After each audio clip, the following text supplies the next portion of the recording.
So the book that I'm reading now is The Noodle Maker of Kalimpong, the untold story of my struggle for Tibet, and it was written by Galuthintup. And Galuthintup, he is the elder brother of His Holiness the Dalai Lama, 14th Dalai Lama, and it was written by Galuthintup with Annie F. Thurston, and it is a memoir detailing Thundup's role in Tibetan resistance, CIA involvement, and negotiation with China while living in Kalimpong, where he made noodles for a living. Okay, so yeah, it makes sense, right? So now question is, okay, why is book named Noodle Maker of Kalimpong? So the book is named Noodle Maker of Kalimpong because its authors Galu Thundup spent decades living in Indian hill town of Kalimpong, where he established and ran a noodle factory. Okay, it seems that he ran a noodle factory in Kalimpong. So the Kalimpong is in the state of West Bengal. It's in the northern part of the West Bengal, and in Kalimpong, I've studied, my class 9 standard, 9 and 10 standard. I've spent my, my student life in Kalimpong, 9, 10 standards, 2 years. And I was aware that, near in my school, there is a place where, the Geluthintup, the elder brother of His Holiness, was staying. And recently he died. And yeah, so, uh, in 2025, the Dalai Lama, he released a book called The Voice for the Voiceless, and I've read that, and I did read, or he has written some, not in details, but little snippets of what was the role of Galuthintup, his elder brother, and he did go on a diplomatic, a lot of diplomatic talks with the other nations. Yes, so today I'm gonna read this book, The Noodle Maker of Kalimpong. Okay, so let's start. Okay, so there's a picture of Galuthintup and His Holiness. He's the elder brother. Galuthintup left and brother the 14th Dalai Lama in 2011 Kalimpong. The Noodle Maker of Kalimpong, the untold story. Okay, Galuthintup and Annie F. Thurston.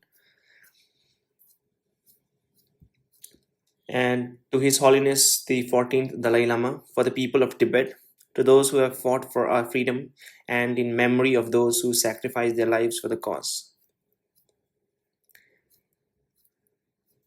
So the first is introduction. Okay, so I'll try reading it fast because I want to, improve my reading speed and not compromising on the pronunciation and the context and everything. So I'll try to read fast, and yeah. The 14th Dalai Lama and his brother Galuthintup could scarcely be more different, but the ties that bind them are unbreakable. They are two sides of the same struggle for the survival of Tibet. In the politics of modern Tibet, only the Dalai Lama himself has been more important than Galuthintup. But the Dalai Lama is the spiritual leader of Tibetan Buddhist and Buddhist and of Buddhist believer everywhere. He has won the respect, admiration, and even adultations of a worldwide audience. My message is always the same, writes Dalai Lama, to cultivate and practice love, tenderness, compassion, and tolerance. Galuthintup, he sees himself as the obedient, selfless, and loyal servant to the Dalai Lama and Tibet, but his work has been conducted in secret, out of the limelight, in the nitty-gritty of international politics and the violence of a clandestine war of resistance. Of the living male siblings who lived to adulthood, Galuthintup alone did not become a monk. Okay, so he didn't become a monk. Galuthintup alone did not become a monk. That means the other brothers did become a monk. Okay, instead, from the time the family moved to Lhasa in 1939, just after his brother Lamuthundu had been anointed the 14th Dalai Lama. So yeah, the Dalai Lama's childhood name is Lamuthundu. He was groomed to serve his brother on matters of state. Reading regents who had been chosen to serve as the head of a state until the young Dalai Lama reached the majority, considered relation with the China to be of such immense importance, and Tibetan knowledge of their Chinese neighbors so weak that Geluthindu was sent to study in China. President Chiang Kai-shek was to become his sponsor. When Chiang Kai-shek and his Nationalist Party lost the long civil war to Mao Zedong and the Chinese Communist Party, the China's long latent threat to Tibet quickly turned real. The Tibetan government was forced under the duress to sign the 17-point agreement, ceding sovereignty to the recently established government of mainland China. As a part of Tibet rose up in resistance against their new rulers, Gelothindu, then in exile in India, became the secret interlocutor between the CIA and the underground freedom movement in Tibet. His effort helped keep the resistance movement alive. When the Dalai Lama was forced to flee his homeland in March 1959, Kaltundum was at the border just inside India to greet him, having obtained from Prime Minister Jawaharlal Nehru a grant of political asylum for his brother and everyone who had accompanied him in fight. When the Dalai Lama safely in India, Gelothindu became a leading figure within the new Tibetan government in exile, serving as the major spokesman for the Tibet to the Indian government and most of the outside world, including the United States and the United Nations. A rarity among Tibetan, Gelothindu is fluent in Tibetan, Chinese, and English, okay, allowing him to communicate directly with many of the world's most powerful leaders. In 1979, after the death of Mao Zedong, and okay, so 1979 he died during Islamic revolutions, okay, after the death of Mao Zedong and the ascension of the power of Deng Xiaoping, it was to Gelothindup that the new Chinese leaders turned to re-establish contact with the Dalai Lama and with the Tibetan, in exile for more than 2 decades. Gelothindup shuttled between India and China, trying without success to negotiate an agreement that will allow the Dalai Lama to return to his homeland. For years, people close to the Gelothindup have encouraged him to write his memoirs. To just wait, okay. For years, people close to Gelothindup have encouraged him to write his memoir, and for years he has promised that he would. Representative of the Chinese Communist government even offered to send him an inland resort with a team of journalists to help them story together. Gelothindup called upon his friend, Iles Walker instead, hoping she could find someone in American perhaps to help him write. Elsa Walker's friendship with Dalai Lama traces back from the decades, and so too does her friendship with the several members of the family, including Gelothindup. Elsie had been instrumental in arranging the Dalai Lama's first meeting with an American president, her cousin George W. Bush, and later made the introduction that led to the ongoing friendship between His Holiness and the second President Bush. He had worked inside Tibet for years, cooperating with the local official on grassroots development projects. Elsie turned to me in the hope that I might help. She had read the private life of Chairman Mao that I wrote with Mao's longtime personal physician, Li Yu, and knew that I had experience in interviewing. When Elsa Walker approached the possibility of my working with the Gelothindup, I was fascinated, but I demurred. It was too busy. I was not a Tibet specialist. I'm a student of modern and contemporary China. Elsie saw my China background as a plus. China looming so large in the life of contemporary Tibet that understanding what is happening in Tibet requires an understanding of China too. We found another in a China specialist, a young journalist who had once been a student of mine, to write the memoir. But when the possibility of retaliation from the Chinese government proved too daunting, he had to pull out of the project. By then, even after 35 years of visiting China, living there for a number of them, being devoted to understanding China and promoting better cooperation between the two countries, and writing several books, the Chinese government had refused my request for a visa. China had been my life's work and my passion, and suddenly I was no longer allowed to go. But I could not stop writing. Gelothindup gave me a new story to tell. I have a long time interest in Tibet. My file dates from 1984 and the New York Times book review of John Evidence in Exile from the Land of Snow. Evidence book was my first series introduction to the Tibet and left a powerful impressions. A visit to Tibet in 1985, just as it was opening to foreigners, further piqued my interest.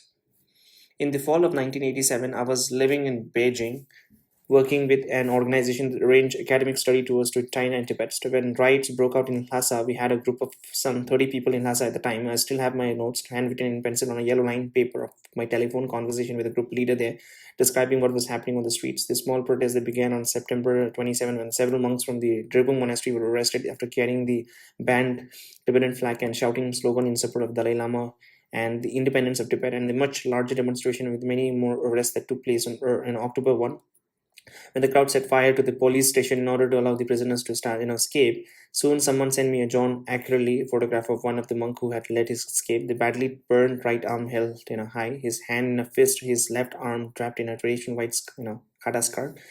The reports of the protests that I had received in near real time invasion complemented others that I read later, including the congressional testimony of Indiana University professor Eloise Stripling and reports by Robert Burnett, who was making his first visit to Tibet when the riots began. Burnett went on to become a professor at Columbia University and one of the country's leading specialist on contemporary Tibet.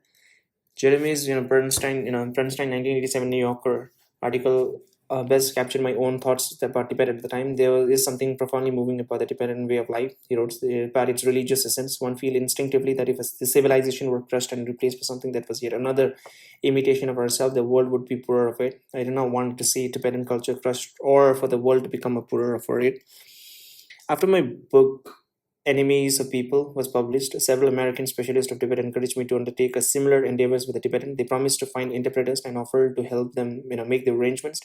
Enemies was based largely on interviews with the Chinese who had been victims of Mao's great proletarian cultural revolutions. I had cited evidence in Exile from the Land of the Snow for its description, what he labeled the cultural genocides that had taken place in Tibet under Mao. The opportunity to expand my skill to include the story of Tibet was inciting, but the political situation did not permit it. Interviewing Tibetan in Tibet about what they may have suffered under Maoist rule was too politically sensitive. My interest in Tibet was rekindled in the winters of 2002 and 3. Okay, so 2003 I was born. With my first visit to Qinghai was so distinctly different and the people so disarmingly outgoing that the place almost swept me off my feet. Qinghai includes a large part of a traditional Tibetan province of Amdo, and its population, particularly in more rural areas, is still largely Tibetan. The 14th Dalai Lama and the five of his living, including Gelo Thinthupan, were born there. I began in spending as much time as possible in Qinghai. Gelo Thinthup and I spent my months together during the course of this project, briefly in Washington, D.C., sometimes in Hong Kong, once in New Delhi, and mostly at his hilltop compound in Kalimpong, India, where he has lived in a relative obscurity and since 1999 running the noodle factory that he and his wife Diki Rolkar established nearly 40 years ago. I had never been to India, and suddenly there I was with Elsie Walker arriving exhausted at the New Delhi airport in the middle of the night, soon to be off to Kalimpong.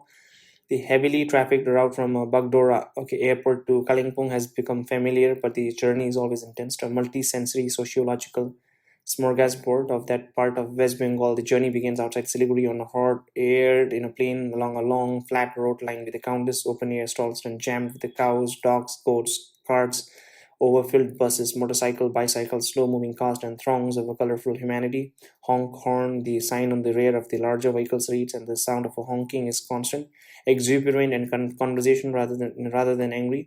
The air grows cooler as the road begins to climb, and we pass through a tropical jungle dotted by waterfalls, shrine to the Hindu goddess Kali, and more open air road side stall, progressing upward through an endless series of switchback curves where the rock slides are frequent and the road is in a never-ending process of repair.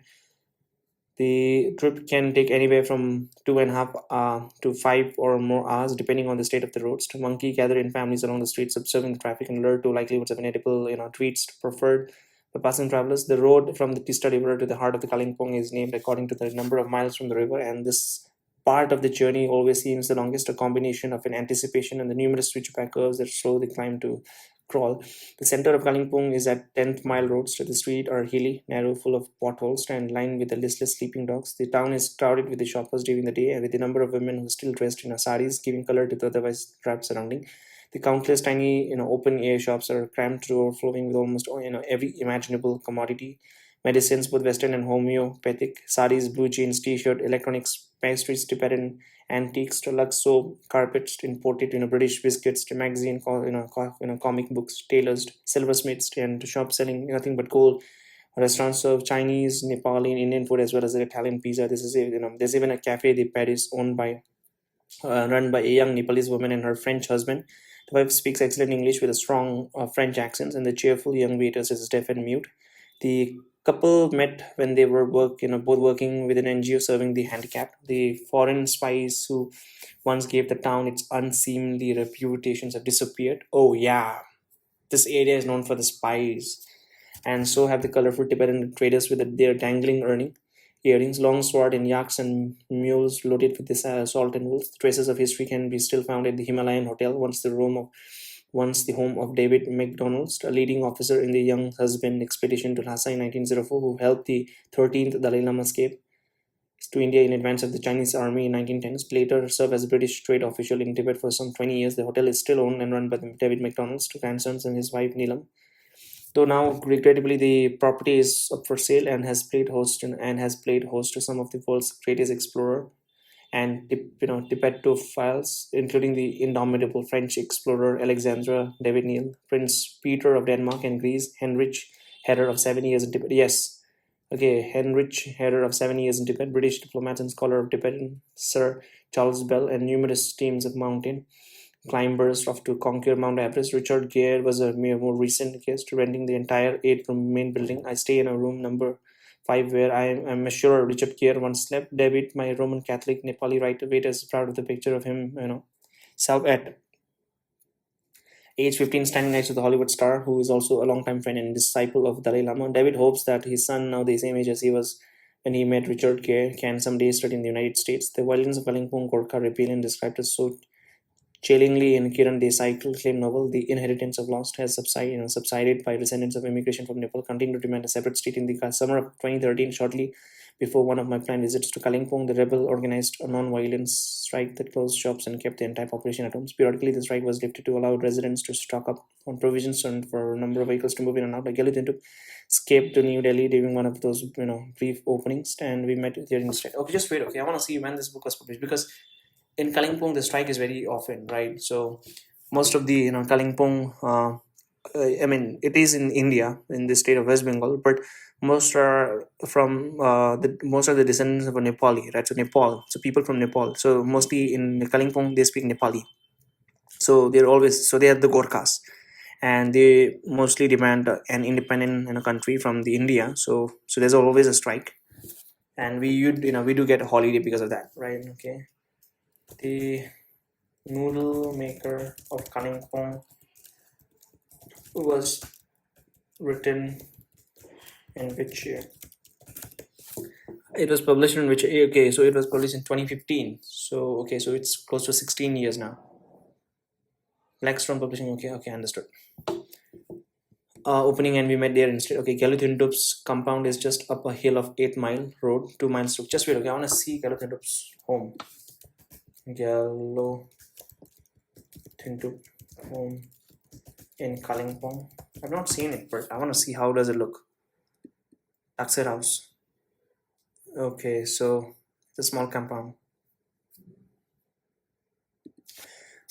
Compound is just Galuthindup compound is just up of hill of 8-mile roads, 2 miles down from the centers of in town. The compound is enclosed by a coral-colored stucco wall broken by 2 tortoise wooden gates. The first gate, giving access to trucks coming in and out of the noodle factories. The other opening onto the living compounds. A discreet plaque at the entrance identifies the place as Taxer House. Taxer House, okay, named after the family village in Amdo. The gate to the living compound opens to a broad sweep of deep green lawn bordered ahead by tropical jungle and either side of by store for substantial buildings. The most impressive of which is the 3-level family homes, which was constructed from a blueprint bought in San Francisco from $100 during Galutindup's first visit to the United States in 1951, and features numerous large plate glass windows looking out over the grounds. The 4 buildings are all made up of the same coral-colored stucco and dark corrugated in iron ropes and wooden windows and shutter trimmed in tortoise.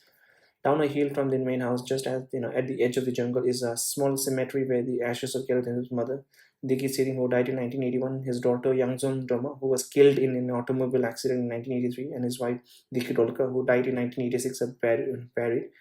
A tall Tibetan prayer flag stands next to a white incense burning stupa, much like the one on family property in Taksir village at one edge of the lawns. The stupa is lit on special occasions such as the Losar, the Tibetan New Year. It is then that a long rope with a floating Tibetan prayer flag in a blue, white, green, and red, and a yellow is hung across the lawn from the roof of the family homes to the roof of the guest quarter. The stupa is also lit together with the butter lamp in terms of particular needs, such as when noodle sales are down, to convey prayers to the family's mountain god in Amdo. The mountain gods are believed to extend to persuading people as far as West Bengal and Bhutan to purchase more noodles.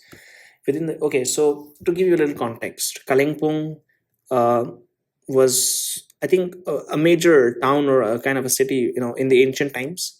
So even the Silk Road, right? Okay, it goes from the Kalimpong, right? The place that I told you about, the place that I've studied in Kalimpong, right? I've studied my class 9 and 10 standards. The entire place initially was a hospital, ancient time hospital, and then later it was constructed and reconstructed and repaired and then made, and as a school. And it's a very, very old school. So old one school in a sense. The middle part, particular is a very old, and the entire floor, right? The first and second floor, it's made up of a wood. So yeah, so it was a hospital before. Okay, and within the compound, Geluthindup has solved the perennial problem of electricity and water faced by the most people in Kalimpong. Oh yes, there's a water scarcity. Oh my God, you have to wake up early in the morning to to get the water, and not it's. I mean, we have to travel depending on which one way, where are you going, 1 2 3 kilometers away from your school, early in the morning, 5 a.m. to get the water, just to take a brush, shower and all. Within the compound, Galileo solve the perennial problems of electricity and water faced by the most people in Kalimpong with the generators that assure electricity even during daily outage, and 100,000 gallon water tank that sits underneath the Noodle factory and cost more than the main house to build. Internet connection are less reliable than electricity, but the Changia brothers, who run the busy computer shop in town and also book airline tickets, are geniuses at finding ways to get online. Their grandfather arrived in Kalimpong in 1936 with only 5 rupees in his pocket. He rose from service as a porter to work in a fabric merchant shop to owning a fabric shop himself. The fabric shop is still in the business, and the computer shops, which opened in 2000, is one of the most successful in town. Everyone knows the, and I don't know, Changias. Safety within the living compound is provided by two aging Tibetan Mastiff who sleep in their wooden dog houses by day and are set loose in the yard at nights. Two lively mud guards the Noodle factory on the other side of the fence. Every family in Kalimpong seems to have a watchdog, and every watchdog, for as far as the ear can hear, can be relied upon to bark its protective warning well into the night. Only once in the 45 years since the land was purchased did an intruders actually make it on the taxi house grounds. The dog were asleep in their kennels at the time and waken only when the would-be thief was discovered by the staff. The company is really quiet. The crows announce themselves around dawn. Okay, they are rhythmic, cawing, soon turning to cacophony as the daily fight over what remains of the dog's evening meal begins. Simultaneous with the cawing of the crows is the loud sound of a skittering across the corrugated iron door.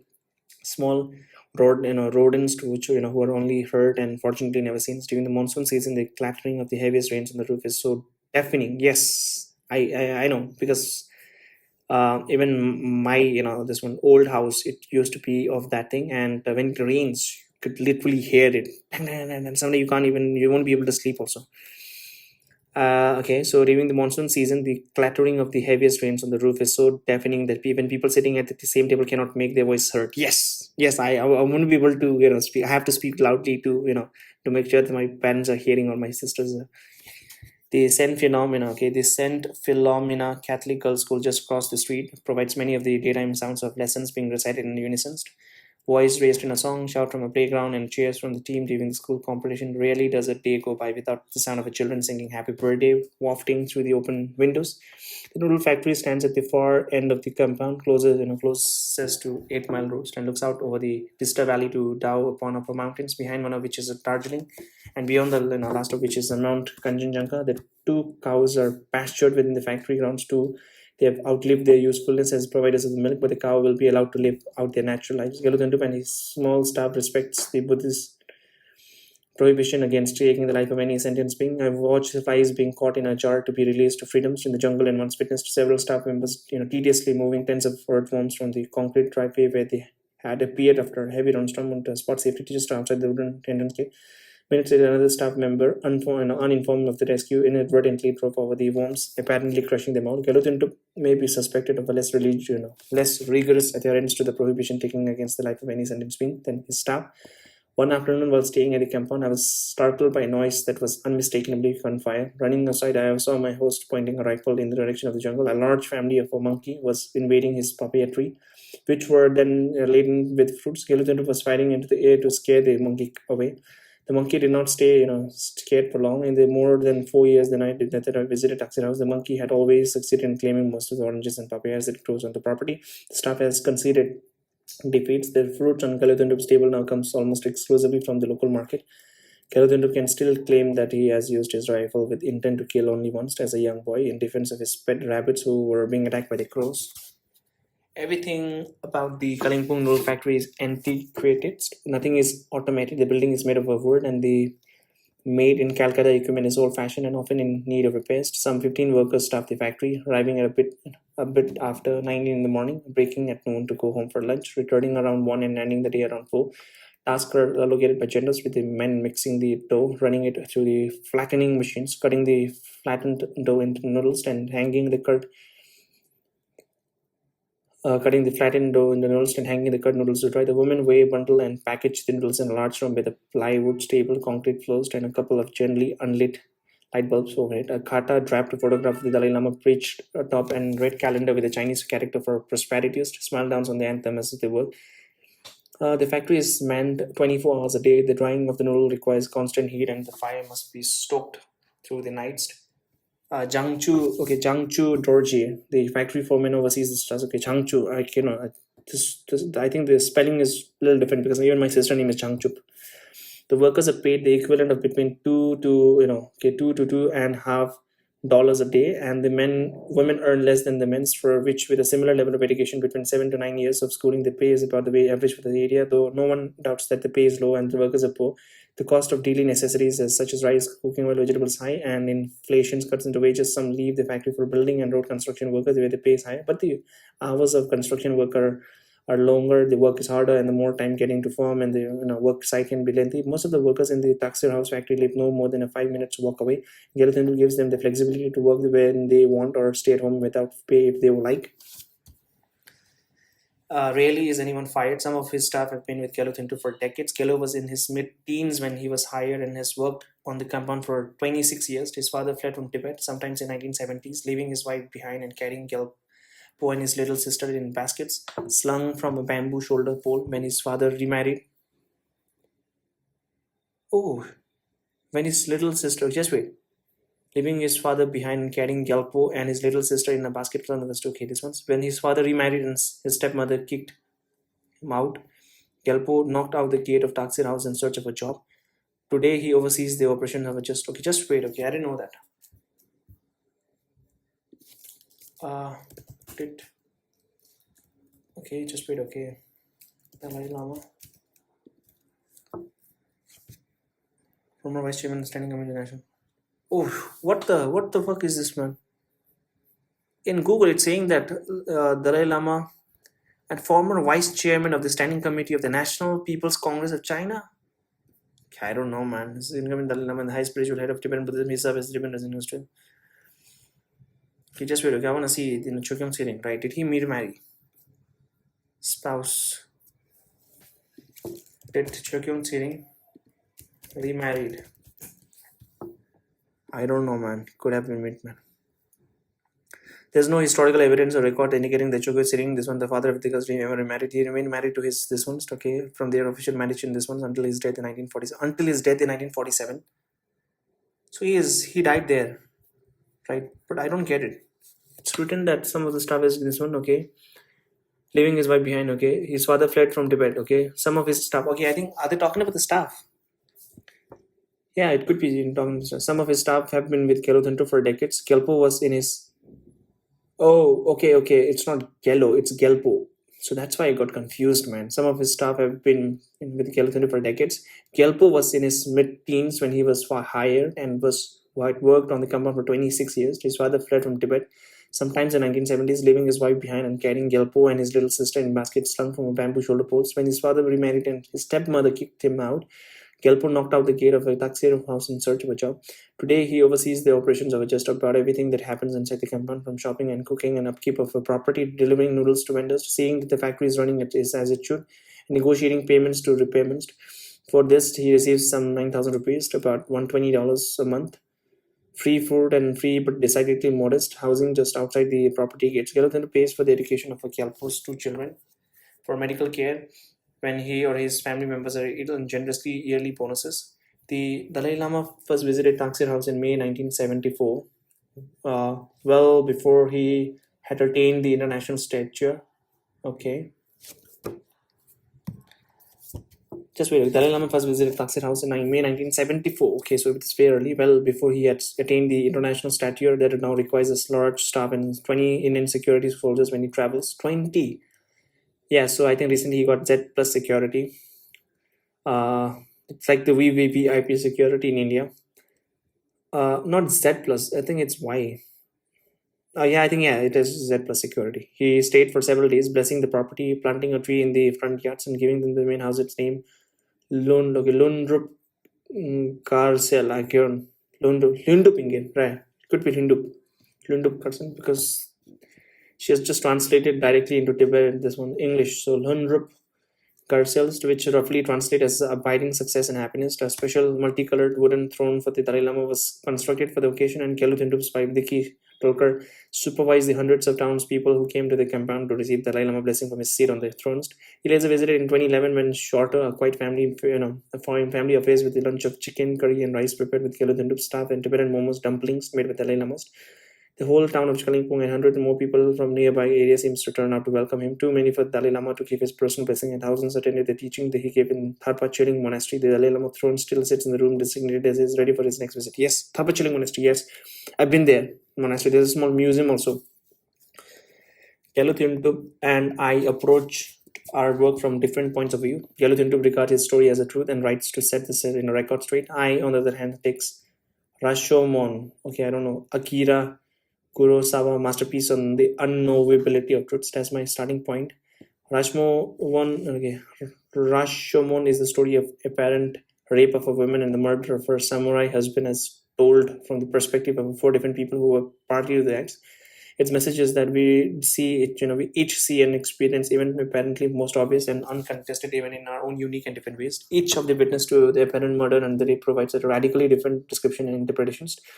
No way has the truth of Rashoma been stronger than in the story of Tibet, and as told by the official China on the one hand, stand by most Tibetans on the other hand. These two narratives are so different as to be almost hopelessly irreconcilable. But they were the corollary to the truth that all of life is Rashoma is that everyone has the right to his or her own story. It is the right in which I believe strongly because I am convinced that the right to one's own story is fundamental to personal sanity and peace of mind, to human understanding, and ultimately the world peace. It is a right that the Chinese government has attempted to withhold from most Tibetans since the People's Liberation Army marched into Chamdo in October 1950s. Gelutindup's story is a unique and it is important because of his preeminent role in Tibetan politics and in how the plight of Tibet has been portrayed in the international community, most importantly to India, China, and United States, the United Nations. His story differs radically from the official Chinese versions of Tibetan history. It differs to, though less sharply, from a version of Tibetan in Tibet as recounted by some of his fellow Tibetans, including in some details even his brother Dalai Lama. My obligation to Gelutinduk has been to serve as a vehicle through which his personal history can be told as fully and as well as possible. I have read widely and deeply about Tibet during my time with the Gelutinduks. The Rashomon phenomena pervades the histories of modern Tibet, and I've often confronted the Gelutinduk with alternative versions of histories, of his story. At times, I've pressed when the evidence has, at other times, I've pressed when the evidence he has presented does not seem to warrant the conclusion he has drawn. Gelutindup's viewpoint nonetheless prevails even when I would not personally have drawn the same conclusion. This thus is not Rashomon. It is not an attempt to tell the same story from a different point of view, nor an effort to weigh different versions of the same events. It is the story of Gelutindup's own life as he experienced it and wants to have it told. His right to tell his own story way remains paramount. I've learned much from working with Gelutinduk. First, the United States is surely culpable for some of what went wrong for the Tibetans in early years under communist rule when the CIA lent its limited support to the underground resistance. The CIA's support to the Tibetan freedom fighters is an early instance of American involvement in complex situations we do not understand and over which we have little influence, making promises we cannot fulfill. So, it does seem that CIA is involved and they have written something which they cannot chew, raising hopes and expectations that cannot be met and leaving the people we meant to help in utter disarray. It is yet another example of what Chalmers Johnson labeled American hubris. American people are hubris. I've also learned that political, rule by incarnation is almost an uncertain guarantee of the pet governments. The interim between the death of the one Dalai Lama and the coming to majority of the next almost inevitably provokes bitter, often violent struggle between forces contending for powers. Remarkably few Dalai Lamas in recent centuries have lived into majority. The power struggle that occurred during the years that for the 14th Dalai Lama was growing up before assuming the temporal reins of power were also filled with the intrigue, fighting, and even murder, bringing Tibet to near civil war. Surely, one of the 14th Dalai Lama's greatest contribution to the Tibetan people is to separate the theocratic from the political. Yes, Tibet was a theocracy before. Dalai Lama's greatest contribution to the Tibetan people is to separate the theocratic from the political, insisting on the introduction of a new democratic form of a government of which he is not a part. It is the innovation that he intends to last. The assertion that political rule by entire nations will inevitably bring bad governance does not lead to the conclusion that China's attempt to govern Tibet has been better. In fact, it has arguably been far worse. We have no good figures for the numbers of deaths that must have occurred in Tibet as a result of a Chinese rule, death that would not have occurred had Tibetans themselves been under control, but we don't know. But we do know that the number as a percentage of population has been very high. The absolute figure in China, with its huge populations, are much higher, of course. In October 1950s, when Chinese troops were marching on the Tibetan outposts of Cham, the village throughout most of the China were in the midst of a tumultuous land reforms. Millions were labeled landlords and deprived of their lands. The process was often violent as Communist Party, cadres to rouse local village friends, neighbors, and even relatives in verbal and sometimes violent struggle against the so-called landlords, tearing communities that had lived together for centuries apart. Many have tried to calculate the human cost of this violence, but accurate records from the time simply do not exist. A number of serious efforts, however, suggest that as many as 1.5 to 2 million Chinese may have been killed between 1947 and 1952. In 1959, when the people has revolted against the Chinese rule, and the Dalai Lama was forced to escape, China was in early stages of what was to become the worst famine in its long famine-filled, history. Somewhere between 35 and 43 million people died before it was over. The Chinese Revolution was violent, bloody, and all along lasting, and the violence was often perpetrated not by the military, the police, or the party cadres, but by ordinary people at the instigation of the party. Mao's evil genius was his ability to rouse the Chinese people to turn violently against others. His was a politics of hate. The love, the tenderness, compassion, and tolerance that are the Dalai Lama's unchanging message was anathema to Maoist, and to a large extent they still are. Upon telling a Chinese scholar from the Chinese Tibetology Research Centers in Beijing that I was writing a book with the Dalai Lama eldest brother, he informed me that Chinese government consider anyone who is a friend of the Dalai Lama or his family to be an enemy of China. When I inquired as to why, he said because the government assumes that such a friend would share the Dalai Lama's value. The assumption itself is fake. Of course, and if it were logic of the Dalai Lama's value of love, tenderness, compassion, and tolerance would require treating even the enemy with a compassion. Writing of his own spiritual struggle to come to a grip with what China was doing in Tibet, the Dalai Lama writes, early in the morning as I sat in prayer in my rooms, I concentrated hard on developing compassion for all the suffering. I reminded myself constantly of the Buddha's teaching that our enemy is in a sense of our greatest teachers, and if this was sometimes hard to do, so I never really doubted that it was so. All the discussions of sovereignty and suzerainty, human rights, and international justice aside, the fundamental differences between China and Tibet remains ethical and moral. In this regard, as Geluthendu himself points out, for all the Tibetans have lost, the moral victory is theirs. Can any of us doubt that if the Chinese leadership were to embrace the Dalai Lama's value of love, tenderness, compassion, and tolerance, that China and the world would be a better place? In a world where soft powers is increasingly important, Dalai Lama is among the world's most powerful men. We all have much to learn from him. Annie Thurston, Himalaya Hotel, Kalimpong. Okay. I want to search the Himalayan Hotel. Let me search it. Himalayan Hotel, Kalimpong. Kalimpong, Himalaya Hotel. Yeah, it could be possible that might be there. Okay.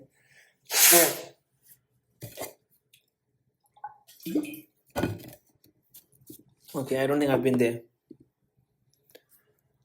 Okay, so she was there when writing this thing. So preface.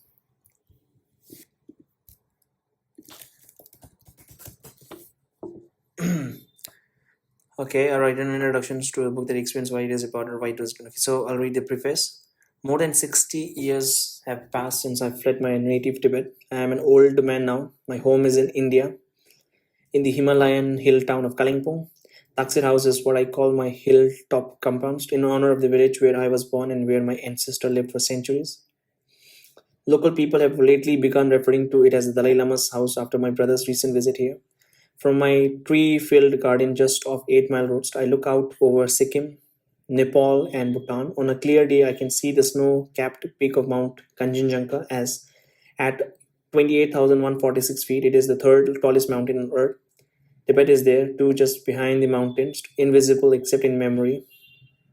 I earn my modest living from the noodles we make in the old-fashioned factory that sits at the edge of my property. I'm known here as the noodle maker of Kalimpong.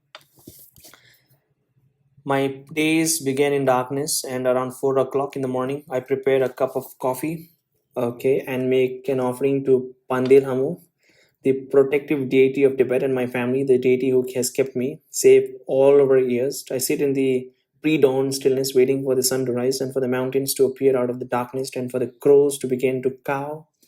My mind is flooded with memories. Pictures of the people and places and events of my past appear as if in the life. Some still strong and alive, other dim and fading. I see the village where I was born, the neighborhoods where we lived, the faces of our relatives and friends, the rivers, the mountains, the streets, my mother carrying water on her back. I remember the day of local fair when my little brother was born. I see the strange man with the tortoise earring who visited our house when he was still a toddler. The months on horseback, traveling with my family across Tibetan plateau from the Kumbum monastery in Amdo to the Tibetan capital Lhasa are still fresh in my mind. Just inside the border of central Tibet, the official announcement was made. My little brother Lamutintu was the 14th, the reincarnation of Dalai Lama. Our lives were changed forever. One day we were an ordinary farm family in Amdo, and then we became the family of Dalai Lama, living in a huge 50-room house looking up at the Potala Palace where my little brother lived in the highest room atop the tallest building in Tibet. Cared for by a retina of dedicated lamas and monks. My own life changed too. I was to be groomed to serve as my brother's advisor, particularly in matters of states. From those heights of joy, I could never have imagined the catastrophe to come. In 1950s, the Chinese communists attacked Chamdo, the capital of Kham in eastern Tibet. Okay, so I'm from Kham. My fathers are from Kham, and my mother's side, they're from Amdo, the His Holiness side. It's like in Tibet. Tibet is a big place, so it's divided into three states: Kham and Yuzhang and Doditome Yuzhang. From those heights of joy, I couldn't ever imagine the catastrophe to come. In 1950s, the Chinese communists attacked the Chamdo, the capital of Kham in eastern Tibet, and we were forced. Okay, eastern Tibet means so either side. Okay, we were forced to sign the 17-point agreements. Months later, the Chinese People Liberation Army marched in Lhasa. Tibet was declared a part of the Chinese motherland. I can still see Chinese General Jiang Jinghu yelling loudly and pounding his fist on the table, accusing Tibet's two prime ministers of being tools of American imperialists and threatening to have them killed. In 1952, as the noose around my neck grew tighter and popular anger against the Chinese grew, I fled on my horse back to India. From there, I tried to bring the plight of my country to international attention. So I appealed to the United Nations. I wrote letters to the American president asking for recognition and support. As the situation in Tibet deteriorated and underground resistance against the Chinese grew stronger, the American CIA came to me with the offer of help. They were willing to provide training and weapons. They asked me to put them in a contact with the leaders of the underground resistance. I came to lead a double life, one with the public persona, the other unknown to all but a handful of people. The tragedy of Tibet only worsened after Dalai Lama's escape to India in 1959. Tibet became a one big prison camp, a living hell. The whole country, central Tibet, Amdo, and Kham, was plunged into a reign of terror. The situation continued for almost 20 years. The Chinese government and the Tibetan government in exile had not a word of contact. Then in 1979, Deng Xiaoping, newly returned to power, invited me to meet him in Beijing. I spent years going back and forth, meeting with China's top leaders, trying to start a real conversations about the problem of Tibet, trying to persuade the Chinese leaders that that what the Tibetan people want is simply their legitimate rights, trying to convince them to meet the Dalai Lama to negotiate the terms of his return to Tibet. The talks went in circle with no result. Tibet today is still a troubled place. In recent years, monks and nuns and ordinary people have begun to protest by setting themselves on fire. Travel from one part of Tibet to another is restricted, and the Chinese government refuses to grant Tibetan passports. Tibetan exiles are not allowed to visit their families inside Tibet. The pain goes on. Yeah, that's true because my grandmother, right? She came, my grandmother, my grandfather, they all fled when they were teenage, 15, 16 years old. And yeah, so they came with other people. For example, like my grandmother, right? I'm not talking about my grandmother, but typically, right? So, okay, what happen is that, okay, so in Tibet, the parents, they will send the children because they don't want to see, they want their children to have a good life. So they send the children with other of their friends who are going to India. And after that, There's no chance to see them back. And my grandmother, they all fled when they were teenage, and they do have a cousins in Tibet, and so there's no contact. So I do believe I still have a lot of families or cousins in Tibet, but I don't know where are they. They could be there, they could not be there also, could be killed, who knows. But there are some reasons to know. There are reasons to hope. His Holiness the Dalai Lama has recently stepped down from his position of temporal powers. The new young generation has assumed the responsibilities that people of my generations once held. The Tibetan government in exile now has democratically elected young, intelligent, well-educated prime ministers. I hope that he and his colleague can bring a new approach to our old problems. I hope they can learn from our mistakes. I write this book as a true history of Tibet, beginning from the time His Holiness the 14th Dalai Lama was discovered. I tell the story as his elder brother, whom I once sat in this inner circle, who served as his political advisor and his interlocutors with the world outside. It is a painful book to write, a bitter story to tell. Everyone will be offended. Tibetan, Chinese, Indian, American. Oh shit, really? It is a painful book to write, a bitter story to tell. Everyone will be offended. Tibetans, why Tibetans? Chinese, Indians, Americans, the CIA, but Tibetan have so often been betrayed. People will not be happy to see. Oh, so it does seem that there are a lot of betrayals. With Tibetans have so often been betrayed. People will not be happy to have those stories told. I too have come under criticism, sometimes for the choices I made, sometimes for a mistake I had never committed. I want this book to set the record straight. Without this history, the new generation now taking the stage will not be able to reverse the mistake of the past. In the early morning hours, with my eyes closed, waiting for the sun to come up, I remember the people who died, the monasteries that were destroyed, the scriptures that were burned, the families sent to prison camp, the position that were robbed, and my soul is filled with the agony. I still see the faces of those innocent, decent, able-bodied young men who met their deaths fighting for freedoms of Tibet. They are no longer here. I try to give names to their faces, but my memory has begun to fade. I write in my memory of them, and he recently died. First, Taksir village and Kumbum monastery. We Tibetans have never been good at recording art history. Most of our writings are sacred Buddhist texts. Other writings consist largely of extravagant tributes to the Dalai Lama and the Buddhist saints, and they are filled with fantasies, visions, and dreams, gods, demons, and feats of supernatural strength. The problem is even more acute at the local level. The history of ordinary Tibetan people. Ordinary Tibetan were illiterate. Only the monks in their monasteries could read and write. Both of my parents were illiterate. My father Chogyong Siring is the source of just about everything I know about my ancestral past. His knowledge was based not on written records but on stories passed down by word of mouth from one generation to the next. I know from him that my ancestors were descendants of soldiers in Songtsen Gampo army. Songtsen Gampo ruled Tibet from 608 to 650 and is regarded as the greatest of our kings. His reign is considered our golden age. Songtsen Gampo was also a Buddhist, the first of Tibet's religious king, and together with his Chinese wife, the Tang dynasty, 1618 to 1907, Princess Wenqing and his nephew wife, Princess Birkuti, is credited with having introduced Buddhism to the people of Tibet.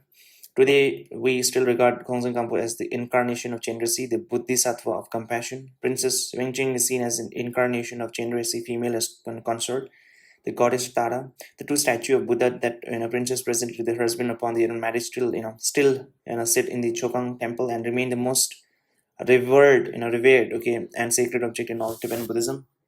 The statue are among the few objects of reverence that have not been destroyed under communist rule. The several kings who followed Songtsen Gampo were also incarnations of Chenrezig Buddhism and became the state religions. But the golden age was not to last. In the centuries that followed, Tibet was frequently at war, usually with China and often with Mongolia. The Tibetan army was often victorious in battle, and in 763 even briefly captured the Chinese capital of Changyang, near where the contemporary Tibetan cities of Jia and now stands, forcing the Tang emperor to flee, but periods of peace were few. In later centuries, the Mongols invaded, and by 1252, their influence over Tibet was strong. But Tibet was never formally incorporated as a part of a Mongolian Yuan dynasty, and the Mongols never ruled us directly. Close relation between Mongolia and Tibet, both political and religious, continued even after the collapse of the Yuan. The Buddhist lamas of Mongolia had a particularly strong influence on the lamas of Tibet. Indeed, the title of Dalai Lama, meaning Ocean of Wisdom, was first conferred on Tibetan leader Sonam Gyatso in 1578 by Mongolian Altan Khan. As my father told the story, our ancestors were originally nomads living in tents, herding yaks and roaming freely across the grasslands. Gradually, they turned to farming and settled finally in the small village of Taksir, meaning a roaring tiger, located in the Amdo region of eastern Tibet. The village sits just as the edge of a Tibet as a juncture of several cultures: Mongolia, Chinese, Uyghur, Tibetan, Hui, even with each culture speaking its own distinct language. Much later, as more Chinese moved into the area and we began to intermix, we began speaking a mixture of Tibetan and Qinghai Chinese. The noisy tigers for which the village was named had long disappeared by the time my father came along. In the beginning, my ancestors proposed in Taksir, but they suffered a devastating blow after 1644 when the Manchus conquered China and declared the establishment of the Qing dynasty. The Manchus set out to impress the Chinese by conquering the barbarian Tibetans. During the reign of Yongzin Emperor, they sent some 100,000, some 100,000 troops under the command of a Manchu general, Ninkenpo, to conquer Amdo. The general led a bloody, campaign of destruction and slaughters, and we Tibetans were too weak to resist. Thousands of people were killed, and our animals were butchered, and our houses were burned to the ground. And one particularly egregious, egregious acts, the Manchu troops were in such a hurry that they did not have time to chop off their victims' heads and buried several thousand people alive. In 1710s, during the reign of Kangxi Emperor, a large part of my native Amdo had been incorporated into the Manchu Empire as a part of a region known as a Qinghe. Manchu control, like that of the Mongols, never reached our village. The Manchu used a strategy of divide and rule, buying off the Tibetan chieftains and lamas and extravagant gifts, money, and high-sounding titles. The chieftains and lamas in turn served as the interlocutors between the people and the Manchus, thus keeping the local people in check and maintaining what was often an uneasy peace. When the emperor's minister complained of the high cost of paying so much chieftains and lamas, the emperor retorted by noting that paying the barbarians was far less costly than keeping the 30 to 40,000 Manchu troops that were otherwise be necessary to maintain the peace. Still, outbursts of violence, even of outright rebellion, were frequent. Amdo was often unsettled. Sometimes in the declining years of Manchu rule, the in the last quarter of the 19th centuries, not long before my father was born, another rebellion brought turmoil to Amdo. Manchupi, troop burned down every house in Taksir village, driving the entire population to seek refuge in caves in the surrounding hills. The Manchu attempts to smoke them out with the burning chili was unsuccessful, but my grandparents lost everything in the attack. For years thereafter, they lived in a cave, subsisting in a grinding poverty. Even though poverty and turmoil, Tibetan Buddhism continued to thrive. Several Manchu emperors, including Kangxi, the greatest of all, they were Tibetan Buddhists. The Manchu court was a major supporter of Kumbum, Amdo's leading monasteries and one of the six great monasteries of Tibet. Kumbum was located at some 25 miles and 7 hours by horseback from my family's village and was central to my family's life. Founded in 1852, Kumbum was built on the spot where Tsokangpa, one of the most important and revered figure in Tibetan history, was born. A wise scholar of Buddhism and respected as a man of a virtue, discipline, and integrity. Tsongkhapa is remembered as a great spiritual leader and teacher. Most importantly, he was the founder of Gelugpa school of Buddhism. Okay, so it is him, Tsongkhapa. Okay, so Gelugpa school of Buddhism, the yellow hat sects that was seen to produce the first Dalai Lama, from whom all the subsequent Dalai Lama have become. The chief abbot of Kumbum, Archia Rinpoche, is the reincarnation of Tsongkhapa fathers. Over time, Kumbum became a place of great monastic learning, the seat of tremendous wealth and institution with a considerable political clouds. To Kumbum, magnificent architectures with its red and white edifices and its golden roof is renowned throughout Tibet. Okay, just wait. Okay, let me search. KUMB Kumbum Monastery. It's in I don't know how to pronounce it. Qinghai Kumbum Monastery. Okay, so this is the Tibetans. Okay, yellow sect. Okay, Tsongkhapa, he's the founder of. Okay, so it's not that big, but yeah. Tsongkhapa father is okay. And architectures. Okay, it is most revered and famous building, the Great Hall of Golden Tiles, has a spectacular gold roof and a huge golden statue of Tsongkhapa. The 8 stupas that still stand at the entrance to the monastery serve as a reminder that even lamas were not exempt from the Manchu sword. The stupa were constructed in a memory of the 8 reincarnated lama beheaded by the Manchu troops. My family visited Kumbum often on a pilgrimage. We supported it financially and turned to its lamas for guidance and help. We relied on Kumbum's monk to propitiate the gods, drive away evil, protect us from harm, cure diseases, bless the young, mourn the deaths, and provide economic help in the times of distress. Ordinary Tibetan in all of the Amdo consider the monastery of their own, but my family relationship with the Kumbum was particularly deep. Sometimes in the 1860s, my paternal grandmother, older brothers, my great uncle, was recognized as the reincarnation of a Taksir Lama. Okay, yes, sometimes the 18 because to my paternal grandmother's older brother, my great uncle, was recognized as the reincarnation of the Taksir Lamas, one of the 30 or so reincarnated lamas who were a part of a Kumbum traditions. He was taken from his family as a small child to be raised and educated by the monks of Kumbums. During the turmoil of the Manchu decline, however, my great uncle left Kumbum for Mongolia, where the vast majority of the people were still fervent followers of the Gelugpa sects. Kumbum's ties to Mongolia trace back through centuries, and several of its leading bots have been Mongolians. My great uncle spent several decades in Mongolia during the last decades of the 19th century and developed quite a devoted following there. Okay, so I'm sorry to interrupt, but I've seen YouTube videos, right, of people going to Mongolia, and the foreigners, they capture the entire in YouTube videos and they upload it, and then there I've seen people, mostly nomads on Mongolian, they have a picture of Dalai Lama in their home, which is strange. I didn't know that. Yeah, I know that they're mostly Buddhist, but I didn't know that they follow his Dalai Lama. And I've seen the monasteries also in Mongolia, where they have a huge pictures of Tibetan lamas, the monks. Okay, and my great uncle spent several years in Bengal during the last 4 decades of 19th centuries and developed quite a devoted following there. His disciples showered him with money and presented of lands, horses, and camels, making him a wealthy man. When he finally returned to Kumbum at the beginning of the 20th century, he was said to have owned tens of thousands camels. Such wealth was not unusual for reincarnated lamas. Monasteries have always been economic as well as religious institutions. Reincarnated lamas were often extremely wealthy. That wealth had accumulated over my reincarnations, 10, 15, or even 20 generations. Reincarnated lamas in Tibetan monasteries are divided into separate administrative household called laprangs.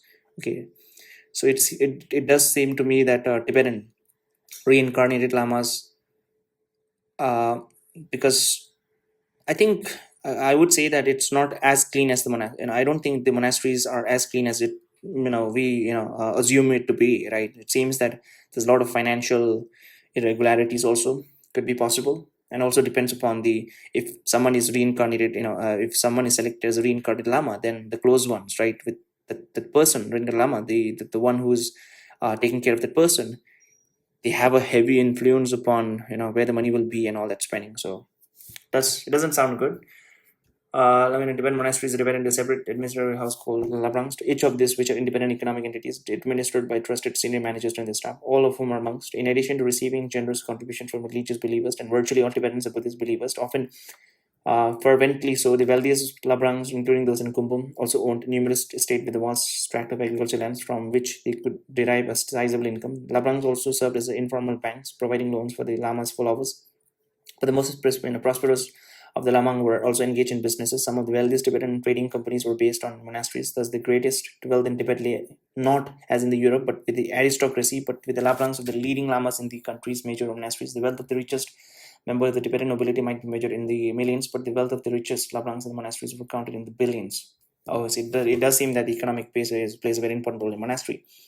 Labrang's wealth supported the activities of monastery, both providing for the ordinary monk and supporting the many elaborate religious ceremonies that take place each year.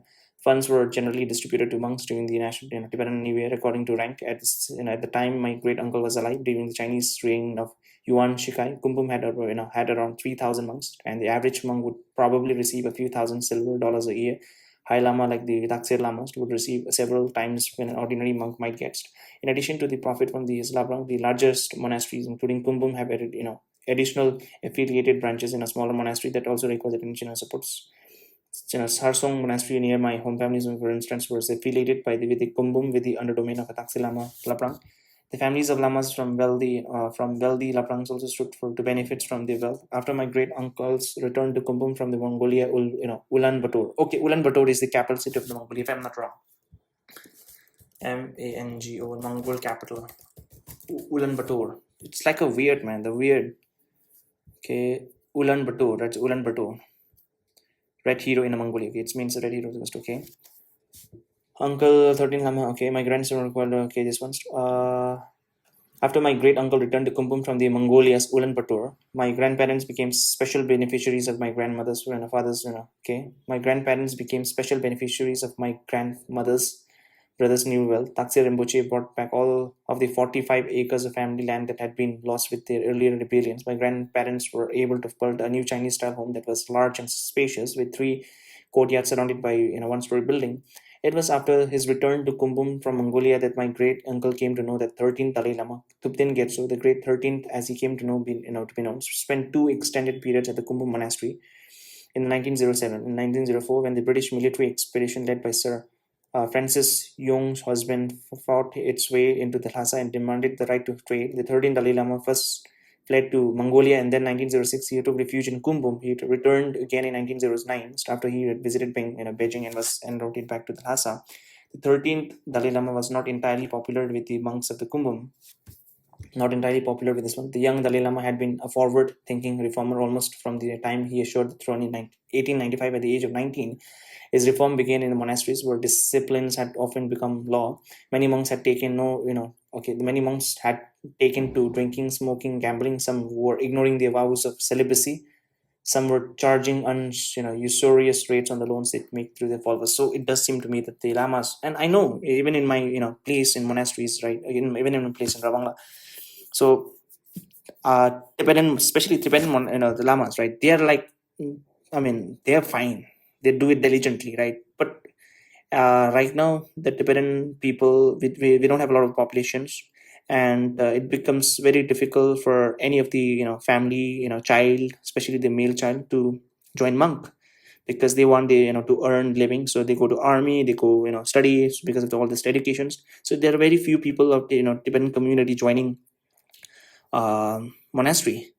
And on the flip side, the Nepalis and the Tamangs and all those, right, they've started joining. And right now in mostly Sikkim and in most of the lamas or monks in entire India, it's mostly Nepali, Ladakhi, right?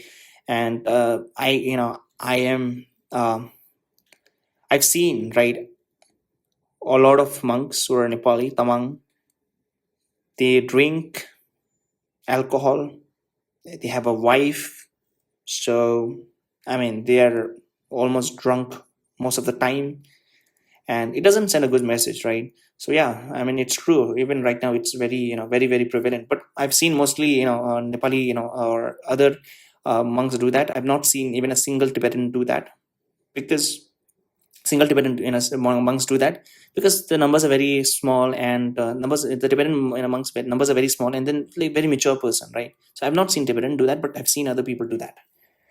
Kumbum was also one of the monasteries that had fallen. Okay, Kumbum was one of the monasteries that had fallen into moral decay, and during his two stays there, 13 Dalai Lama set out to perform a reform it insisting on reinforcing strict monastic discipline, expelling particularly wayward monks and punishing the many others. While many of the Kumbum's monks brilliant at the reforms, my great uncle supported the strict new regime and thus won the Dalai Lama's respect. When 13th Dalai Lama left Kumbum to return to Lhasa in 1909, my great uncle Taksir Rinpoche left Kumbum too. My great uncle's support for Dalai Lama reform had made him unpopular and with his fellow monks.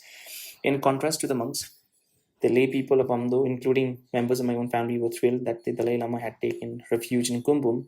During both of his stays, the 13th Dalai Lama had held public teaching for audiences numbered in the thousands, bestowing his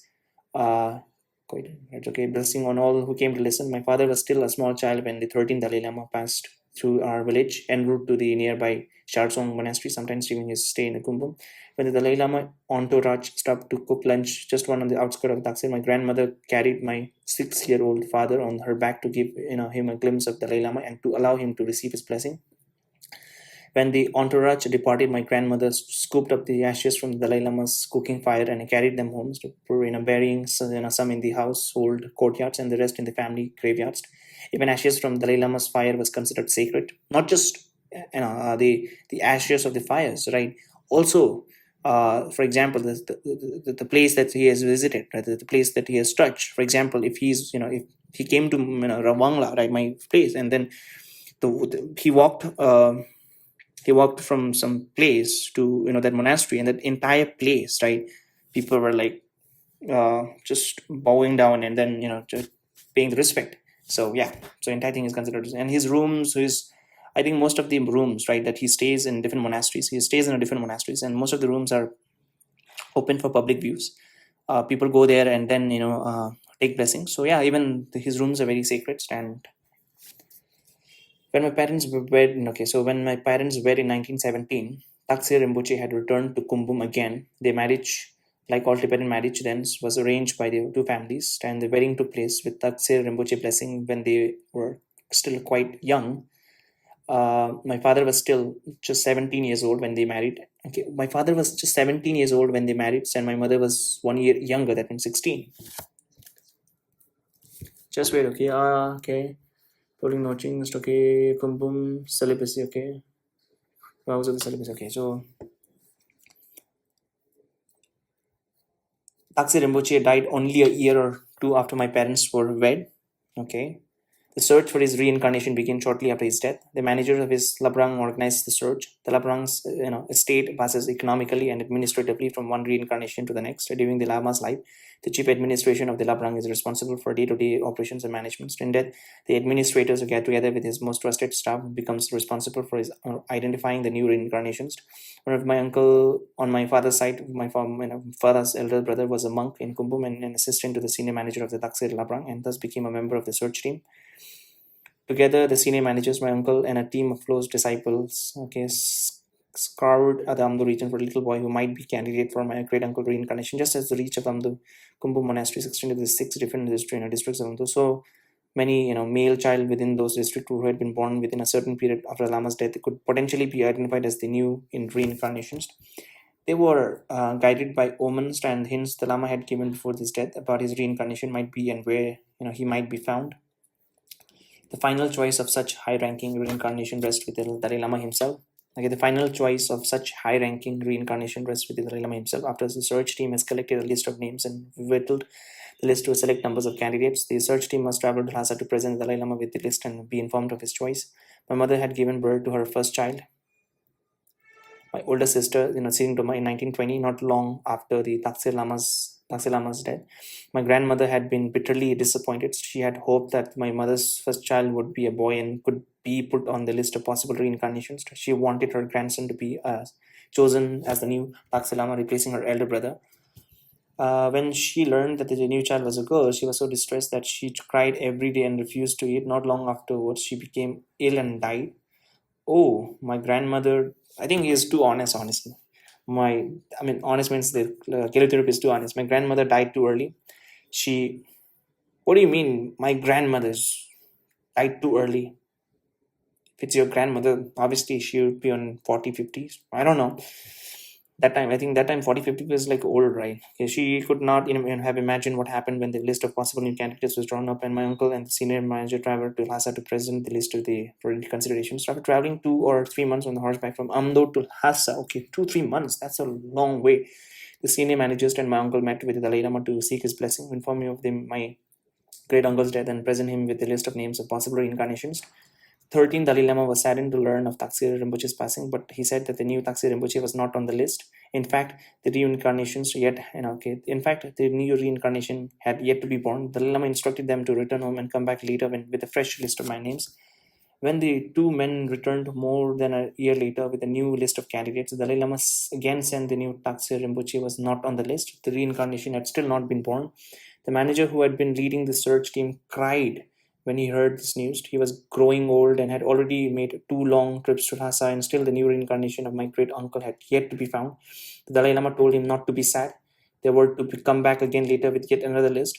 The elderly manager became ill on the trip back to Kumbum. He died shortly after the two men reached home. In keeping with customs, my paternal uncle then assumed the position of a senior manager of the Taksir Labrang, the responsibility for collecting another list of names for the new Taksir Lamas. His uncle fell to him.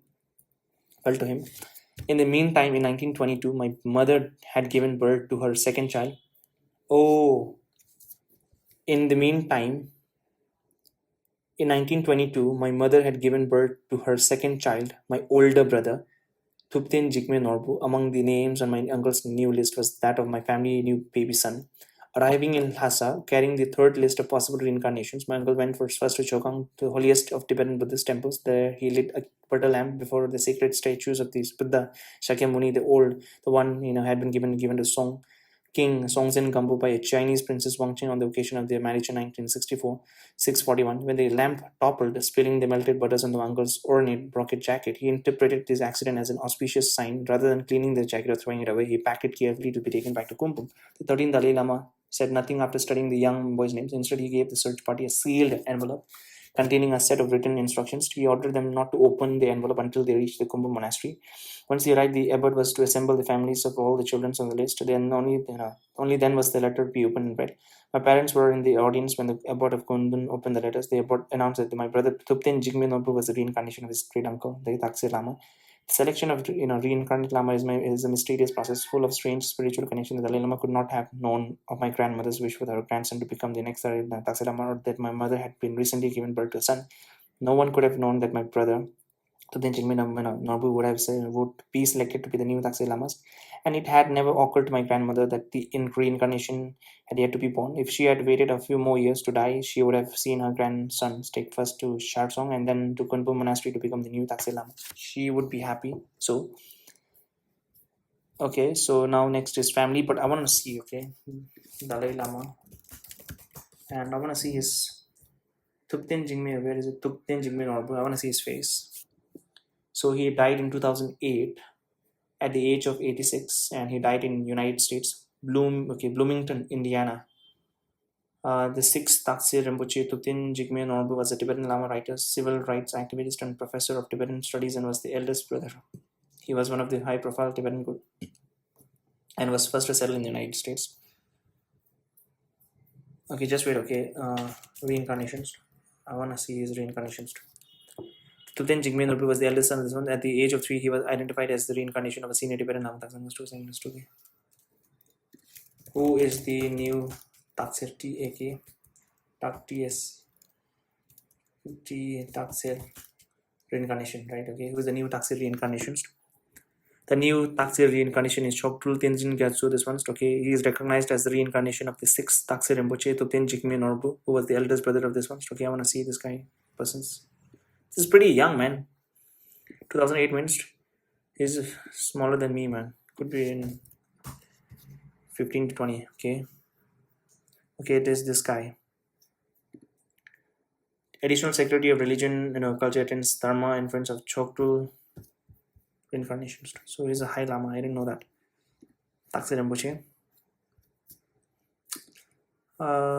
Tibetan parliamentarian attends the Dharma entrance ceremony of the Choktrul Tibetan Tenzin Yongten Gyatso Rinpoche. Tibetan exile parliament Yeshe Hargan. Okay. In addition of the monastery based in Laman. I think he was born in Mankur, South India. Gyatso is recognized as the reincarnation of the late Taksir Rinpoche, the eldest brother of who was the reincarnate Lama of Kumbh Monastery. Ceremony was attended by Dripung Triva Geshe Kunchok. I don't know what is he doing right now. Okay. Thereafter, Geshe, the representative of different houses of the monastery, representative of Tibetan non-governmental organization, resident of Mongol Tibet, and for their traditional secrets.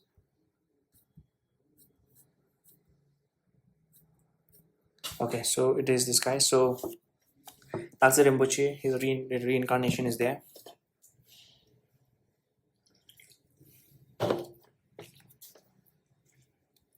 My family. Now, second part is my family. I never met my great uncle. He died sometime, some 10 years before my birth. But I know him vividly through the legacy he left. The villagers of Taksir remembered my great uncle's visit as occasion for the community to come together for the festival of dancing, singing, eating, and drinking. And for the 10th or sometimes 20-ounce silver ingots, he often distributed to everyone who came. I still have a 50-ounce ingots. Okay, what is ingots? Could be a coin. Ingots. Ingots. Ingot. Okay, ingot. Okay, ingot. Oh fuck, man. Ingot is it's a big one, right? Production of it is okay. Ingot. A solid piece of metal, especially gold or silver.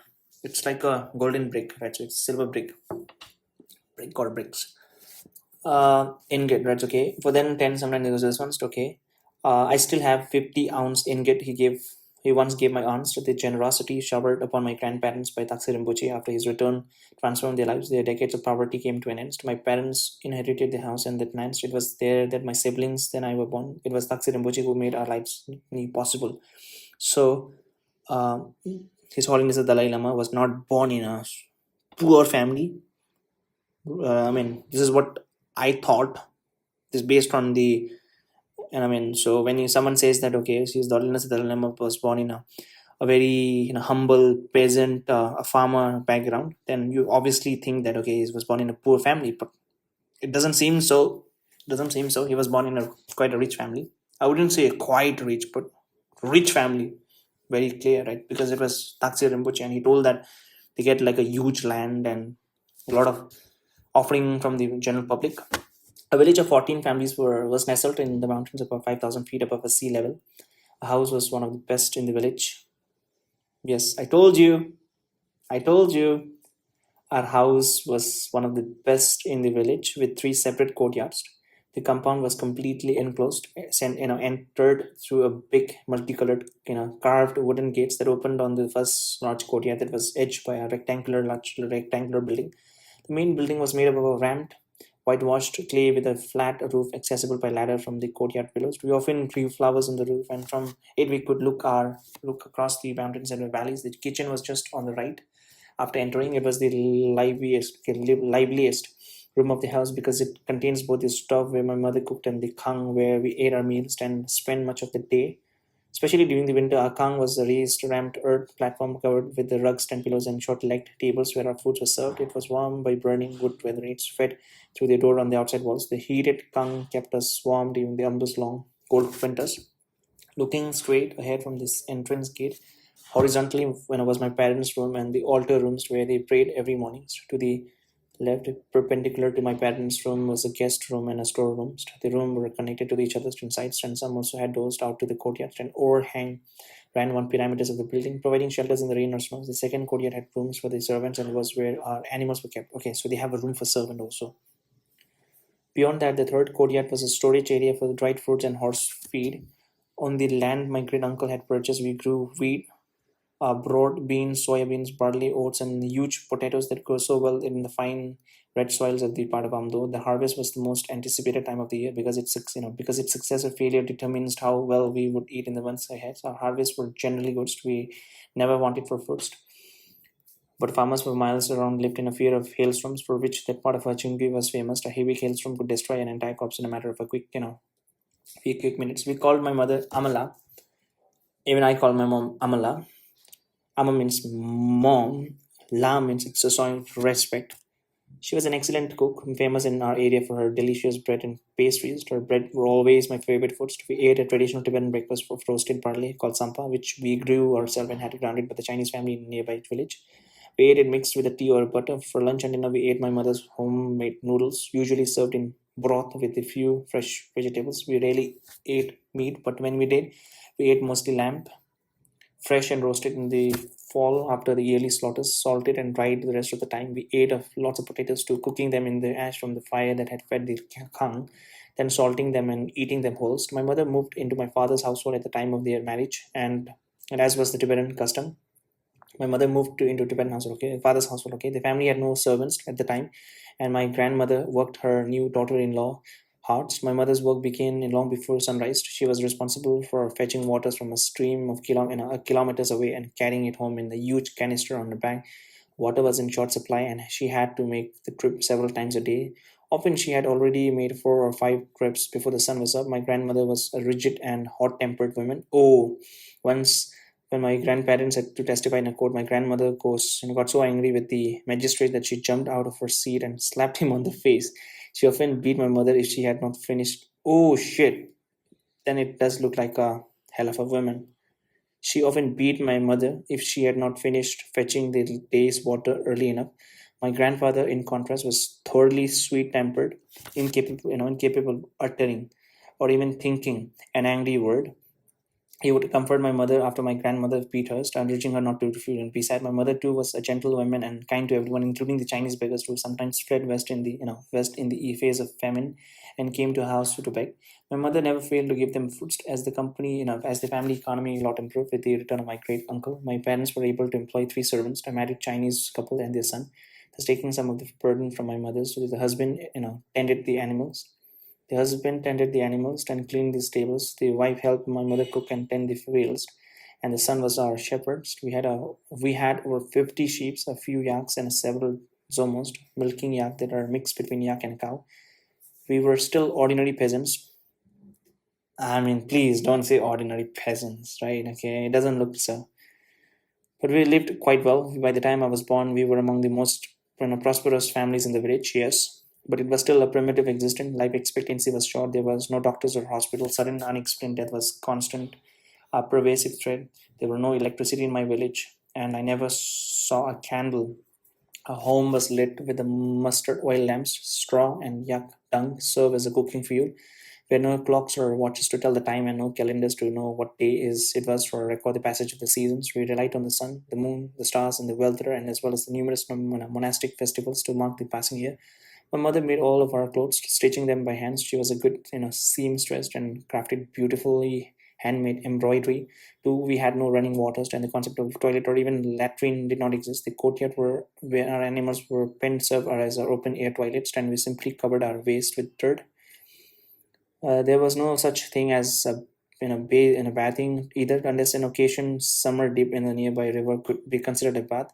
We had no concept of sanitation or cleanliness or soap. When some of the local monks saw the first bar of soap, they thought it was something to eat. We were so backward that we had no idea of a modern world beyond.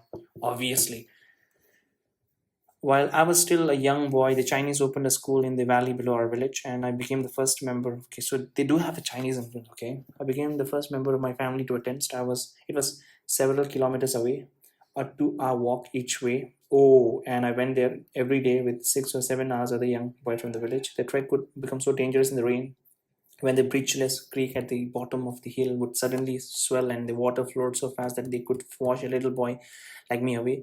My mothers often came running after me in a rainstorm to make sure I was safe. Sometimes on nice days, my companions and I never got to school. We played hooky in the hill states. Instead, even when we did go to school, we spent more time in play than study. By the time many Tibetans who originally spoke only their native Amdo dialects had begun speaking the local Chinese dialect, classes such as they were taught in Tsingui Chinese, I did not learn much. My earliest memories of childhood are of the series of misfortunes that struck my family when I was 6 years old. They began in early 1935. So, okay, that time I think Dalai Lama was born.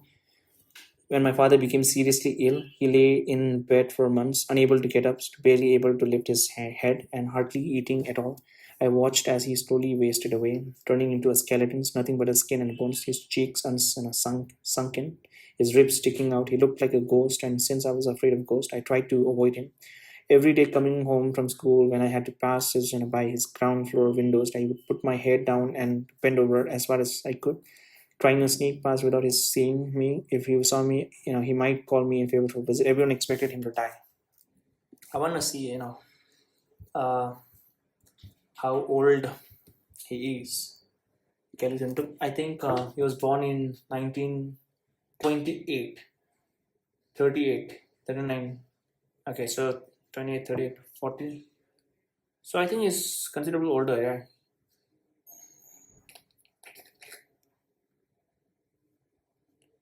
Okay, so 1990s, okay, 7, okay, so 28, 29, 30, 7, okay, so he's 7 years older. 7 years older than His Holiness the Dalai Lama. So yeah, so he was born in 1928.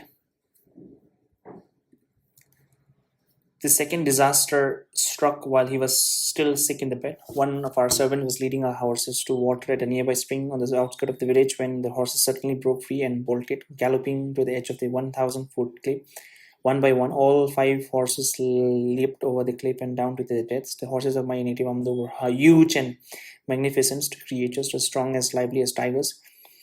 They had been introduced centuries earlier from Arabia, where they had been used by the cavalry. Later, the Manchu army used them too, and the imperial court continued to import them throughout the Qing dynasty. Horses like that had never leapt to such a depth before. The horses were important to my father, a major source of my family's wealth. He made a good living buying and selling horses and was natural veterinarian too. He could diagnose the ailments just by putting his hands on his sick horse.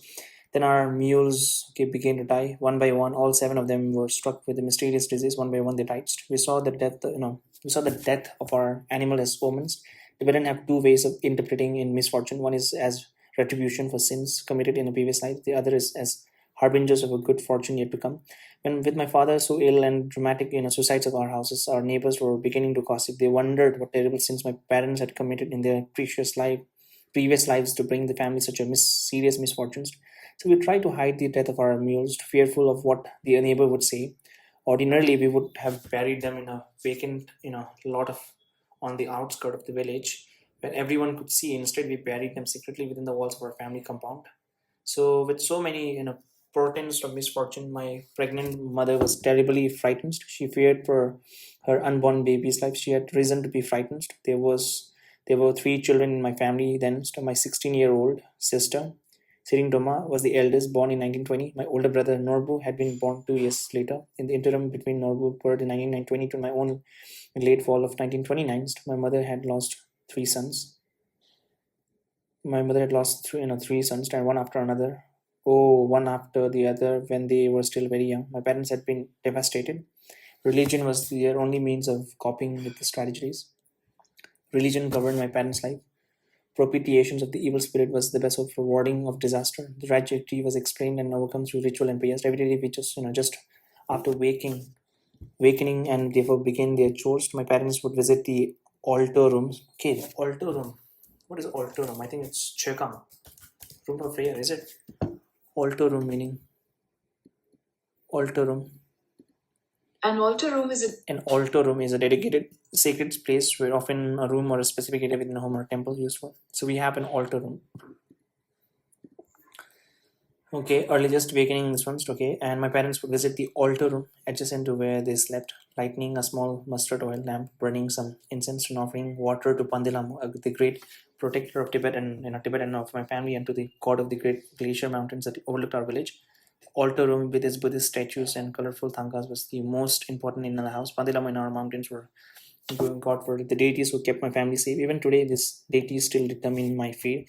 My mother, blamed the death of her children on one of our local ghosts, the cat ghost that lived in the village some 15 kilometers away. The cat ghost in our part of Ramda was said to be particularly powerful.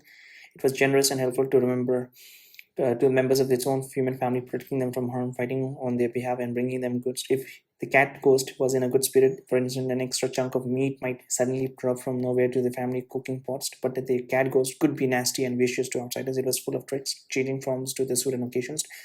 If it wanted sympathy, it might manifest itself as a small child. Sometimes it would enter into a local woman through a trance. My mother's discipline included a warning that if I did not finish my dinner quickly or if I disobeyed her orders, the cat ghost would punish me. I never saw the cat ghost, but my mother did when she was caring for her dying children. On the day that I was born, my father went immediately to the altar room, prostrating himself in the thankas. Quite working. Just wait. Prostrating, I think it's koi toy. Is it koi toy?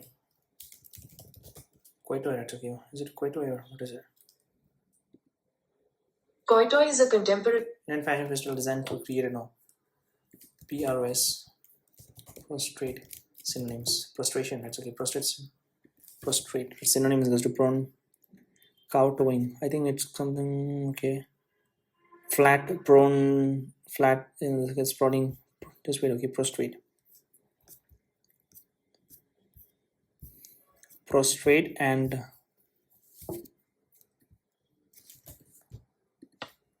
is prostrate and same. Koto. No, Koto, right? Okay, is it Koto? Koi toy. Kowtow. Okay, it's not koi, it's kowtow. It's kowtow. An act in an excessively submissive, okay. Kowtow means act in an excessively in a subservient manner. You didn't have to kowtow to a boss. Kowtow.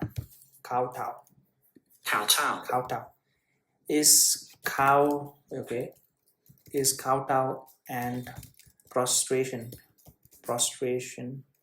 same? It's kowtow. Kowtow and prostrations are not exactly the same, although they are related terms of showing deep respect for submissions. Kowtow. Kowtow is a specific Chinese form of prostrations involving kneeling and touching the head to the floor, while prostration is a broader, more general term for lying flat on the ground. So yeah, so prostrations are a kowtow. It's a kowtow. It's not koi. On the day I was born, my father went immediately to the altar rooms, prostrating himself in thank before Pandilamo, offering thanks to the Buddha and making an oath that I would be a farmer managing the family business rather than a monk. My brother Nobu had been just a year older when he was identified as the reincarnation of the Taksir Lama and was already living in the Kumbh monastery by the time I was born.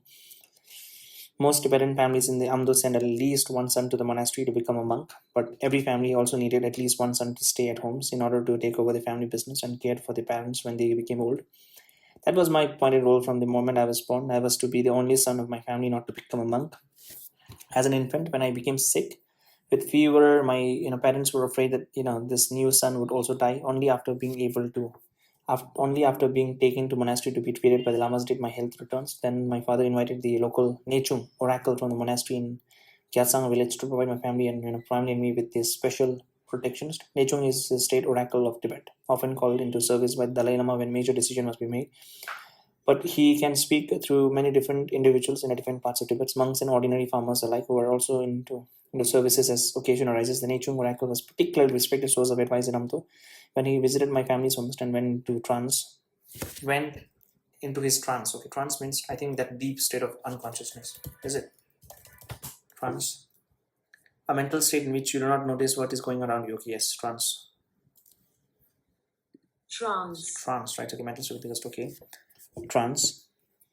Different types, okay. And my father fell on his knee, clinging to the oracle legs and sobbing, "What have I done wrong?" Okay, just wait. When he visited my family's homes and went into his trance, my father fell on his knees, clinging to the oracle legs and sobbing, "What have I done wrong?" My father wanted to know, "I've never done anything bad in this life. Why has my life been full of misfortunes? I've lost 3 wonderful sons, and now this son has also been sick too. Why am I suffering such a punishment?" He asked the Nechung oracle to accept me as his adopted son to protect me. Asked Nechung to oracle to accept me as his adopted son to protect me, to chain me into life and keep me free from harms. The oracle agreed. I became his adopted son. Oh, and he promised to protect me. He told my father not to cry. Don't feel so sad, he said. You're going to have many more sons in the future, and among them, they will give you a tremendous wealth. You will have so much money that it will flow to your house like a stream. From that time on, I was never sick. That oracle kept me safe. Could be superstitious, I don't know.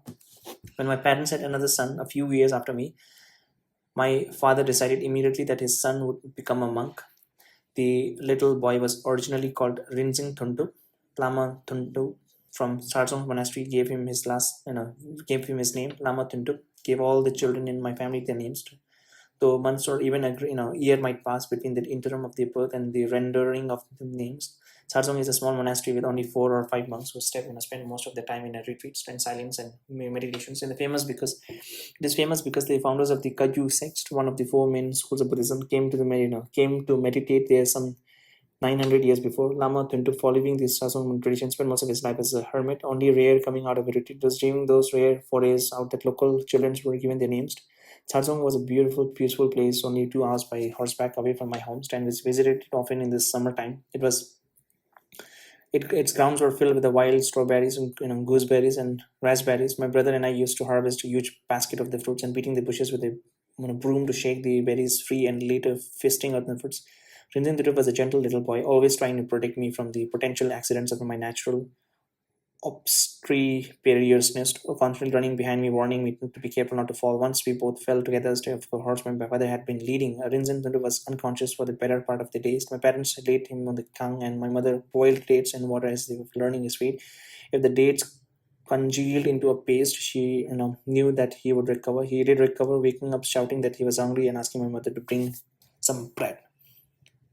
Rinzin Thundup's name was changed after that. He became Lopsang something. Instead, Tibetans often change their name after recovering from injury or illness. It was a way of tricking the spirits who were held responsible for the original misfortunes. Lopsang something went to the Kumbh monastery soon after to begin his training for the monkhood. He was still so small that he needed help getting over the wooden barriers that stood across the threshold of all the monastery rooms, preventing evil spirits from entering. The monk had to grasp little Sonam Lopsang something rope as the scurf of their neck to lift him across the threshold. My father was still on his deathbed when my next baby born. Okay, how is it possible? Could it be some other father? I don't know. My father was still ill. Okay, that's weird. He says that his father is very ill. couldn't move. So how is it possible to have a baby? My father was still on his deathbed when my next baby brother was born. The date was 6th day of 6th month by the local Kyungi calendar, July 6, 1935 by the Western one. I remember it well. The 6th day of the 6th lunar month was the date of the annual fair in our area, and my elder sister, Tsiringdoma, and I were looking forward to going.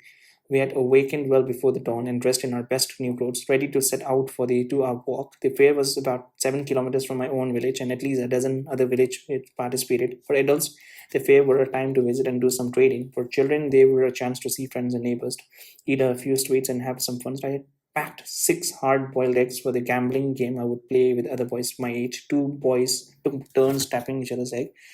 The boy who succeeded in cracking his competitor's egg was the winner, and his prize was the egg he had cracked. The game went on until all the eggs were cracked, or all the contestants grew tired and quit. That day, just as Siringdoma and I were about to leave for the fair, my mother asked my sister to fetch the village midwife. After conferring with the elderly woman, my mother told my sister that the new baby would be arriving that day and she would need my sister's help. She could not go to the fair. Siringdoma was furious. She threw a tantrum, crying and screaming and pulling her hair. She was determined to go to the fair, but the old midwife insisted that she stays. I went without my sister, joining our neighbors instead. How is it? Your mom is having a baby and you went to a fair. My mother gave birth like an animal in the stable that housed horses and mules, delivering the baby on the dirt with no sanitary precautions at all. So our custom taught that a woman giving birth were unclean. Okay, so even in Tibetan traditions, we do have it. My mother gave birth like an animal in the stable that housed our horses and mules, delivering the baby on the dirt with no sanitary precautions at all. So our customs taught that women giving birth were unclean. Hardly any time was set aside for recovery. Either shortly after cleaning herself and the baby, my mother would be back in the kitchen, boiling water, making tea, fueling the fire, and cooking the family meal. It is so sad and tragic to think back to those days, almost unimaginably how women had to live, how few rights they had. The rate of infant mortality rate was high. As my own mother experiences a test of the 12 babies my mother delivered during her lifetime, only 7 survived to adulthood.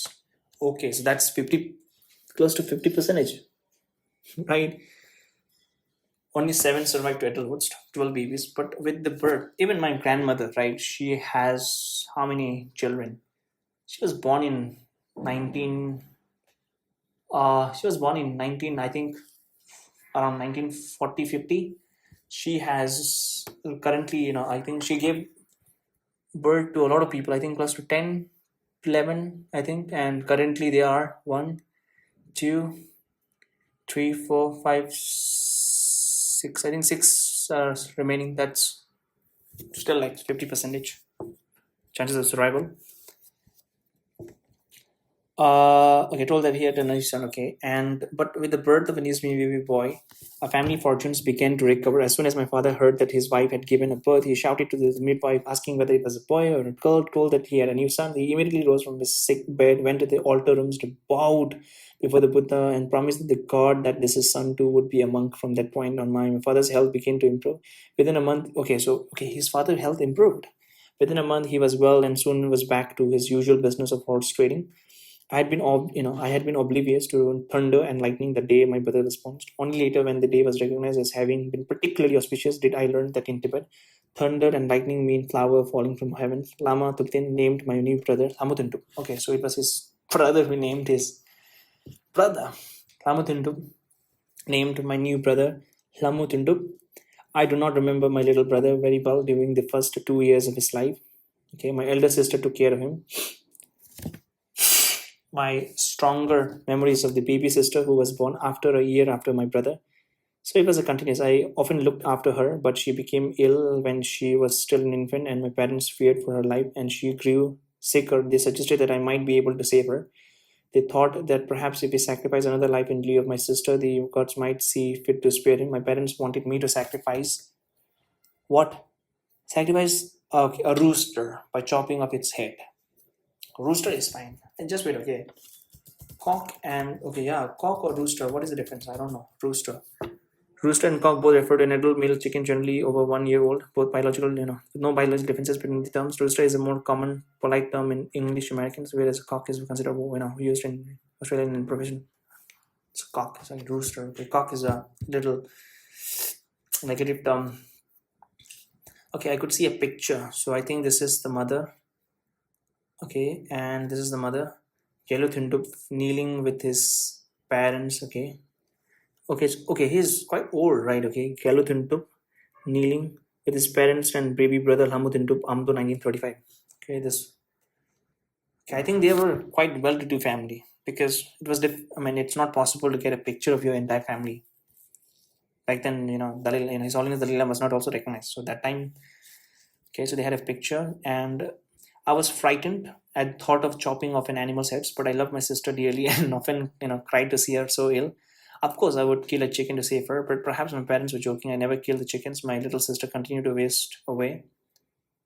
Oh, my little sister continued to waste away. She died after several months when I was around 7 years old. So many children died in infancy that we had no special ceremonies to mourn their passing. When elderly people in my village died, we had elaborate religious ceremonies with the monks coming to say prayers so the deceased would depart in peace. But so many infants died of high fevers and undiagnosed illness that their passing was never formally mourned.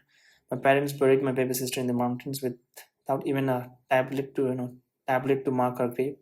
I did not go with them to bury her. Only after my sister's death did I become more aware of my little brother. Okay, so only after my sister's death did I become more aware of my little brother. The third part, the search team arrives. I knew from the cut of these clothes and dangling, earring of turquoise and gold that the tall, strange-looking man on our roof was not from Amdo. The horses tethered outside, and the voices coming from our kitchen told me that we had a guest. They were pilgrims, my mother explained. They had just visited Kumbum and were en route to Sharsong Monastery. They had asked to stay the night. Okay, just wait. Okay, I'll see when did the 13th Dalai Lama 13th Dalai Lama died is equals to, okay, he died in 33. Okay, so for 2 years in Tibet there was no leader, and 35 he was recognized, so it took a lot of times. Okay, so understood. Died reason. So why did he die? Okay, reason. He died. What are the causes of death? The 13th Dalai Lama Thupten Gezo died in this one at the age of 57 in Lhasa, while officially recorded a passing away due to illness often cited as pneumonia. Okay, often in declining health. Okay, so because of this one. Okay, they were pilgrims. My mother explained they had just arrived, visited Kumbum and were en route to Sharsong Monastery. They had asked to stay the night. We had no hotels in Amdo. Villagers were always hospitable to strangers, happy to house and feed anyone passing through. Since our house was among the best in the village, we often played host to travelers. We had 9 or 10 guests that day. The leaders was a young lama, and actually we gave to him the best of our rooms. His older servants stayed in the kitchen, helping my mother with the cooking and playing with my brother, younger brother, and me. Lamu Thindup was a little 2 years old, toddler, then just beginning to talk.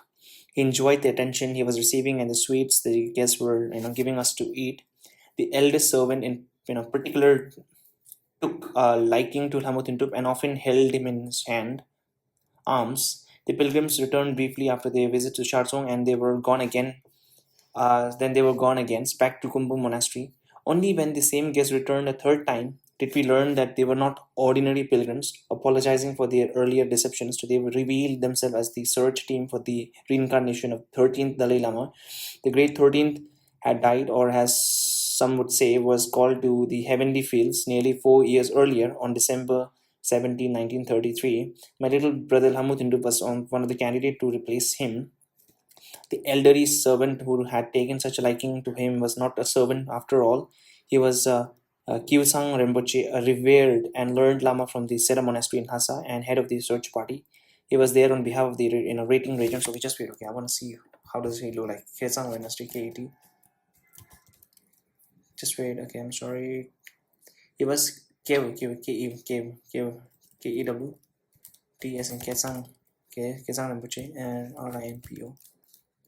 Kyusang RENPOCH, Kyusang Rinpoche. He was a Lama. Okay, so a lot of pictures. He was a Kesang Rinpoche, a revered and learned Lama from the Sera Monastery in Lhasa and head of the search party. He was there on behalf of the Riting regent, the man responsible for overseeing the search, and he asked my parents' permission to perform a series of tests to help him determine whether my brother was indeed the Lama's reincarnations. My older brother, Norbu, had already been declared the reincarnation of Taksir Rinpoche, and my parents knew something about the process of selecting a Lama, Dalai Lama. Of course, they agreed to the search party request. The test lasted several days, and both my mother and father were present when my brother were asked to choose from several similar-looking paired objects, of which one is, each pair had belonged to the previous Dalai Lama. If the young candidate, consistently chooses the object that had belonged to the previous Dalai Lama, the search party has strong evidence that the little boy is the reincarnation. So, not the reincarnation, but a strong evidence. Kevsang Rinpoche said nothing to us about the result of the test. He and his search party thanked my parents for the opportunity to test my brother, left them with the presence of a tea and Tibetan fabrics, and returned to the Kumbu monastery. We knew from the Ketsang Rinpoche that the team had spent months visiting dozens of families across the 6th district of Amdo. We knew too that the search party had met the 9th Pension Lama in Kwondo when they were en route to Amdo. The Pension Lama had suggested that they meet a little boy from Lunba village not far from Daksir. When the Pancha Lama had met the little boy in Kumbu monastery some months before, the child had pulled off the Pancha Lama's rosary and asked for his blessing. Later, we learned that reading Rinpoche had sent search parties to all three Tibetan regions, Amdo, Kham, and Central Tibet. My parents were honored just to know that a son of theirs was among the many being considered. A few years later, after the search party departed, some 15 soldiers from the army of Qinghai Governor General Ma Bufang suddenly arrived at our house. Ma Bufang was a Hui, a Muslim from a powerful military family. In 1928, after Chiang Kai-shek became president of the Chinese Republic, Kung He Amdo had been Qing He is known as Amdo. Amdo's announcements had officially designated the province, and Ma had assumed the post of a governor general. Despite Ma's high sounding official title, he was in reality a notorious warlord. His troops were nothing more than bandits with a reputation for plundering, burning, and raping young women. Ma's forces had conducted a particularly vicious campaign against Tibetan in Golok, robbing, looting, and terrorizing thousands of innocent people. He was widely hated in the Qinghai by Tibetan most of all. Generally, though, Ma Bufong had no more control over lowest reaches of society than the earlier Manchus or Mongols. Even when the local Huis in a nearby village viciously stabbed to death the Chinese owners of the mill where my family had our beer in a barley grounds, claiming that the Chinese owners' pig had been eating the Muslims' vegetables. Ma Bufong government did nothing to intervene. No attempt was ever made to bring the murderers to justice. Only when Ma Bufong sent his soldiers to collect taxes, measuring our family fields with strings and stakes and calculating the tax burden according to the size of the plots, were ordinary people usually reminded of the existence of the province's governor general. My family had already had a terrifying encounters with the Ma Bufong's army, sometimes before the visits of the search team. Ma's tax collection and collecting soldiers had set themselves up on our house, to using it as their base for making sure the local villagers were paying their taxes. We had no choices but to host them. Relatively well-off families such as my own had no trouble paying taxes, but many of the poorer families in our areas were so deeply in debt that they had no way to pay. They would run away and hide when the tax collectors came, and the soldiers would chase them down and drag them back. The soldiers set up gallows like contraptions in one of our Kodiaks to punish those who had captured. The would-be tax evaders upside and down by the ankles and beat them mercilessly with bamboo stick as the villagers gathered around screaming and begging them to stop. We were a small and close-knit village, all of us Tibetan Buddhism, but this many of us were relatives, and we got along well, helping each other during harvest and holding prayer festivals together. As I joined my fellow villagers to witness their beating, I was screaming and crying, alternatively holding my hands over my eyes to shield them from awful sights and peeking, through the crack in my fingers to see what was going on. My family was terrified to see the soldiers again. They said they were a military escort from Governor General Ma Bufong with orders to take my parents and little brother Thamut to Qingwing, the capital of Qinghai province, where Ma Bufong had his official headquarters. They ordered my parents to pack immediately. My parents had no time to think. What could it mean for an ordinary peasant family to be taken from their home by Ma Bufong's soldiers and brought to Xinjiang? Where were they being arrested? My mother, father, and little brother left with their troops. My older sister, Siring Doma, was already married by then, so I was left alone with the servant, crying every day.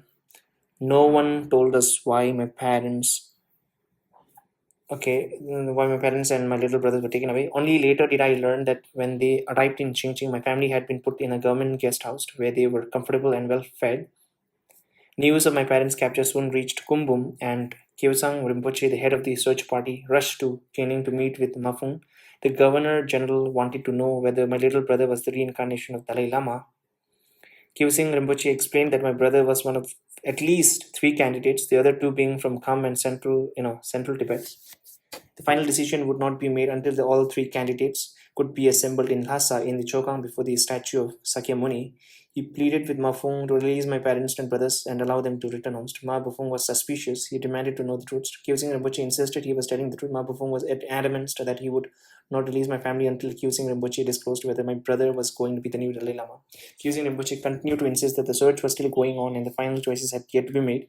Ma Bufong finally, relented, not by allowing my family to return home, but by permitting us to move to Kumbum Monastery. Relation between the monastery and Ma Bufong government were strained. Kumbum's taxes were arbitrarily decided by Ma Bufong himself, and he often demanded luxurious gifts such as horses, silk, brocades, and carpets. In putting my family under the care of Kumbum monks, Ma elicited a guarantee from them that neither my family nor Kyusing Rinpoche and his search party would leave without his permissions, and he demanded a payment of 100,000 silver dollars.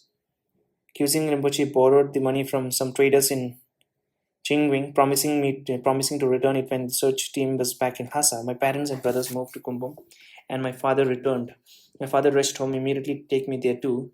Weeks passed, and then months, and then we still were at Kumbum. The search party, the search team needed to communicate with the reading regimes in Lhasa and could not trust that the content of the message sent by the telegraphs from Jingwei, India to Lhasa would be kept secret from the Ma Bufong. Trusted messengers had to be sent by horseback to Lhasa, the quickest one-way trips to riding at breakneck speed and changing horse every 25 miles. Look at least 20 days. An ordinary caravan trip to took 3 months or more. It could take a couple of months at top speed to get a single message back and forth. Rumors were rife. Everyone was speculating about who the next Dalai Lama might be, and many agreed that my brother was the most likely choice. The Kumbum monks were often the source of such gossips. Ma Bufong must have had spies among them because he heard the rumors too. So there's a picture of His Holiness the Dalai Lama, Lamu Tundup, in Kumbum before being chosen as the 14th Dalai Lama. Okay, he's very small. He looks very cute.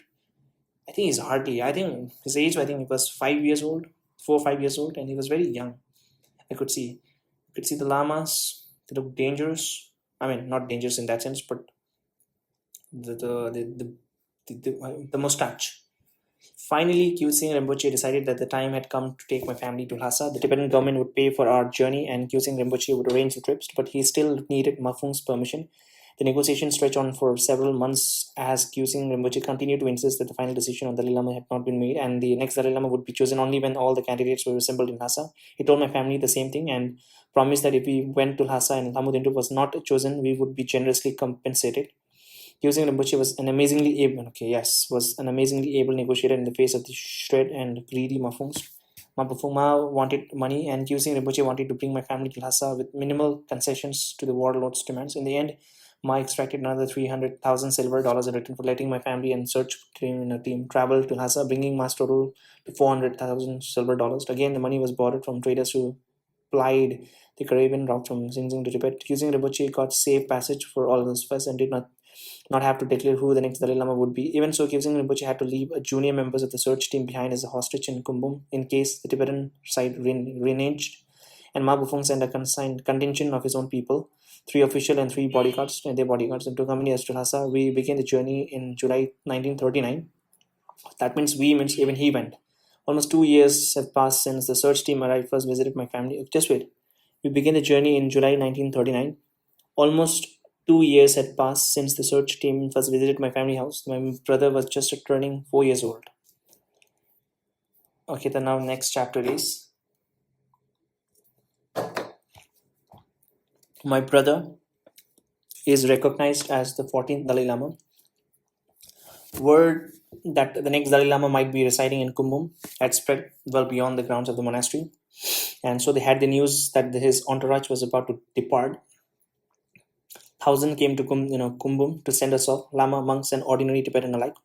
Crowds lined the route as we left the monastery grounds, making our way to Coconut Lake. Nomads from Amdo, Xinjiang, and Mongolia came to greet us with the presence of butter, cheese, yogurts, and meats. Everyone wanted to pay homage to the child they hoped and believed would be the next Dalai Lama. Everyone wanted the little boy's blessing. My deepest memory of the journey is still the kindness and generosity of the thousands of ordinary Tibetan people who came to wish us well.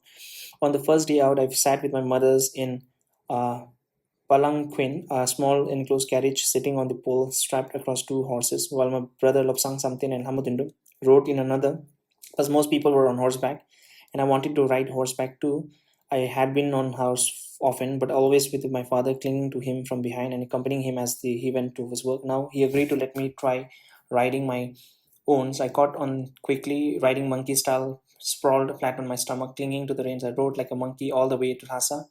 Our entourage was part of a huge caravan of traders. By the time the various groups were fully assembled, we had representatives from some 1,500 trading houses, about 5,000 people, some 5,000 horses and yaks, and countless mules carrying their heavy loads.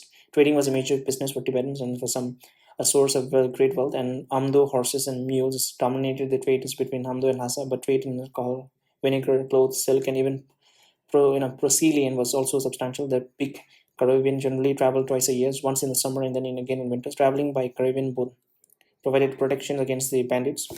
What is caravan? Caravan. What is caravan? Okay, Caravan. caravan. A large vehicle. Okay, this one. So, what is bandits? I think I know the bandits. Bandits. A member of an armed group of thieves who attack travelers. Okay. Okay, and traders were valuable prey and ensured their seasoned, okay, muleteers could guide the uninitiated traveler through the perils of crossing high mountain passes and fast-flowing rivers on horseback. Preparation for such a caravan were meticulous. We had to carry enough food and provisions to last us through the entire 3.5 month journey.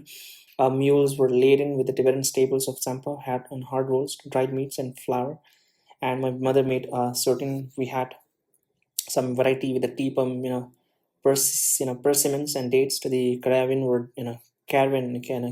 Okay, caravan was divided into two large parties. One group carried most of the provisions and took the lead, using yak to carry the heavy loads. The group was generally about 10 days ahead and would have a camp set up and be prepared to restock our supplies by the time the second group arrived.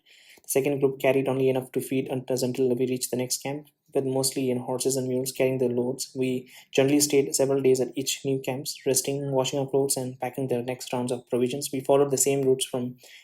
So then, what about the Lhasa? What was happening in Lhasa? I don't know. Okay, the path was okay, and we followed the same route from I'm not able to pronounce the place, man. The Chinese name Xingning to Lhasa that traders and pilgrims had been crossing for centuries. The path was so wide and flat and well worn that no one could get lost. We traveled mostly by dark, setting out after midnight and stopping by mid morning. The sun was strong on the high plateaus, and we thought the sunlight was bad for animals' eyes. The nights were cool, and the horses were faster and friskier. Okay, friskier. Then the summer weather was beautiful with the bright sunshine, no rain, and cloudless, deep blue skies. The stars were bright in the night and have guided our way. When the moon was full, the whole night was filled with light. Lhasa was due west.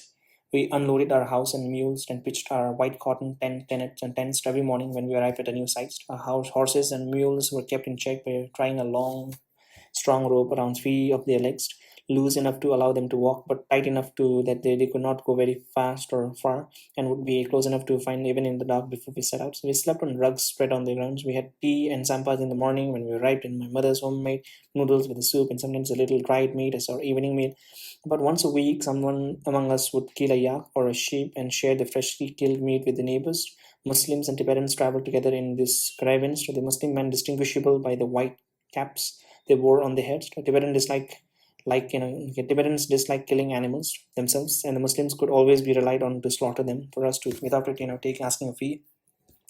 The entire trip was like riding on a horseback through a vast nature reserve. In Amdo, I had seen a few foxes or wolves occasionally, but nothing like what we saw on the way to Lhasa. Wild animals and birds were everywhere. As we camped along the bank of Coconut Lake, we saw thousands of red tufted cranes and wild geese. My brother and I chased the cranes, trying to catch them, but they were never frightened, so they just ran away. Kokonur is Mongolian for what is known as Chinese or King Wax Lake, the largest lake anywhere in China or Tibet, and situated at an altitude of some 10,000 feet. A small Tibetan monastery sits on one of its islands, accessible only in winters. The whole lake freezes, and thousands of Tibetans, circumambulate the frozen lake, gaining merits of their next lives. Later, when we passed through the vast grasslands of Changtang, the entire area were filled with the antelopes, wild yaks, musk deer, gazelles, wild goats, sheep, and wild ass. Sometimes on the distant mountains, we could see thousands of wild yak, black dots on backgrounds of a green. Sometimes huge herds of wild ass would run along us, thousands at a time. None of the animals were ever afraid. Today, Changtang had become the victim of a wanton poaching, and its once rich life had been decimated. When we came to the Saidam Basin, we traveled more than 2 months and hundreds of miles without seeing even a small village or a single human being who was not a part of our caravans. Somewhere before we crossed the border into central Tibetan, Pala, a monk official from an aristocratic family who was already rising in the rank of Tibetan government, hosted a picnic for my brother Lobsang Samten and me. It was there at his small hilltop monastery that I had my first taste of delicious pineapple and discovered that food could be preserved in a can. Later, Pala would become my brotherhood Lord Chamberlain and one of my most powerful men in Tibet. An amazing contingent of 100 Tibetan troops greeted us as we passed the Tangla Ridge and across the border into central Tibet. The colorful uniforms, the fur cap, and the rifles slung over their shoulders were a stark contrast to Mafung's motley Chintan troops. The army escorted us the rest of the way to Lhasa, and the nature of our journey changed. The personal attendants of the 13th Dalai Lama had accompanied. Okay, so now he has an army. The army escorted us the rest of the way to this one, and the nature of our journey changed. The personal attendants of the 13th Dalai Lama had accompanied the army, and they immediately took over the care of my brother. They had brought the former Dalai Lama's accoutrements of travel, huge tent as big as house, cooking equipments, food, and coracles made of yak or sheepskins to take us across the rivers ahead. It was mid-September by then, so we were almost 3 months into our journey. In 2 more days, we were in Nakchuka, some 100 miles from Lhasa. It was when we reached Nakchuka, just inside Central Tibet, that the General Assembly in Lhasa made the formal official announcement.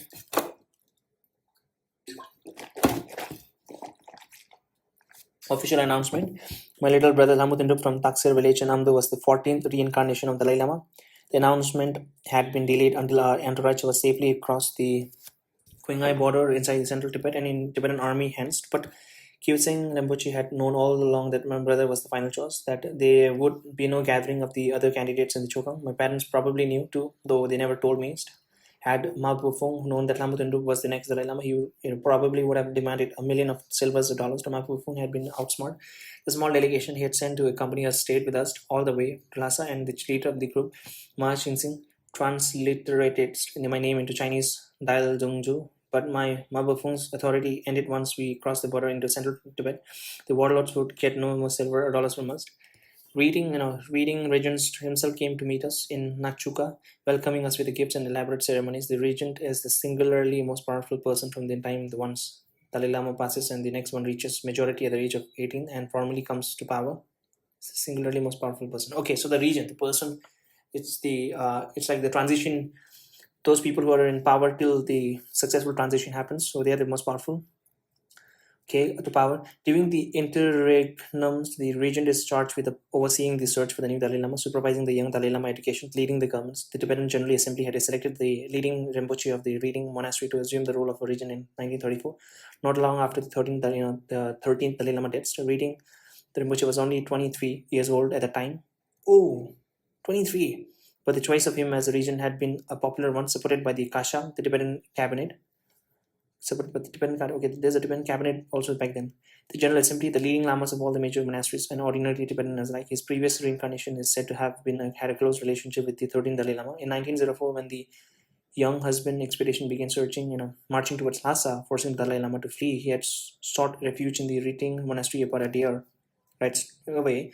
As the ceremonies to celebrate the choice of a new Dalai Lama began in Nachunka, suddenly everything was strange and new. The official secretaries and monks, the processions going on for hours, the food, the tea, the incense, the drums, the horns, the cymbals, the huge mask, the colorful costume, the dancing, dramatic reenactment. The ceremonies continued for days, and again, the nomads came to celebrate, receive blessings of the new Dalai Lama. So everyone was overjoyed at the outcome of the search. Every day was like a magnificent fair. Something marvelous was happening during every waking hour. From Nachuka, we reached the waiting monastery, a small and a beautiful edifice, perched atop a hill under a forest of junipers and pine.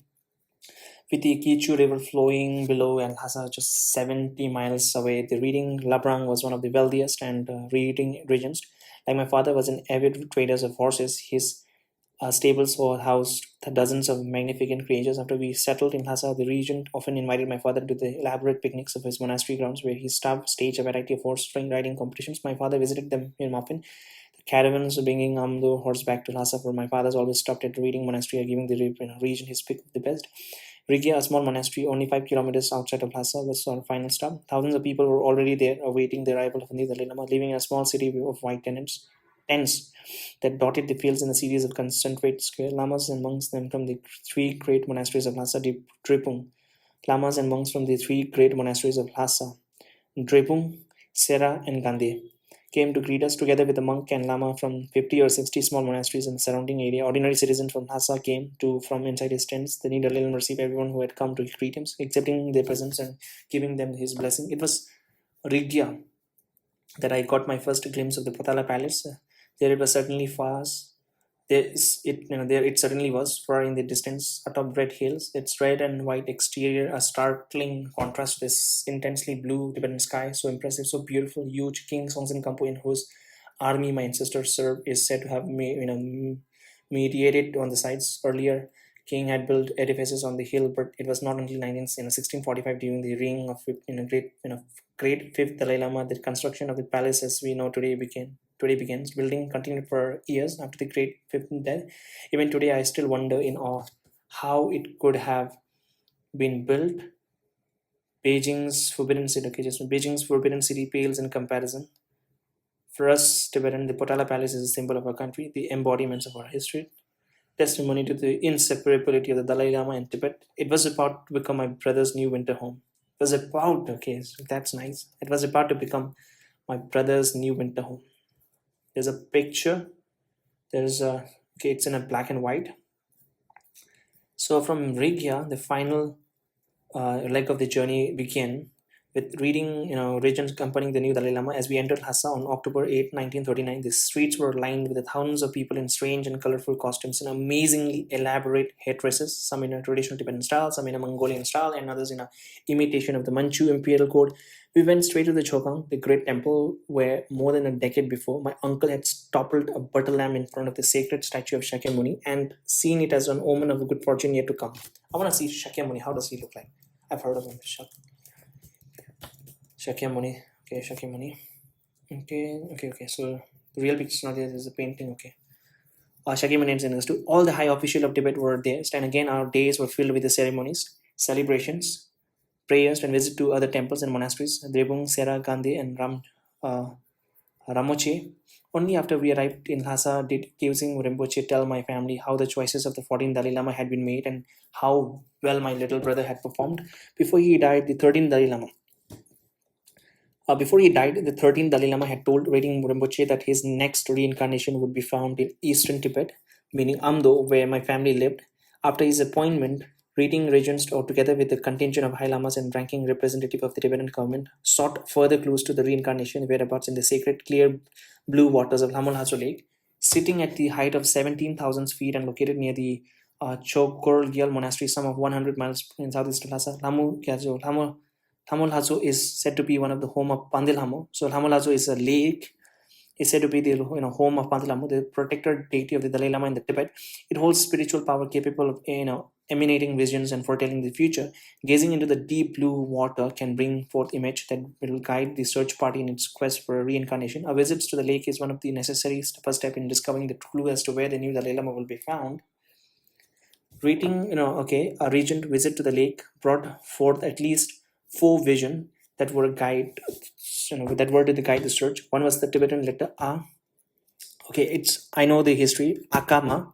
So A means the Tibetan letter A, which the region concluded was the Amdo in the eastern Tibet, and also Ka of the famous hermit Akama Repa, who had spent years meditating in a Sharsong. Okay, Akama, the monastery. Okay, and the small monastery near my home that had already played so large a part in my family's life. Another was the letter Ka.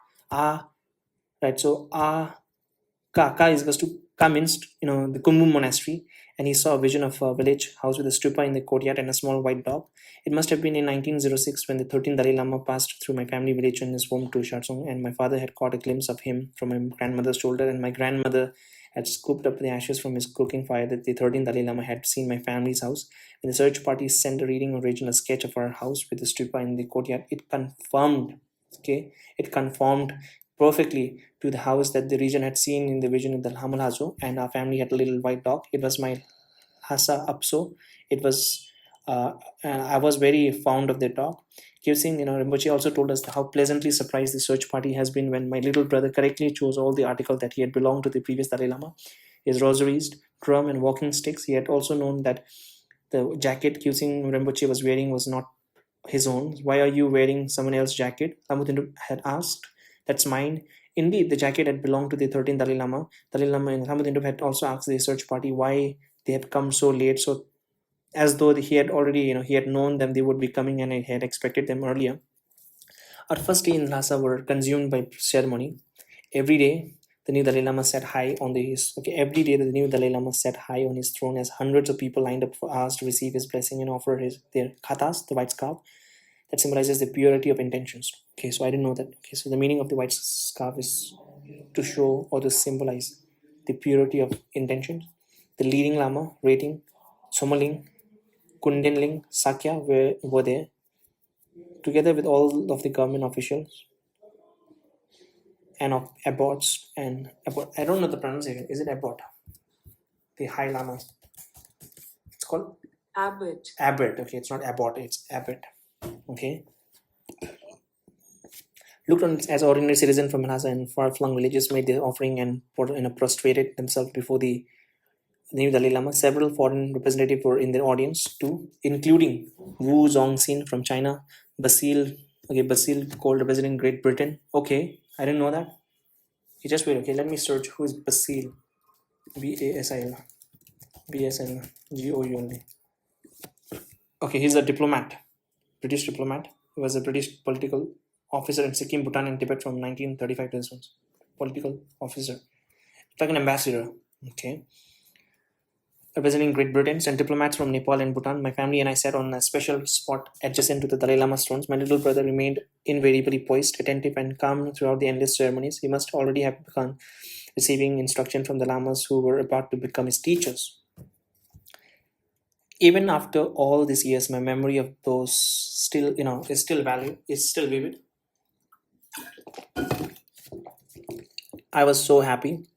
I was more than happy. I was thrilled. The whole trip had been a fantastic. Each part of the journey more exciting than the last. Never could a little 11 years old village boy like me have imagined the drama that had become my family's life in one giant leap. All the calamities that had befallen us a few short years before had been transformed into almost miraculous good fortune. My family had reached all the way to heaven. Our lives had changed forever. I agree, the lives have changed.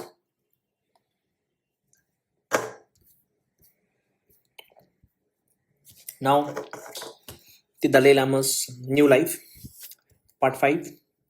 With my brother ensconced, okay, I don't know what is the word. With my brother ensconced in Potala, my family was set up in a huge house just outside the palace gates, where we looked up at the palace and the Dalai Lama could look down on us. Just, rating regions, and the Dalai Lama monk attendants made every effort to reduce the little boy's pain at being separated from his family. In the beginning, we continued to see my brother almost every day, and he could visit us whenever he liked.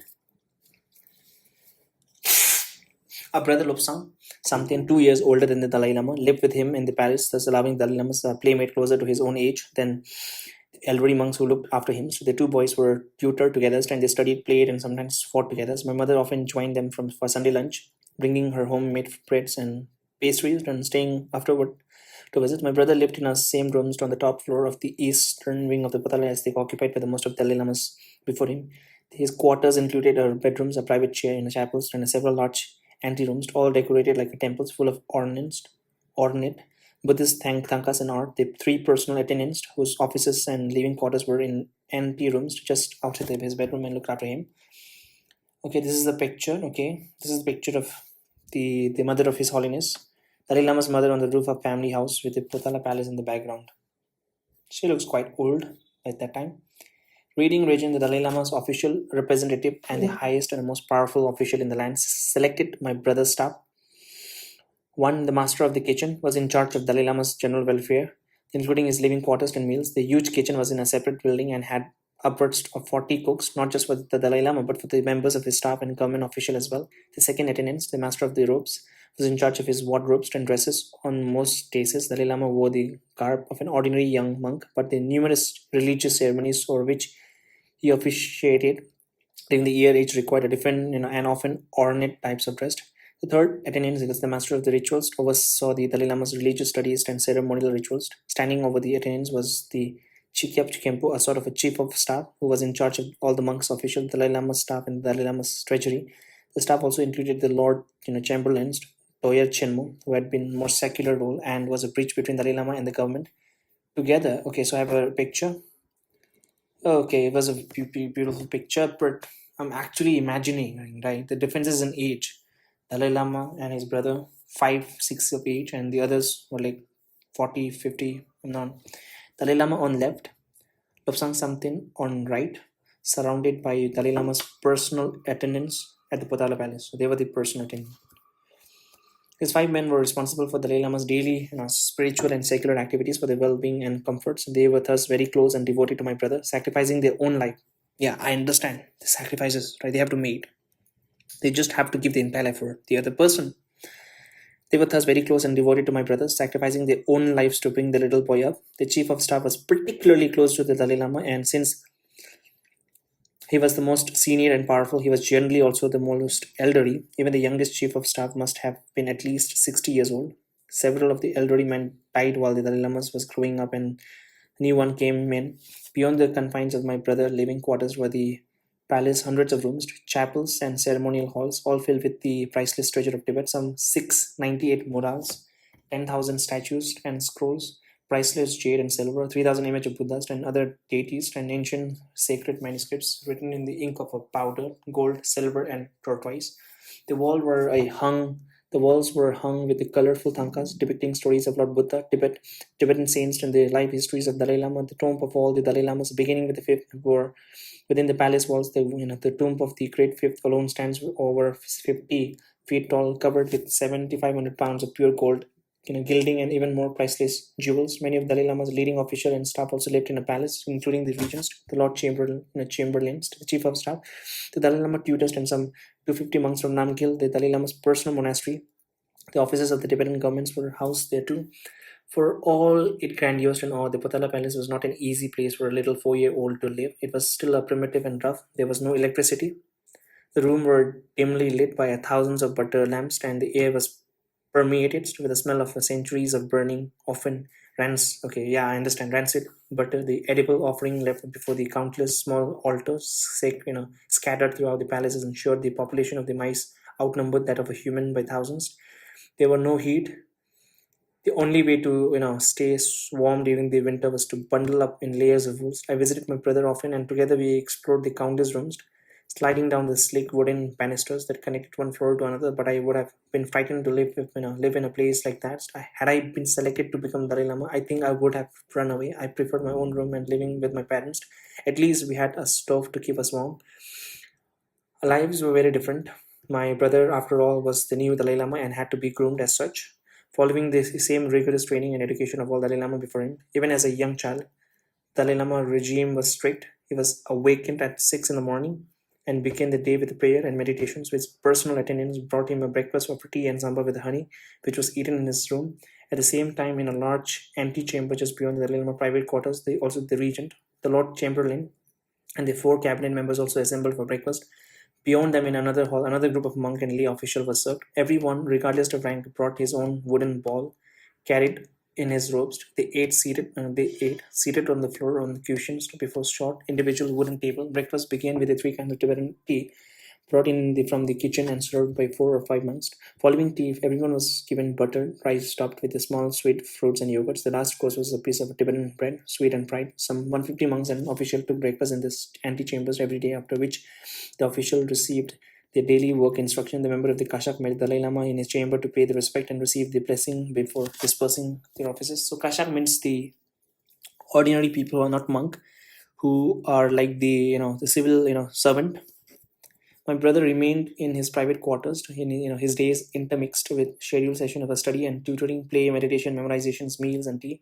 yes, if you're a monk, then you have to memorize a lot of the scriptures. You have to memorize the entire scriptures. I'm not a monk, but when I was small, right, in our school, we had to recite uh, Tibetan scriptures a lot, man, and it's not easy.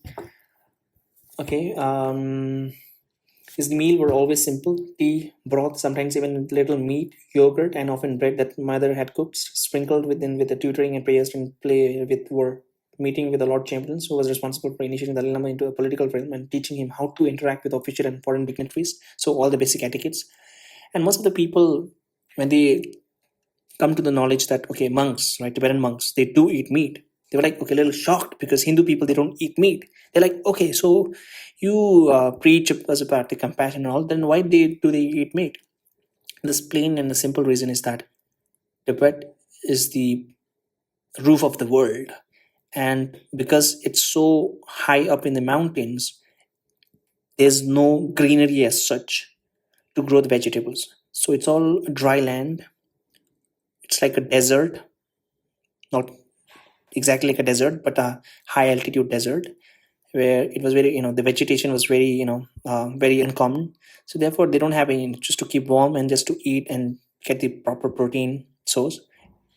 They don't have a lot of choices but to eat meat. So that's how they started eating meat. During the summer months, Dalai Lama removed. Okay, during the summer months, Dalai Lama moved from the Potala to the Nobralinga, meaning Jewel Park, 18th century palace some 4 kilometers away. His departure from the Potala was always a grand occasion with the processions of high rank officials leading lamas, his bodyguards, and contingent from the Tibetan army. My parents and I were a part of the processions too, riding on a horseback alongside Dalai Lama as he sat almost shielded from view inside his ornately painted sedan chairs. Thousands of citizens would line the street to catch a glimpse of the young Dalai Lama as the procession passed by.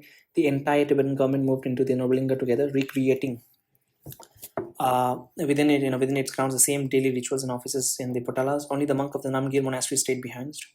We lived in the Nobulinga too, just outside the yellow inner wall that enclosed the Dalai Lama and his attendants, surrounded by lush green flower-filled gardens with its own miniature zoo. The Nobulinga was more livable and less imposing than the Potala. The grounds provided plenty of opportunities for little boys to roam, romp, and play. Family visits were easier and more frequent than there. My brother would sometimes bolt from his attendants and run in unannounced to join us. The most important aspect of Dalai Lama daily life was the religious instruction he received from the eminent and learned reincarnated lamas who served as his tutors. The pupil was the reincarnations of generosity, bodhisattva, compassion, and the tutors were responsible for ensuring that he fulfilled that roles. They were selected by rating regions and were expected to serve for life. Okay, Takra Rinpoche was okay. Takra Rinpoche was his first tutor, but Ling Rinpoche soon became the senior tutor with Trijang Rinpoche as the junior one. Okay, I know they were the one who wrote the Tibetan national anthem. Okay, Trijang Rinpoche. I wanna see. Okay, the Trijang T 3 CHN Trijang Rinpoche and Ling Rinpoche and POCH. Dalai Lama teachers. Kapche Ling Rinpoche. Okay, he died in 1983 and. Trijang Rinpoche, he died in 81, were the most two influential Gelug masters of 20th century, serving as the senior and junior tutors, respectively Dalai Lama. They were influential in preserving Tibetan Buddhism. Okay, where did they die? I want to know. Just wait, okay, I want to see. Where did they die? It does look like this.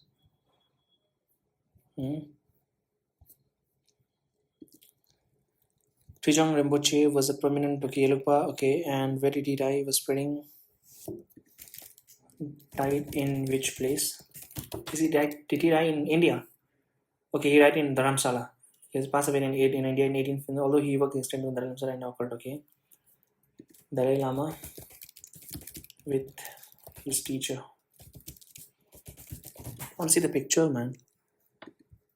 With his teacher.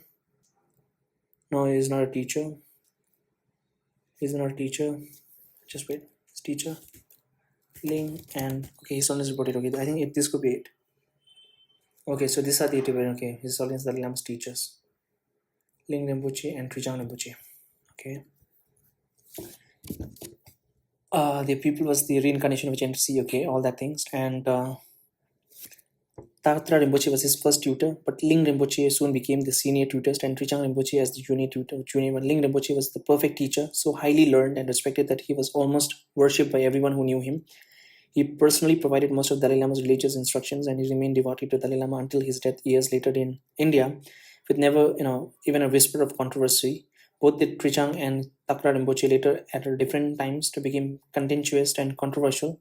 Tatra for his involvement in political scandal while he was serving as a regent, and Trichang for his role in a religious controversy related to the worship of a controversial deity named Shukden. Okay, so that is weird, man. So let me go and controversy. Let me see. Name discussed to Shukden. Trichang. Okay, Trichang Rinpoche. Okay. Trichang Rinpoche. POCG controversy. Okay. Trichang Rinpoche is central to the Dorje Shukden. Oh, Trichang Rinpoche is central to the Dorje Shukden controversy as a key proponent of the deities practiced and a primary guru to this one. He supported to Shukden, emphasizing Gelug purity, clashed with Dalai Lama's later ecumenical stance against the practice, creating a significant sacred rift. Proponent Shukden, Trichang Rinpoche was leading practitioner and proponent of Dorje Shukden, particularly following the teaching of. Just wait, okay? I want to see who's Shukden means. I think this is like the evil part, or I don't know. This is what I've heard. Okay, Shukden. Dorje Shukden or Dorje is a controversial figure in Tibetan Buddhism, worshipped by some as a Gelug protector deity and emanations of Manjushri, as in regarded by Northern Augusto as a dangerous, and regarded by other, notably Bodhin Dalai Lama, as a dangerous worldly spirit.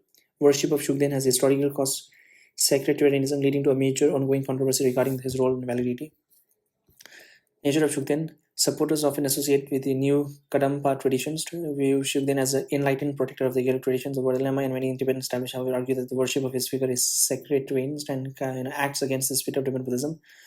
The conflict intensified from the 1930s and has led to deep division within the Gelug school. The Dalai Lama has advised against his practice due to his history of sectarian disharmony. Okay, what is sectarian? Okay, sectarian.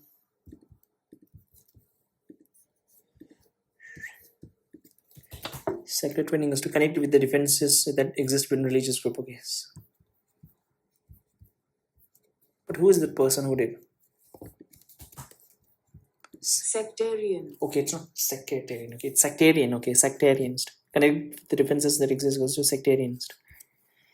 Okay, and pro-worship, view himself as a swift acting protector who remove obstacle and goes to dharma position. Argue that his worship is a spirit worship and causes harm, advocating for a non-sectarianist approach. Okay, it was promoting sectarians and which could potential damage to Tibetan independence movement. Okay, I want to see who this person is. Dorje Shukden.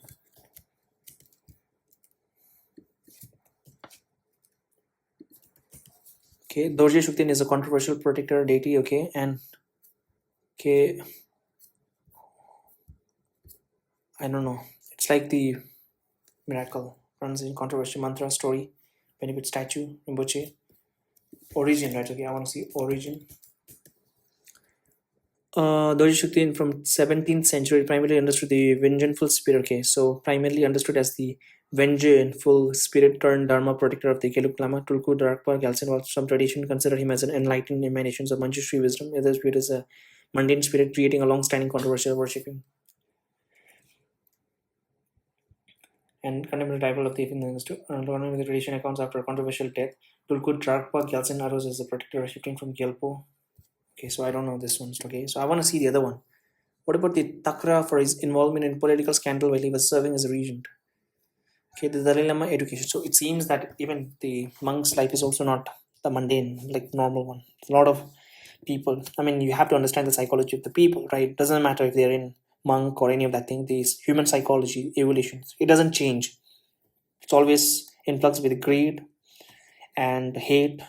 That's very difficult to, ignore. Dalai Lama education began with the basics of reading, writing, penmanship, and progress to memorization of a sacred text, an increasingly complex and rigorous subject. Like all the Dalai Lamas before him, he was required to master logic, Tibetan art and culture, Sanskrit, medicine, and all the complex areas of Buddhist philosophy, including dialectics and art of debating, upon which one grasp of Buddhist philosophy is judged. The final highest stage of the Dalai Lama formal studies was the Geshe exam, requiring him to subject himself to rigorous questioning and debate by Tibet's finest monastic scholar from the three great monastery of Sera, Drepung, and Kandy. It's like the PhD, I guess. My respect for my brother's education grew over time. Without his strict religious training and the discipline he acquired through a long period of meditation, he could never have attained the depth of spirituality, compassion, and equanimity. So that I was to later see him so powerful, him so powerfully. His sense of justice without revenge, of forgiveness for all, compassion of even for those who have done wrongs, and his utter absence of hatreds are qualities that can be acquired only after long years of studying meditations. They are the qualities that later made my brother the man of a greatness that he was to become and who so many people everywhere revere. And the next is my family's new life. My family was officially anointed into the aristocracy with my brother's accession into the Dalai Lama's throne.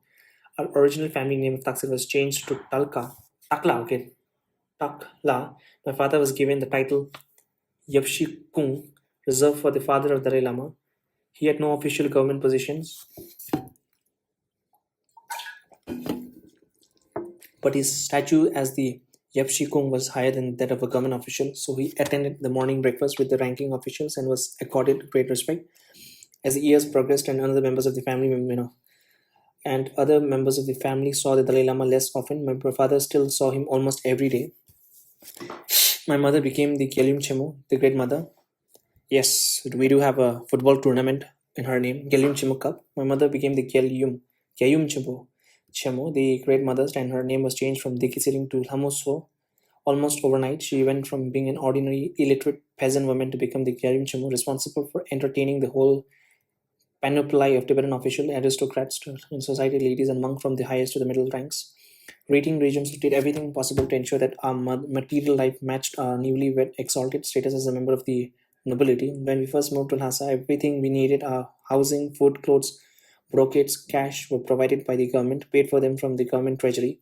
Soon, rating regions arranged for us to be given 5 large estates, 2 near Lhasa, one and on the other side of the Kichi River, 2 in southern Tibet near the Indian border, and another given to us by the aristocratic Pala family between Shikase and Kyangsi.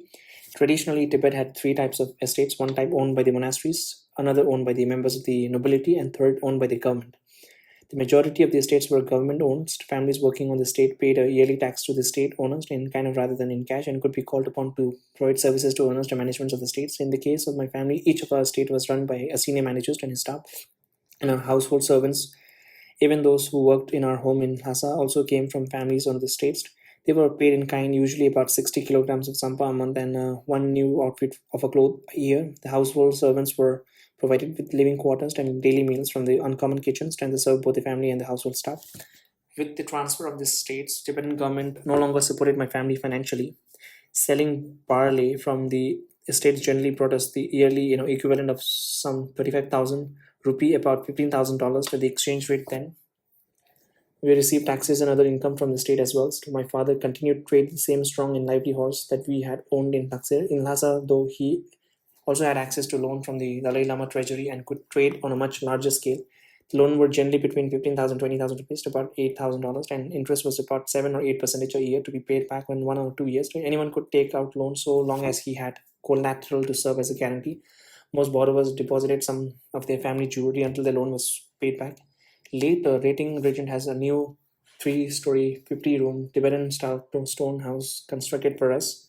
The new house, like the previous one, was also adjacent to the Polkala Palace. It was built to last for centuries and had several large courtyards, offices, storage areas, and chapels, 2 huge kitchen, living quarters for both my family and our dozens of servants, and a banquet hall and a meeting room that could accommodate upward of 40 people. We lived there in Lhasa rather than our own estate. So it does seem like they have a good money, a treasure. So this is the picture, the family. So these are the family and the servant. Okay, family and servant at Lhasa estate. The great mother is holding the infant Jezupema. Seringdoma, Kyalyum Tintuk are standing behind their parents at right. So the servant, okay, I could see them. Everyone is well dressed. Okay. So my favorite part of the house was the huge flat earthen roof where I grew flowers and vegetables and raised rabbits for a while. The rabbits were a gift from Rating Rinpoche and were doing fine until I returned home one day to find them being attacked by a flock of crows after I had opened their cages to let them run free. Two of the rabbits were already dead, and the crow had gouged out the eyes of several. I quickly fetched a rifle and began shooting at the birds. I was astounded when hundreds of crows suddenly appeared from nowhere, hovering overhead and cawing noisily in a complaint, protesting my attempt to kill their friends. Most of the crows survived, but all of the rabbits died. But all of the rabbits died. People are sometimes surprised to discover that my family had guns. In those days, almost every dependent. People are sometimes surprised to discover that my family had a gun. In those days, almost every Tibetan family owned a gun and knew how to use them. Growing up, I was responsible for my family's collections and I was engaged in a target practice at least once a week. We had some 30 weapons, including a few light machine guns. My failed attempt to kill the crows is the only time in my life that I have used a gun against sentence being. Thus, in Lhasa, my family came suddenly into considerable wealth, the wealth of the most members of the Tibetan nobility, like reincarnated Lama and their Labrang. They usually accumulated over a period of centuries. Our wealth came quickly, thanks to large measures to the generosity and the help of reading regions. But our wealth was not extravagant. We may have made more than other Tibetan nobility, but our new wealth came nowhere near that of a European aristocrats or Tibetan leading monastic Labrangs. And despite our vast estates and huge houses, our living condition remained primitive and simple. They still had no electricity or running water.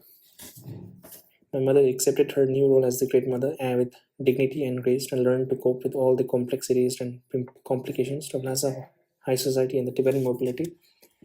The Dalai Lama's birthday and Losar, the Tibetan Lunar New Year's, were holiday required us to entertain most of Lhasa's high society, religious and lay alike. On New Year's, we would entertain non-stop for a week, hosting some 50 guests each day from 10 in the morning on to into the nights. Morning tea and mahjong would be followed by an elaborate luncheon banquet. A walk through the garden would end with another round of mahjongs. The evening would conclude with an elaborate Chinese-style banquet, in somewhat pale imitations of what must have been served in the imperial court of Beijing. During our first few years in Lhasa, we relied on friends and neighbors to loan us the plates and dishes required for such a formal entertaining. Not only 1964, when I first visited Beijing, was I able to buy a porcelain place setting worthy of such a banquet. Many of the pieces I bought dated to the Kangxi and Qinglong periods and had been used on the Qing emperor's table. I had the dishes and the bowls meticulously wrapped in a cotton and bamboo, packed in a 7 large wooden crates, and then shipped by truck from Beijing to Quinting and from Quinting to Lhasa. So there's a picture again. So, okay, two adults standing from left, Punzo Tashi and his wife Tsering Doma. Okay, so his sister sitting, mother of Kelu Tuntup, okay, mother of Kelu Tuntup and Dalai Lama. Okay, where's the Dalai Lama? Okay, okay, and children standing from left, Tenzin Nawang, son of Phuntsok Tashi and Tsering Doma. Tenzin Chogil, youngest brother of Kelu Tuntup, and the Dalai Lama. Khandu Tsering, daughter of Phuntsok Tsering and this one, and Jesu Pema, younger sister of Kelu Tuntup and Dalai Lama. By mule with one of the semi-annual carvings. Only much later, when I auctioned some of the table, where at Christie's, did I fully realize how valuable the porcelains was. I spent some 30,000 on 33,000 pieces for of porcelains that Christie's 50 piece fetch a total of $50,000. My mother's character never changed despite our new trapping of aristocracy. During formal public ceremonies and the entertaining she was required to do on a special occasion, she wore the elaborate brocades of nobility. Otherwise, she continued to wear the simple Amdo-style chupa she had worn in Taxir village. She remained a patient and kind-hearted woman, facing life serenely, even in the most difficult of circumstances. She was a great lady and a wonderful mother to my sister and my brother and me. My father was criticized. Okay, my father was criticized by many people in Lhasa for being arrogant and for being too easily roused by anger. Some of those criticisms were deserved. He was an illiterate farmer who was suddenly thrust into an extraordinarily high position as the Yabshi Kung. He was treated with such elaborate respect that perhaps he became spoiled. He dressed in the silk brocades worn by all the high-ranking Tibetan officials and traveled with an entourage of 5 or 6 servants, attendants, and aides. One job of the retinue accompanying such high-ranking men is to clear the path for their masters, and the accusation that my father's aides sometimes required people to dismount and step aside as he passed, that they sometimes hit horses or people who did not get out of the way fast enough, well, may be true. Sometimes my father used his position. Okay. Oh, okay. Sometimes my father used his position cursing people unnecessarily or charging higher than market price in his business dealings. He was notoriously hot-tempered man. The character trait seems to run in our family past, perhaps through my grandmother's genes. Most members of my generation inherited it. My older brother Norbu, my sister Singdoma, and me. Even the Dalai Lama had a temper that he had to learn to subdue. In fact, my native village, even all of Amdu, had a reputation for producing straight talking, hot tempered people. Maybe it is the effect of our mountain gods, but 5 minutes after blowing up, our equanimity returns. Our anger has no lasting effects. Ngabo Nawang Jigme was the famous object of my father's tempest. Latwara, a high-ranking monk official, and his deputy Nawalcha Nanzamas were in charge of the construction of the new house in Lhasa. My father heard rumors that Ngabo was siphoning off building material to construct a house of his own. The rumors were almost certainly false. Ngabo had plenty of money to build his own house, but rumors and gossips were a staple of life in Lhasa, and my simple farmer father was unsusceptible to believing what he heard. I returned home one day to witness him chasing Nagpu about a house with a stick. My father, angered with Nagpu, soon passed, and Nagpu became a good friend of the family. Later, Nagpu would play a singularly important role in Tibetan history. He was the governor of Chamdu when the communists attacked. My father, despite his temper, was not a bad man. He was deeply religious, often inviting the leading lamas of the Lhasa to our home to share a meal, gave us the blessing, and pray for us when we were sick. He was fond of me and treated me well. From the time I was a small child, he taught me to forgive and forget, to suppress my anger when wrong, to bear mistreatment with serenities, to remain silent even when abused. He knew that I would be rewarded later. His advice has served me well. My memories of my childhood with him are nothing but pleasant. I love my parents. My life changes with my brother's installation as the 14th Dalai Lama. My own role in the family changed too. I was no longer to be groomed to take over the family business. I was to serve my brother instead. I entered Dakarkang, a private school where young boys from both aristocratic and ordinary families were educated for government services. The teaching was thoroughly traditional. There was no such thing as a modern education in Lhasa. The Tibetan educational system was hopelessly backward. Several efforts have been made to introduce modern British-style education, but all of them had failed, opposed by conservative monastic leaders who feared that education reforms could challenge Buddhism, the Tibetan way of life, and their own power. Frank Ludlow, a British civil servant who had served with the Indian Education Services and later from 1942 to 43 in his own country, in his country's mission in Lhasa, was the first to try to introduce modern school to Tibet. In 1923, he set up a school in Gansei where students received a combination of both British and Tibetan-style educations. The school was plagued with problems from the start. Ludlow was forced to close it some 3 years after it began. In 1944, another effort was made to open a modern British-style school in Lhasa, similar to Ludlow's in Gassé. It had a British headmaster named Ronald Parker, and classes were taught in both Tibetan and English. Many people were excited by the prospect of their new style of education, but the conservative triumphed once again. The school was ordered closed only months after it opens. Classes for the 20 students, classes for the 70 students at Tarkang began at 6 in the morning with everyone shouting religious texts aloud in unison. Then we turned to writing and grammars. We used wooden slabs spread with the white dust to practice our writings with the dry bamboo sticks, serving as a pen. Only after several months, when our writing skills were deemed sufficiently advanced, did we earned the right to use paper. Even soccer, my favorite sport, was out of the question at Tarkang. Leading official in the Tibetan government had concluded that the ball so central to the game represented the head of the Lord Buddha, thus rendering kicking it scandalously, sacrilegious. Our headmaster, Thupten Sampil, was more modern than most. He was a monk official who had been trained as a wireless operator in India. And he worked in the government treasury and ran the government's wireless station in addition to his responsibilities at the school, but he still would not allow us to play soccer.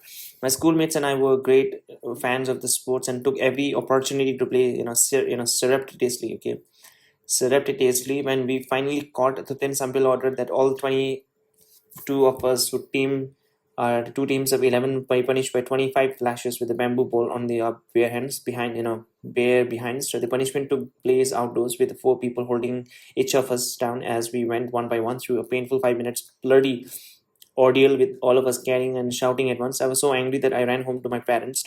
The Dalai Lama soon heard about this incident and came to the Nobulinga to inspect my wounds. He could not had been more than 7 or 8 years old at the time, but he shared my anger and wanted to order the principal to our house to receive his own punishments. My parents would have nothing to do with this.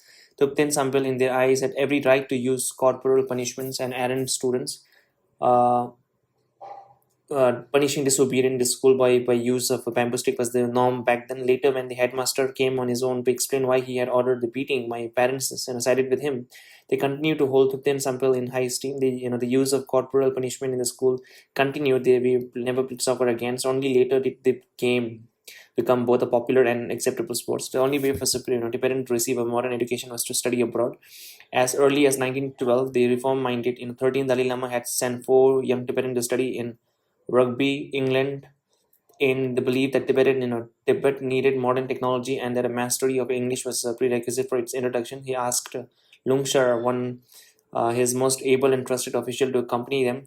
Lungshar, like the students, learned English, traveled widely in Europe, and came face to face with Western democracy. He became convinced that Tibet needed major political reforms, and upon his return, he became a powerful advocate for a change and the leader of a new progressive factions within the government, serving officially as the Minister of Finance and Domestic Affairs.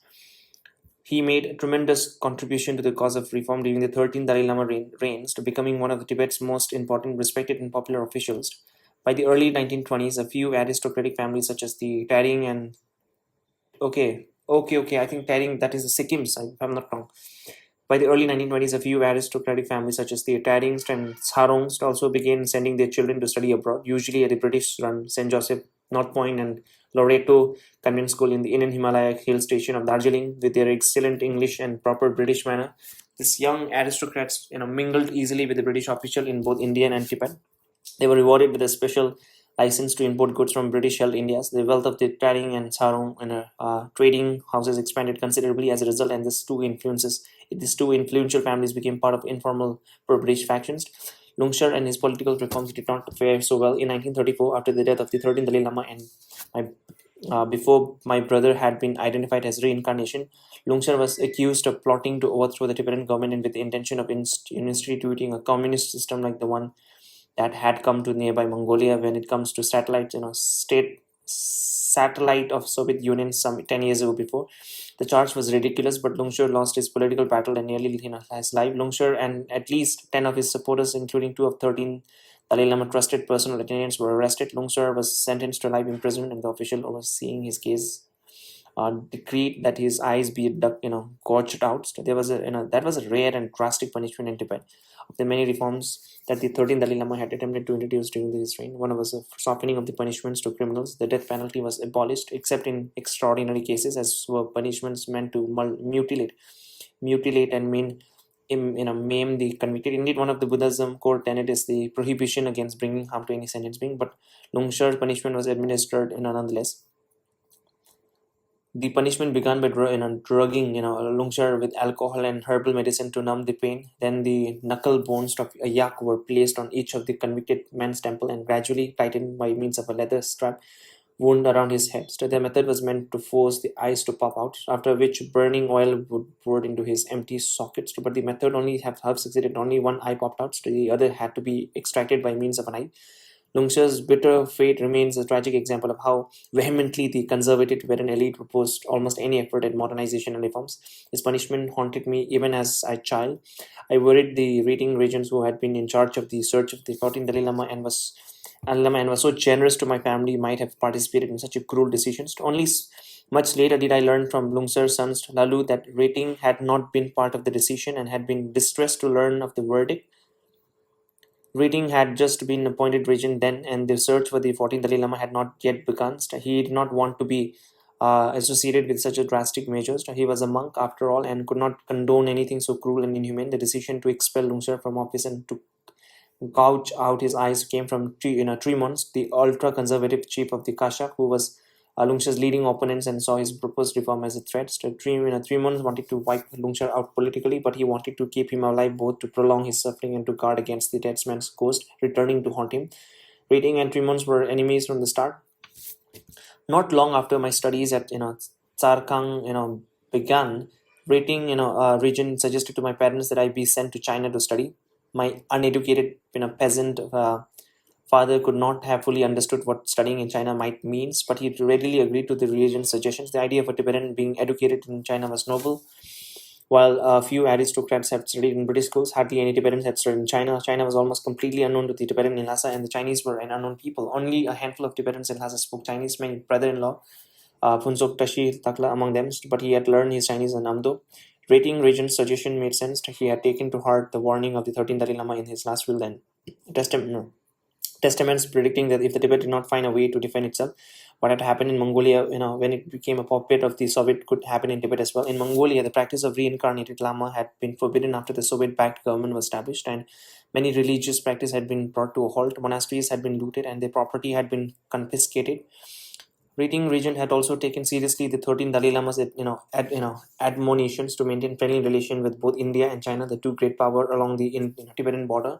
Some people have argued that the Rating Regent was too pro-China, but he was not a pro-China. He was searching for a way to balance British and Britain and China once against the other. The British influence had already expanded too far. He thought with the door to trade of forced to open and in the cooperations of the Tibetan territories of Ladakh, Sikkim, and Bhutan into the British Empire. Many Tibetans were suspicious of the British, believing that they could not be trusted either to maintain Tibet's territorial integrity or to support us against China outside intruders. Rating Regent saw better ties with China as a way to balance the demand from the Great Britons. When a Kuomintang delegation headed by Guang Musong attended the funeral of the 13th Dalai Lama and presented the Tibetan government with the new telegraph system, they were allowed to leave a couple of men behind to run the new machine. Later, Chiang Kai-shek sent another delegation led by Wu Zongxing, the head of the China's Office of Mongolia and Tibetan Affairs, to attend Dalai Lama's enthronement ceremony and present His Holiness with the kata.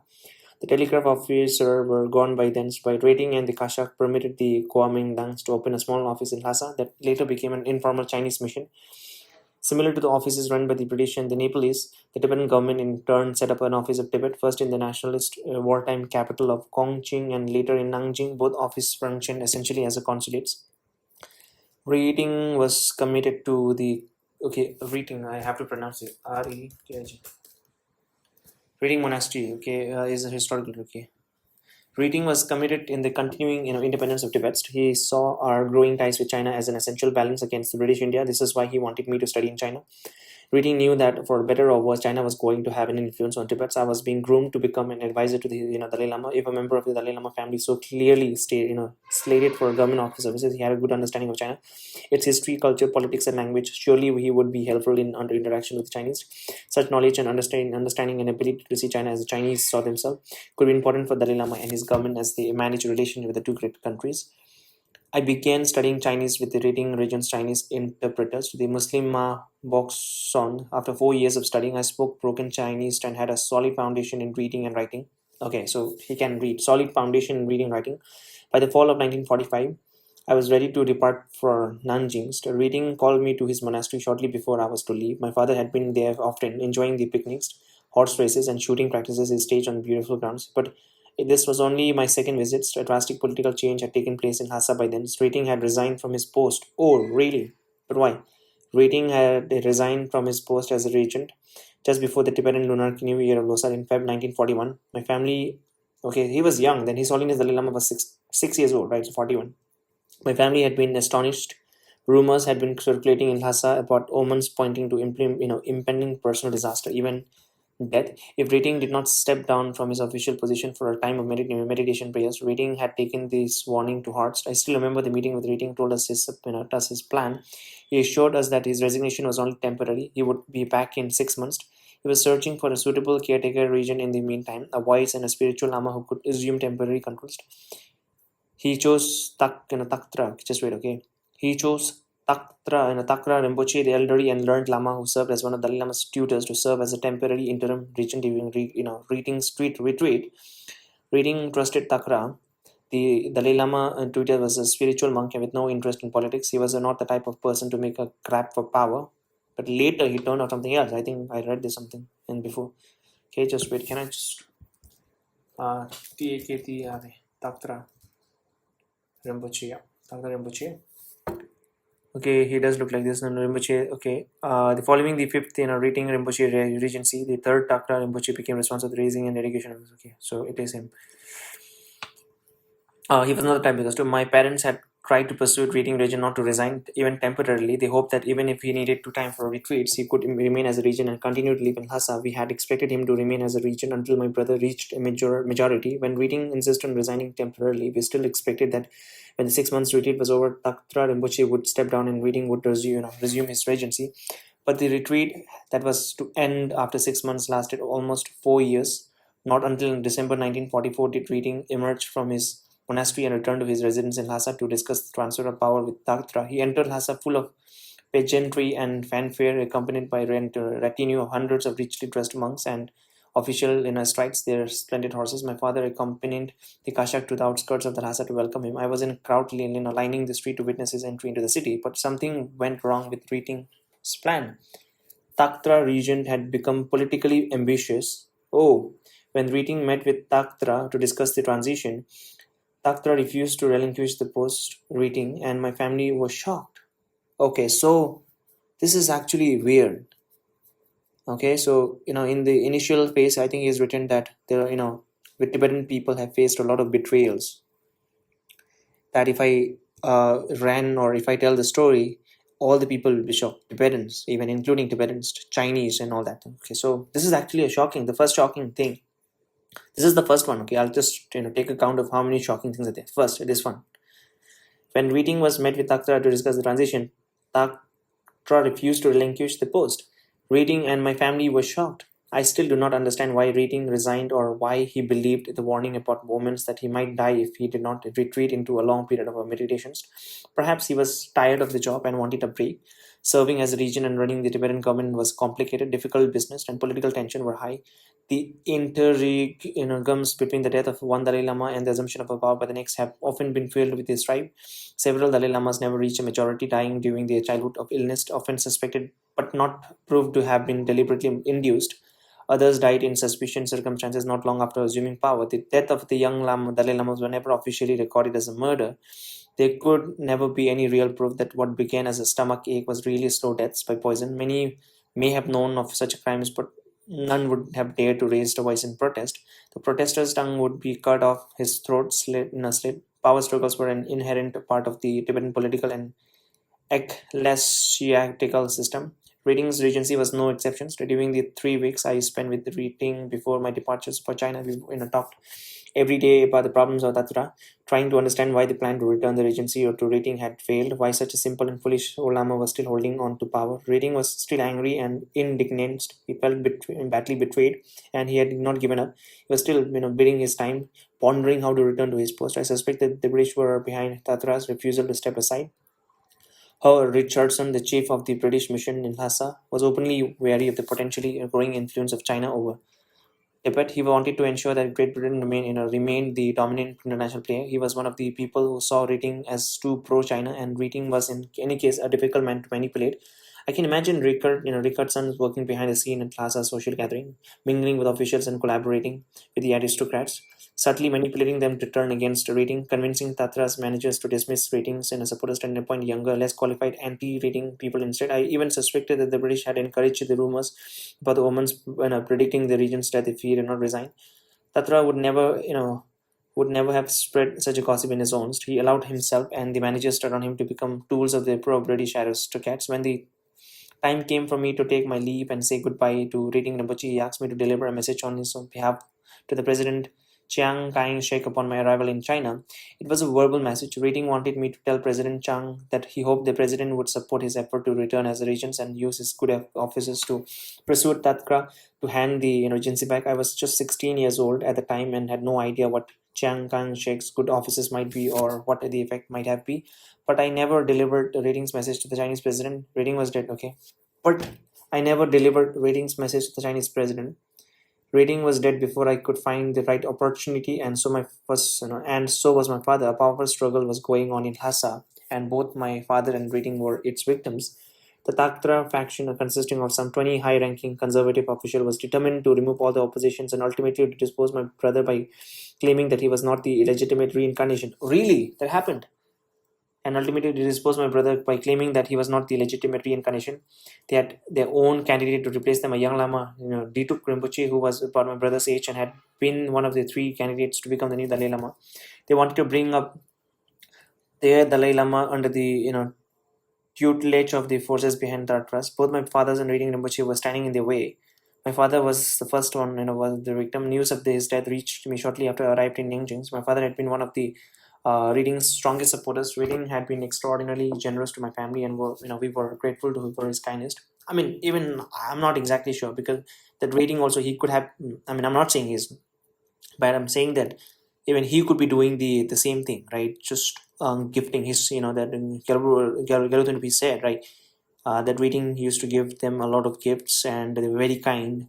So even, I mean, some, you have to be very sure that if some people are very kind to you, then you have to, I mean, it's a sus, right? I'm not saying this is bad, but you have to be aware, like political aware of what is happening. Even that person could also be playing a mind game. It was clear that so long as my father was alive, his support for Reading in regent would continue, and he might help Reading find a way to resume his regency. My father's death was never officially ruled a murder.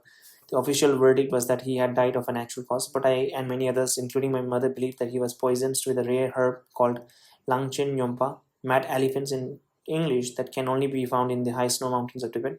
The poison shuts down the digestive system, eating and drinking becomes impossible, and the victims gradually starves. My father became ill shortly after dinner during a visit to Ramakang's family estate just south of Lhasa across the Kichu River. So we believe on good evidence that a junior manager in a family's household, acting on instruction from the Taktra government to administer to the poison.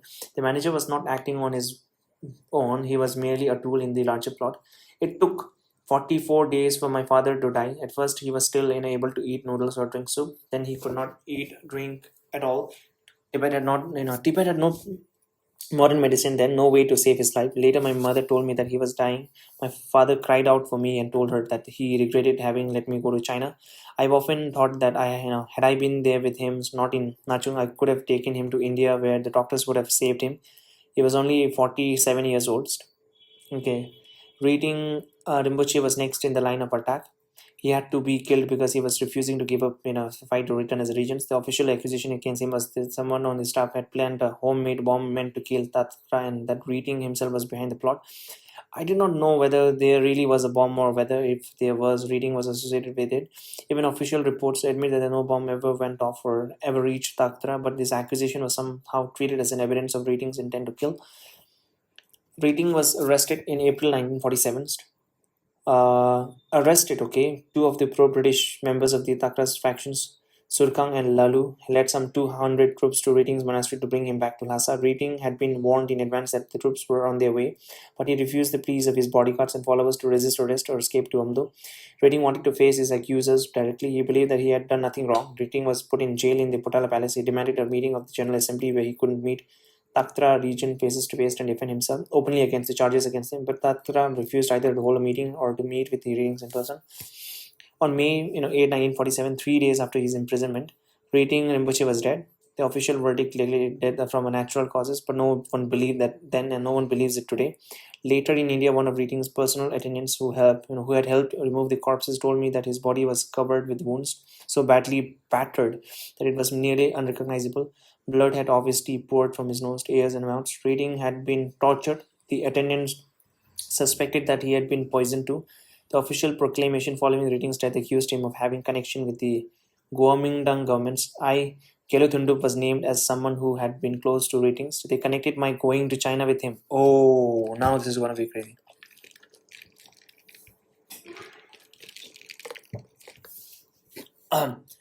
Keluthundup was named as someone who had been close to Reading.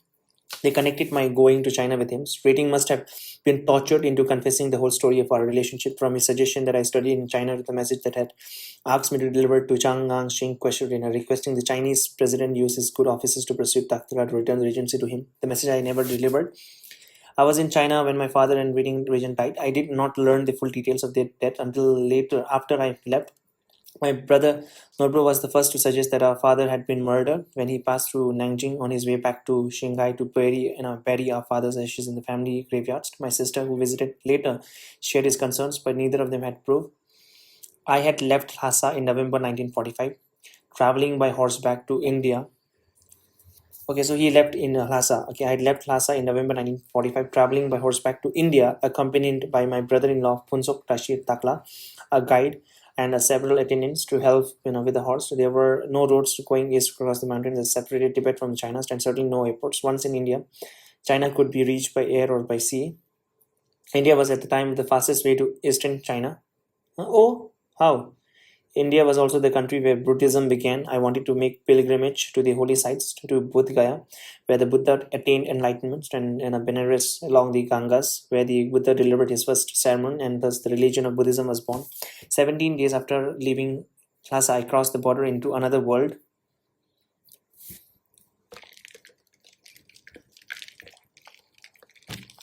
My student days in Nanjing, Part 8. Everything about India was exciting and new. The language, the custom, the food, the clothes, the shape of the faces, the color of the skin, the hair, everyone was dressed in white. Calcutta was a modern city, the British, administered it well. I had never imagined anything like that. The roads were paved and the trains were fast. I had never stayed in a hotel. Suddenly I was staying in a five-star grand hotel. I wandered the streets, explored the parks, visited the British-owned department stores, and frequented the metro cinemas. I watched a movie starring blonde-haired, blue-eyed Lana Turner, saw Charlie Chaplin's silent films, and became enamored of American westerns. They reminded me of the Tibetan nomads. Custer Last Stands was one of my favorites. I saw it many times. Later, I would associate Custer with the Chinese People's Liberation Army and the slaughters of the Tibetan resistance fighter. The Indian and the British had apparently never seen anything like me either. I was still wearing my chupa and dangling earring of tortoise and gold. My hair had never been cut. It reached almost to my waist.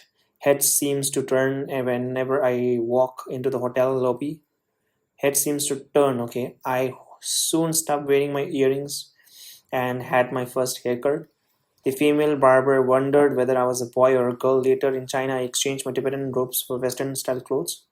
Yeah, I exchanged, okay. I left Calcutta for China in April 1946. Abroad, an American, C-46 transport plane flown by Chinese pilots. I was accompanying the Tibetan government official delegation being sent to the Chinese capital of Nanjing to congratulate President Chiang Kai-shek of his recent military victory against the Japanese. The headmaster of my school, Thupten Sampal, was one of the two men leading the delegations, and T.L. Shen, the new head of the Chinese representative office in Lhasa, was escorting them. Shen had been a secretary to President Shang Xinxing and was a devout Buddhist. He had great respect for the Tibetan religions and culture. Last, like reading religions, had favored he favored closer ties with China and Tibet, and believed that my education in China would help foster such ties.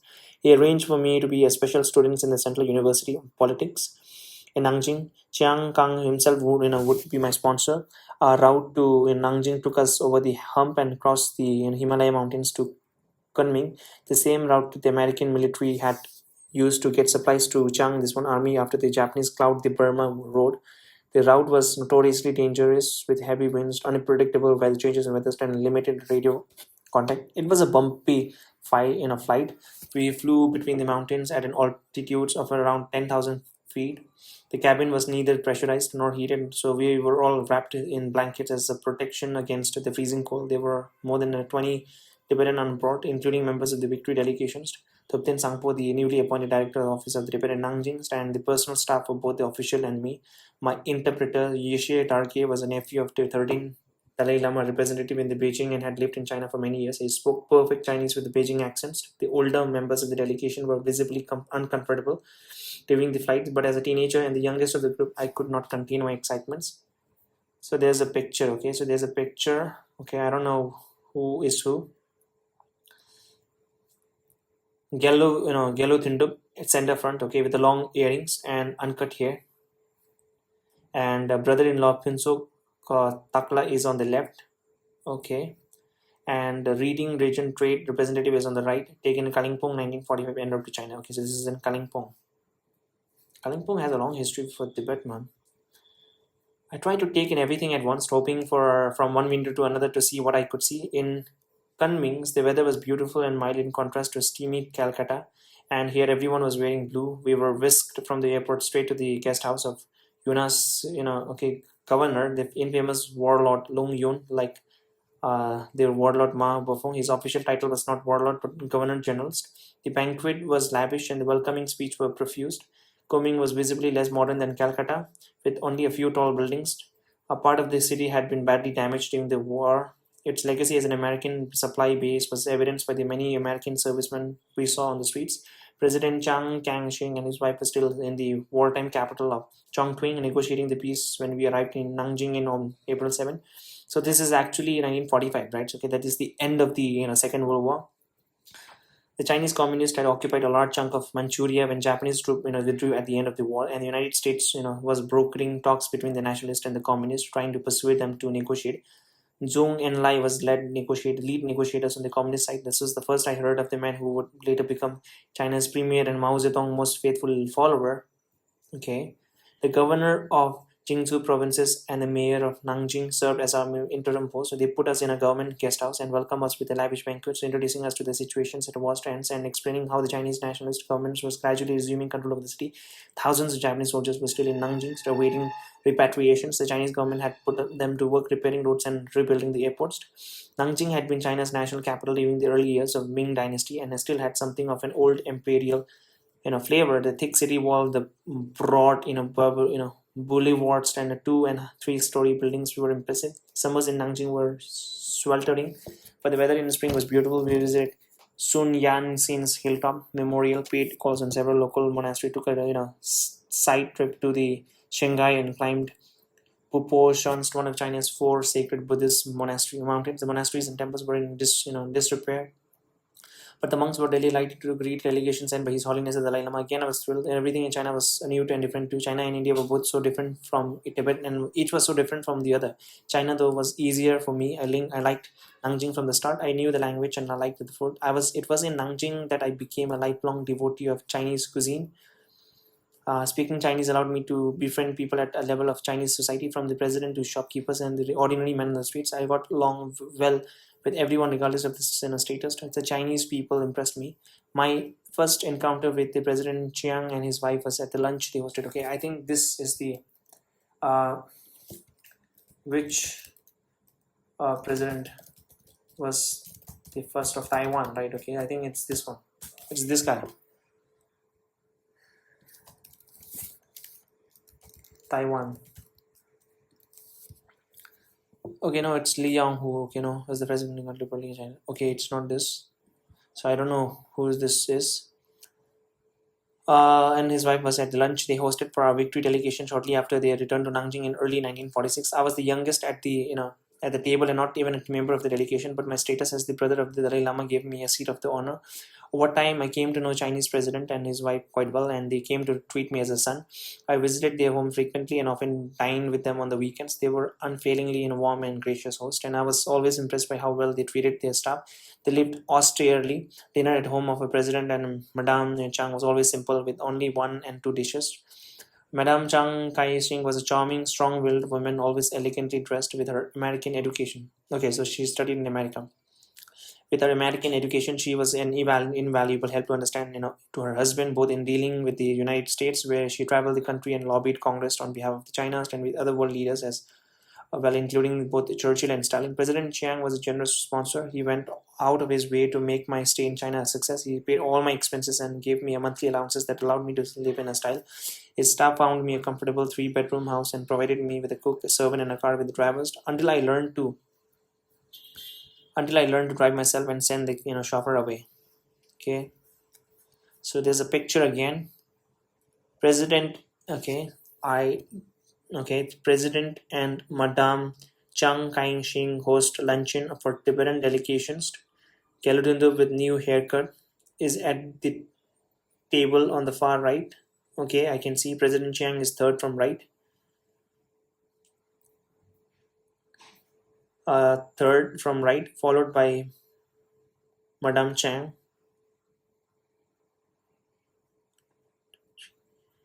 Okay, and he appointed the president of the Central University of Politics, Dr. Gu Yongzin, to supervise my studies. Dr. Gu had studied in the United States and held a PhD in engineering from MIT.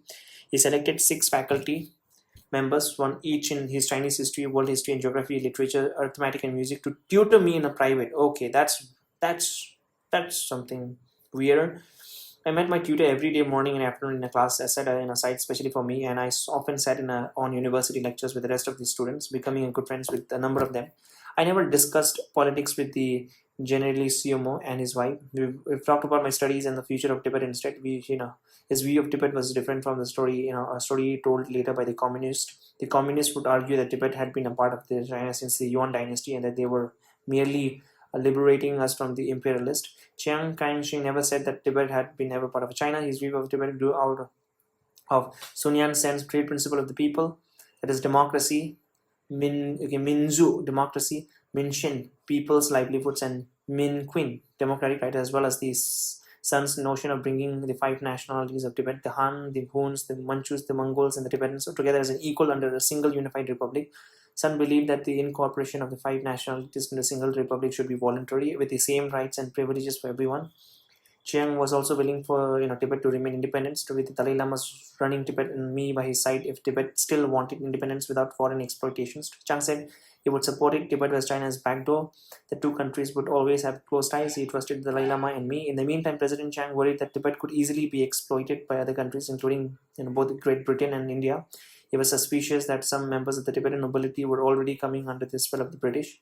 The president urged me to take my study of Chinese history particularly serious. He felt it would be useful when I returned to Tibet. So I explored the history of China from ancient times to the present, from the Jia and Zhou dynasty of antiquity to the fall of the Qing and establishment of the new republic in the early 20th century.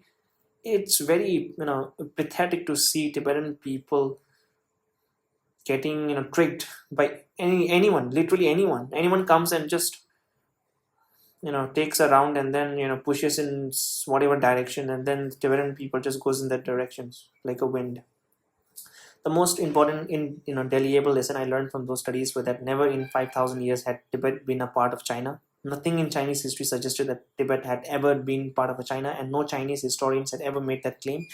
Nothing that I've learned since has suggested otherwise. My study of world history helped me to see my own country in different light and inspired me to think about how to bring about a reform. I was particularly inspired by President Lincoln's emancipation of the slave during the American civil war. Emancipation. I know what is emancipation, but I forgot. Just wait. Emancipation meaning emancipation, like removal. Okay, emancipation, liberations of a person. Emancipation. Generally means the liberation of a person from slavery, identitude, servitude, guardianship, and some other restraints or impediments on their rights imposed under the social. Okay, so emancipations. Okay, emancipations. Okay. Emancipations of the slave during the American Civil War, which led me to wonder about the condition of Tibet's states. I never saw a state as a form of serfdom or slavery, but I realized that they needed major reforms. I learned something about European history. To Napoleon and the French revolutions, Metternich and his diplomatic activities, Garibaldi and the shed shirts of Italy, and the evolution of British parliamentary system. I was intrigued by the Meiji Restoration in Japan and admired how the emperor had first resisted when Admiral Perry came knocking on his doorstep, only later opening the country up for foreign trade, thus beginning a new era of modernization and prosperity. I studied the First World War, the Russian Revolution, the Second World War, and the Gandhi and his non-violence against resistance movement in India. I had known that in Tibet was backward from the time I first set foot in India. Okay, so just imagine if you think India is better than Tibet. So he's saying that when I first came to India, I thought Tibet was a backward. We think that India is a backward in the early 1900s, right? Just imagine, just fucking imagine, okay, how backward Tibet would be, man. I don't know. I'd known that Tibet was backward from the first time I set foot in India, and my studies in China only confirmed that judgment as I compared the histories of so many different countries to the history of my own Tibet. So I came to see that the Tibetan way of life was badly out of sync with the rest of the world. A system of government, land ownership, law, administration, agriculture, education belonged to a time long past. Elsewhere, old political system had collapsed and the new forms of governments had been established. But we Tibetans were still clinging to our old our useless traditions. We had no roads, no telephones, no newspapers. We had no contact with other people. We did not know what was happening outside our own lands. There were no, Gandhian movement of non-violence resistance. No one was talking about freedom of speech, freedom of movement, freedom of thought, or Sun Yat-sen's three principles of the people. In China, everyone was talking about equality, land reforms, and the right of the people. I greatly admired the late Dr. Sun Yan Sen and his three principles of the people.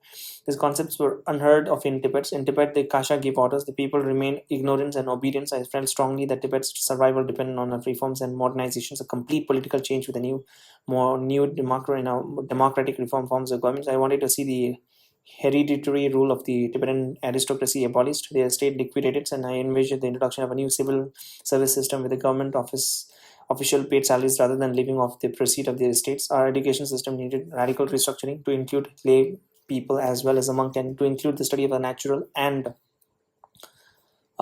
social science, world history, and foreign languages. Without such change, I believe Tibet could not survive. So this is Gyalo Thintup with his jeep in Nanjing. He looks. Yeah, there's a shot here, and there was a car. Just wait, which car was it? And it's a city in China. It's a big city. Okay, but I was never really a serious student. Okay, so why, man? You should have focused, right? You know the condition of Tibet.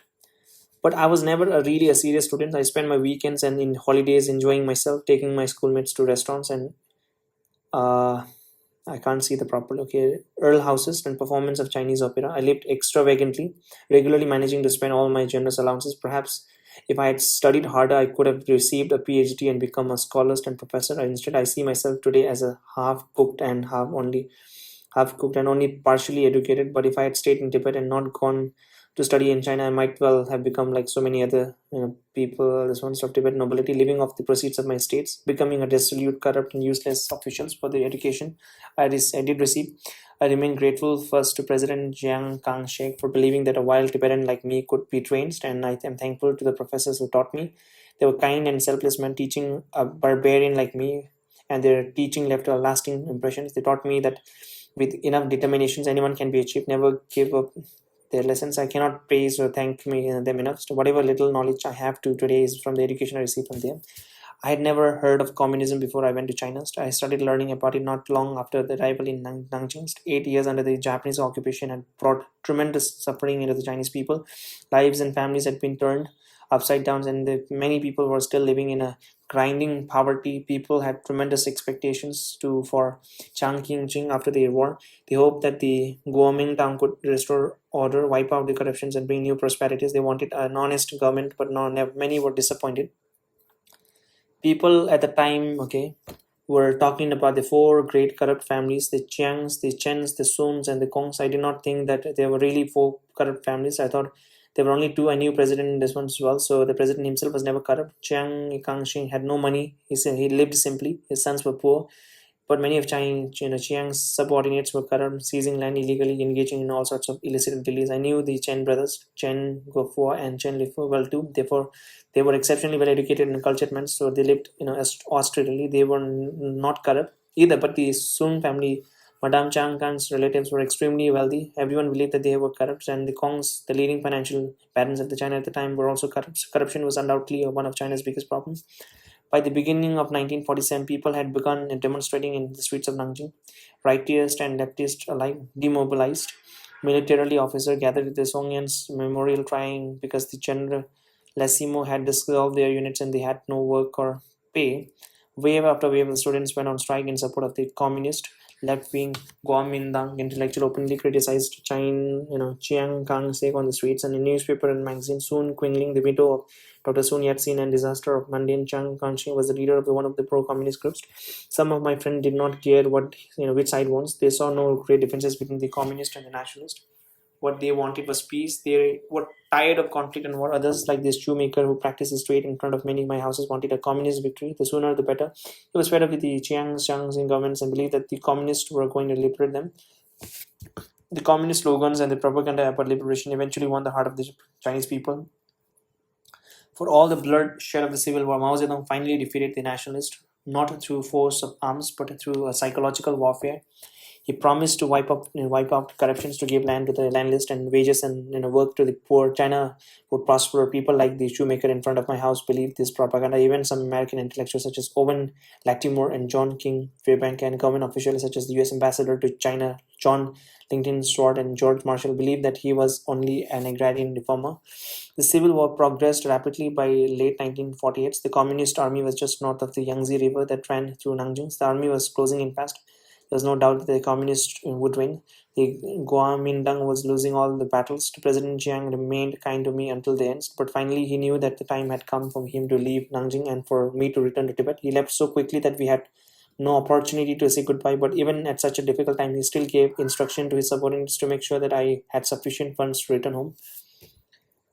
Chiang Kang-shek resigned the presidency in Jan 1949, returning first to his native village in Xinjiang and then fleeing the mainland. Okay, so I think it's this guy. Okay, so this person could be the founder, okay, of Taiwan. Military commander and former president of the Republic of China. Was a Chinese military commander, revolutionary goes to why did this flee to China?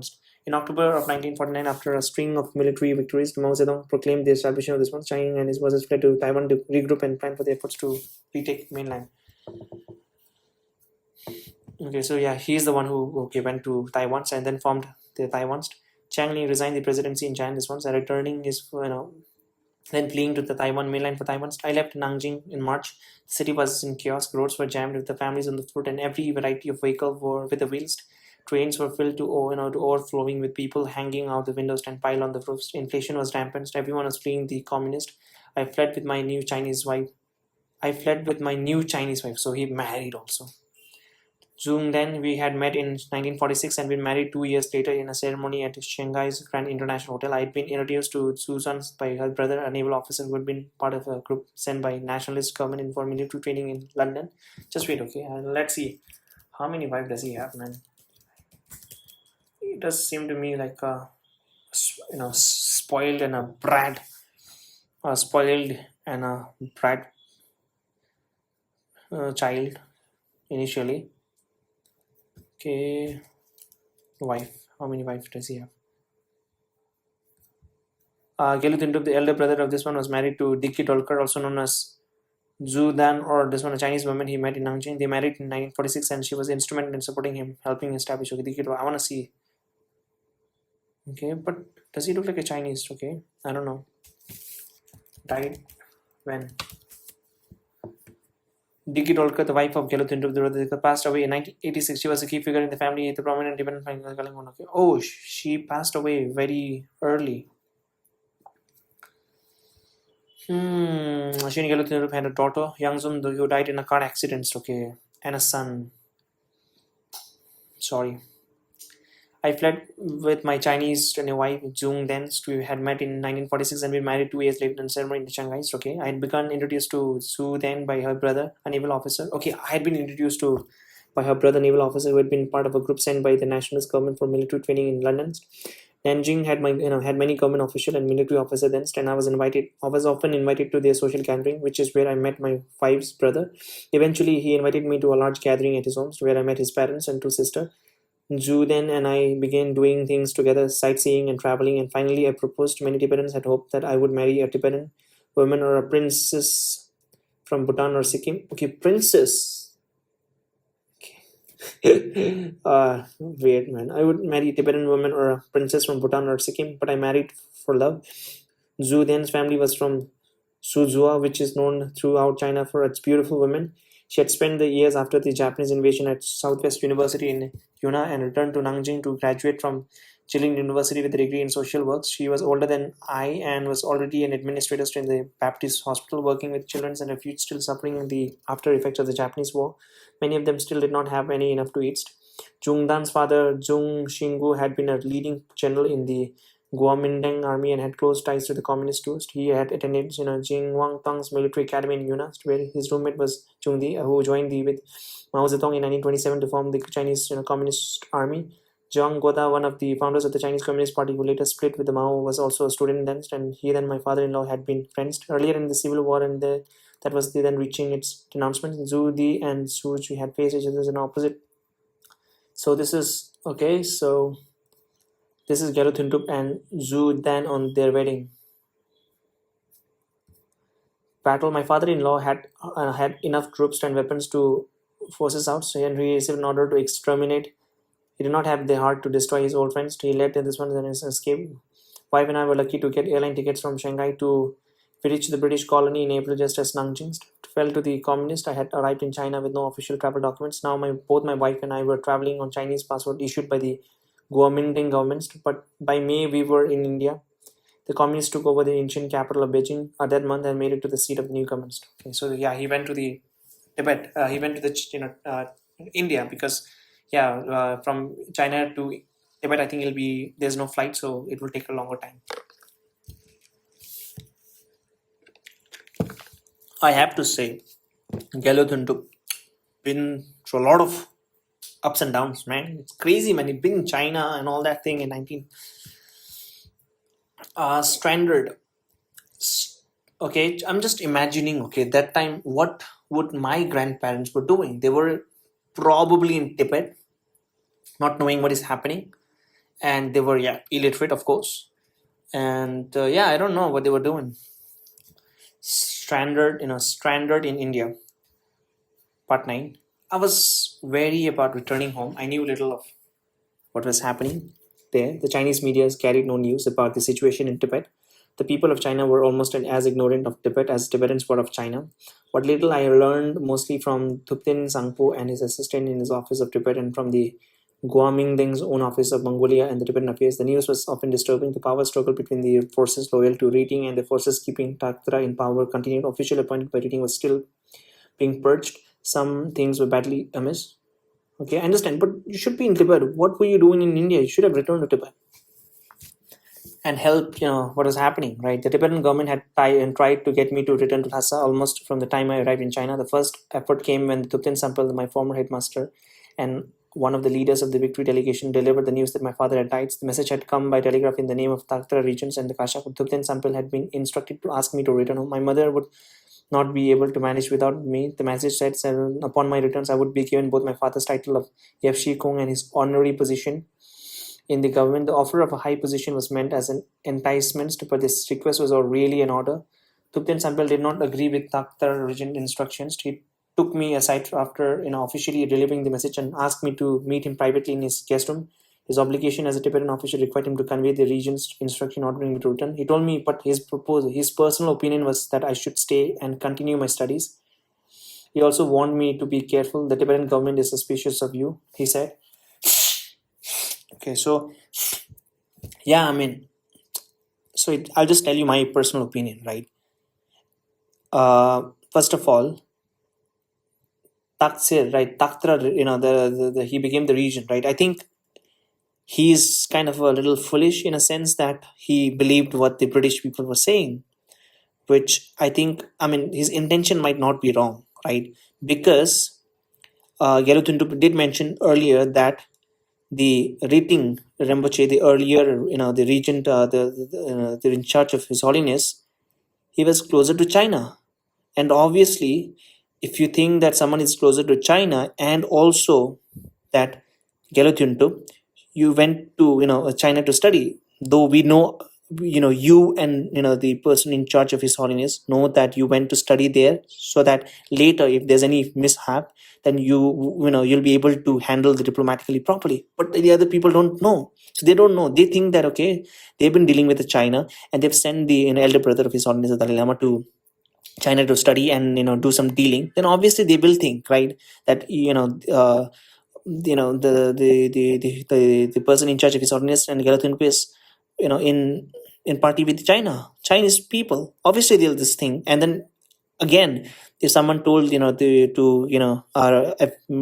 ask them to come to Lhasa, and if you have not gone there, and they obviously will feel that okay, he might be hiding something, or people will be suspicions of the fact, and which they did. So that's why I think the communication is very important. If you have communicated upfrontly that okay, he's going to China to study for this, and even it happens, okay, but I think there's no this mistrust, or I don't know what had happened. I agreed with the okay. So it's written that the Tibetan government is suspicion of you, he said.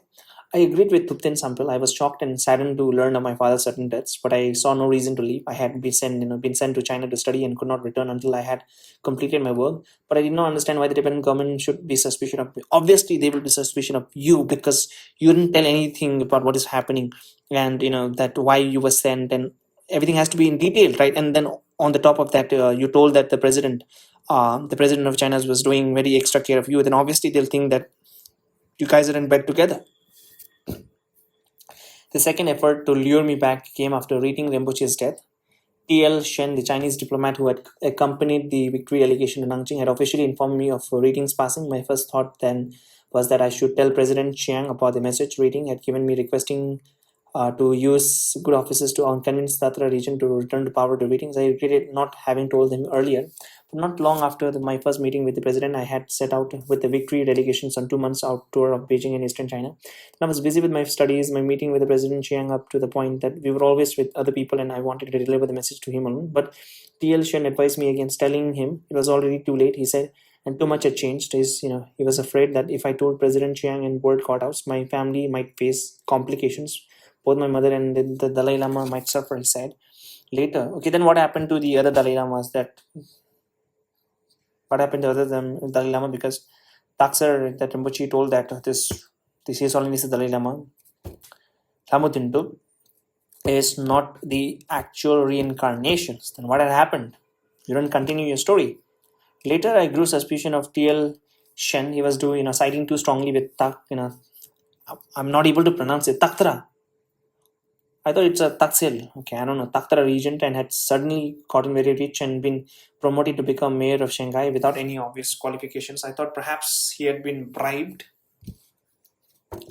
The request. Okay, exactly. So this is, so you assume that he has been bribed. You don't know that, right? So this is exactly what even the other person, right, the Takta Rinpoche is also feeling, that you might be psyoped by the Chinese, but you're not. The request that I returned to Lhasa following the readings regent's was death was sent to Thupten Sangpo, the monk official who headed the office of the Tibet in Nanjing. I used to stop by his office on weekends to chat with him and his one day, Saturday morning, I paid an unscheduled visit. The ground floor was empty. Thupten Sangpo and his staff were upstairs playing mahjong. A cable was sitting open on the desk downstairs and I could not resist the urge to read it. It was a massive from Tatra regions in the Kasha instructing missive. Okay, it was a missive, it's not massive. I was like, what is massive? It was a missive. Instruments Tibetan Sangpo to persuade me to return home. The regent said that my presence in China was harmful to the Tibetan government and asked Thupten Sangpo to use whatever influence he could and whatever funds were required to get me to return. I folded the cable, put in my pocket, and went upstairs. The Mahong's players professed happiness at seeing me and said they had planned to pay me a visit. I apologized for interrupting and encouraged them to continue the games, but they sent the interpreters away and closed the door. The conversation turned serious. They told me that Kashak and the region were worried about my prolonged stay in China. The civil war in China was spreading and this current situation was getting dangerous. They said the Kashak officials were worried about my safety. Besides, my mother was getting old and needed my help. I should return. They insisted. They told me that the government was willing to pay whatever was necessary for me to go back. They were embarrassed when I confronted them with a cable alleging that my presence in China was harming the Tibetan government.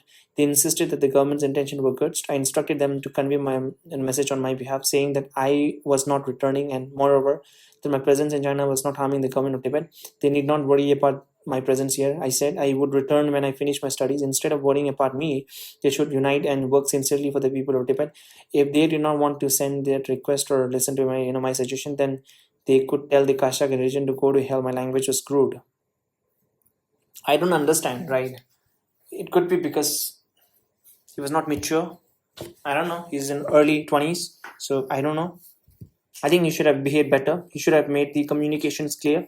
Because obviously other party will think that you've been in China for a very long time and then you were sent by the person who had a very close relationship with the Chinese president, and then obviously you had a very good relation with the Chinese presidents, and then you married a Chinese also. Sipon WD Shakappa, Takta's chief advisor to foreign affairs, akin to a secretary of state, was the next to try to get me back. Shakappa was one of the most powerful noblemen in Tibetan government, a long-time foe of Riting in a region, part of the small inner circle surrounding Taktra regions, and not one of the leaders behind the plot to kill my father in Ratings. Shakappa had arrived in, and I understand Kalathundup's suspicious also that they've killed my parents. if I go back there, even I would be in on the next list. So even his is fair, but he is educated. He should have communicated properly. Shakapa had arrived in Nanjing in early 1940s as head of the trade delegation that had already visited India and would be traveling to United States and Great Britain as well.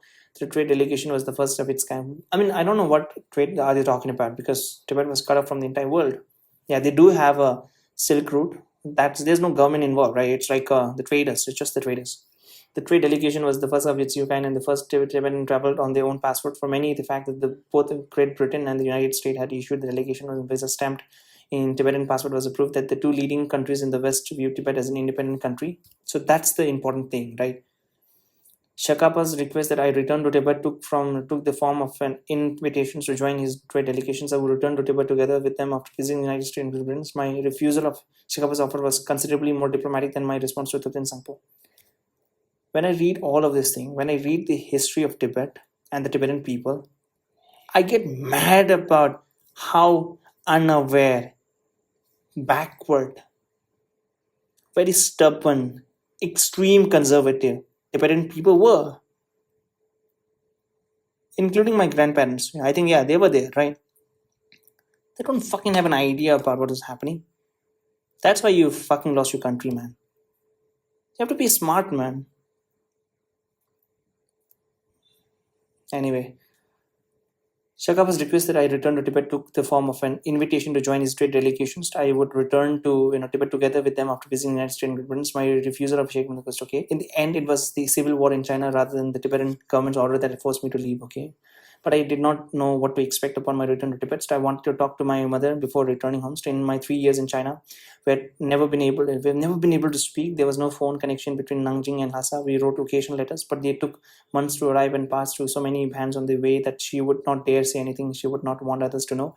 Aside from the news I had received, then when my brothers and sisters visited, I only knew that the barest outline of what was happening with my family. Kalimpong was to be the jumping off point for our returns. The Himalayan rail station was just at the end of one of the caravan routes from Tibet and was lively, colorful place filled with Tibetan traders, Indian merchants, and how thousands of yak and mules that transported goods back and forth. So yeah, that was the Silk Route. There were no phone lines in Kalimpong, but Sikkim capital of Gangtok was only 50 kilometers away and had a radio phone that could reach Hung Rickardsson, the former British consul who had stayed on in Lhasa as the Indian consul after India's independence in 1947. Harishwar Dayal, the Indian political officer in Gangtok, made arrangement with Richard Sun for my mother and me to speak. The connection was terrible. I could barely understand what my mother was saying, but I knew that something was wrong. We talked about my mother's health and about how the Dalai Lama and my brothers and sister were doing. My mother asked about my wife and wondered where we were staying, but she said nothing about my returns and never asked about when I would be coming home. She wanted me to wait in Kalimpong. My uncle, our younger brother, would be arriving soon with an urgent message. The message was shocking. My mother did not want me to go home. If you do return, she warned that the life of Dalai Lama could be in danger. If it was then from my uncle. Okay, I'm actually wondering what uh, His Holiness the Dalai Lama could be feeling, right? There's a lot of internal politics in play. I didn't know that the Takchar, that the person who was in charge would do such thing. It was then from my uncle that I learned the full story of how my father and 18 regents were murdered. Really, it was then from my uncle and that I learned the full story of how my father and reading regent were murdered, and finally understood why the Tibetan government had tried so hard to get me back. They wanted me to get rid of me, too, because they thought that I might try to avenge my father's death. They were afraid that if they did not dispose my brother as Dalai Lama, he might, after reaching majority, trying to bring justice against those who killed both his father and reading. I think they were afraid that if they deposed the Dalai Lama without getting rid of me first, I might later return and attempt to avenge the death of my father and the disposing of my brother. By staying abroad, I may have provided them with just the right amount of fear to prevent them from carrying out their plans. No words can describe how cruel and barbaric those power struggles were or what kind of people were ruling Tibet. There were no law, no justice. Even in Kalimpong, I continued to hear about a new arrest and murders and more confiscation of property. People close to rating and my family were still being rounded up. I felt powerless. The situation seemed hopeless. I could not go back in those circumstances. I was stranded in India. Becoming an intermediary, we moved to Calcutta, renting a small flat at 5 Robin Hood Road near Park Street in Diplomatic Quarter. My wife was pregnant with our first child, and the medical facilities were better in Calcutta. We depended almost completely on my mother's financial help. Okay, we depended almost on completely on my mother's financial help. Without her, we could barely have paid our rent of 250 rupees a month. I soon became a conduit for message to Tibet. The government of India, Great Britain, and the United States all wanted to know how Tibet was going to respond to the impending establishment of a new communist government in Beijing. Everyone had advice. Everyone wanted to help, but Tibet had no official representative in India, and no Indians had direct contact with government official in Tibet. As the brother of Dalai Lama, if I could get message through, at least they had a chance of reaching at the highest level. The Indians were the first to approach me. Harishwar Dayal, the Indian political officer in Sikkim, must have reported my presence in India to his superior. Soon, Jawaharlal Nehru, who had become India's first prime minister in August 1947, when India acquired its independence, invited my wife and me for a week-long stay at the elegant colonial-style Imperial Hotel in New Delhi. He hosted a dinner in my honor that included his daughter Indira Gandhi and Sardar K.M. Panikar. Nehru's senior office foreign advisor who was soon to become India's first ambassador to China, S.N. Sinha, who already had spent time in China and was about to become India's representative in Lhasa, joined my wife to serve as an interpreter. My wife spoke fluent English. Mr. Nehru was a democratic, humane and cultured man. He believed in the rule of law. He was tolerant and willing to listen to criticism. Later, I could contrast Nehru's openness to the ruthlessness of China's Mao Zedong. During Mao's so-called 100 Flowers campaign of 1956, the party chairman used pretty words to entice his country's intellectual to speak out honestly in criticisms, and then, when they did finally speak out, he turned viciously against them, sentencing hundreds of thousands to decades in prisons or labor reform camps. Mao could not stand even the slightest glimmer of criticism. Nehru seemed genuinely sympathetic to Tibet and knew something of its history, but I was the first Tibetan he had ever actually met. The dinner was an opportunity for him to understand what kind of a person I was. He wanted to hear my views on the Chinese Civil War, the Chinese Communist Party, and the current situation in Tibet. He wondered about my future plans and encouraged me to consider enrolling in Indian Military Academy in Dehradun, where I could receive both military training and a good education in government administrations. He offered to help with the arrangements.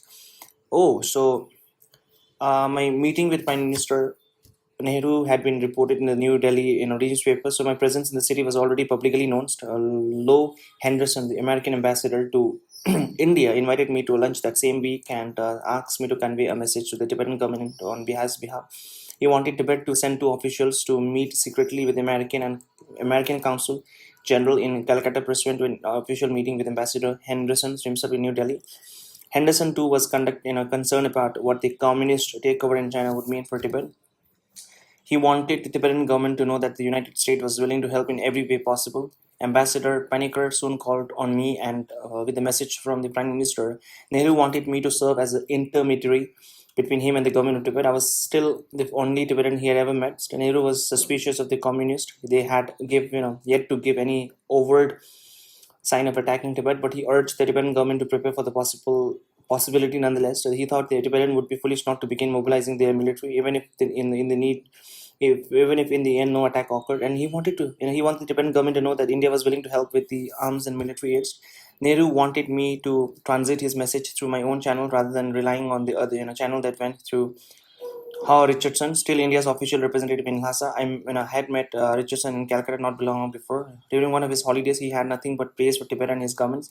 No other country had such a unique and wonderful system, he told me. Nothing about it should change. Having been convinced for the moment I first arrived in India that nothing but massive reform could save Tibet, and knowing something of a political turmoil that tearing my country apart, I was appalled by Richardson views. I saw him as a British, agent attempting to manipulate the ignorant official of the Tibet. I was happy to serve as the Indian Prime Minister intermediary, allowing Nehru to avoid relying on Richardson to get his message through.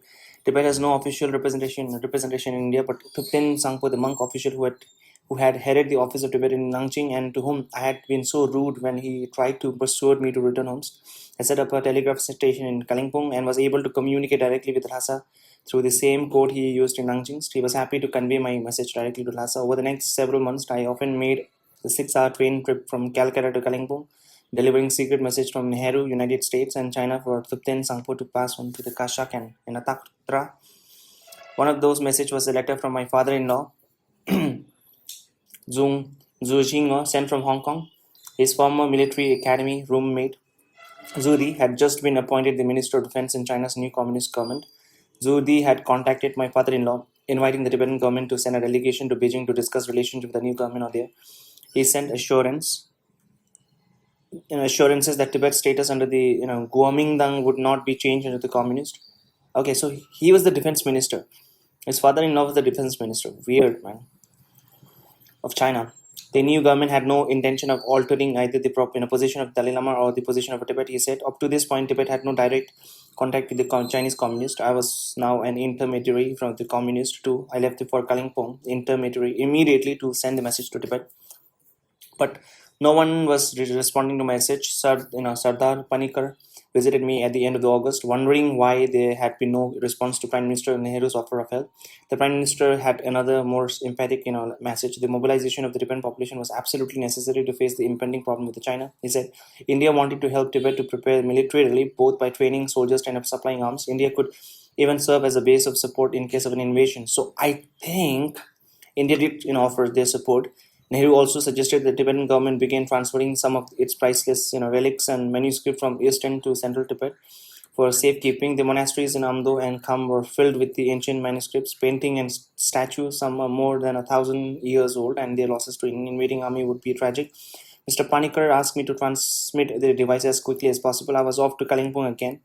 Then I received another message from my father-in-law, reiterating, Zuddin's invitation, wondering why there had been no response, and again urging the Tibetan government to send delegations. Okay, so why the Tibetan government so secluded from the entire thing? You need to have a good communication, right? And again, urging Tibetan government to send a delegation to Beijing as soon as possible.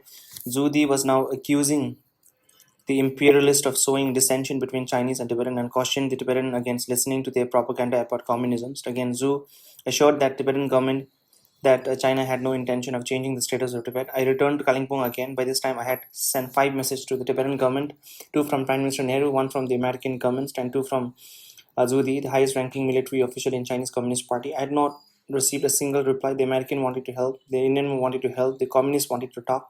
What was the Tibetan government doing? Sleeping, dreaming? Why weren't they answering?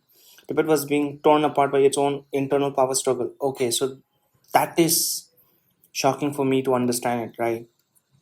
Because I knew that, okay, internally, if you're talking to the Tibet, that time everyone would be united, and obviously, even if you're united, we have 7 million people, and if you compare that with the Chinese, yeah, there's no match. But I thought at least 7 million people are united, but no, it wasn't. Tibet was being torn apart by its own internal power struggle, its leadership ignorance and unaware of what was happening in China and how the changes in the government might have affected Tibet. They were not worried about the Chinese. Rumors reaching us in India were about leading official in Tatra government still plotting to remove the Dalai Lama and have me killed. The only foreign contact they seemed to have be having, seemed to be having was with the British in the person of Hope Richardson, who thought that the government of Tibet was so wonderful and unique that no reform was necessary. The Tibetan government had no idea. Okay, so now it seems that the British were the bad guys. Okay, just wait. The Tibetans so wonderful. Okay, the Tibetan government had no idea how to respond to the Americans. In the Americans, the Indians, or the communists, the ignorant lamas were convinced that China could not possibly invade Tibet. I was worried, tired, angry, and frustrated. I did not know whether to laugh or to cry. I still become, indignant, remembering the disastrous incompetency of the Tibetan government and its inability to respond. Then suddenly in July 1949, the Tibetan government ordered all Chinese expelled. Okay, the Tibetan government ordered all Chinese expelled from Lhasa. They said that they were afraid of communist infiltrators, but they expelled the Chinese who were then resident in the cities, including the Kuomintang's officials and the Chinese shopkeepers as well. Perhaps they were afraid that Chinese would defect to the communists. They were given little more than a week to leave. I was shocked. I met Cheng Jiang, the government chief representative in Lhasa, as he was passing through India en route back to China. He told me that the Hung Richardson had advised the Tibetan government to expel the Chinese, and the government had decided to follow his advice.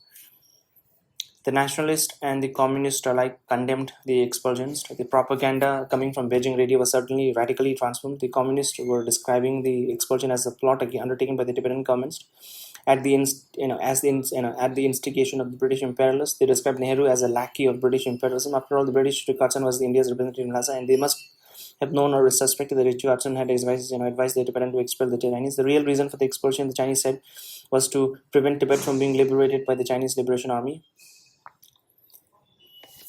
Okay, this was the first mention of the possible liberations of Tibet by the People's Liberation Army. Until then, the talk had about liberating Taiwan, with the communist propaganda now accusing the Tibetan government of being a tool of British imperialists. The new Chinese government had an excuse to invade.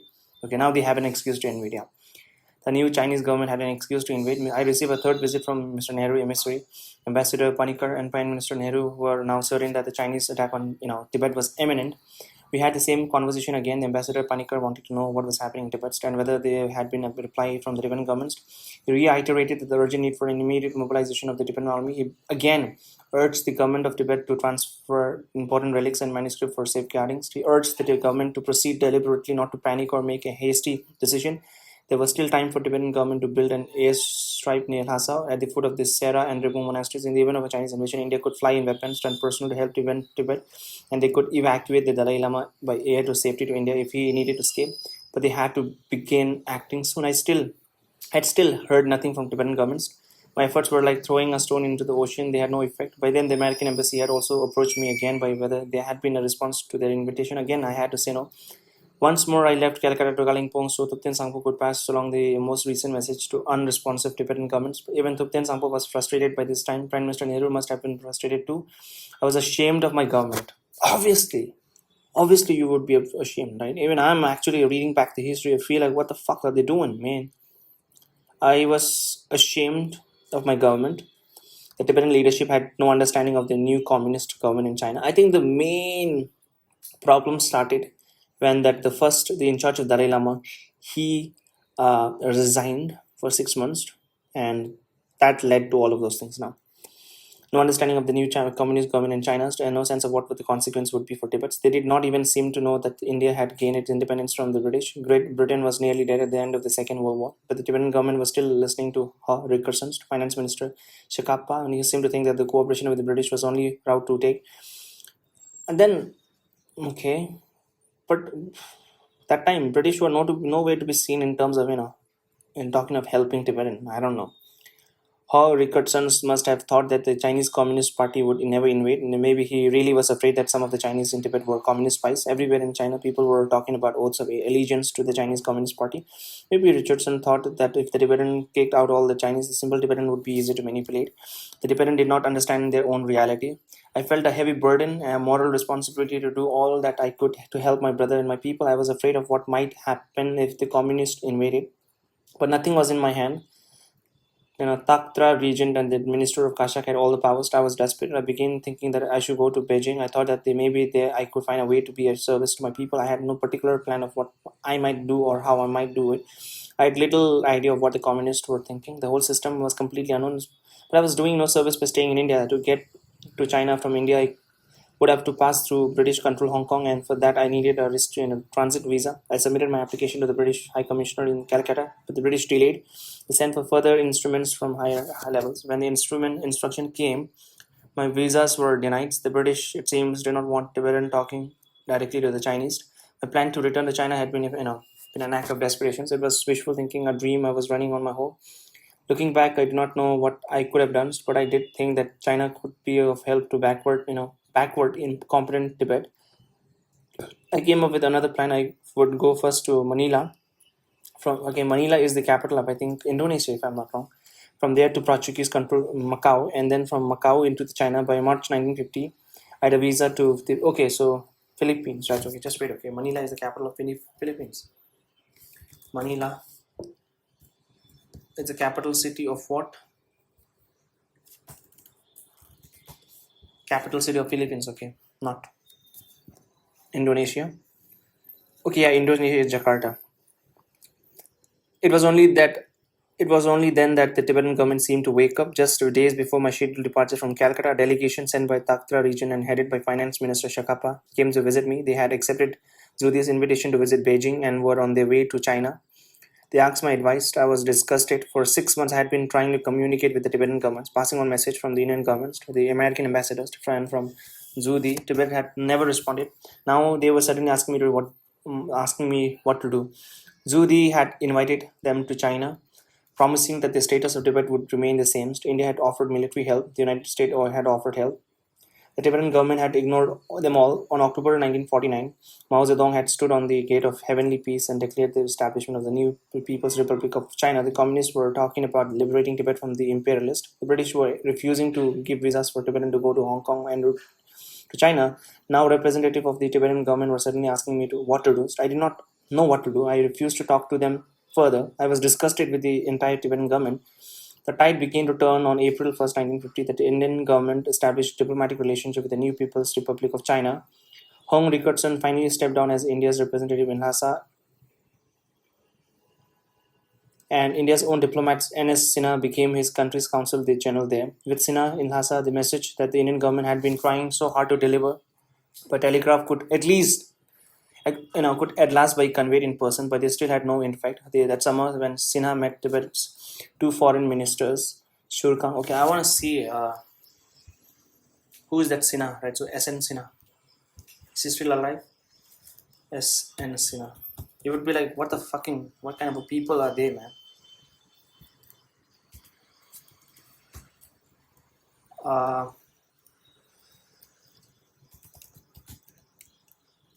ambassador.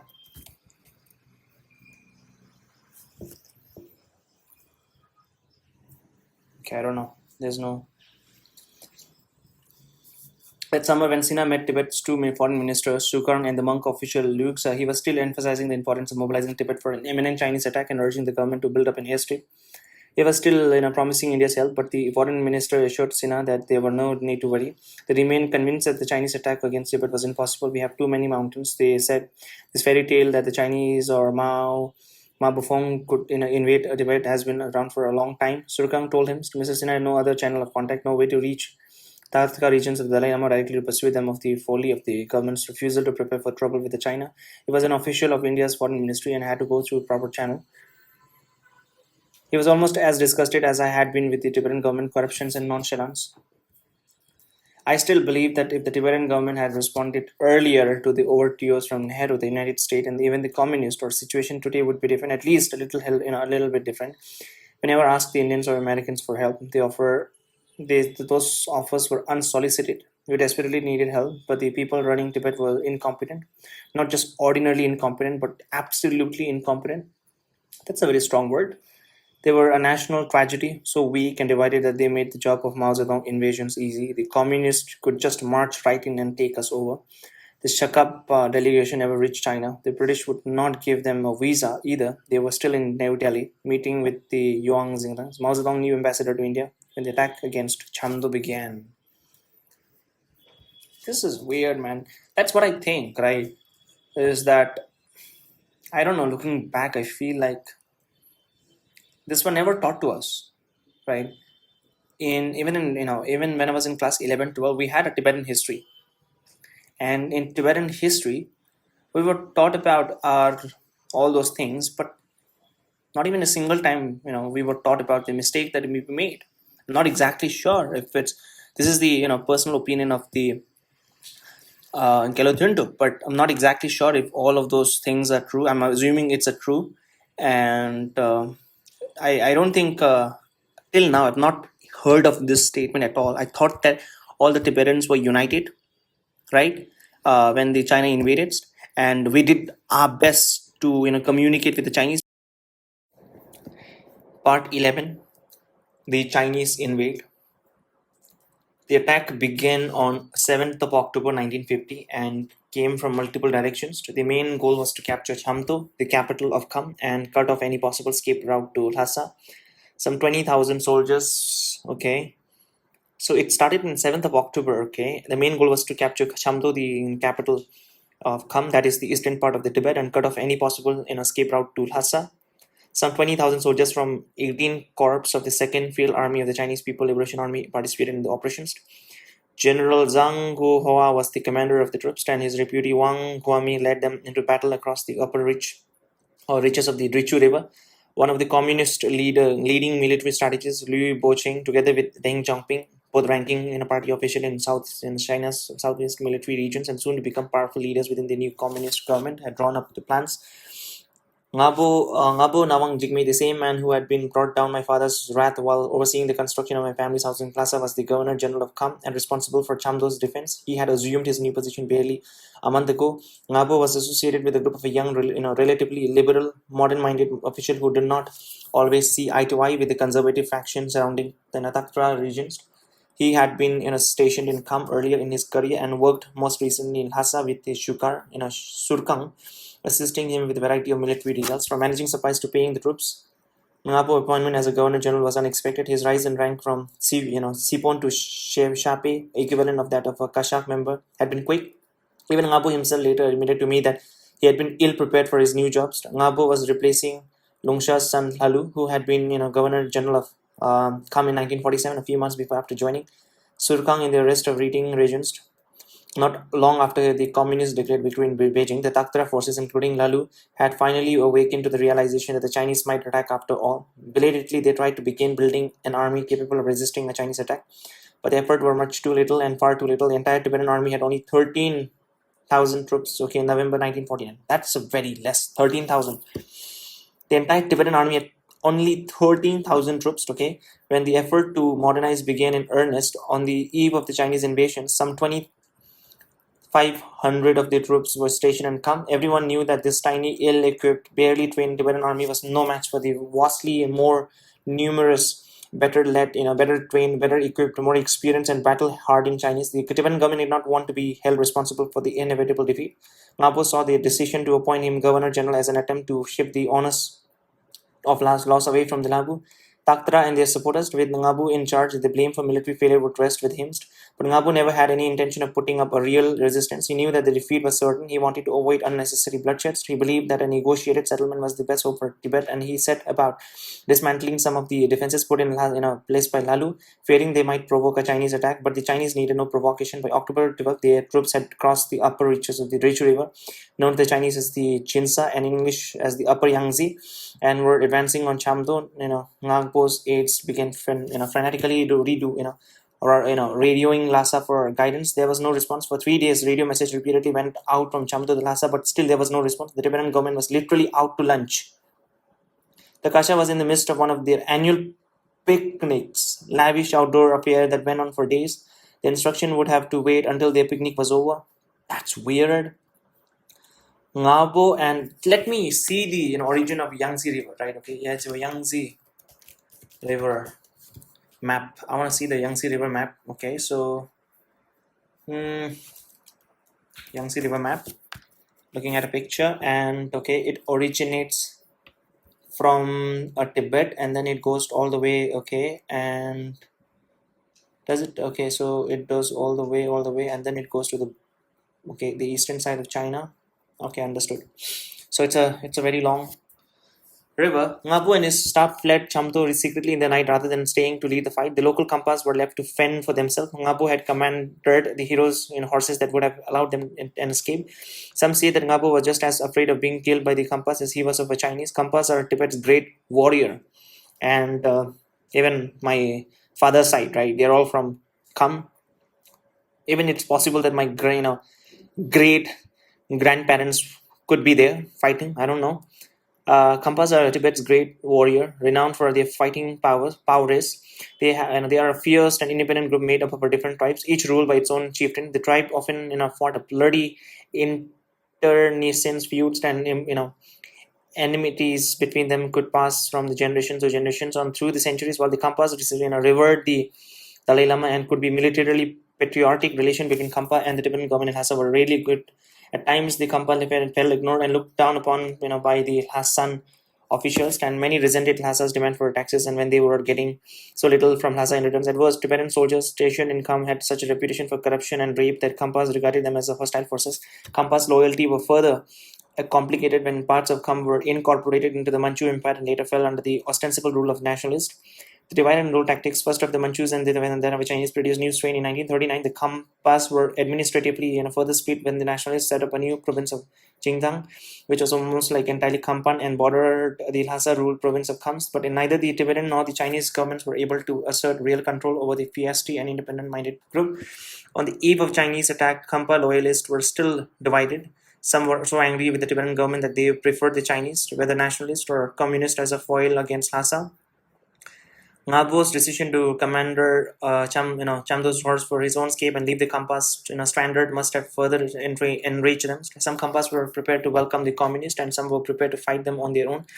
To further complicate matters, some of the forces moving in on Chamdo from Xinjiang were said to be members of the communist-led Kampa militia. Oh, some of the forces moving in on Chamdo from Xinjiang were said to be the members of the communist-led Kampa. So that shows the total lack of leadership in the entire Tibet.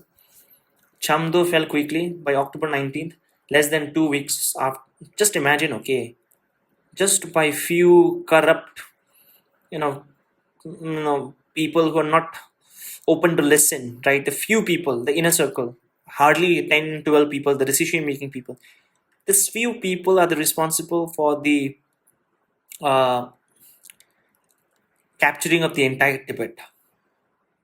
Just imagine, right? The few incompetent leader who were leading them, the inner circle, 10 to 20 people, who were responsible for uh, the wiping of the entire civilization. Not in a sense that because if you see right now in China, right, all the Tibetan people, they really and talk in Tibetan right now. I'm talking about the younger generations, and yeah, I mean, if this closely goes, then the entire civilization will be it'll be changed, right? To they'll be known by the Chinese. So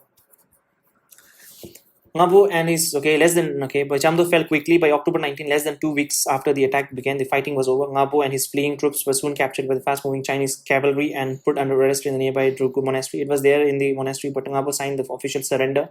Okay, so Ngabu the Kham did surrender. Okay, signed the surrender. Casualties had been light. Official Chinese figure reported that only 180 Tibetans had been wounded or killed. The thousands who had been captured were given a hearty meal, a few speeches of the on the glories of socialism, promises of better things to come, a small amount of cash, and then were sent home. Word of the defeat did not reach Lhasa immediately.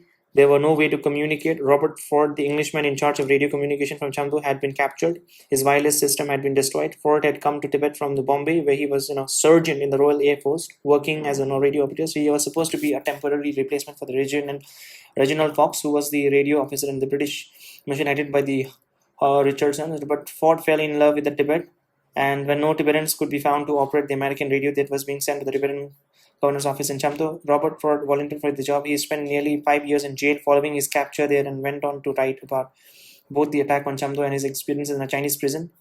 With nothing but silence from Chamdo, the Tibetan government could only draw the obvious conclusion about what had happened there. Lhasa was plunged into chaos. The Kashak and the region panicked. Some wanted to flee Lhasa immediately and take the Dalai Lama with them. Essence, the Indian representative in Lhasa, who had long been imploring the Tibetan government to prepare for just an attack, now urged the official to remain calm. Sina wanted the government official to remain in the city. If they flee, no one would be running the country, and the people of Tibet would lose confidence in their government just as the time the government was needed most. Lhasa would be plunged into chaos. The Chinese forces were still 500 miles away. Sina pointed out there was still a plenty of time to prepare, time even to build an airstrip. India could help. His government was still willing to supply arms. If the Dalai Lama's safety were ever threatened, India could fly him out, but the Kashak were not listening. Okay. Taktra region was paralyzed. The Chinese were making demands. They wanted the Tibetan government to agree that Tibet was a part of China. They wanted the People Liberation Army deployed inside the Tibet, and the Kashak could not accept the Chinese demands. They behaved as though compromises was still possible. Then they changed their minds. They wanted Shakapa delegation still waiting in India go to the Beijing for negotiation. There, Shakapa could accept China's demand that Tibet becomes part of China. If China agreed that the status of the Dalai Lama in Tibetan Buddhism would not change, then the Kasha reversed its decision again. They did not want Shakapa to accept any kind of China's demands. Shakapa was afraid to go to China in any case. The Indians wanted him to stay in New Delhi to continue discussion with the Yuan Zhongding, the new Chinese ambassador to India. In desperation, the Kasha turned to the United Nations for help. Shakapa wrote an impassioned plea addressed to the UN Secretary General, laying out the Tibetan case for independence and its inability to resist the military might of China, and urging the United Nations to intercede against China's aggressions. He sent the message by telegraph from Kalimpong, but the United Nations too was paralyzed. Neither India nor Great Britain nor the United States, the three countries most able to help, were willing to support the Tibetan request. Obviously, United Nations will not condemn because China was a part of it, and China was not just a normal part of it. He was the permanent member of the United Nations, right? So If there's any motion in the floor, then obviously China would veto it. Were willing to support. Okay, the United States was embroiled in a war against North Korea. While India's independence, the British had given up on Tibet, ceding their own interest to India. India suddenly did not want to do anything that might bring repercussion from in China. El Salvador rallied to the Tibetan cause. Okay, El Salvador on November 14, it's presented a resolution to the United Nations condemning China and calling for a full investigation into Chinese aggressions. 10 days later, the UN General Assembly voted unanimously to postpone the decision in the hope that the peaceful negotiated settlements could still be reached. In Lhasa, Taktra region was becoming more unpopular with every passing day, openly scorned by the people. The incompetency of the Taktra government, the failure of its administration to act in the face of a growing threat from China, and the incessant internal struggle for power had brought Tibet to catastrophe. People were demanding Taktra resignation. He could no longer cope, so he obliged Taktra resigned his regency. Thus, it was that on November 17, 1950, in the midst of this devastating crisis, in a quiet ceremony inside the Potala Palace, with a representative of India, Nepal, Bhutan, Sikkim looking on, my brother, the Dalai Lama, then barely 15 years and nearly 3 years short of a majority, assumed the full mantle of leadership over Tibet. He appointed two acting prime minister, Shitsab, to assist him in running the government. The layman Lungkangpa and the monk Lobsang Tashi both were senior officials, widely respected and admired. They were straightforward, honest, independent, and patriotic men, not connected in any way to the factions and conspiracy that had been plaguing the government for years. There would be no more intrigues under them. It was shortly after this, as the Tibetan government was debating what to do about the China's demands, that my elder brother, Norbu Taksir Rinpoche, arrived in Lhasa. Norbu was in good position to explain what a communist presence in Lhasa might mean. He had already experienced the communist himself. Norbu had been appointed the abbot of the Kumbu monastery following his return to our native village to bury our father's ashes. He was still there in 1949 when the communists marched in declaring themselves the liberators of Shanghai. The Muslim warlord Ama Bufong had escaped immediately, fleeing to Saudi Arabia with the 5 planes chartered from Claire Chennault, famous flying tigers who had served King Chiang Shek so well during the war against Japan. 4 of the planes were said to be loaded with the gold, and one with so heavy that it nearly crashed in Qinghai. Communist-led mobs began a campaign of plundering and looting. The beautiful hermitage of the Sharsong, so near to my family house, was robbed and burned to the ground. Even a communist official were assuring Nobu that Tibetan was still free to practice their own religion. Communist agent occupied Kumbum. Order both inside and outside the monastery broke down. So Nobu became a prisoner in his own monastery. Communist official interrogated him incessantly, attempting to indoctrinate him with the propaganda about the wonderful Chinese Communist Party and great leader Mao Zedong, trying to wash Norbu's brain. They wanted him to return to Lhasa to persuade the Dalai Lama to cooperate with them. They wanted Dalai Lama and his people to welcome communists as a liberator, to accept their alien ideology, and to replace our antiquated religious belief with a new socialist one that would have the monasteries liquidated, their laprangs to give them with their estates, and force everyone on into collectives. In the book that he wrote years later, Nobu said that these officials even suggested that if the Dalai Lama did not comply with the demands, ways and means would have to be found to get rid of him. They even let me see quite they even let me see quite clearly that if necessary they would regard fratricide as justifiable. Nobu was offered a high political position for betraying and possibly even killing our brothers as proof that offer was true. Nobu was offered a high political position for betraying and possibly even killing our brother as proof that the offer was true. The Chinese listed cases of others who had been rewarded with a high position after turning on relatives and friends. But Nobu tricked them. He set off from Kumbum for Lhasa with the summer caravans of 1950s, accompanied by 2 Tibetan companions and 3 Chinese appointed by the communist overlords. A married couple and a radio operator. The Chinese officials, thought they had convinced Nobu to sing their praises and persuade the Dalai Lama to go with them. But when his group arrived at Nachunka, a border between Qinghai and central Tibet, the Tibetan border guard refused the Chinese entry. The siege of Chamdo had begun while the caravan were en route, and Kham had already fallen. But central Tibet was still under Tibetan control, and the Dalai Lama had just assumed the mantle of the temporal powers. The Chinese accompanying Nobu were arrested. They were furious at Nobu's betrayal. The story Norbu told when he met Dalai Lama in Lhasa was not the one the Chinese had wanted him to tell. Instead, he poured out his heart, describing the turmoil within the monastery and the falsity of communist propaganda. Norbu did not want Dalai Lama to accept the communist demands. He wanted him to flee. Norbert did not stay long in Lhasa. He was sure the communists were about to march on the city. He knew he could not live in the communist-controlled Tibet, so given his own refusal to comply with their demands. He believed that his life could be in danger if they were ever to see him again. He wrote later, that he wrote later that having already personally experienced the frustration of once a free man cast in chain, he knew that he could not live without liberty. He fled across the Indian borders to Kalimpong and left for the United States soon after. Weeks later, the Kashak decided to send Dalai Lama and most of the government to safety. The young Dalai Lama, disguised as an ordinary Tibetan layman, fled Lhasa on December 16, 1950. The two newly appointed prime minister were left behind to serve as interim caretaker. Most other leading officials fled with the Dalai Lama, traveling westwards by the horseback some 150 miles through the Gangse to Drongmo Yangdong, just inside the Tibet borders with the Sikkim. If Dalai Lama needed to go into exile, the border with Sikkim only hours by horseback away. From Dromo, they established a radio contact with Lhasa in India as the Dalai Lama and the Kashak pondered what to do. The Chinese were insisting on negotiation and they wanted them held in Beijing rather than Lhasa or Chamtu. The Kashak had no other choice but to agree. Ngabu Nawang Jigme, still under the house arrest in Chamtu, was appointed the lead negotiator for Tibet. Two junior officials, Sangpo Tenzing Tuntup and Khenchung Tupten Legmod, were to serve as Ngabu's assistant and went to join in Chamtu. Another is two assistant Lotara, Thupten Tender, and Keme Sonomongchu, then in Lhasa, were also appointed members of the negotiating teams. The two groups were dispatched separately of the Chinese capital. Ngapo and his team traveling eastwards over land in Beijing. The Lhasa-based team going via India. My brother-in-law Punzo Tashil Takla was their Chinese interpreter, and Sandu Lobsang Rinchen was their English interpreter. Needed because the second group would be traveling to Beijing via English-speaking India. By early April, both teams had arrived in Beijing, ready for negotiating to begin. But the Chinese had another matter they wanted solved first. They would be the would-be 10th Panchen Lama and his entourage, just after arriving in Beijing, brought at the communist behest and under their flag. The communists had recognized this 12-year-old boy from Amdo as the legitimate reincarnation of the 9th Panchen Lama who had passed away in Jikonto in 1937. The Dalai Lama and the Tibetan government had not. Before negotiating could begin, the Chinese demanded that the Dalai Lama and the government of Tibet officially recognize the Panchen Lama.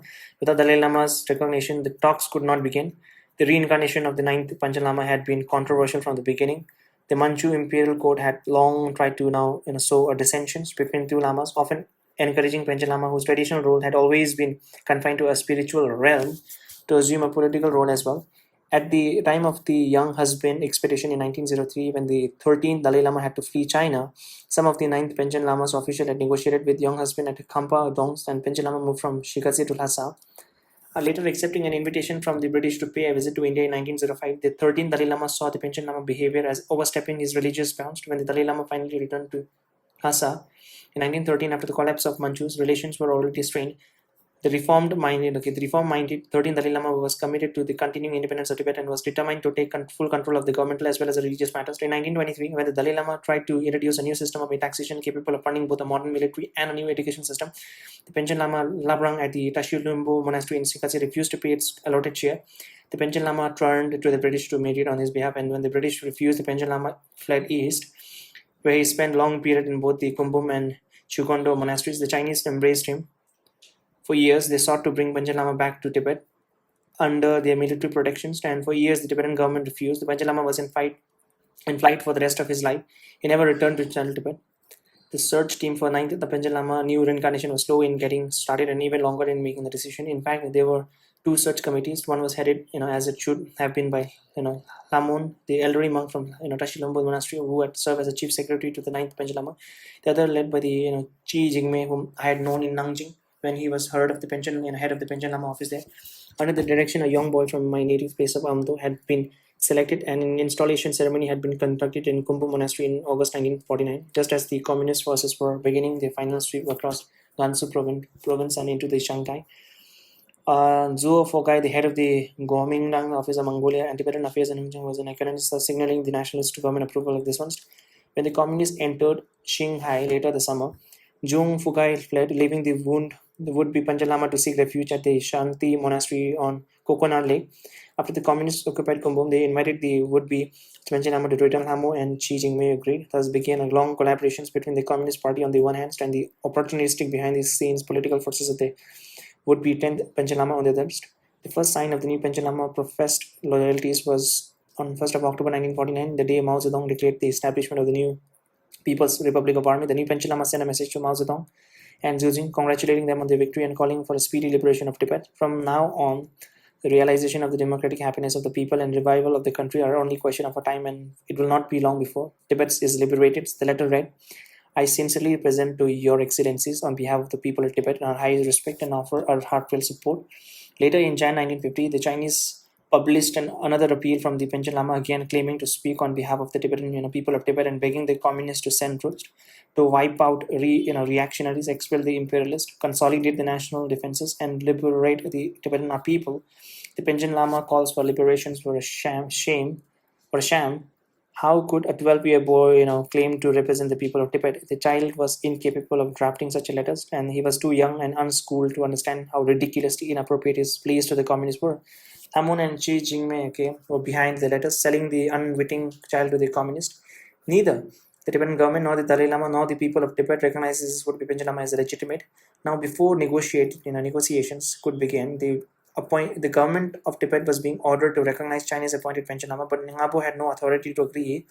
This was a question for Dalai Lama and the religious authorities of Tibet to decide, and they had another candidate, Ngabo and Li Wing, China's lead negotiators and directors of the United Front Work Departments, locked horns, and Ngabo threatened to return to Lhasa with the agreement unsigned. For several days, telegram went back and forth between the negotiator in the Beijing and the Tibetan government in Lhasa and Roma. Finally, the Dalai Lama asked for a divination to be performed.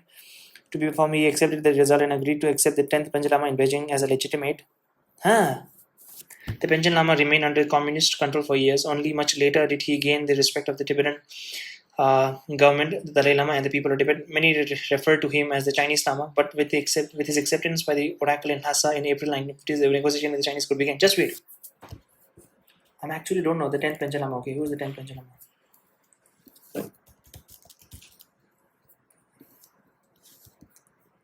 Is he the one? But I know he is the negotiator, right? Lobsang Trinle, this one was the 10th Panchen Lama officially, Lobsang Trinle Lungpun's 10th Panchen Lama, the Gili of Tibetan, this one according to the Panchen Lama's living emanations of the Buddha Amitabh. Was he born in China? Okay, he was born in China. Died is August to Shigatse, 50 years. He's written a books, okay. Okay, the Panchen remained under communist control, okay, and Ngabo was Ngabo was in an impossible position. He had authority to negotiate, but no authority to make a big decision without consulting the Kashak in Droma first. His instruction from the Tibetan government were not to accept their claim that Tibet was a part of China, not to agree that China troop could be stationed inside the Tibet, and to insist that Tibet would be free to conduct its own foreign relations, especially with nearby India and Nepal. But these were points upon which the Chinese lead negotiator would broke no compromise. In fact, there were no real negotiations. Lead negotiator Li Wenhan had drawn up a 17-point agreements under the direction of Mao Zedong himself. The Tibetan delegation was read the agreement point by point and asked to sign. The word coming from the Chinese mouth were polite, but they were in command. Even the position of Liu Winghan was signaled to the Tibetan that the Chinese were in full control. So the United Front Work Department is an organ of a Chinese Communist Party and not the Chinese government, and it is in charge with managing relations with the friendly non-party organization. The whole structure of the negotiation left no room for compromise. So I can see the picture. There's a so in the back there's a Chinese flag. Signing of the 17-point agreement, May 23, 1951. Ngabo Nawang Jigme is standing third from the left. So the agreement, 17-point agreement was signed with him. Ngabo had no way to communicate this fully to Lhasa. Ngabo had no way to communicate this fully to Lhasa or Dromo. So yeah, he doesn't have authority, right? Ngabo had no way to communicate this ones. His communication with the Tibetan government were being transmitted through the Chinese telegraph system. He did the best he could. He tried to resist. He refused to sign the agreement as first, and negotiation temporarily broke down. Li Women ordered him to sign the agreement. Chinese troops were marched Lhasa if they did not. Li threatened. The threat was real. The Chinese army had already taken over Chamdo. They were in Tibetan territory. Ngabo delayed, claiming that he did not have his official seal to stamp the document. The Chinese made a new one. Actually, Ngabo did have his own seal as the Governor General of Kham. He just did not want to use it, so Ngabo was forced to sign and at gunpoint. The agreement of the central People's Government and the local government of the Tibet on measure for the peaceful liberation of Tibet, later known as simply as the 17-point agreements, was signed in on Beijing, May 23, 1951. Ngabo stamped it with the Chinese-made seal, forced to agree that Tibet was a part of China. The Dalai Lama was still in Dromo when the agreement was signed. He was shocked when he learned that the news from the radio broadcast from Beijing. We were appalled at the mixture of the communist cliches, vainglorious assertion which were completely false, and bold statement which were only partly true. He wrote later, the terms were far worse and more oppressive than anything we have imagined. Ngapo's stamp was not enough, despite the public, Chinese hoopla about the signing of the agreements and the pretense that Ngapo was acting under the direction of Dalai Lama and his government. The Chinese knew that the agreement would never be considered legitimate by the people of Tibet. The Tibetan government or larger world beyond, unless it has really had a blessing of the Dalai Lama. But the government of Tibet was still divided. Many of the powerful lamas from the leading monastery took at face value. They promised that the power and position of Dalai Lama would remain intact and that the Tibet's traditional religious and political system would be respected. For them, this were the crucial aspect of the agreements. They thought that the Chinese were sincere. The fact that China would be managing Tibet's relation with the foreign countries was not important to them. Foreign relation had never been important to the Tibetan religious orders, and even after the successful attack on Chamdo, if you imagine that the Chinese would really send troops to occupy Lhasa, if the Chinese wanted to say that the Tibet was part of China, but Tibet remained free to maintain its own culture and traditions, then what China called Tibet did not much later matter to those monks. Others, however, saw the 17 Moine Agreement as an ominous first step in the intrusion of the communist-led China into Tibet. Some of the people with the Dalai Lama in Roma, fearing the worst, wanted to get him out of the Tibet to somewhere he could claim political asylum and work in safety for a better agreements. My brother Norbert Taksar Rinpoche, just over the Sikkim border in Kalimpong, was one of them. So was Shakapa, who was also Kalimpong at the time. Louis, Tibet's foreign minister, made a visit from Romo to Sikkim capital of Gangtok to meet with the Indian political affairs officer Harishwar Dayal to explore the possible possibility of India, granting Dalai Lama asylum. The choice was so hard. The Dalai Lama was still still so young. The mantle of a temporal power had been thrust upon him so suddenly. Some of the high officials surrounding him were opportunists. Yes, obviously, he can't make a decision, so he has to, take advice from the people. And then obviously, if the people in the inner circle they have a hidden motive, then it becomes very difficult. The mantle of the temporal power had been thrust upon him so suddenly. Some of the high officials surrounding him were so opportunist. Others were, elderly lama with no understanding of the outside world. What kind of a decision could he have made? I think Dalai Lama would have gone to India if asylum had been granted. Otherwise, Louis's visit to Harishwar Dayal would have been superfluous. But the Indian government, balked. They refused to grant him asylum. Prime Minister Nehru himself had to, made a decision that have made the decisions. Suddenly, India was no longer offering to help. I can only speculate as to why the Indian have tried so hard to help. Yes, obviously, I can also imagine why they refused to help. Because India was also first they have actually offered their help when the situation was fine, and obviously India, right? Okay, so 1950s, even they got the independence, and even India was also going through a lot of things, the partition, the West Bengal, and the Bangladesh and the Punjab, the Rajasthan and the Pakistan. Yeah, I understand it was very difficult for Jawaharlal Nehru as well. They refused to grant him asylum. Prime Minister Nehru himself had to have made the decision. Suddenly India was no longer offering to help. I can only speculate as to why. The Indian had tried so hard to help. Their offers have been sincere. Nehru was conscientious about Tibet. Tibet was important to India. Nehru knew that, but his offers of help had been ignored. Nehru must have been disgusted with the behavior of Tibetan region in his cabinet. He must have seen them as incompetent and out of touch. The Kashak and the region understood neither the Chinese threat nor the offer of help from India. So Nehru did not know what to do. So he changed his mind. He decided that he had to deal with the Chinese. He concluded that a good relation with China were essential to India's own development. In the end, the Dalai Lama had no other alternative. He had nowhere else to go. He had to return to Lhasa and he had to accept the 17-point agreement. Those were not decisions he chose. They were the conclusion that forced upon him. In mid-July, just before Dalai Lama began his trip back to Lhasa, Zhang Jingwu, recently appointed as the Maoist representative in Tibet and soon to become the highest-ranking Chinese official there, met the Dalai Lama in Romo, handed him a copy of the 17-point agreements, and at the end of September and back in Lhasa, the 300-member Tibetan National Assembly, which meets only in emergency to consider the most important and difficult issues, convened to discuss the 17-point agreements. Ngabo, having just returned from Beijing, spoke first, explaining the process of negotiations, arguing in favor of accepting the agreements and declaring himself willing to accept whatever punishments, even the death penalty that might be meted out against him if the agreement failed to be ratified. Most important to Ngabo, and the reason he gave up for accepting the agreement, was that if left both the status of the Dalai Lama and the political and religious system of Tibet intact, in the end, the Tibetan National Assembly supported Ngabo and the 17-point agreement. The promise that Tibet could maintain its political and religious system unchanged was the most important reason for that supports. The promise that Tibet could maintain its own political and religious system, and the religious leader of Tibet were the strongest advocates for accepting the proposal. They believed the Chinese promise that happened, that nothing would change after Tibet became a part of China. Uh, I'm actually kind of mind boggled to understand, and I agree. It's like the same, right? It's like the same. What is happening in the Middle East and all, right? The extremist Muslim, right, and the people who the preach, who are the it's like the monk of the Muslim, right? They are very conservative, so they don't have the understanding of the reality, right? They're just based on idealist, okay, how it should be and all that thing, right? And it's exactly similar to Tibetan monks. I understand they don't have any idea of what is happening around the world, but at least they should have consulted them, right? You should have the knowledge, or you should be wise enough to take the advice from other people.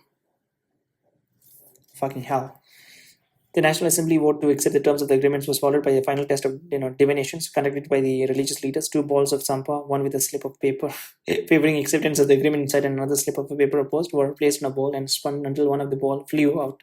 The slip of paper inside they concurred with the National Assembly decision. Tibet would accept the 17 points. What the fuck, man? You're deciding the fate of a country by doing a fucking gambling? Ridiculous. What remained was only for Dalai Lama himself to inform Communist Party chairman Mao Zedong. At the urging of Zhang Jindu and under his direction, a letter was prepared stating that Tibetan local government unanimously supported the agreement, and under the leadership of Chairman Mao and the Central People's government will actively support the People's Liberation Army in Tibet to consolidate national defense, drive out imperialist influences from the Tibet, and safeguard the unification of the territory and the sovereignty of the motherlands. Even Dalai Lama acceptance had to be written by the Chinese. We Tibetans never considered China our motherland. So Tibet is our motherland, and Tibetans are not Chinese. Tibetan had no need to drive imperialists out of Tibet because there were no imperialists in Tibet. We wanted independence, not unification with some other country. The Chinese were putting words into our mouth. They were bitter words to taste. And my brother-in-law Punso Tashil Takla translated the Dalai Lama acceptance into Chinese. The telegram was sent to Mao on October 24, 1951. Today, some of the Tibetans still regard Ngabo as a traitor. I don't think he made bad decisions. I think it was fine, right? So you have to make a decision. So obviously, if you say that, okay, we don't want to do, anyway, he will, make them do it. So collaborators with the Chinese, but that is not entirely true. Ngabo had no choice. Very few Tibetan people ever collaborated with the Chinese from their hearts, completely and blindly. Collaboration was always first. If Ngabo had the freedom to make a different choices, perhaps his choice would have been different, but he did not have an alternative. So Ngabo was not a traitor. He was out to save his own skin. He did not want to risk his own neck. He was an opportunist. He wanted to survive. I think anyone with a wise, a mental, a good mental capacity or a mental competent would make the same decisions. Ngabo was a good and honest person, very straightforward, unlike so many other members of the Tibetan cabinet who could be so sly. He had a mind of his own. So when I met him the year after the 17-point agreements was signed, he was very disturbed about the situation in Lhasa, openly complaining to me about the corruption of the Tibetan official and distressed that some of the Kashak members were informing the Chinese about the content of the meeting. Oh, that is also a big revelation. Ngabo went on to become a high-ranking official. Not only in Lhasa but at the central level of as well. He was made a vice chairman of the National Peoples. Okay, just wait. Ngabo went on to become a high-ranking official, not only in Lhasa but at the central level as well. He was made a vice chairman of the National People's Congress and came to be based in Beijing. I did not see him for almost 30 years, but in 1979, I met him again in Beijing, and we continued to meet often. After that, as a high official, he was constrained as to what he could say, but he had much he wanted to tell me, and what he said impressed me. Deep in his heart, he never bought the Chinese view of Tibet. He often reminded me that throughout Chinese history, whether during the time of the Manchus and Imperial China or during the rule of the Kuomingding, Tibet had never paid taxes to China, never. What that meant to him was that Tibet never had been part of China. If Tibet never paid taxes, Tibet could not have been part of China. He also took exceptions to the Chinese argument and that the Tibetans' claim to independence was something new. The Tibetan had long talked about independence, he said. Those claims were nothing new, especially during the time of the Dalai Lama. Tibetans were always proclaiming their independence, and he did not believe the communist claim that the 14 Dalai Lama had been officially recognized and certified by the national government of the Kuomintang. He had spent months digging into the nationalist archive in Nanjing, searching for evidence of the communist government's claims. He found nothing to support it. The communist claim were false. They were using them in an attempt to undermine the Dalai Lama's legitimacy and denounce the national government. So I believe that Ngabo was a Tibetan patriot at heart. But he was also something of a rubber stamp. Even as other Tibetan who had been supporters of the communist government were denounced and put in jail, Ngabo never got into much trouble. The Chinese needed him as their rubber stamp and therefore had to protect him. I used to joke with him, accusing him of being too scared to stand up to the Chinese. He responded with a Tibetan proverb that you alone, okay, that you die only once. I have only one life and I have lived it as a Tibetan, he said, and so what is there to worry about death? Ngabo received an official funeral when he died. Rubber stamps are useful in death as well as in life. They make good propaganda. In Beijing, all the high-ranking officials attend the big state funerals to show him how honorable and important the deceased had been. All the Politburo members pay their condolences and cry to show their rape. It is a message to the world that they are showing the deceased respect. Maybe it is not really propaganda. Maybe all this grief is sincere and all the respect is real. Maybe the big state funeral they held for Ngabo Jing was not propaganda. Maybe the Chinese leadership really respected him, but I doubt it. The long journey home. I was in Taiwan when China invaded Tibet. Okay, so he was not in Tibet. I learned about the Tibetan defeat and the Dalai Lama's escape to Dromo, land reform in the Chinese countryside, and all the liquidation and shootings of the landlords while still in Taipei. The information was coming from the nationalist press and reports were sketchy at best. I had left India with my wife and 3 months old daughter in April 1950s, and all in an ill-fated attempts to get to China via the Philippines and Macau. We faced obstacle at every step. In Calcutta, just before a Manila-bound plane was about to pull back from the gate, 4 Indian immigration officers, apparently alerted by the British, came on board to demand that we get off. We refused. Our tickets were valid, and we had already passed through immigrations. There was no reason to kick us off. We refused to budge. After a few angry exchanges, we didn't give up. We landed in Manila a few hours later. Then we were stuck in Manila. The Portuguese refused to give us a visa for Macau. A correspondent for China's central news agency, the Guangming newspaper, then based in Taiwan, soon learned of our plight. He invited us to stay at his home and he introduced us to Shen Jiang, the representative of the Chinese nationalist government in the Philippines. Shen suggested that we go to Taiwan to visit Chiang Kai-shek. Obtaining a visa was not a problem. They were traveling on our Guomindang issued passports, and the Philippines still had a diplomatic relationship with the nationalist governments. President Chiang stopped meet us at the Taipei airport and put us in the Taipei guest house. Most of the occupants were nationalist military officer and government office on short-term stays in Taipei. We paid a pleasant call on the president and on his wife. He encouraged us to stay in Taiwan. President Chiang offered me the job of running the Office of Mongolia and Tibetan Affairs. I demurred, explaining that I wanted to continue my studies. I was only 22 years old. Okay, at the same age as mine. Okay, I want to see. Okay, how many people fled to Taiwan year 1949? Okay, how many? Okay, approximately 1.2 to 2 million people, including nationalist, government officials, soldiers, refugees, fled from mainland China to Taiwan in 1949 following their defeat in Chinese Civil War. This mass migration, known as the Great Retreat, significantly altered Taiwan's demographic. Okay, so that's a lot, man. How did they travel? I mean, because there was a big ocean, right?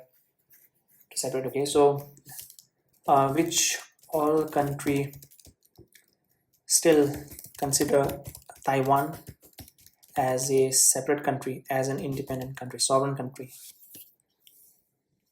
As of April 2026, only 12 UN member states officially recognizes the Republic of China, Taiwan as a sovereign state and maintains formal diplomatic ties. This nation includes Belize, Guatemala, Haiti, Paraguay, Eswatini, Tuvalu, Palau, Marshall Islands. Okay, so all the insignificant. So it seems that US, right? Okay, does this okay? What is the stand of USA on Taiwan issue?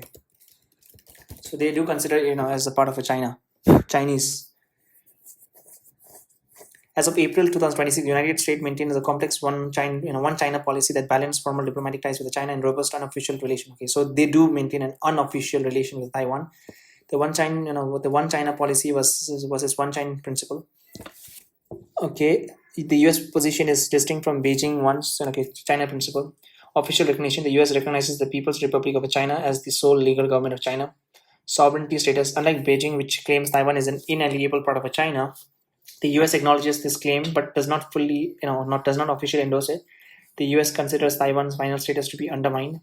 Independence: the US official stance is that it does not support de jure Taiwan independence. Legal status is as response. US actions are governed by the China's relation response, which provides the legal basis for unofficial ties. Okay, so they do have unofficial channels. Current developments in a record arms sales. In late 2025, the US approved over $11 billion in arms package, including trade and economics. Sovereignty recognition: only recognize the PSC position of response. It does not support. So that means Taiwan, right? They do have Taiwan. Who is the president of Taiwan? Taiwan president equals to La Ching-tu. President of the Republic of China. That's weird. La Ligas, also known as William Lai, is a Taiwanese politician, physician, and nephrologist. What is nephrologist? NEPHRO. LOGIST. What is nephrologist? A nephrologist is a medical doctor specializing in diagnosing, treating, and managing kidney diseases. So he was born his so previous offices. The new president. So understood. So President Chiang staff met us at Taipei airport and put us up in the Taipei guest house, where most of the occupants were nationalist or military officers and government officials on short-term stay in Taipei. We paid a pleasant call on the president and his wife. Then we were stuck in Taiwan. The Kuomintang government refused to give us an exit permit. I was not exactly under house arrest. We were free to go anywhere in Taiwan and were treated very well, but I was not allowed to leave this island. I think Chiang Kai-shek was worried that I was young and impressionable,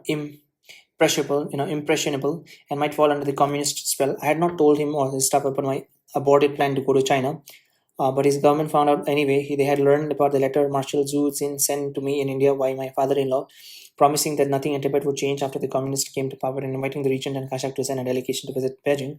Official in Taiwan told me privately that they had a photograph of the letter.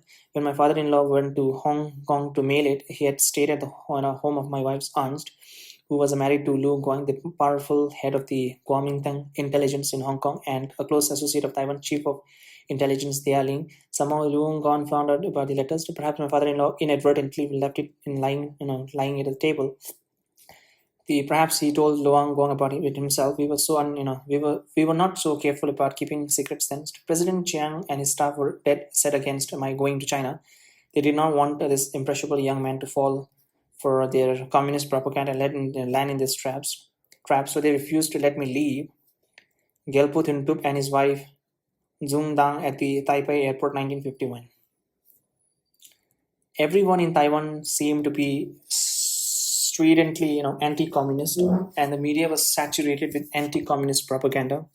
Chen Guofo, the former head of the Kuomintang organization departments, one-time right hands of the Chiang Kai-shek and one of the most powerful leaders in the Kuomintang, seemed dedicated to disabusing me of any illusion I might have about communist. Chen's virulence traced back to 1926 and failed plot against Chiang Kai-shek, but the leftist leaning Wang Jinghuang, the Chiang leading candidate for the control of the Kuomintang. Chiang had declared martial law in Guangzhou when he learned that Wang Jingwang were about to betray him, and Chiang used to use the plot as an excuse to end the already rocky alliance between the nationalists and the communists. Chen Guofo and his younger brother Chen Luifu together made up the famous CC clique and were given the task of purging the communists from the Kuomintang after Guang's betrayal. Dozens of communists were arrested, and the CC clique became renowned for their ruthlessness in subduing the communist war.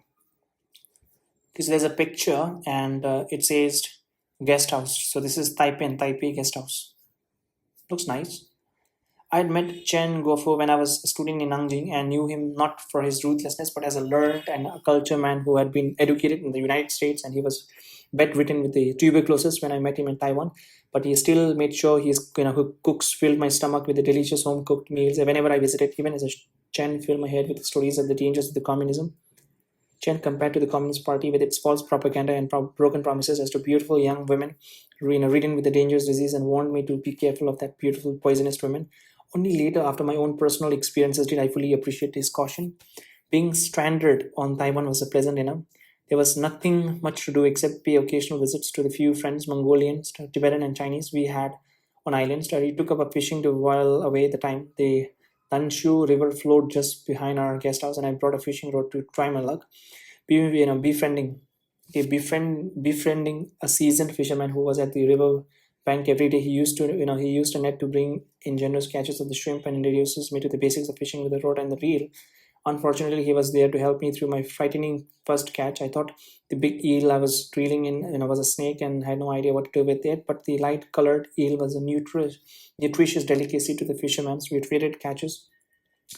A ugly eel for his batch of shrimps. Trade became frequent in the ensuing month. Even as the fish on my hook grew more varied, we were stuck in Taiwan for 16 months. Oh my God, 1.5 years. Generalissimo Ching Kang Shang paid for every one of our expenses and every bite we ate. Okay, so he paid, right? Okay. One day, an American with whom I had become friendly offered to transmit a letter from me to President Truman. He thought the American president could get me out of Taiwan. So maybe I could study in the United States. So I wrote a letter to President Truman and Secretary of the State Dian Achiusanst. The answer was not so long in coming. The 3 week later, George Ye, the nationalist government learned and charming foreign minister who had taken a particular liking to me and often invited me to join him for a breakfast, paid me an unexpected call. The nationalist government had just received an inquiry from the United Nations, states governments about my stay in Taiwan. The nationalist government had agreed to let me leave. We did not depart right away. There were still formalities to go through. Mr. Armstrong, the American charge d'affaires in Taipei, at times issued visas to me and my wife in our Kuomintang, issued passport. My wife and daughter visited Hong Kong to say goodbye to my wife's family. I stayed behind to become one of the first guests in the newly opened Grand Hotel, an ornate imperial style building, originally conceived by the Madame Chiang Kai-shek and well befitting its name. So this is the hotel, it seems. This is Gelothintup and his wife and his daughter. Gelothintup with his wife and daughter in front of the San Francisco hotel. President Chiang and his wife were pleased that we were going to the United States. Even in Nanjing, the president had wanted me to study there. He had even offered to pay. Now he made a good on his offer. After a farewell dinner to bid me goodbye, encouraging me to study hard, President Chiang sent me off with a check of $50,000. $50,000 is a lot of money, man. Even right now, it's a lot of money. Just imagine back then, $50,000. Oh my God, man. Why is he paying all this, man? I don't know. He has to take care of his own country, right? My little family arrived in Washington D.C. at the end of the October 1959. We stayed with my older brother Norbu, who had already been there for several months. Norbu had gone to the United States as the guest of the American Committee for Free Asia and was living in a Fairfax, Virginia, in a large wooden farmhouse that reminded me of a Lincoln's long cabins. Only later did I understand that the American Committee for a Fair Asia, later to become the Asia Foundation, was an arm of the recently established Central Intelligence Agency. Okay, so this is how the CIA came.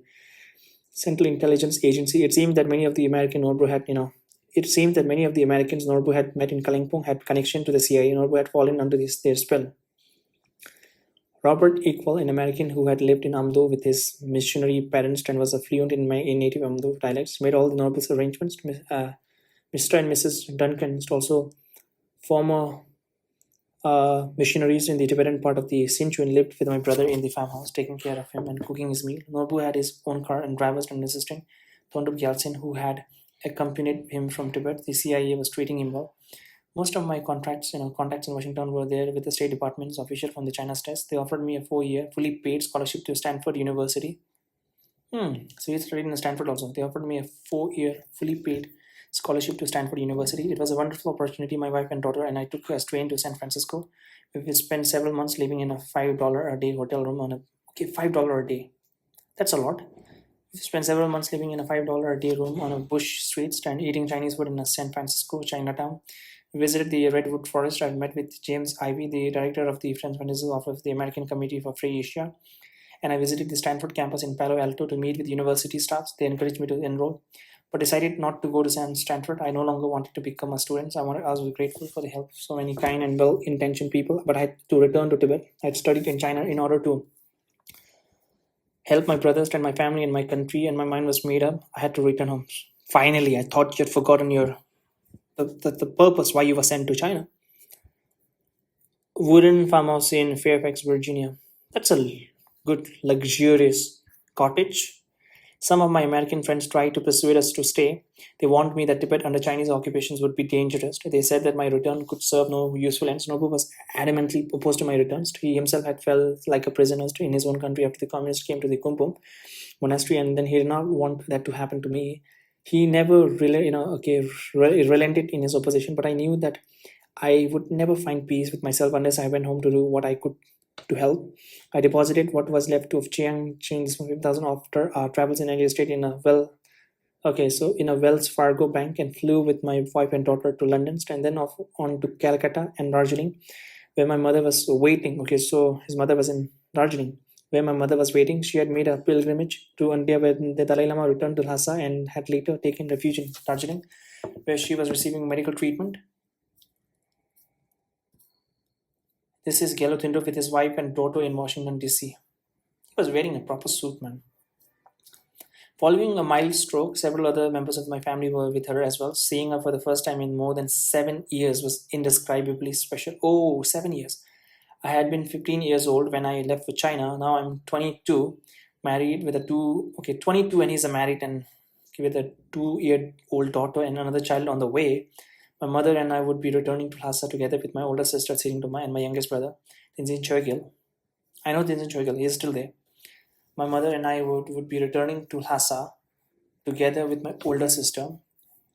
My mother and I would be returning to Lhasa together with my older sister Siringtoma and my youngest brother Tenzin Choygil, who had been born after our move to Lhasa and whom I was meeting for the first time. My wife was to stay behind in Darjeeling with our daughter to my wife has to stay behind in Darjeeling with our daughter to wait for the birth of our next child and look after my younger sister, Jason Pema, and my niece and my nephew.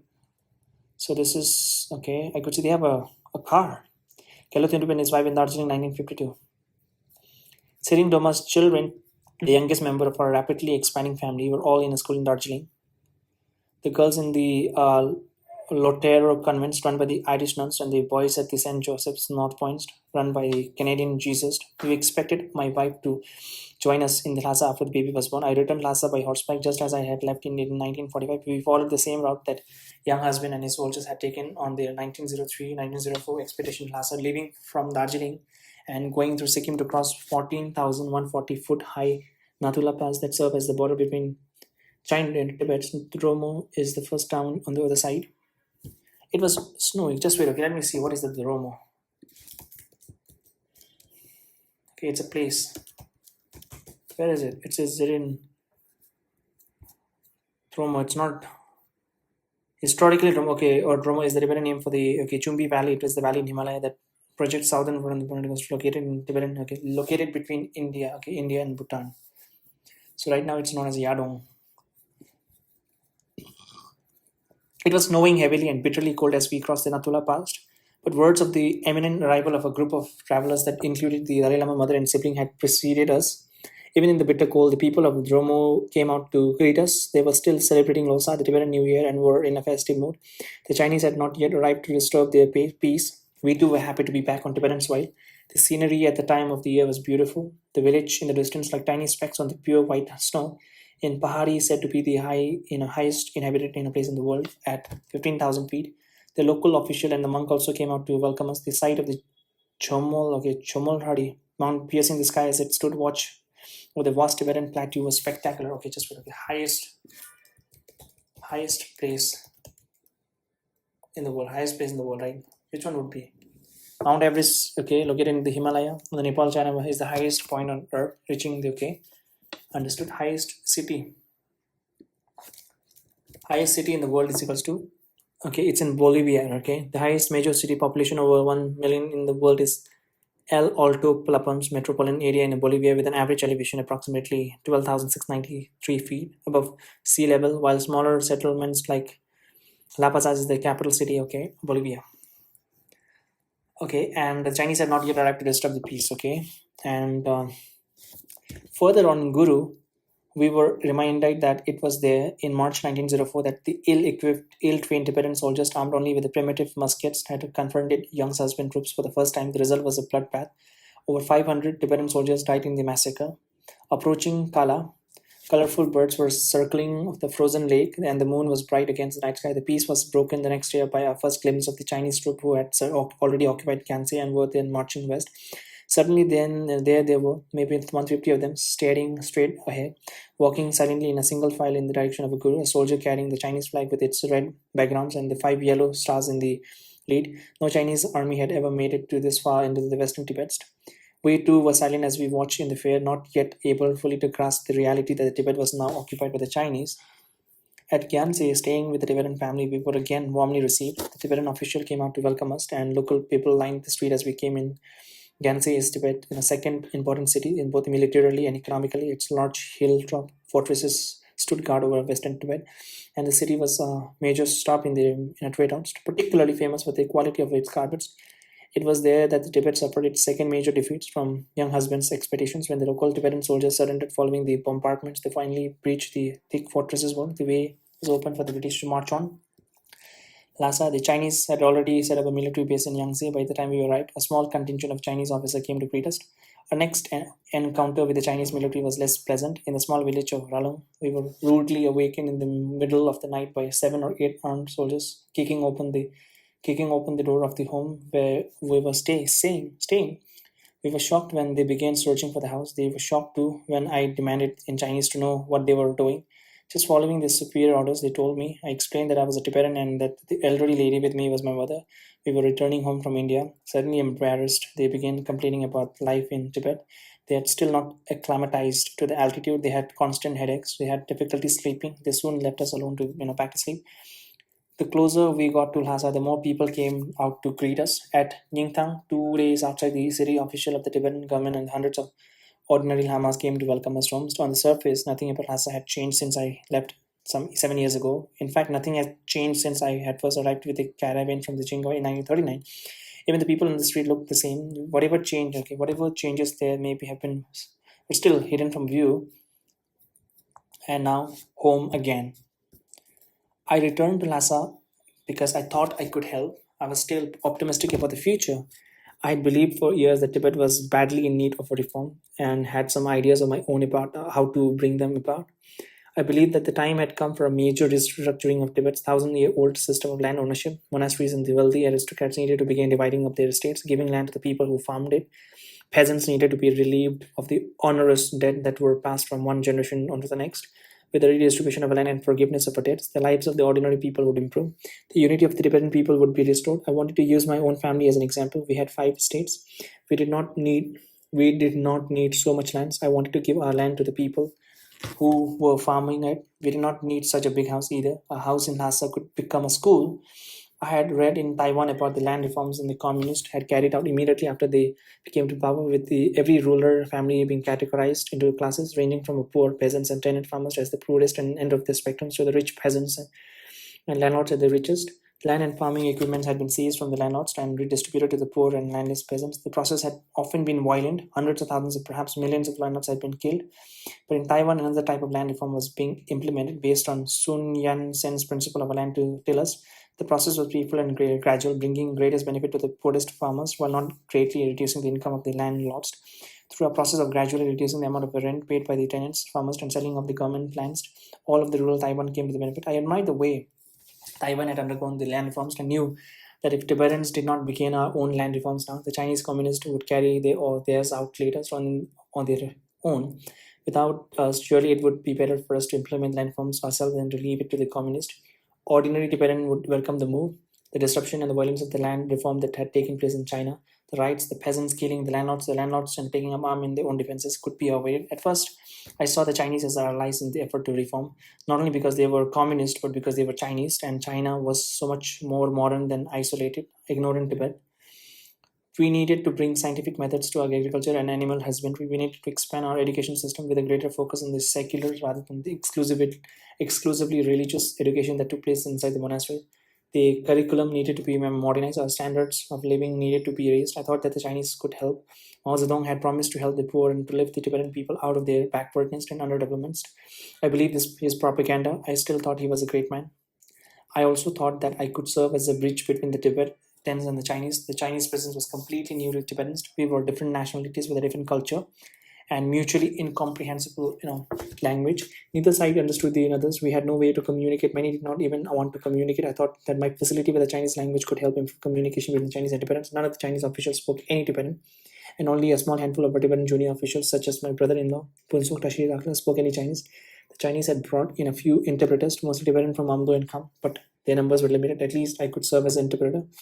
I was delighted during my first day-long meeting with Dalai Lama that the conversation soon turned to questions of how to reform Tibet. Dalai Lama quickly embraced my ideas. More than that, he wanted me to meet with ranking officials in the Tibetan government to persuade them to accept my proposal. My brother had been a little 10 years old boy when I left. Now he was a young man of 17 with full religious. I mean, even in 17, right?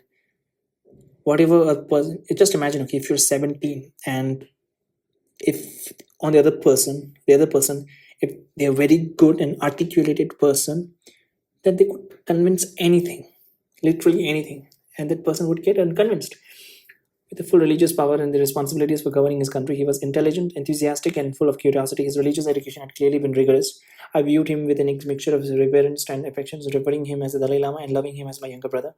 My younger brother, Lobsang Samtian, joined us at the meeting and was the same gentle, easygoing, humble soul of his childhood. But he also had assumed responsibilities beyond his years. He was only 19 years old, but was already serving as the chief of staff, the Chikyap Kempu, in charge of Dalai Lama's personal treasury and responsible for overseeing the monk attendants. From this point on, my relationship with Dalai Lama was forever changed. Okay, so now I think we could see a good thing. From this point, my relationship with Dalai Lama was forever changed. He was my brother, but we never talked about personal or a family matter. My mother and other brothers and sisters might get together with the Dalai Lama for dinner, but we talked about the issue facing Tibet, not about family matters. The Dalai Lama had no private lives. His whole life being was focused on serving the people of Tibet. His religious training instilled him with a remarkable discipline and control over his emotion. Many people close to him died over the years. I'm sure that he said special prayers for my mother on the occasion of her death, and he must have had feeling as one after another of his closest aides and attendants passed away. But he never expressed these emotions. He was much too disciplined. I came to see myself as an ordinary Tibetan serving under the leadership of Tibetan Dalai Lama, working for him dutifully and loyally. My role was to serve and obey him. His wishes were my orders. At his direction, I began paying courtesy, call on the leading Tibetan officials, beginning with the two prime ministers. I tried to convince them of the need for Tibet to reform. The prime minister, Luk Hangwa, and the monk official, Lobsang Tashi, listened politely as I presented my case, but they did not agree. They saw no need for change and wondered what my children would think if I gave my family land away. My land was meant to be passed on to my children, they said, and they would surely both want it from themselves and for the generations that would follow them. They did not believe that the communists would carry out land reforms in Tibet, even if they were doing so in China. The two prime ministers were as honest and upright as official could be. They were true Tibetan patriots who had opposed the 17-point agreement from the beginning and continue to oppose it even after its ratification by the General Assembly. Ratification, right? Okay, ratification means just wait, okay.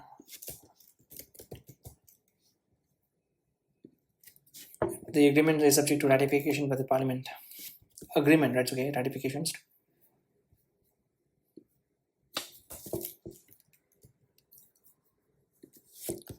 To make an agreement officially acceptable, we're voting for signing it, okay? Ratifications. They spoke frankly to the Chinese and openly disregarded with them, often ignoring their orders, but they had been educated in the traditional Tibetan style and remained unalterably conservative and opposed to any major changes. Lukang was already a wizened old man with a stark white hair and long wispy white beard. His mind was made up. It was not about to change. The Tibetan Prime Minister were never going to accept my plans to reform.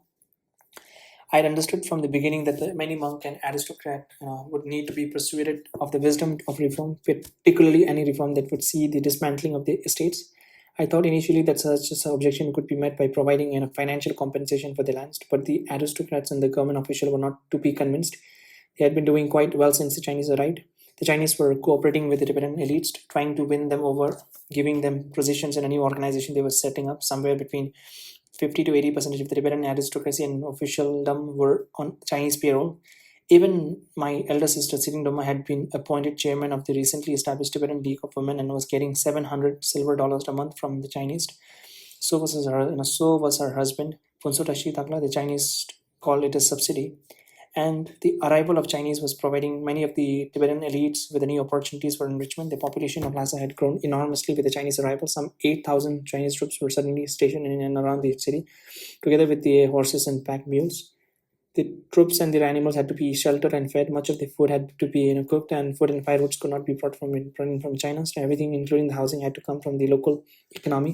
There was money to be made. Hassan aristocrats like Yutuk and Sandu Tsang readily rented their home at exorbitant prices to the Chinese military elites.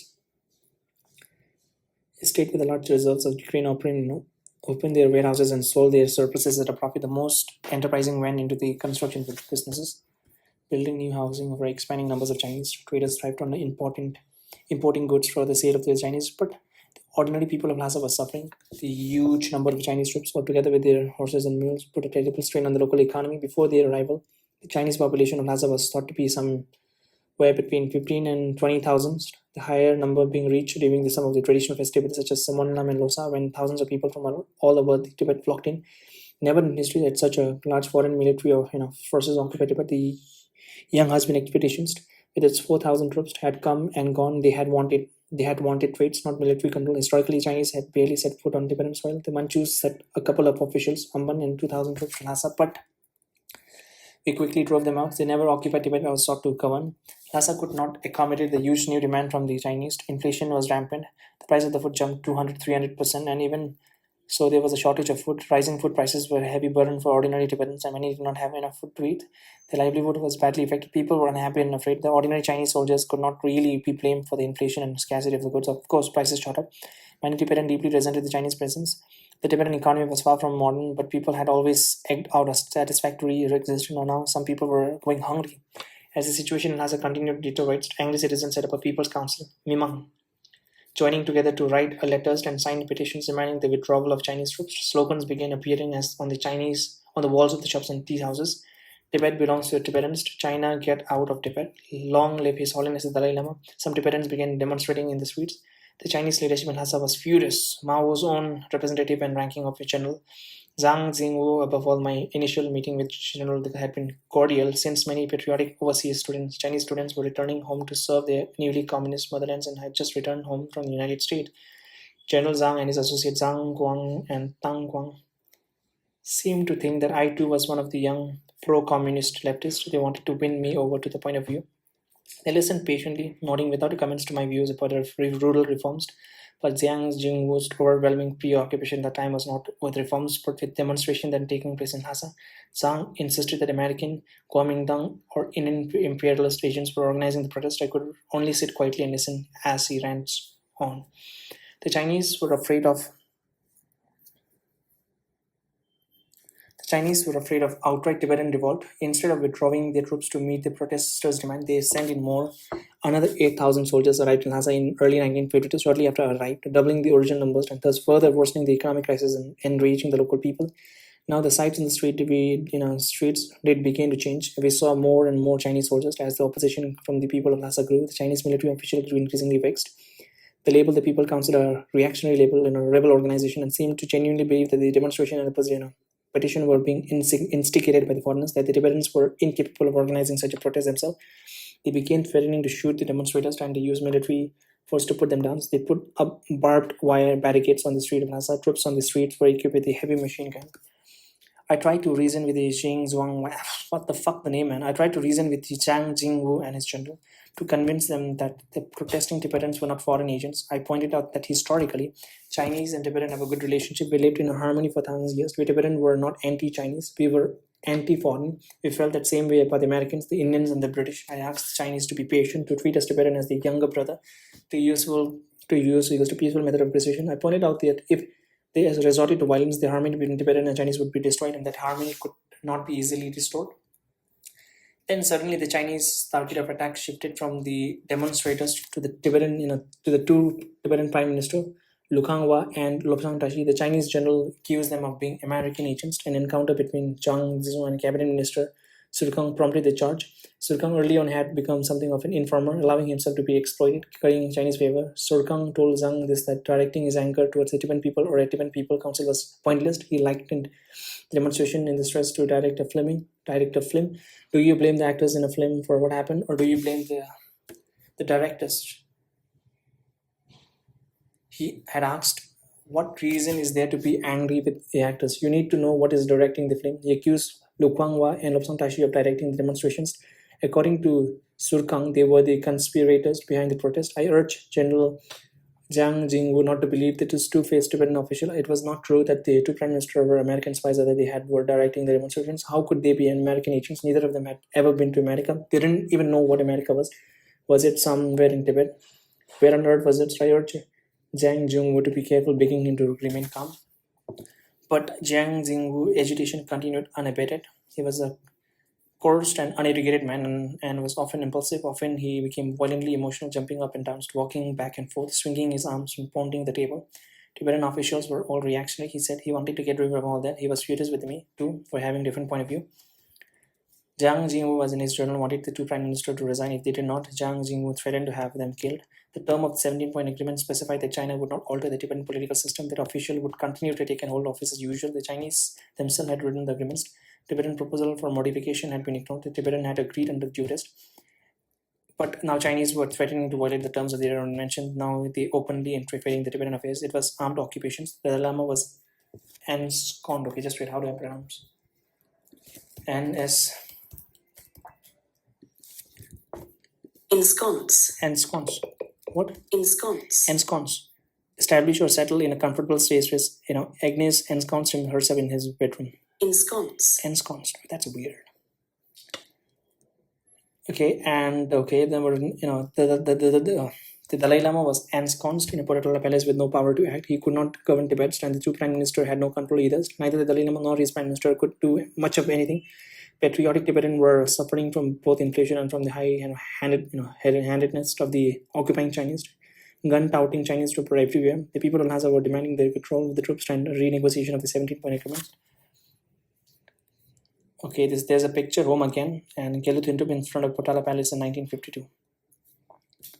I was listening to the people from both the Chinese and Tibetan sides. I could not support the Chinese and I could not join the Tibetans people to fight against them. So I sympathized with the Tibetan people and with my brother Dalai Lama. So isolated in his palace and not knowing what to do, with his two prime minister suspected of being an American spies and 80% of his official collaborating with the Chinese. Okay, so 80% of the people.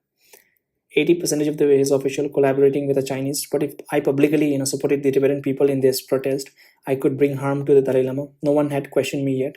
But if the situation continued, I would have to declare publicly whether I stood with the Tibetan people or the Chinese, or whether I was a two-faced collaborators playing both sides. The Chinese wanted me as their tool. They wanted me to become one of the puppets. In fact, they wanted Dalai Lama and eventually the entire Tibetan population to pay the puppets, dancing to the Chinese tune. They began hinting that they would support me politically and even militarily if I supported them in their efforts to wipe out their oppositions and the so-called reactionary aristocracy. And they hoped I could get the Dalai Lama to go along. The offer revealed their true intention of wiping out the entire Tibetan political elites. Implicit in that revelation was the threat that if I did not go along, I would be wiped off too. The Tibetan Prime Minister were forced to resign. The Chinese forced the Kashak and the Dalai Lama to ask them to step down. Lu Kuanghua fled to Kalimpong and Lobsang Tashi returned to his monastery. The situation was chaotic and ominous. We were heading towards disaster. If nothing changed, the bloody conflict could break out between the Chinese army and the Tibetan people and the Dalai Lama. The Dalai Lama life could be in danger, and if disaster struck, we were locked inside Tibet with no connection to the outside world, and we did not even have any real connection with India, our next door neighbor. The Chinese could arrest us and kill us all without our being able to receive outside help, maybe without anyone notice, even outside knowing. My position was increasingly untenable. Tibet was indeed a backward, conservative country. I had returned hoping that the Chinese communists could bring progress, that they could serve as a force for the good. I had hoped that the Chinese could take a patient, tolerant, go-slow approach to bringing about change, but the reality was just the opposite. The Chinese army was in occupying power, treating ordinary Tibetan people as their enemies, using colonial imperialist tactics of divide and rule. After 6 months of listening to the Chinese, my hopes had flown out the window like a wind. I did not want to be a collaborator, but I did not know what to do. Escape from Tibet. This is part 14. An unexpected invitation from Chinese Communist Party Chairman Mao Zedong forced me to decide. Mao wanted me to head a Tibetan delegation to a conference of the Communist Youth League in Beijing, and from there to join an all-China delegation to an international youth conference in Vienna. I actually, Jiang Jingwu and the other Chinese general encouraged me to go. Actually, the invitation was yet another order, petrified as an invitation. Another effort to manipulate me into collaborating against my will. I had no choice but to say yes. The invitation became the straw that broke the camel's back. I could no longer allow myself to succumb to this type of manipulations, or nor could I put myself in a position of continual confrontation with a Chinese military official in Lhasa. To stay and fight would be make the Dalai Lama in a position even more difficult and risk bringing him harm. I decided I could be of more help with Dalai Lama and my people from outside Tibet. I had to escape. I would go to India, contact Prime Minister Nehru, and elicit his help. Perhaps other government could also be persuaded to join the Tibetan cause. My mother and my younger brother Lobsang Samtin concurred with my decision. Indeed, they encouraged me to go. I presented my dilemma to S.N. Sinha, the Indian Consul General in Lhasa, who had given such a good advice to the Tibetan government and then been so frustrated with his warning about the impending Chinese attack seemed to evaporate into thin air. I told him my plan. I would escape to India, present the Tibetan case to the Indian government, perhaps be in contact with the representative of the other governments too, and live with my family in Darjeeling. Mr. Sinha immediately sent a private message to Prime Minister Nehru explaining my situation and requesting that I be granted asylum. The reply arrived the next evening. Mr. Nehru welcomed me to stay in Darjeeling and to do whatever I wanted. He asked me to inform him when and where I would be crossing into India so that he could alert the border guards to expect me. I was not sure exactly when I would be crossing, but I knew I would be entering through Tawang near Burma and Assam, along one of the old, well-traveled trade routes. Just wait. I want to see what is the position of a Nehru in this entire process, right? Jawaharlal Nehru. Okay. Why did Jawaharlal Nehru not help in Tibet from China? So let's see what the response is.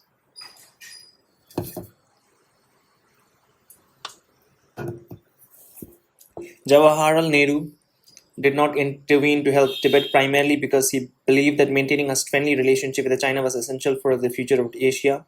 He viewed any active opposition to the Chinese annexation of Tibet as an act that would jeopardize India's strategic position and potentially lead to a world war.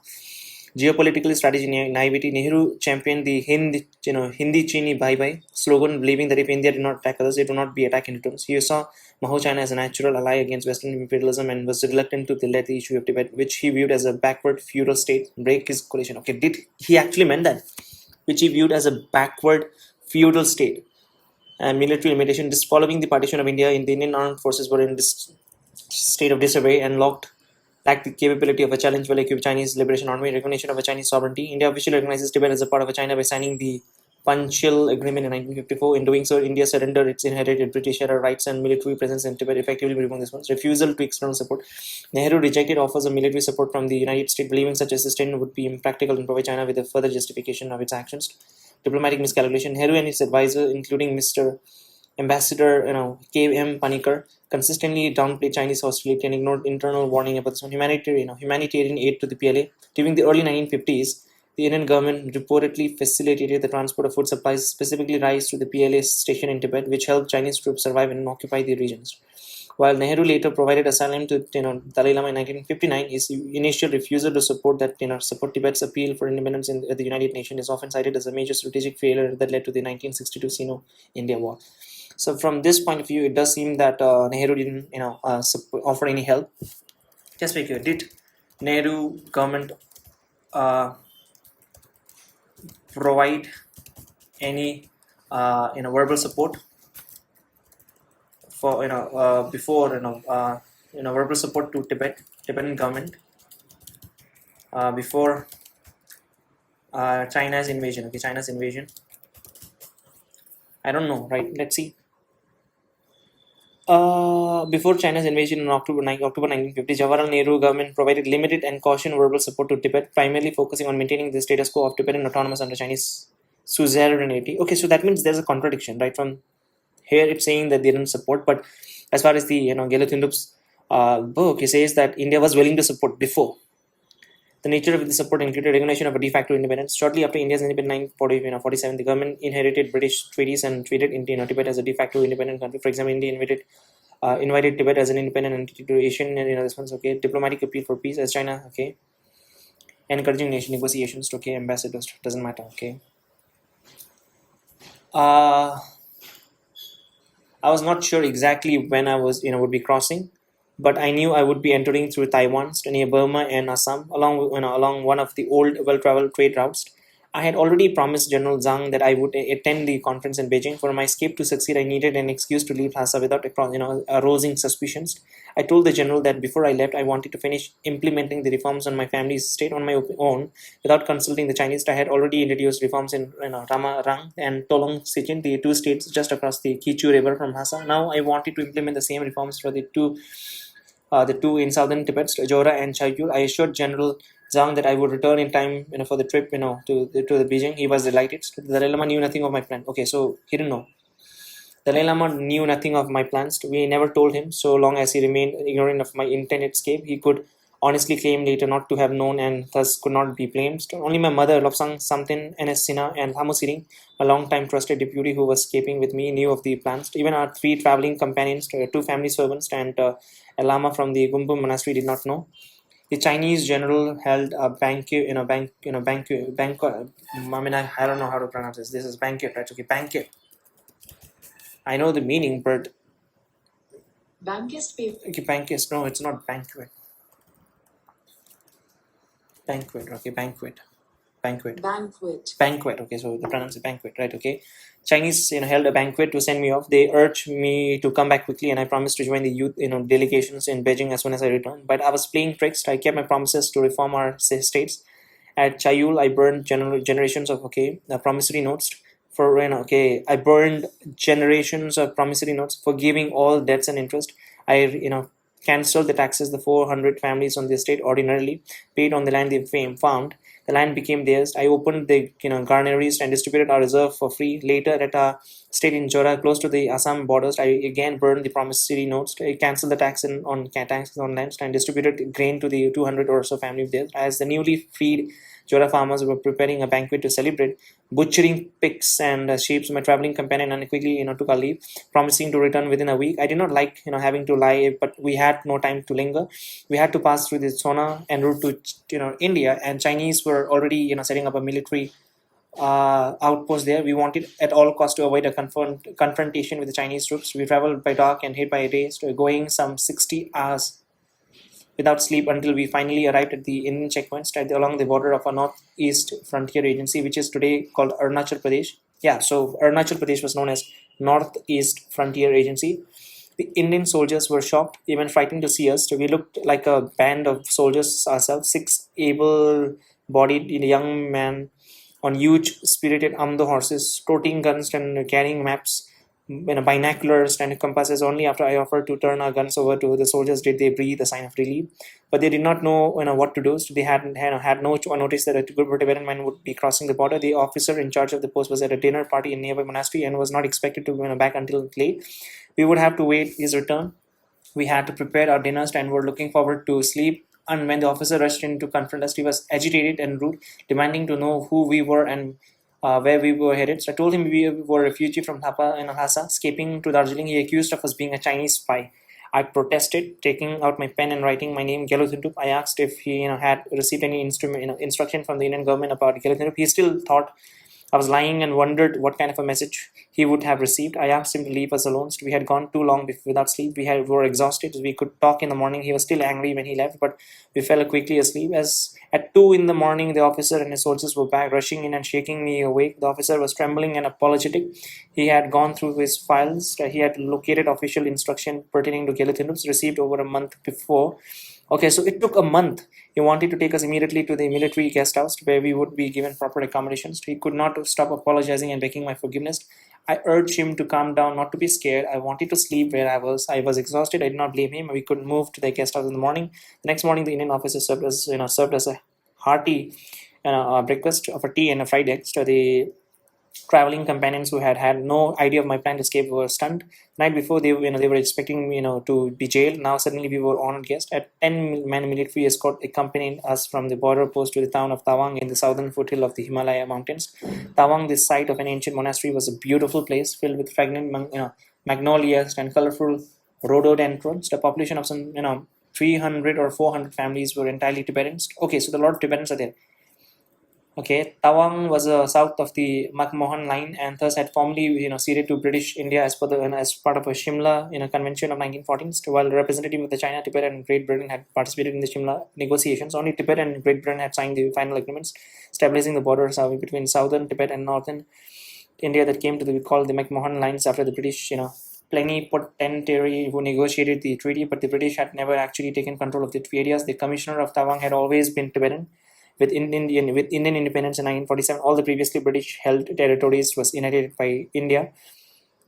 The Indian government waited until February 1951 to take control of the Tawangs. Then they finally chased the Tibetan commissioner away and hoisted the Indian flag. The residents of Tawang were still, wary of Tibetan Indian rules. When they learned that the Dalai Lama brother was in town, they first thought that I had come to reclaim the place for Tibet. The village chieftains showered me with the gifts of eggs, cheese, meats, and the hand-carved wooden bowl for which the town is famous. We received more than 1,000 eggs. I had to explain that I was running away from the Chinese occupation of Tibet and was in no position myself to help free from them, from Indian rules. We were in Tawang for about 10 days, staying with the traders from my native Amdo, getting a good rest before setting up food for the final long week of the journey through the tropical jungle of Assam. From Tawang, another military escort, sent us through the Assam to the Indian town of Jaswantgarh, the first place inside the border with the railway connections. From there, we, sent two of our traveling companions back to Lhasa with our horses and equipments. When they wondered how to break the news of my escape to my mother, I told them to tell her that I had duped them. My mother put on a great show of anger and dismay when they told us the story. They never knew that she had known all along. After 2 days of meeting with Indian official Hamusiring, the Kumbum Lama, and I left by train for Siliguri, and from there took a taxi to Darjeeling, arriving so early in the morning that my little sister Jesumpema was not yet awake. My wife was no longer there. She had gone to Calcutta to await the birth of our second children. Medical facilities were better in Calcutta. I quickly caught a private cargo flight to join my wife, arriving to find her at the stove cooking dinner in an advanced stage of pregnancy. She was so shocked to see me that she thought she must be dreaming. She had never imagined that I would leave Lhasa. A few days after celebrating my returns, she was rushed to the hospital in labor. Our son Kedrup was born in the next day on June 24, 1952. I entered the hospital myself only a few days after my wife when infant son was discharged. Somewhere in the jungle of Assam, while drinking water from the mountain streams, I had contracted both typhoid fever and malaria. My fever was so high that the doctor immersed me in an ice to bring it down, except for a piece of toast and a small scoop of ice cream every couple of days. They would not let me eat. When finally I returned home 2.5 months later, I had lost some 40 pounds. That's a lot, man. Beginning life in India. General Zhang Jingwu and Tan Gonsan were so shocked to learn of my escape that they sent two emissaries to Darjeeling to convince me to return. They will still wanted me to lead the Tibetan youth delegations to Beijing, still wanted me as their collaborators and slave. When I refused, they apparently concluded that my returns from the United States was not evidence of my patriotism and devotions to the motherlands, for after all, an indication that I must be an American spy. Had I not returned to Tibet from the United States and then escaped to India later, they publicly branded me a traitor and took away my citizenship. I was even worse than a reactionary rebel. My effort to bring the plight of Tibet to international attention began while I was still recovering from my illness. My wife helped me write a letter to American President Truman describing the political situation in Tibet, the suffering of the Tibetan people, and the plight of the Dalai Lama. I urged the United States government to help. It was a short letter, only 2 or 3 pages long.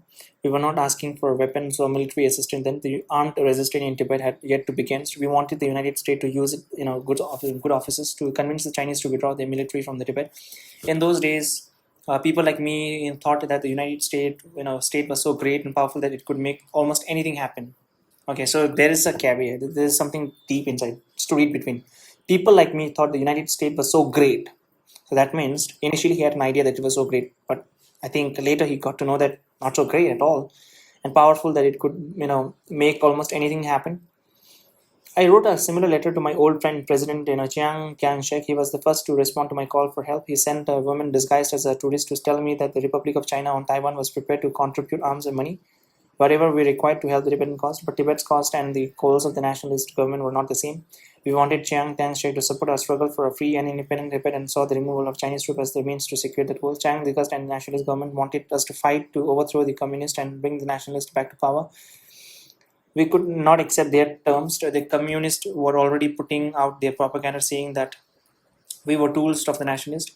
We never refused the nationalist help or outright. We simply did not respond. The Indian government gave me my first glimmer of what the American response to my letter might be. India was not meant to know about my letters to Taiwan and the United States, but they found out anyway. So I understand. So once you are in that kind of a level of authority or that kind of position, there will be a lot of spies around you, right? So you might not be able to understand it. India was not meant to know my letters to Taiwan and United States, but they found out anyway. Balraj K. Kapoor, the new Indian political officer in Sikkim handling his country's affair with the Tibet and Bhutan, visited me in Darjeeling to tell me that the American embassy in New Delhi was seeking official permission from India to meet with me to discuss the letters I had written to President Truman. Mr. Kapoor had instruction from Prime Minister Nehru to request a copy of my letter to both Chiang Kai-shek and the American president, and he had additional instruction from the Prime Minister. He was to inform me that I was no longer allowed to carry out political activities in India. I was shocked that Nehru should prohibit me from engaging in politics.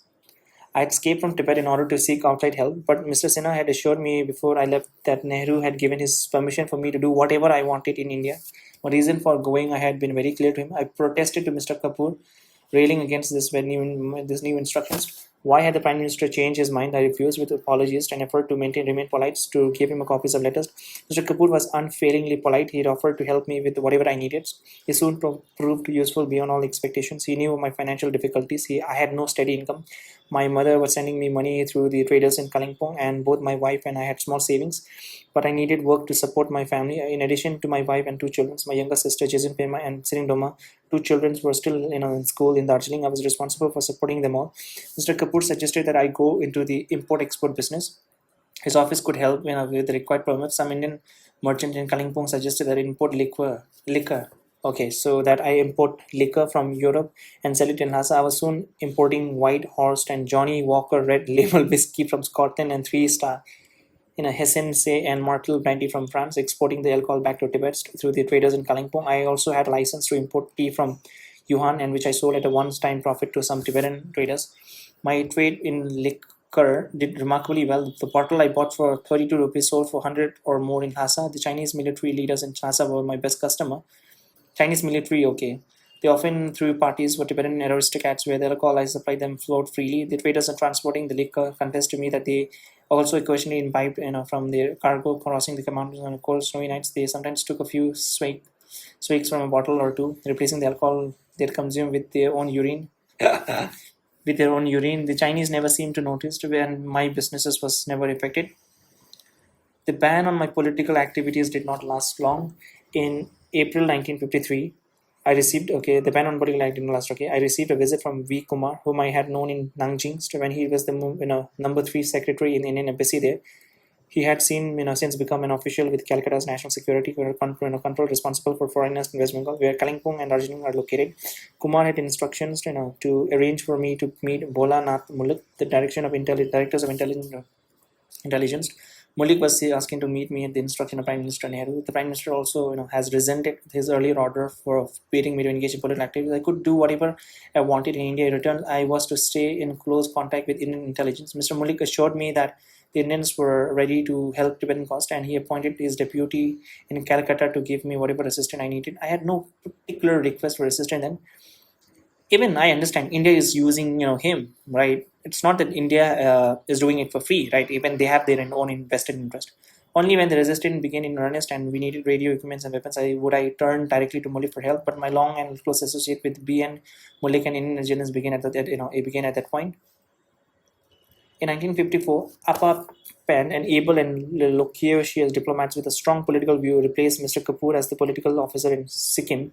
Pant was an ardent follower of the late Mahatma Gandhi and tried to convince me that we Tibetan could win our struggle against China through emulating the same non-violent resistance that India had practiced against the British for several years. I spent almost every weekend in the Sikkimese capital of Gangtok, driving from Darjeeling to my fourth station wagons, to playing tennis with advanced on the private courts outside his homes, and listening to his advice about how to use non-violent resistance to bring to India's dependence.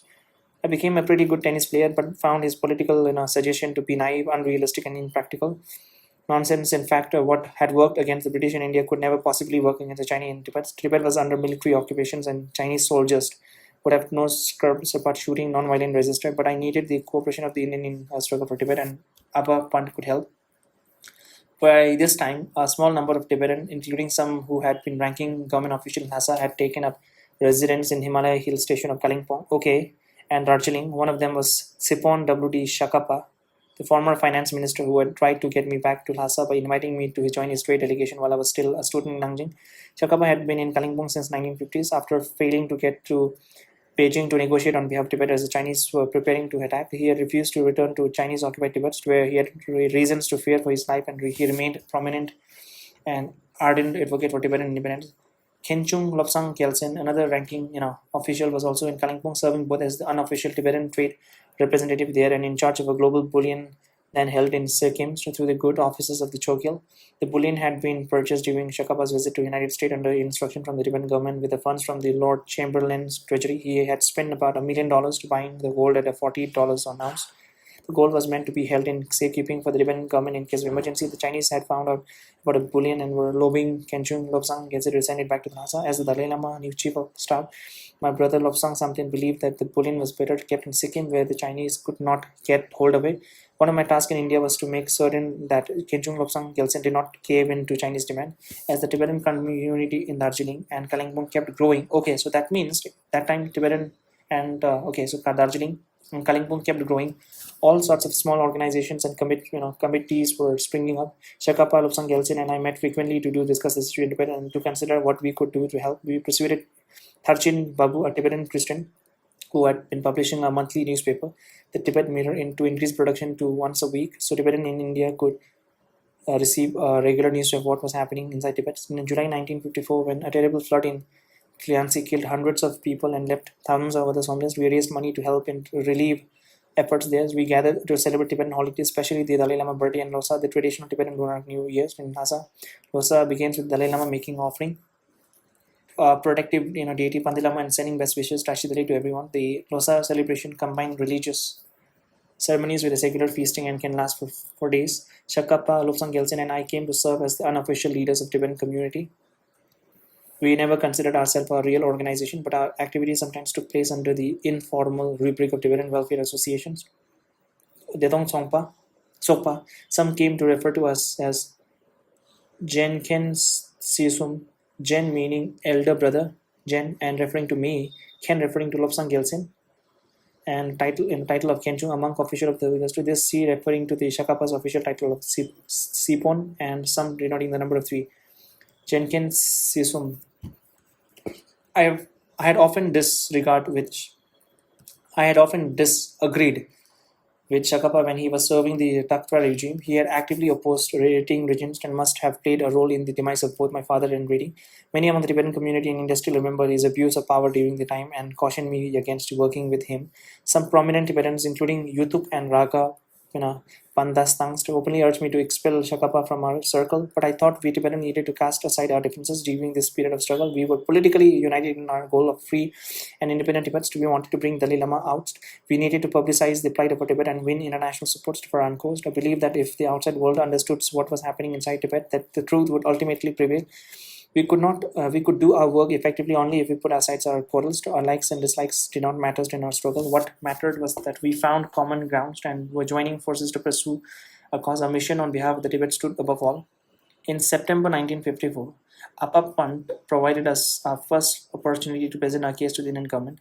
He arranged for me, Lobsang Gyaltsen, and Shakapa to travel to New Delhi, where we briefed Indian officials and politicians, beginning with Prime Minister Nehru and ranging from Foreign Secretary S. Dutt and the Home Minister Pandit Pant to members of Home Minister. Was it not Sardar Patel?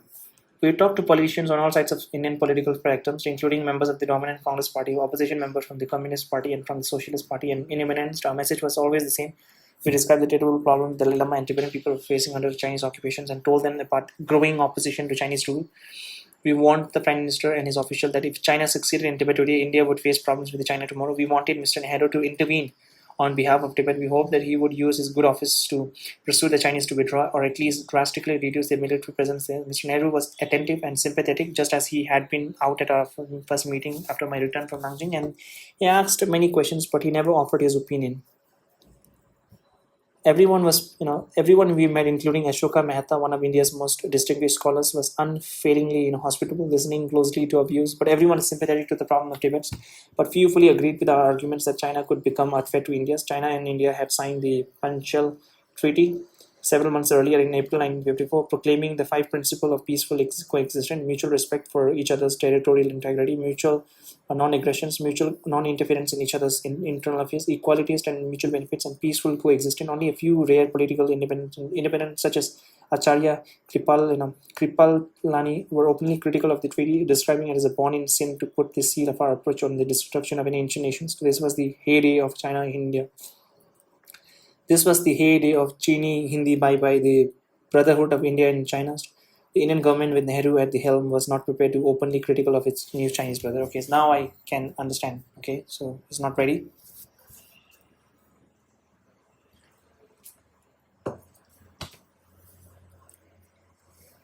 The Dalai Lama visits China. I think I've seen this small part. Okay, even as we were in New Delhi, warning that Indian government of the perils of China, the Dalai Lama himself was in China at the official invitation of Mao Zedong and the communist government. The first session of China's National People's Congress was about to convene, and the Dalai Lama was to serve as the head of the Tibetan delegation to the meeting. He traveled with an entourage of some 500 people. Okay, that's a lot, including my mother, my older sister, two younger brothers, several of the Dalai Lama's tutors, the Panchen Lamas, members of the Kashag, and many high-ranking Tibetan officers. General Zhang Jingwong accompanied the Dalai Lama, striking close to his side everywhere he went. Many Tibetans had opposed the Dalai Lama visit to China. I mean, obviously, if I were, a political advisor to His Holiness, I would definitely say that no, you shouldn't go there, right? Because that's a very risky move. They could do anything. Many Tibetans had opposed the Dalai Lama visit to China. Some had even described it as an abduction. They believed that he had been taken there against his will and feared that Chinese would hold him hostage and refuse to allow him to return. Yes, the crowd who lined the streets of Lhasa to bid the Dalai Lama goodbye had wept as his palanquin passed. They were afraid that they would never see him again. Traveling by car, horseback, airplane, and train, the Dalai Lama arrived at the Beijing train station on September 4, 1954, to an enthusiastic welcome from Chinese Premier Zhuang Enlai, military chief Zhu Die, and applauding crowd of ordinary Chinese Party Chairman Mao Zedong honored him with an elaborate reception in the Great Hall of the People. The chairman's welcoming speech was warm. He was a gracious host. During his stay, my brother visited Mao privately at his residence in Zhongnan Hai and saw him also at public events, meeting at the party chairman more than a dozen times. They discussed everything from Tibetan cultures and religion to problem with the Chinese troops with the station in Lhasa. Phuntsog Wangkil and Kampa from Batang, who had been an early and enthusiastic member of the tiny Tibetan Communist Party, served as their interpreters. Even today, Dalai Lama still views Phuntsog Wangkil with respect and considers him a friend. And yeah, the Voice for the Voiceless, the book that I've read from, this is from the perspective of the Galuthinto, right? And so if you ask me, I've read about the perspective from His Holiness the 14th Dalai Lama also, right? Because he was the person, he was the main, right? He was the main who's inside the Tibet and who was actually observing everything what was happening. And there he mentioned that, Mao Zedong was bad, right? But the chief, right, the army chief who was there are a lot of Chinese military stationed in Lhasa, but the head of that Lhasa, the Chinese military chief in Lhasa, were doing a lot of illegal activities, which most of the top officials like Mao Zedong, they were not aware of that was happening in Lhasa. So from that perspective, I think Mao Zedong was not aware of a lot of things, illegal activities that your armies were doing. Throughout the visits, Mao continued to reassure Dalai Lama that the Chinese troops were in Tibet to help, not to rule. If the troops did not behave, Mao said he would pull them out. Tibet would become an autonomous region rather than a province of China. Mao proposed the establishment of a preparatory committee for the autonomous region of Tibet. The committee would ensure that the Tibetan people themselves, not the Chinese, would dictate the piece of the future reforms. The Chinese leaders was full of reassurances. The Chinese also interpreted Okay, no. The Chinese also introduces Dalai Lama in his delegation to some of the Chinese recent economic accomplishment. They visited China's northeast, Manchuria, where they saw a newly built hydroelectric project and visited numerous industrial factories that had been built with loans and technical assistance from the Soviet Union. They went to Shanghai, the most modern and cosmopolitan city of China cities. They stayed in China until Losar till New Year of 1955. Only on the eve of Dalai Lama's departure did the visit turn sour. After behaving so politely to my brother, evincing such respect for Buddhism and promising regional autonomy for Tibet, the chairman's attitude unexpectedly changed. In their final meeting, Mao suddenly declared that Tibetan Buddhism was a poison. I mean, I wouldn't be surprised because most of the people they don't know that most of the, I wouldn't say most, but a large population of Chinese people are they follow a Buddhist, but the stance, right? Okay, the stance of the Chinese communist is that they are atheist, so they don't believe in any religion. Mao suddenly declared that Tibetan Buddhism was a poison. So there's a picture of Mao Zedong and His Holiness Dalai Lama with Mao. Firstly, Mao said, it reduces the population because monks and nuns. Okay. Firstly, Mao said, it reduces the population because monks and nuns must stay celibate. And secondly, it neglects material progress. Dalai Lama was shocked. Later, he said that he was certainly afraid when Mao spoke of those words. He felt a burning sensations all over his face. He concluded that Mao was the destroyer of the Dharma after all. Mao had completely misunderstood him. Dalai Lama concluded, failing to understand that the very essence of his purpose and being was spiritual and religious. Mao meant to destroy religion, not to protect him.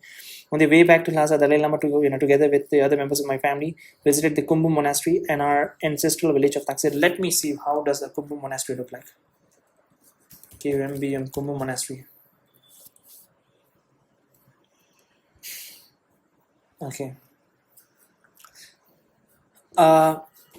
Again, thousands of monks and ordinary people came to greet them, just as they had, some 15 years before when we set out from the Kumbh Monastery Lhasa. By the time of this visit, Amdo had already begun the process of rural land reforms and collectivization that the communists had started in most parts of the China just after taking power, had you know but had yet to implement in central Tibet. In Amdo, land and property had been seized from the so-called landlords and redistributed to poor farmers. Many of the landlords had been put on public trial and violently struggled against. Some had been executed. Chinese officials accompanied the Dalai Lama and members of my family to every visit they made in Amdo.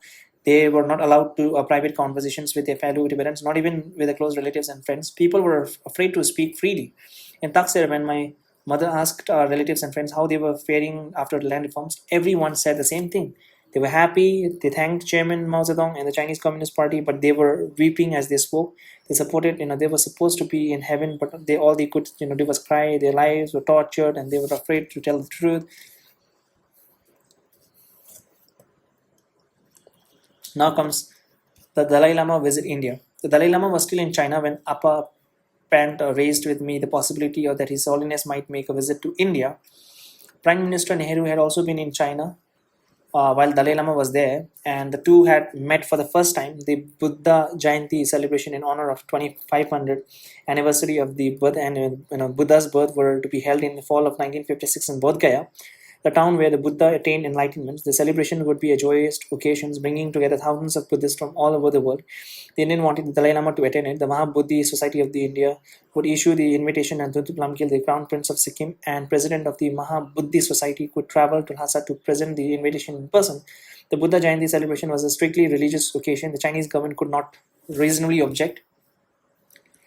Appa Pant asked Shakapa, Lobsang Yeltsin, and me to serve as intermediaries in the secret negotiation that would be required to bring the visit to fruitions. We made clear from the beginning that Dalai Lama visit was a contingent upon two prior assurance: a grant of political asylum once the Dalai Lama was inside to India, and a Prime Minister Nehru promised that he would use his good offices to pursue the Chinese government to remove or at least significantly reduce the number of troops in Tibet. On these two issues, Dalai Lama advisors and I stood united. Without first receiving these assurances, the invitations could not be tendered. So now there's a picture. And there's a picture of Dalai Lama speaking at the Buddha Jayanti celebrations. A lot of people. The negotiation went on for more than a year, with message going quietly back and forth through trusted intermediaries in Kalimpong to the Dalai Lama closest, most trusted advisor in Lhasa, this Lord Chamberlain Laphala. Above all, neither Shakapa nor Lobsang Gyaltsen nor I was in direct contact with Dalai Lama, nor was the Dalai Lama ever directly in contact with us. The Tibetan government procedure requires all communication with Dalai Lama to go through his leading staff as his brother and members of his family. I could contact the Dalai Lama directly, but the arrangements we were making with India were official rather than familial. The political situation in Tibet was deteriorating. Yes, 1956. Yes, very much. 59, they finally attacked.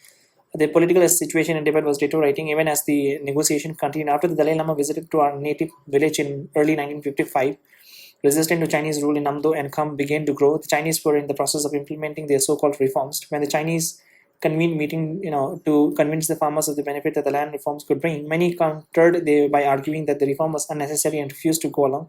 When Chinese, cadres and People's Liberation Army soldiers insisted on implementing the reforms, nonetheless, some angry farmers turned against the would-be liberators and killed them. The agriculture villages, were organized into cooperatives with the land taken away from individual families and turned into collectives. It was not as bad enough, but people were devastated when the monasteries too were attacked. The traditional estates were dissolved and the land taken away to be distributed to the poor. Ordinary Tibetan people could not comprehend why their revered Lama were being declared enemies of the state and dismissed from the monasteries, struggled against, and sometimes even imprisoned and killed. Tibet's traditional way of life was under violent attack. Incidents of violent resistance increased in proportion to the unpopularity of the Chinese reforms. Local people have begun organizing teams of guerrilla fighters. In 1955, Goloks in Amdo attacked a Chinese military garrison. In 1956, people of Lithang in Kham rose up in resistance. Many of the resistors were monks and some of them had guns, though their weapons were usually old and ineffective compared to those of the Chinese. As the fighting worsened, people began fleeing to the monasteries both for their own protections and to defend them from a Chinese attack. The monasteries made easy targets for the Chinese army. The Changfeng Sampling monastery in Kham, whose leading Lama was okay, so he was the teacher. The monasteries made easy targets for the Chinese. Okay, monasteries made easy targets for the Chinese army. The Changtreng Sampling monastery in Kham. His leading Lama was Trijang Rinpoche, the Dalai Lama's junior tweeters, was one of the first to be bombed.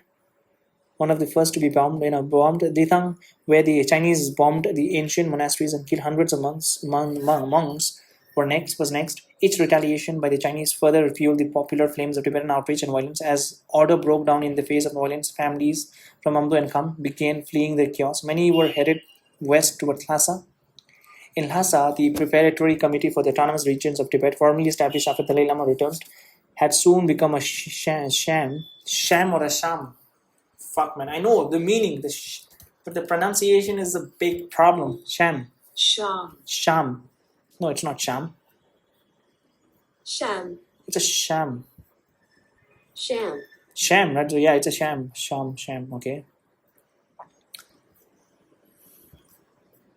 But it's not okay. This one's okay. A situation of feeling some stuff that is not good at the truth. Because the crime figures are a complete sham. A person who pretends to be something that they're not. Okay. Okay.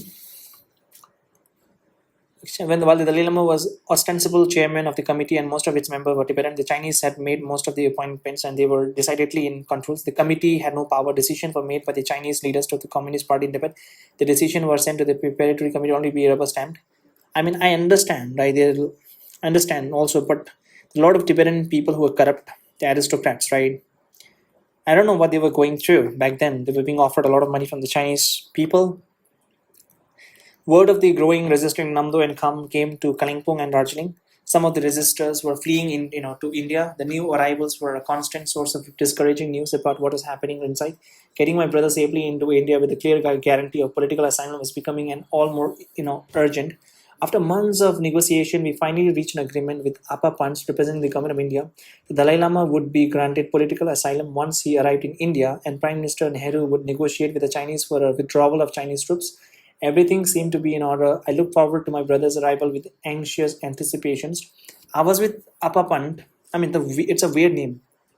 Appa Pant. Let me see. Is that some Tibetan? It does look like a Tibetan name, man. Appa Pant.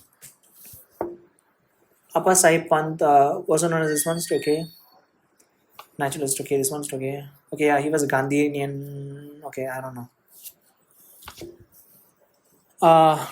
He had traveled by, okay, so Dalai Lama says across the road is this one. So he had traveled by car from Lhasa to Brahma, where, okay, just wait. I was with Appa Pants and the Maharaja of Sikkim to greet the Dalai Lama as he crossed the border into Sikkim on November 24, 1956.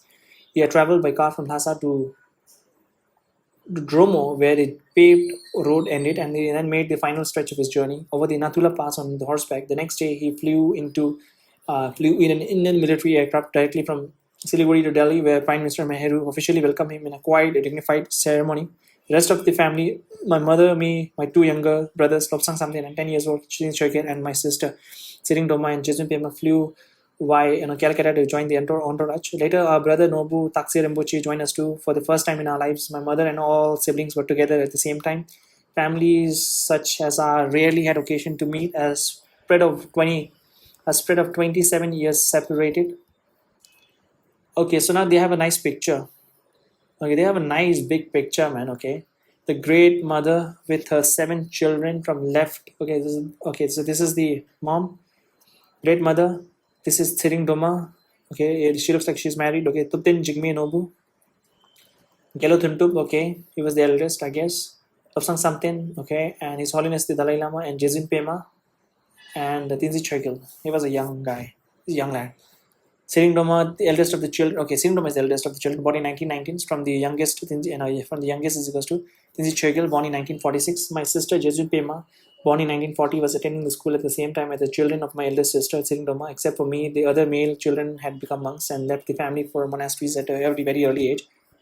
Zhang Jingwu had briefed the Dalai Lama carefully before the trip, instructing him on what and what not to say. Other officials further warned him to be aware of the omnipresent foreign reactionaries who might seek to corrupt his thoughts. They encouraged him to praise China's great progress in improving the well-being of the people. They wanted him to assure the skeptics that religious freedom was alive and thriving in Tibet. Ngabo even prepared a draft of the speech the Dalai Lama was expected to give at the Buddha. Okay, the Buddha is equals to, okay, Buddha Jayanti. The Dalai Lama threw it away. He talked instead about the history of Buddhism and how he had come from India to Tibet and of the historical importance of the religious and spiritual ties between the two countries. He particularly emphasized the peaceful nature of the Buddhist faith and was called for a spread of religious belief beyond Asia to the West. Religion was a means of ending war and bringing forth a new era of peace. Dalai Lama and his entourage in India, 1956. Ling Rinpoche, Dalai Lama's senior activities, is on the Dalai Lama's right. Chujang Rinpoche is on the left. Okay, Lhasa, based family members are in the lower. Just wait, okay. Dalai Lama and his entourage. Okay, Dalai Lama I could see. Dalai Lama, he looked young. He has a glass. And Ling Rinpoche, the Dalai Lama senior tutor, is on the Dalai Lama's right. This is Ling Rinpoche, and Trijang Rinpoche is on the left. Okay, and that's our base. Family members are on the lower right of the photos. Okay, so yeah, they do look quite conservative. Okay, in that sense. Later, the Dalai Lama made pilgrimage to other of India's most sacred Buddhist sites, to Sanchi, where relics of Lord Buddha are contained in a great stone stupa commissioned by the Emperor Ashoka in the 3rd century BCE, to Ajanta, where Buddhist painting and sculptures tracing back to the 2nd century BCE survive intact in Stone Mountain's cave, and Benares to the Indian cities of the Ganges, where the Lord Buddha is said to have delivered his first sermon. During his meeting with Nehru in China, Dalai Lama had been impressed by the Indian Prime Minister's honesty and sincerity. In India, the contrast between closed and ever suspicious China and democratic India, so open and at peace with itself, was even more stark. Soon, my brother was opening his heart to the Prime Minister, explaining to him how desperate things had become in Eastern Tibet and how he had come to believe that the Chinese were intent on destroying Tibet's religions and culture forever. He told the Prime Minister that he decided he ought not to return home. He told the Prime Minister that he had decided he ought not to return home. He felt that he could no longer, either do any good for his people or stop them from resorting to violence. He told Nehru that he wanted to stay in India until Tibet could win back its freedom by peaceful means. He asked for Nehru's help and brought up the questions of political asylum.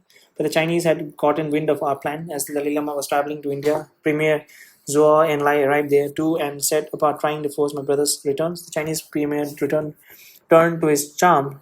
He promised Nehru that he would convince Mao to remove the offending troops from Lhasa and make sure that the 17-point agreement was respected.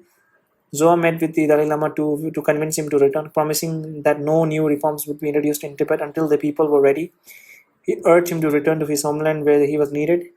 He also issued a threat. The situation in Tibet was deteriorating. Zhou said the Chinese were prepared to use force if the popular resisted and continued. In early Jan 1957, Zhong Enlai invited my brother Nobu and me to join him. Field Marshal Hilong and Chinese ambassador in to India Yuan Zhong Xian at the Chinese embassy. Nobu and I made no effort to soft pedal our criticisms of the Chinese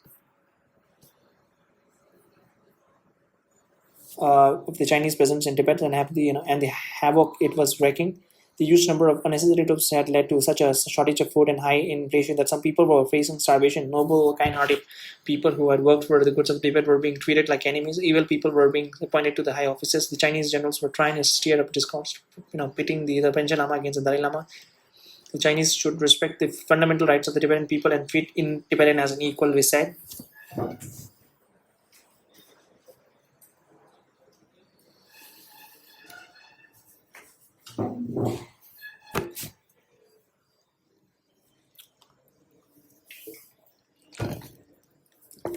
I had first learned about Zhou Enlai during the negotiations between the communist and the nationalist.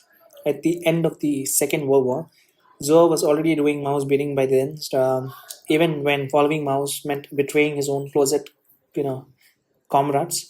But Zhou was sophisticated and suave. He admitted to my brother and me that perhaps some Chinese official had not fully understood the situation in Tibet. They did not understand the Tibetan language and culture and had met little effort to learn. He said he promised to report our concerns to Chairman Mao. He said he would persuade Mao Zedong to withdraw his troops and told us that China did not want to interfere in the internal affairs of the Tibet or to undermine the local economy. He wanted us to persuade the Dalai Lama to return to the Lhasa, repeating his false promises about convincing Mao to reduce the number of troops. He even said that if he went back on his words, we should feel free to speak out publicly against him. Neither Nobu nor I believed him. Zhou was a deceitful man, spewing sweet talks and spouting lies. I have word for Zhou. I call him Xiao Bielan, a little white face. Chinese use the term to describe someone who is ununderstanding and sincere on the outside, but inwardly crafty, sly, and full of tricks. Then something shocking happened. Nehru changed his mind. He went back on his promises. He refused to grant my brother the political asylum we had so desperately wanted and negotiated so long to secure. He told my brother that he should go back to Tibet and work peacefully to try to carry out the 17-point agreements. He even told Dalai Lama that I, Gelu Thuntu, was unreliable. Okay, he even told Dalai Lama that I, Gelu Thuntu, was unreliable and warned him not to trust his own brother. He told the Dalai Lama not to believe what I was telling him. He started pushing the Dalai Lama to return to Tibet. Intelligence chief Mulik and Sikkim political officer Pan broke the news to me. They tried to assure me that Dalai Lama would be safe in Tibet. Zhong Enlai, after all, had given assurances. They were naive. How could they believe that my brother would be safe? Dalai Lama had spoken publicly in India, openly expressing his dissatisfaction with the Chinese government, the lack of freedom he had in his own country, and his desire to remain in India. I accused the Indian official of pushing my brother into a dungeons, into the butcher's hands, into the fire. This was a murder. I wept as I accused them. Where was their compassion, their moralities, their principle? I had been foolish to believe Nehru's promises, and the Indian prime ministers had been naive to believe Zhou Enlai. Maybe he had simply been overpowered by the Chinese premier. Zhou's promises were empty talks. The Chinese would never withdraw their troops. I was terrified about what might happen to my brother Norbu, and I tried to persuade him to stay. Everyone wanted him to stay, but once again, he had no choice. Nehru would not give him asylum. He had to return to Lhasa. I mean, what kind of a leader would that be? If you are not in Tibet, right, where your people are, I'm not exactly understanding it. I understand you don't have a freedom there, but if you're in India, right, then how would I mean, you need someone in Tibet who would, where the people, right, the common people of Tibet will look and say that, okay, I know that person got our back, so that they'll be relieved. If you flee, if you just fly or flee in the same, in the very moment, then obviously the morale of the people will be down. Shakapa Lobsang Sangyalsen and I accompanied the Dalai Lama on the last leg of his Indian journey, where he spent a week at Bhutan House in Kalimpong before moving on to Gangtok. The Chinese had tried to prevent Dalai Lama from visiting Kalimpong. They knew that many disaffected Tibetans who had fled to India were congregated in Kalimpong and nearby Darjeeling. Surely the refugee would try to meet Dalai Lama and plead with him to stay. Nehru, during one of his meetings with Zhou Enlai, had described Kalimpong as a den of spies. Yes, Kalimpong is a den of spies. Nehru during one of his meeting with Nehru during one of his meetings had described Kalimpong as a den of spies. Okay, just wait. Okay, let me. Den of spies. Which place was known as Den of Spies? The untold story of Reagan, Carter, and the treason. It's a studio of spies. Okay, Ronald Reagan presidential comment. Okay, I don't know. At first, Nehru agreed to respect the Chinese wish that Dalai Lama, not visit such a places, but he soon changed his mind, pointing out that India is a free country after all. His staff arranged Dalai Lama's visit to Kalimpong and Gangtok. Thousands lined up the street of Kalimpong to welcome the Dalai Lama, and a huge crowd assembled to hear his teaching in the outdoor stadium on the grounds of Dr. Graham's home school. Okay, so he was there. I've been there. Grounds of Dr. Graham's school on the outskirts of the towns. The same scenes were repeated several days later when the Dalai Lama delivered teaching in the nearby Sikkim capital of Gangtok.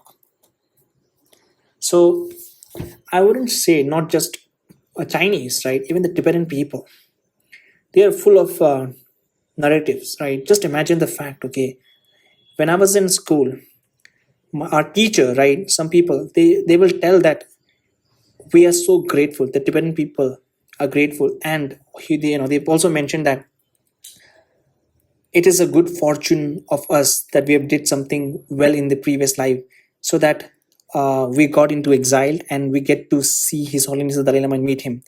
And they mentioned that also. They also add that if we would have not lost our in our country, then it would have been impossible to see or even meet or even have a this one have a view, have a spectacles of His Holiness the Dalai Lama, which I know it's not his opinion, but this is the opinion, right, which is being spread in the societies, that the one thing the one good thing happened because of the because we lost our country is we were able to see, or we have a audience with His Holiness Dalai Lama. Otherwise, if we were in Tibet, if we have not lost our independence, we would not have been able to have a view of him. That's such a fucking weird story to tell, isn't it? That's a I mean, I don't know. I don't support it. Back then, I used to feel like, okay, so we did something good in the previous life. Okay, we get to see His Holiness Dalai Lama, and then I think I also used to think that, okay, we did good. That I mean, it was happened for a good that we lost our country because we were able to see him. Now, do I think so? No, I don't. This sort of fucking lies just to cover up the tricks and compensate what happened. Okay. As I accompanied my brother to the Sikkim border to say our goodbyes, I had no doubt that he was returning to a horrible fate. I was convinced that I would never see him again. My brother was utterly serene. I stood in awe watching him take his farewell. He told us not to worry.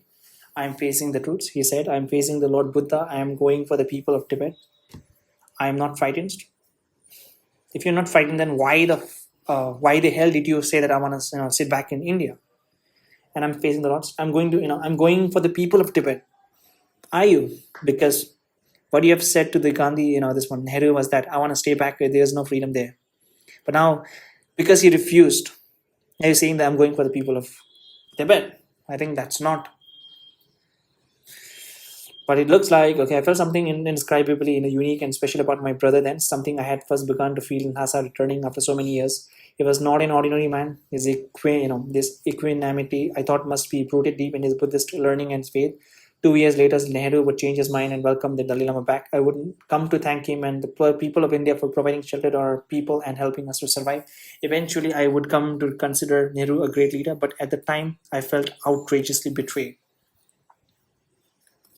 So now the part 18 or the chapter 18 is the CIA offers to help, and CIA here refers to Central Intelligence Agency. This is the intelligence bureau of United States. Like in India, we have Research and Analysis Wing, RAW. Okay, so weeks after Dalai Lama returned to Tibet, I delivered the first group of resistant fighter to the I delivered the first group of resistant fighter to the Mahanandi River that divides India from what was then East Pakistan and is now Bangladesh. Inside East Pakistan, the 6 young Tibetans were met by Pakistanis and American officials and flown to the island of Saipan. The CIA took over from there. 4 months later, the recruits and their equipments were loaded on an unidentified aircraft and dropped back inside Tibet. My brother Nurbu had arranged my first official encounters with the CIA. He had left the United States and taken up residence in the Hongunjin monastery in Japan after some sorts of falling out with his American sponsor. In 1954, the CIA contacted him there and asked him to introduce me to some of their operative in India. Until then, unnamed Americans had occasionally visited me in Darjeeling and Kalimpong, wanting to know what was happening in Tibet, expressing concerns and saying that they wanted to help, but they had never offered anything concrete. No one used name cards then, and some people did not even go by their real names. So I did not always know the true identities of everyone I met. In retrospect, Nehru was probably right that the Kalimpong was a den of spies. Some of American I met there must have been from CIAs. Kalimpong was full of colorful foreigners then. The multi-talented Russian painters, scholars, ethicists, and pacifist. I actually want to know what is pacifist. I've heard this a lot. Pacifist. Pacifist meaning is to a pacifist is okay. A pacifist person. A pacifist is someone who strongly opposes war and violence as a method for settling disputes, favoring peaceful and non-violent diplomatic solutions. Instead, they often promote peace, compassion, and non-resistance. Some with some objecting to military services or supporting non-aggressive active oppositions. And as a dedicated pacifist, she organized marches and protests. Okay, again, so pacifist is not a good bad word. Uh, Kalimpong was this one, stocky pacifist. Dr. Nicholas Roy Rich lived with his beautiful mystic wife Helena in a hilltop aboard by they called Krukudi, Kruketi in a house. Helena stayed there after her husband's death, continuing to write her Agni Yoga books until she died in 1955. The anthropologist Prince Peter from Greece and Denmark, a student of the great anthropologist Panisno Malinoisoi and Sir Raymond Freud was also present. Unable to enter Tibet following the Chinese invasion, he undertook anthropological research on the Tibetan in Kalimpong, taking thousands of photographs, measuring thousands of Tibetan heads, and interviewing polyandrous Tibetan women who had more than one husband. Really? Tibetan women who had more than one husband. Huh? I don't know the interviewing polyandrous. Azor Enlai himself may have convinced Prime Minister Nehru that Prince Peter was a spy, which ultimately led to his expulsion from Kalimpong and India. The Mongolian monk named Dava Sangpo also frequented Kalimpong without arousing any discernible suspicion. Only later did he reveal himself in a print as a Japanese spy whose real name was Hisao Himura. I reached my own conclusion about the British scholar Marco Pellis, who had traveled inside Tibet as an explorer, pilgrim, and of scholars, and was also deeply immersed in the study of Tibet and in Buddhist religion that he dressed in the traditional chupa. Sometime in early 1960s and 1960s, Pellis took me to meet the directors of MI16. So MI16 is the intelligence bureau of United Kingdom in London to solicit the help of a British intelligence. The director soon disabused me of any notions of getting anything from the British and told me not to believe those fellows who thought that England might help. We have already withdrawn from everywhere east of the Suez, he told me. He suggested I talk to American instead. When Norbu flew to Calcutta to take me to the meet Miss Terry at number 2 Victoria Terrace, I was well aware of her credentials. Indian intelligence had apparently gotten wind of our meeting. 2. Leaving Miss Terry apartment building just as dark was about to descend, I caught a glimpse of Mr. Kumar from Calcutta's foreign registration office, sitting with several other men in a car across the streets. He ducked from view just as he caught off sight of me, but by then it was too late. That was not the last time I discovered Indian intelligence agents at a meeting that was that was meant to be a secret. Miss Terry knew about my still unanswered letters to President Truman and explained that she was meeting me under her government's instruction. She said that the United Nations wanted to help the Tibetan cause in whatever we needed. We met frequently thereafter, and she introduces me to some of the colleagues as well. But it was not until John Hopkins took over her post in September 1956 that the CIA became more concrete. By then, the resistance movement in Tibet, especially in Kham, was well underway. The CIA was prepared to train some of the freedom fighters as radio operators and guerrilla warrior. John Hoskins wanted me to introduce him to some of the Tibetan fighters. I was happy to oblige. I did not want to go to Tibet to find young men eager to train to fight on behalf of the country. A number of resistance fighters who had taken up resistance in Kalimpong and Darjeeling had already come to me for help. Until the CIA made concrete offers, I had nothing to offer but words of encouragement. Most of the resistors in India were followers of Angrup Gompo Tashi, a wealthy and a patriotic Kham traders from Lithang, where the resistance had begun with the introduction of a China's so-called reforms. Popular outrage had been further fueled with the death and devastation unleashed when the Chinese attacked and bombed the local Lithang monastery. Komputashi had established a resistance organization called Chushigam. Okay, there was a movie, so it could be that also, right? Komputashi had established a resistance organization called Chushi Gangdrup, meaning 4 rivers and 6 ranges, the ancient Tibetan name for Kham. He was financing many of the freedom fighters and was soon to become their undisputed leader. Another group of resistant fighters who had fled to Kalimpong were monks from the Laprang monastery in Amdo, Kangsu. Thondin Rinpoche was their leader, and Kunthung Sultan was his deputy and the manager of his Laprang. Both were active resistant fighters themselves. What the resistant fighters wanted most was a weapon and training. What Hoskins and CIA were proposing was the 3-step process. First, the CIA wanted director word. Okay, so first CIA wanted a direct word from Dalai Lama that he wanted and welcome American help. With Dalai Lama's support, the CIA would begin the second step, which was training a group of resistant fighters in Morse code and radio communications, and then dropping the trained radio operators back into Tibet. Together with the CIA supplied equipments inside Tibet, they would communicate directly to the CIA in Washington, providing information about the location and size of the various groups of resistant fighters and detailing the number and type of weapons at their disposal. On the basis of that information, CIA would begin the third step, which was training more resistant fighters in guerrilla warfare and providing them with arms and ammunition and other material support. So let me see who was the president that time. Okay, president of US during 1950s. Yeah, 1950s. Okay, Eisenhower. 2 president served during 1950s. Okay, so it's a term on. Okay, Truman, Harry S. Truman, and Dwight Eisenhower. So Eisenhower was the president during. Okay, inside Tibet. Okay, they would communicate directly to Washington, providing information. Okay, the training would take place in some remote part of the world, and a fighter would then be secretly dropped back into Tibet with weapons and radios. Airdrops of more weapons and equipments would follow. If all went well, the trained recruits could then both train and equip the local resistant fighters. The radios would allow them to coordinate their actions across Tibet as well as to provide intelligence about the resistance to the CIA in both the United States and India. Just imagine, okay, how ahead the Western people, American, the British, the Dutch, and all the were, right, in terms of military and in terms of technology. That's weird, man. I don't know why. How is it possible that they're so advanced and we don't have anything so backward? Yeah. The Americans were slow to understand that their first considerations, a direct request from Dalai Lama for help from the American CIA, was impossible. The Dalai Lama was never part of the decision to involve the CIA in struggle for Tibet. The US government never received any request or go ahead from him. The Dalai Lama's religious training prohibits him from sanctioning the use of violence, and his audience was still officially working under the terms of 7-point agreements in cooperation with the Chinese. No one who was a part of the Tibetan government could risk China's ire by being seen to support the resistance. Yes, any overt violation of those terms could pose terrible problems for Dalai Lama and the Tibetan government. Yes, definitely it would. The Dalai Lama was even more vulnerable following Nehru's refusal to grant him asylum. So, after so openly speaking about his problem with the Chinese, any contact with the Americans would render him open to charge of collaborations with the imperialist China's. Dalai Lama staff made sure that Chinese could never accuse Dalai Lama, his secretaries, or the Kashak of supporting the resistance or working with the CIAs. Okay, so it was the Kashak.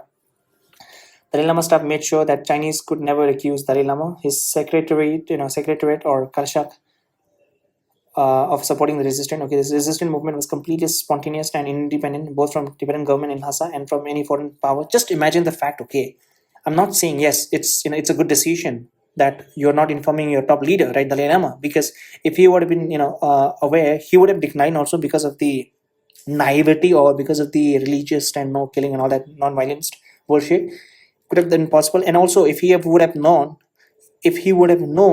then Chinese could use that as a leverage, right? So that is the thing. And I'm just showing you the possibility, right?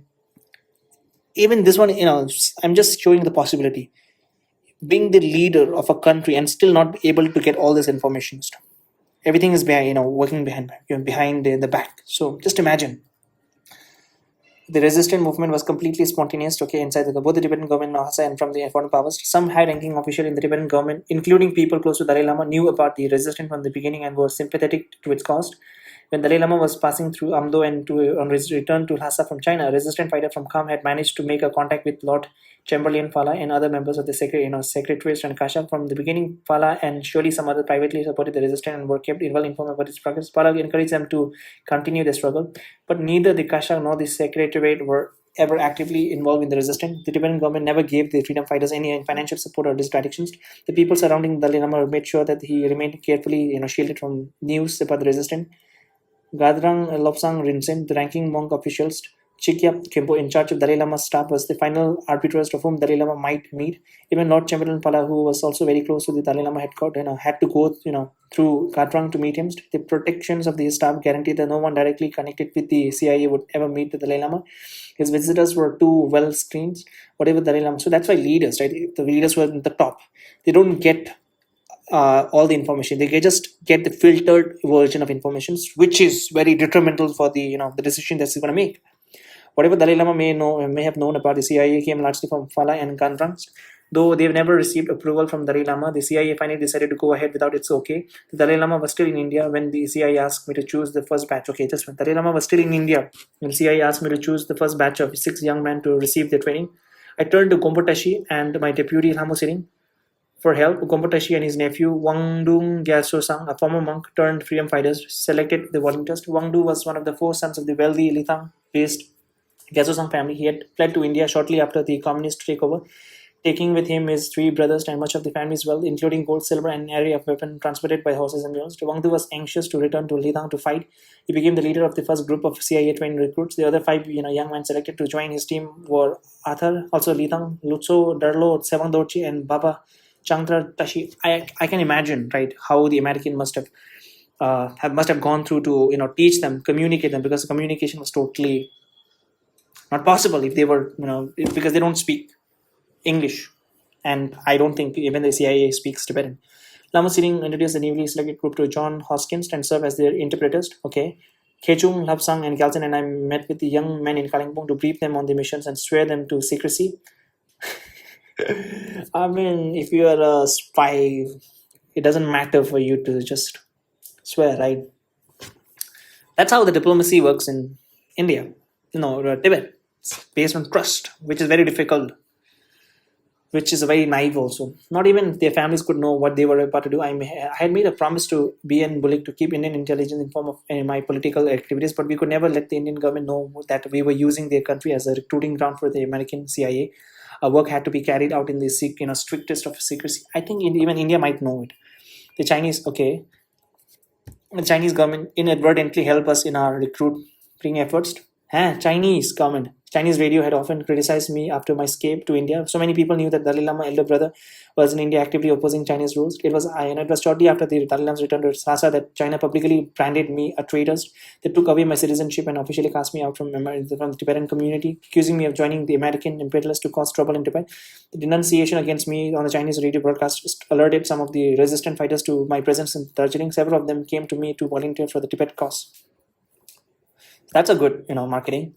Smuggling the trainees out of India was not so difficult. Okay, smuggling the trainees out of India was not okay. So I want to know, where did they do all the training?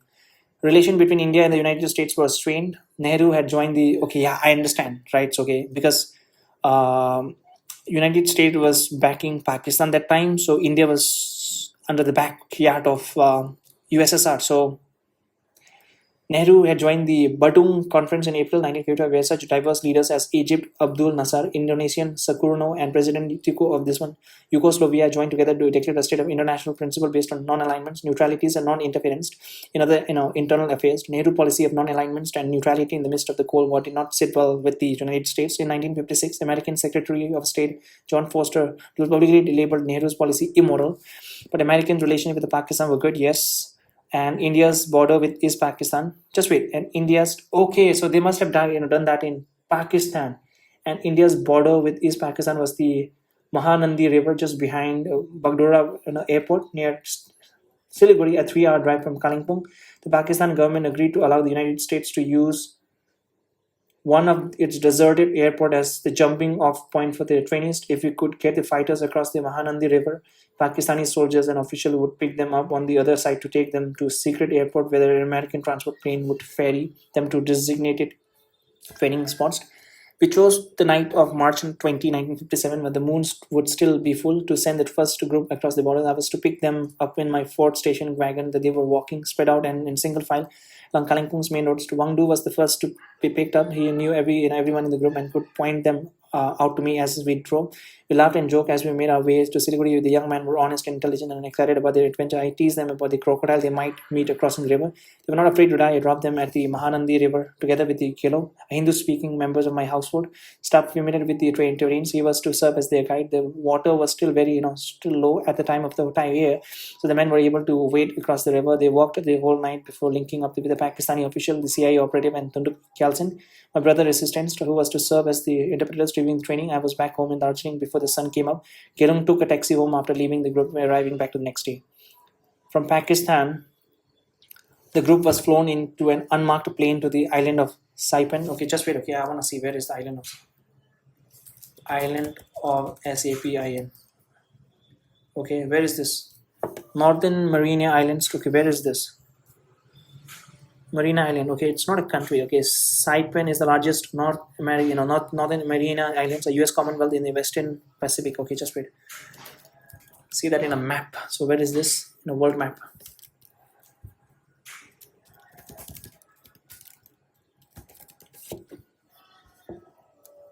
Okay. Oh, so so they've gone quite far, man. I thought the training might have happened in Pakistan, the West Pakistan. Now it did happen quite far, man. Just wait. I want to see where is this. West. Okay, where is the Marina Island? Can't see it. Okay, I think okay. So it's quite far. It's near Indonesia, north of Indonesia. Okay, Saipan world map. The picture's not clean. Okay, so it's quite far, man. It's not that close also. Saipan had been the scenes of my from Pakistan. The group was flown into an unmarked plane to the island of Saipan, in the Marinas, archipelago somewhere in the Western Pacific. Saipan had been the scene of many bloody battles during the Second World War, and the Detroitist of war was still there. From the bones of the dead soldiers to unexploded bombs and all kinds of guns and artillery. For 4 months, 10 CIA instructors trained the 6 resistant fighters in the radio communities. First 4 months, that's a lot of time. And Morse codes, taught them how to read and draw maps, and introduced them to fundamental of intelligence gathering and reporting, guerrilla warfare, and a variety of weapons and explosives. By July, they were ready to return to Tibet. The group was divided into 2 teams, one to be dropped near Lhasa, the other into Kham, other known to be his American teacher as Tom, and Lhotse, other known as a Lu, made up the Lhasa teams. They were the first to jump in the light of the full moon, parachuting down near the ancient Saime monastery about 80 miles from the Lhasa in the southwestern Tibet, along with the Tsangpo River, known in India as the Brahmaputra. The equipment included a radio transmitters, binoculars, a few handguns and rifle, and some ammunition. The weather turned foggy before the 4 men scheduled to parachute into the Kham could jump. The plane returned to base with them still on the boats. They would try later, giving the full understood. So I'm not exactly sure. Did American join the resistant group or not? Because as far as I can read, he says that by the June they were ready to return to Tibet. The group was divided into 2 teams. One to drop near Lhasa, the other into Kham. Other known to be his American teacher. Known to his American teacher as Tom and Lokilosa. So I think American did not join, just training. Days passed before Jose and other were able to make radio contact, but the 2 men were safe and the radio worked. Their communications were sent in Tibetan and Morse code and relays by India to the CIA. I want to know what is Morse code. Is that some kind of a... What is Morse code? Morse code. Morse. Morse code. A system of communication developed by Samuel Morse in which the letters of the alphabets are coded as a combination of dots and dashes so that the message can either be sent using light, sound, or while is a method of sending message using a signal. Able to make contacts, and the communication was sent in Tibetan in Morse code in relays, via India to the CIA in Washington. Then there, Geshe Wangil, an English-speaking Kalmukch Mongolian monk who had spent years in the Sierra monastery outside Lhasa and passed the highest Geshe exam, translated the message from Tibetan Morse code into the Tibetan and then from Tibetan into English. Geshe Wangil had moved to the United States in 1955 at the age of 54 to establish a Tibetan Buddhist monastery in New Jersey, where he was to become a spiritual teacher to several leading American scholars of Buddhism, including such luminaries as Robert Thurman and Jeffrey Hopkins. Jeffrey Hopkins, I think he was the president, right? Just wait. HOP. American journalist and author. Okay, he's not the. Okay, and his English translations of the Radiant University and Richard Monastery in the concert. Okay, Tibetan. Okay, from the beginning, he was a vital part of the CI operation, serving as interpreters, teaching the illiterate trainees how to read and write, as well as introducing them to Tibetan Morse codes. His English translation of the radio transmissions was then sent to Johns Hopkins within the consulate in Calcutta, who then met with Gompo Tashi and then other members of the Chushi Congress to analyze what was happening on the ground inside Tibet and formulate their further plans. The first task of Arthur and Losa was to make their way to Lhasa in what was known to be the final but still unsuccessful effort to get some word from Dalai Lama requesting American government help. After being airdropped near Sami, they gradually made their way to Lhasa and entered the city disguised as pilgrims. They met with Gompo Tashi and with Fala to inform them of their work and request a meeting with Dalai Lama. They have to be very careful. If even the wind of a small talk or any of the thing gets inside the wind of the Chinese official, then it's going to be a bad day. But they did not meet with His Holiness. Pala was still shielded into the Dalai Lamas from direct involvement with anything that do with the American CIA or weapon and fighting. Unable to meet Dalai Lama or even direct requests from the Tibetan government for American help, Arthur and Lotse linked up with other would-be resistant fighters, leaving Lhasa to join Gompo in Lokla in southern Tibet, along with the inland borders, just as the resistance was entering a new phase. Months earlier, Gompo had traveled through Tibet, soliciting donations on behalf of the construction of the spectacular golden throne to be presented to Dalai Lama with the wishes for his long life on the occasion of his 22nd birthday. The Tibetan people had given generously of their gold, jewelry, and cash to pay for the building of the thrones. Accordingly, CIA John Kenneth, because its construction required 49 goldsmiths, 5 silversmiths, 19 engravers, 8 trailers, 6 painters, 3 blacksmiths, 3 yielders, and 30 assistants. On July 4, 1957, thousands of people gathered at the Nobulinga Summer Palace to witness the presentation of the throne to the Dalai Lama and participate in the religious ceremonies, beseeching the protective deities to grant him a long and prosperous life. The outpouring of donations from so many Tibetan and the aura of the ceremony itself brought a new sense of unity to the Tibetan people, particularly the Khampas, who were the main force of the resistance. To the devotion to the Dalai Lama as the spiritual and temporal leaders of the Tibet was reaffirmed, and their commitments to resist the Chinese were given a new strength. Gompo Tashi, as the force behind the Golden Thrones, became the indisputable leader of the Khampas. On September 13, 1957, the 4 CIA trainers who had not been able to make the jump on the first try were airdropped. Okay, just wait. The 4 CIA trainees, who had not been able to make the jump on the first try were airdropped over Lithang into the very heart of the resistance. The only 3 of them, Wangdu, Gaso, Walt, Sevang Doche, and Dalo, actually made the jumps. To Baba Chandra Tashi Dick, one of the 2 radio operators, panicked when his time came and could not bring himself to jump. He returned with the crew and later made his way back to Lithang on foot. Wangdu and his small team quickly linked up with the resistant leaders in Lithang. By the second day, Sewang Dorje, the radio operators, had established a contact with Ashintans. Wangdu reported that up to 30,000 resistors were actively fighting in Lithang. Okay, up to 30,000 is a lot, man. Armed with whatever primitive weapons they had, from rifles to knives and spears, they were up against a vastly better and armed and trained Chinese communist forces. The Lithang resistors were desperate for arms. Wangdu wanted an immediate airdrop of weapons from the CIA. He hoped that with enough weapons, the numbers of resistant fighters would rapidly increase as well. Wangdu's request for an immediate airdrop went unheeded. The CIA wanted more information about the number of Tibetan guerrillas, to where they are, who was leading them, and how many weapons and how much ammunition they had. So they apparently did not believe that 30,000 resistors could be fighting the Chinese in Lithang. The Chinese military station in Lithang soon learned of Wangdu's returns. They heard the plane in the night and knew that it was one of theirs. They apparently also learned that Wangdu had been trained by the Americans. The Chinese army closed in on Wangdu's team from all directions, demanding their surrenders. The team managed to evade the army for nearly 3 weeks and finally escaped through the lines with a band of nearly 400 resistant fighters. In ensuing the months, Wangdu's tiny army fought numerous battles against the Chinese. They hoped for airdrops never came. As the resistance continued, so did the descents into the chaos of parts of Kham and Amdo in the ongoing upheaval. Thousands of Khampas were fleeing west as far as Lhasa, setting up their tents on the outskirts of the Tibetan capital in hopes that the Tibetan government, that could protect them from the encampments outside. They were visiting the city often. Thousands of more refugees moved to the area of Loka. By early 1958, some 15,000 people had sought refuge in Lhasa and its environs, and an equal number had moved into Loka. It was a Loka on June 16, 1958 that Angdrung Gompo Tashi, with incense burning, a new flag of Tibetan resistance unfurled, formally proclaimed the transformations of the Chushi country into the National Volunteer Defense Army. The new name was meant to signify that the resistance movement was no longer confined to the Khampas but had become a nationwide in scope. Most of those involved with the resistance, including me, continue to refer to the resistance fight as the Chushi country. Whatever its name or membership, the new organization was about to become the main army of the resistance and the army, and the major recipient of the CIA support. Just wait, okay? I want to see Komputashi. How does it look? Komputashi, founder of Chushikanto. Okay, he died. Okay, he died in Darjeeling. Okay, he died in 64. Chushikanto was a Tibetan guerrilla force formed in 1958 to defend Buddhism from communist Chinese forces and ideology.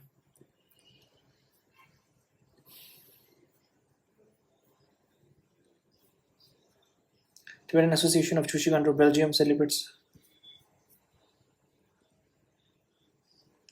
in Chupa, man. They have a gun.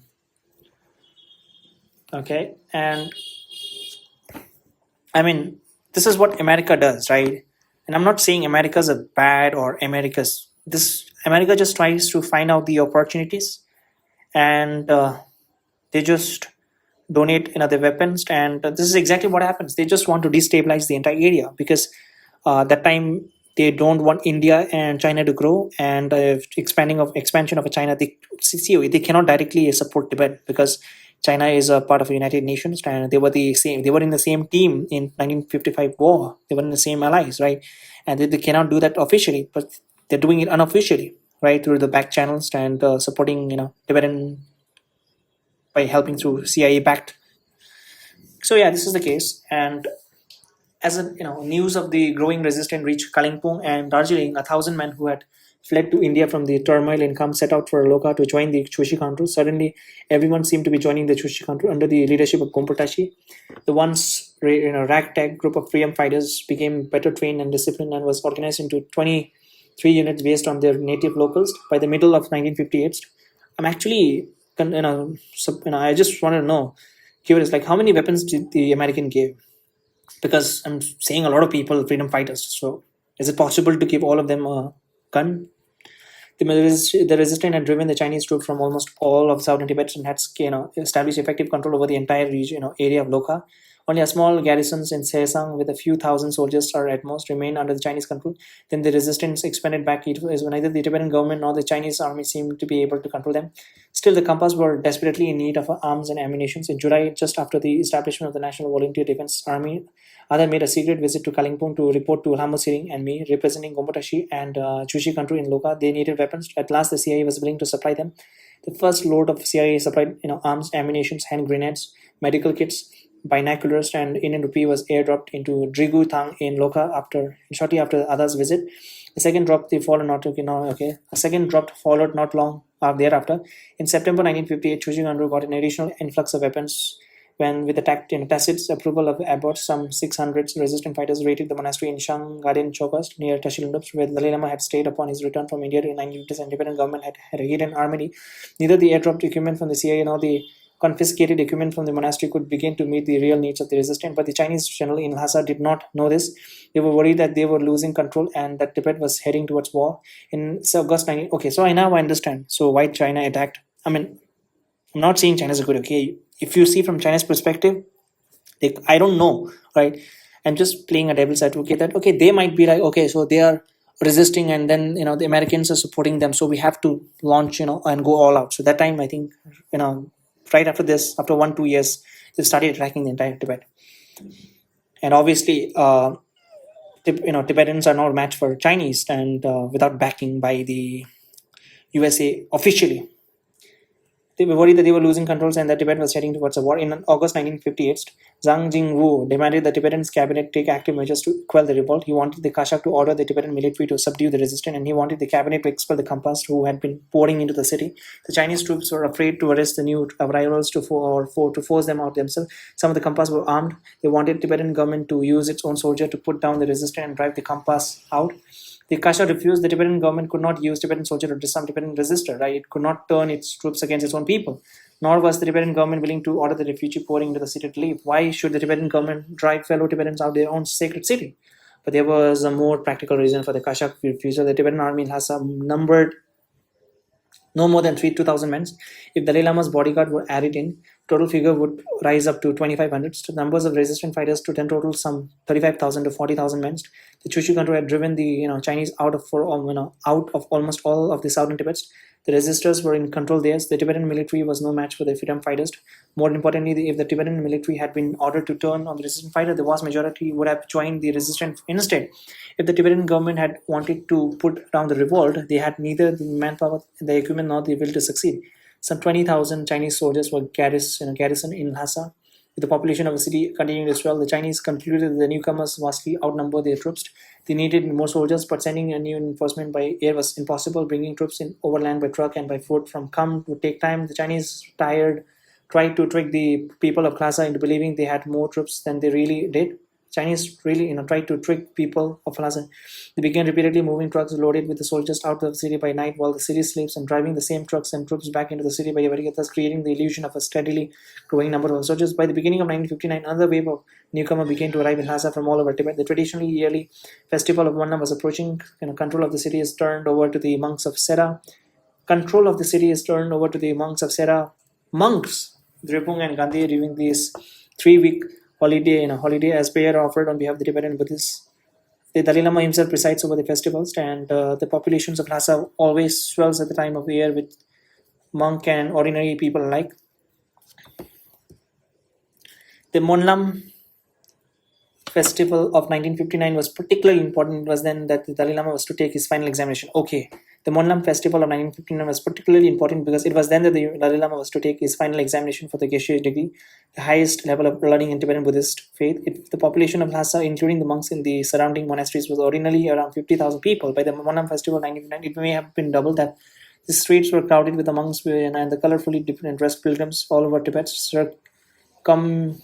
circumambulating the barcourse, a prayer wheel spinning endlessly, chanting the sacred mantra Om Mani Padme Hum. Never before had the city held so many people. Everyone was so nervous. The situation was intense. Chinese troops began withdrawing into the safe enclaves, concentrating their forces in the sacred pockets around the city, keeping out of sights, afraid of being attacked. As Dalai Lama was later to write, everyone knew that something momentous was about to happen. With tension running so high, any spark could break the uneasy peace. Yes, that's true.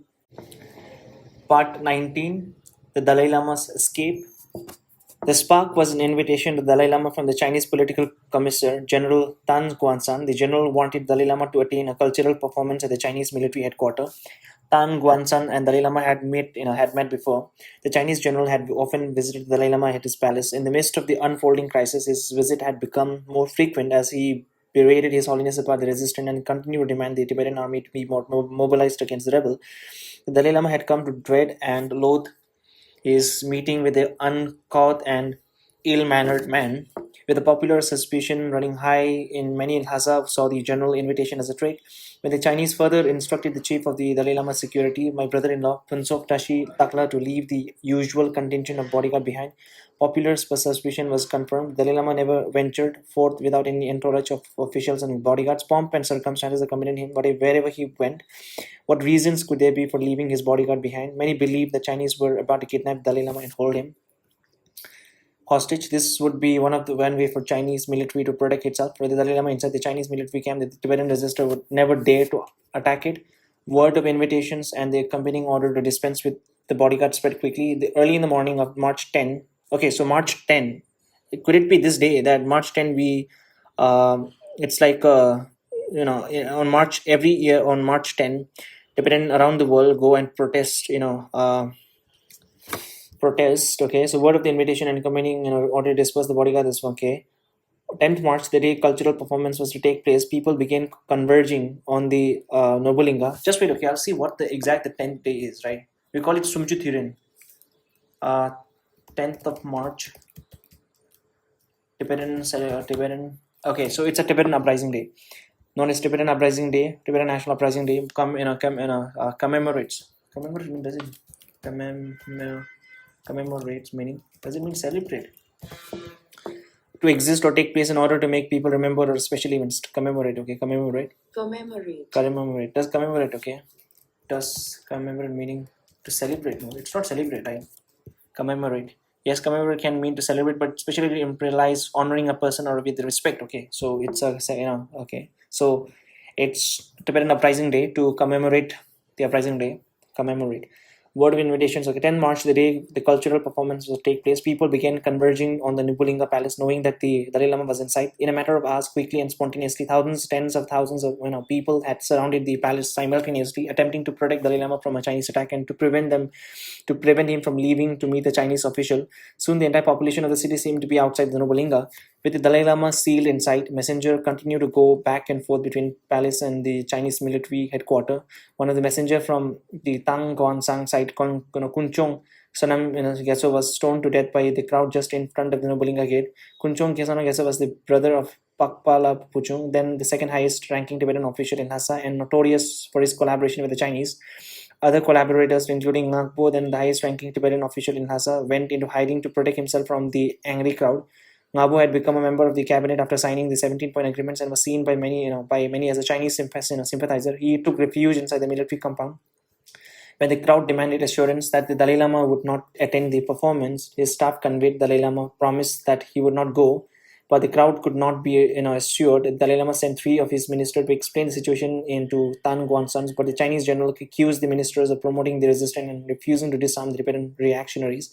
It threatened drastic action to crush the opposition to Chinese rule. Some of the Tibetan government of younger official and the newly elected leaders representing the protest wrote a public denunciation of the 17-point agreement and declared it null and void. On March 12, in an act unprecedented in Tibetan history, the women of Lhasa took to the streets to protest. The standoff continued for several days, with the crowd growing larger and angrier with every passing day. They were crying for independence, demanding the repeal of the 17-point agreements, and calling for the Chinese to leave. The Dalai Lama met personally with the 70 leaders of the new Mimang, the representative committee, warning them that the Chinese were likely to use force if the crowd did not disperse. Some of the demonstrations shifted their protest to Shore, the village just under the Patala, but the crowd outside the Nobulinga was still huge. By March 16, reports of the troop movement in and around Lhasa were taken as a sign that the Chinese military was about to move against the demonstrators and against the Nobulinga when the Dalai Lama is still inside. When two heavy mortars landed harmlessly just outside the Nobulinga, no one doubted that the assault was imminent. The situation was explosive. The demonstrators were not to be stopped. In this precarious circumstances, the Dalai Lama had three choices. He could stay with his people and risk perishing with them in the inevitable Chinese attack. He could go to the Chinese military headquarters and risk being taken hostage. Or he could try to escape from Nobulinga and cross the Kechu River to southern Tibet. He chose to escape. Very few people were involved in the decision. Dalai Lama Chief of Staff, Gadrang, Lobsang Rizin, Kashak members, Sukrang, Sasur, and Luesar, Lord Chamberlain, Pala, His Holiness Dalai Lama Chief Bodyguard, Funsok Tashi Takla, and above all Dalai Lama himself. Escape would never have been possible without additional remarkable help of the three personal attendants closest to His Holiness Dalai Lama, the Semen Khenpo, Master of the Robes, the Chopon Khenpo, the Master of the Rituals, and the Solpon Khenpo, the Master of the Kitchens. These were the men closest and most important to Dalai Lama everyday life. They were involved in all his decisions, in every move he made. They left Nobulinga in three separate groups. The Dalai Lama, tutors and four members of the Kashak went first, hidden under a tarpaulin in the back of the truck. My mother, my younger brother, Trinity Churgal, and my sister sitting to my left, unnoticed and disguised. Then, a couple of hours before the midnight on March 17, Dalai Lama, without his glasses and dressed as an ordinary Tibetan soldier with a rifle slung over his shoulder, slipped out of the Nobulinga with only Chief of Staff Gandring, his Chief of Bodyguards, Funsok Tashiling, and Lord Chamberlain, and two soldiers at his side. No one recognized them as they passed through the crowd. The Kichu River that runs just south of Lhasa was less than 2 kilometers away. A coracle was waiting for ferry them across. The two other escape groups and a contingent of the Tibetan military met them on the other side. Horses and ponies from the nearby monastery were saddled for the fight. They traveled by horseback all night. By noon the next day, they had scaled the Chela Pass and crossed the Sangpo, Brahmaputra River into the Lokla in southern Tibet. Only then could they begin to feel safe. There were no Chinese troops in Lokla. The Chinese military had withdrawn, so the Tibetan resistance controlled the entire territory from there to Indian borders, some 300 to 400 square miles. By then, there were about 100 people in the escape party. 100, okay. Beyond the Dalai Lama and members of my family, most were government officials, men with only the clothes of on their back. They had left their families behind without even saying goodbye. That's a very sad story, man. About 350 Tibetan soldiers escorted the escape party, along with another 50 or so guerrillas, invisible to the escape party but fully mobilized to defend Dalai Lama to the death. There were thousands of Gompa Tashi's resistant fighters posted every pass, sending message back and forth. There were still some dangers that Chinese military could outflank the fleeing entourage. Not exactly sure, do they have the satellites? Pahala had, okay, just wait, okay, when was the first satellite launch, okay? When was the first satellite launched in the world? Satellite, right? Okay, the first artificial satellite Sputnik 1 was launched by the Soviet Union in, okay, so 1957. This beach ball, okay, so that means around that time there was no satellite support for the for the Chinese army. Pala sent as messenger ahead to warn the Chushi Kandruk that the Dalai Lama might flee. Arthur had quickly put together a force of 100 of their best soldiers and horses and set out with Lotse and they radio to link up with Dalai Lama. My mother and elder sister Siring Doma and were the first members of the escape party the resistant fighters made. They had gone by a different, faster route and were well ahead of the larger entourage. It was Arthur who sent the first message to the CIA that the Dalai Lama had escaped and was safely across the Sangpo River. The message went from Tibet to India to the CIA in Washington. I was in Darjeeling when the crowd began gathering around the Nobulinga. I knew nothing of what was going on there. It was only from Arthur's first message that I learned of the Dalai Lama escape. After the message was received in Tibetan Morse code in Washington, it had been translated to English by Keshe Wankir and sent to John Hoskin as the CIA office in Calcutta. John, Hoskin flew with the message from Calcutta to Bagroda and then on charging by taxi to deliver it to me. From then on, reports continued to come in almost every day for the rest of the Dalai Lama flight. It was only a matter of hours between the time the radio dispatches were sent and the time I received them. Most of the time, them were simple statements giving the Dalai Lama current locations and offering assurance that he and his entourage were safe. There was not much we could do but wait. We were receiving reports without being able to send them back ourselves. The original plan was for the Dalai Lama to stop at Lunsi, Zong, a stronghold of Tibetan resistance some 60 miles from the Indian border, though double that on foot, but still inside Tibet. From there, they hoped to negotiate with the withdrawal of Chinese troops, the safe to return of Dalai Lama, and the continuation of his position as the head of the Tibetan government. But the time the entourage arrived in Lhasa, they were beginning to learn what had happened in Lhasa after Dalai Lama flight. So many people were fleeing in face of the violence, linking up with the various contingent of Dalai Lama and entourage that he was receiving steady barrage of dismal news. It was 2 days before the Chinese realized that Dalai Lama had fled. The shelling of Nobulinga began with it when the Chinese still believed that Dalai Lama was inside. The Dalai Lama degenerated into bloodshed. Okay, no, not Dalai Lama. Okay, inside Lhasa degenerated into bloodshed. The crowd surrounding Nobulinga had grown to tens of thousands by then. The Tibetan crowd was hopelessly primitive against the Chinese troops. The Tibetans surrounding the Nobulinga had never been well organized or armed. They were not much more than an empty-handed mob of angry, ordinary citizen among. Within the crowd were some armed resistant fighters. Some of the Khampas had mortared primitive profiles, but most of the people were defenseless. They had used stones to kill Kunchung, Sanam Gyatso, and some Chinese. Some people still use stones to fight the Chinese to face with Chinese medicine guns, cannons, and rockets. Most of the Tibetan ran scattering in panic. Thousands were killed in the area around the Nobulinga in the streets of Lhasa, and as they tried to escape across the Kichu River. The streets were filled with bodies. People were shouting, running from body to body, looking into the faces of the dead, searching for missing relatives. Thousands of people were taken prisoners. It was a chaos. No one had expected the Chinese to move the demonstrators down. The resistance in Lhasa quickly collapsed. It was in only a couple of days the city was back in the hands of the Chinese. Later, I learned that after the Chinese attack began, Peng Dihong, the Chinese Minister of Defense, sent a radio communication to Tang Guanson, that official whose invitation to my brother had sparked the popular revolt and who was then in charge of the sword, Bu Yongdong. The message was, "Do not move." Peng Huang thought that Tibetan resistors so greatly outnumbered the Chinese troops that the army could easily be overwhelmed. But Peng's message was too late. The attack had already begun, and the unarmed Tibetans, whatever their numbers, were no match for the Chinese cannon fire. The Tibetan resistance had crumbled. Many had already died in their attack. Others were sundering or running away. In 1962, the Tibetan. Okay, so 1962 is when the Chinese and the Tibet had a war.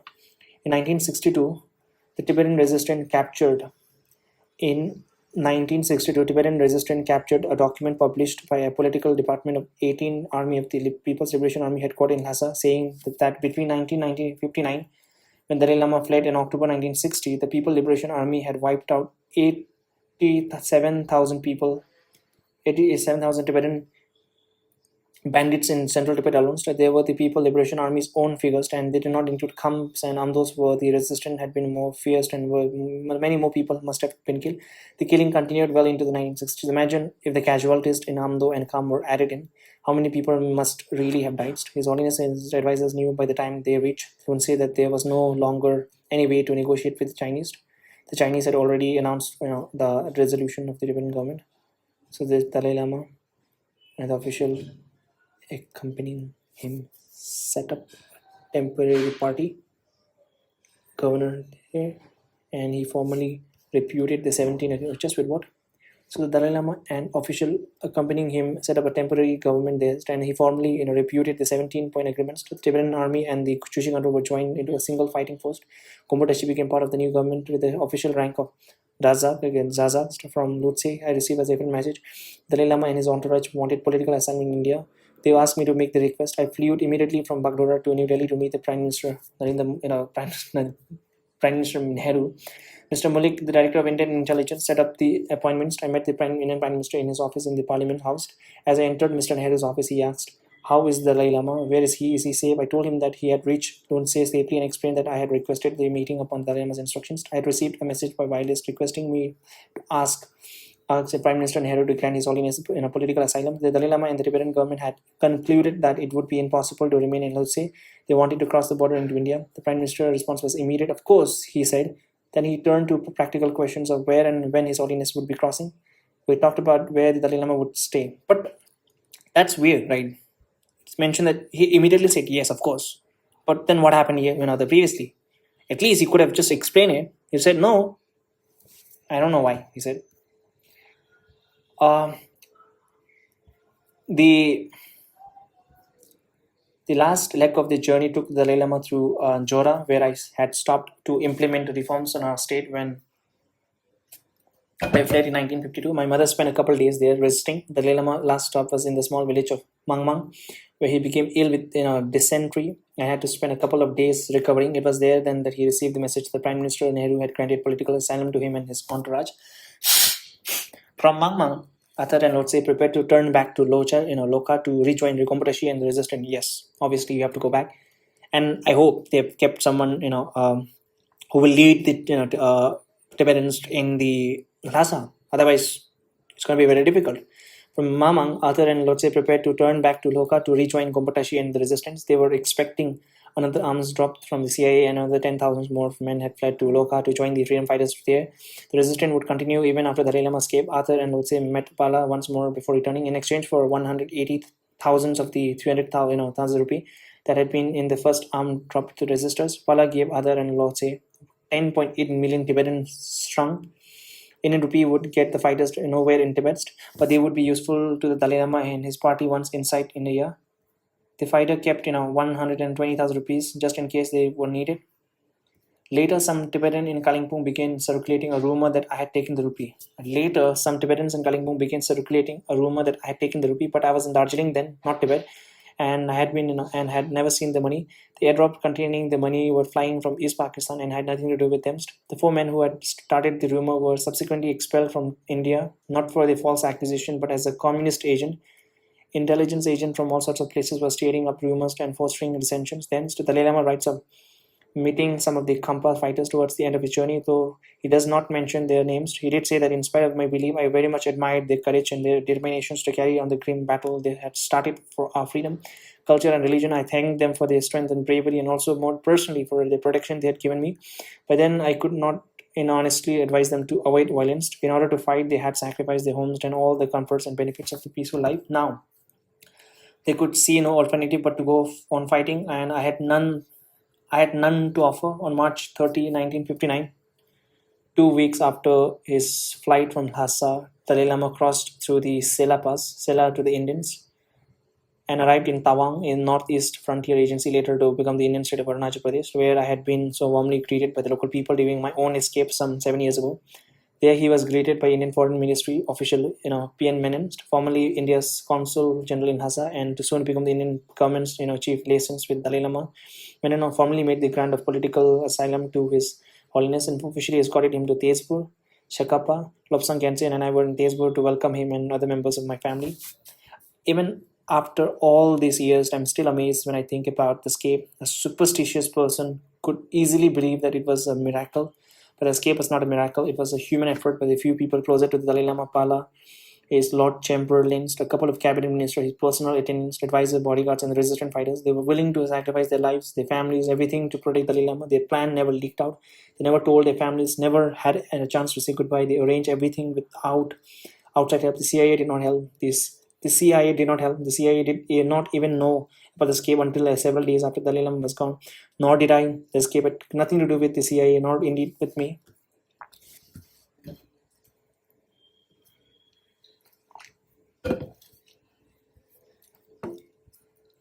Part 20, from Missouri to Dharamsala. And I don't know why, but I've also studied in Missouri, my class 11 and 12. And I know, okay, so not just that, okay, the Missouri, CST Missouri was the first school that was opened in India, the Tibetan school, the first Tibetan school which was opened in India.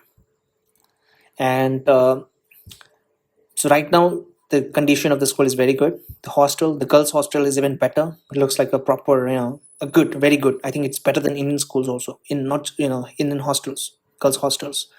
And if you go from there, there's a staff quarter. Right next to the staff quarter, there's an old house, a big house, where I've gone there. I've been there, but it was all like this one, very old place, right? No one sits there, and I've got to understand that it was a place where the small children of the Tibetan, when they came to India, they used to be there. So it was like their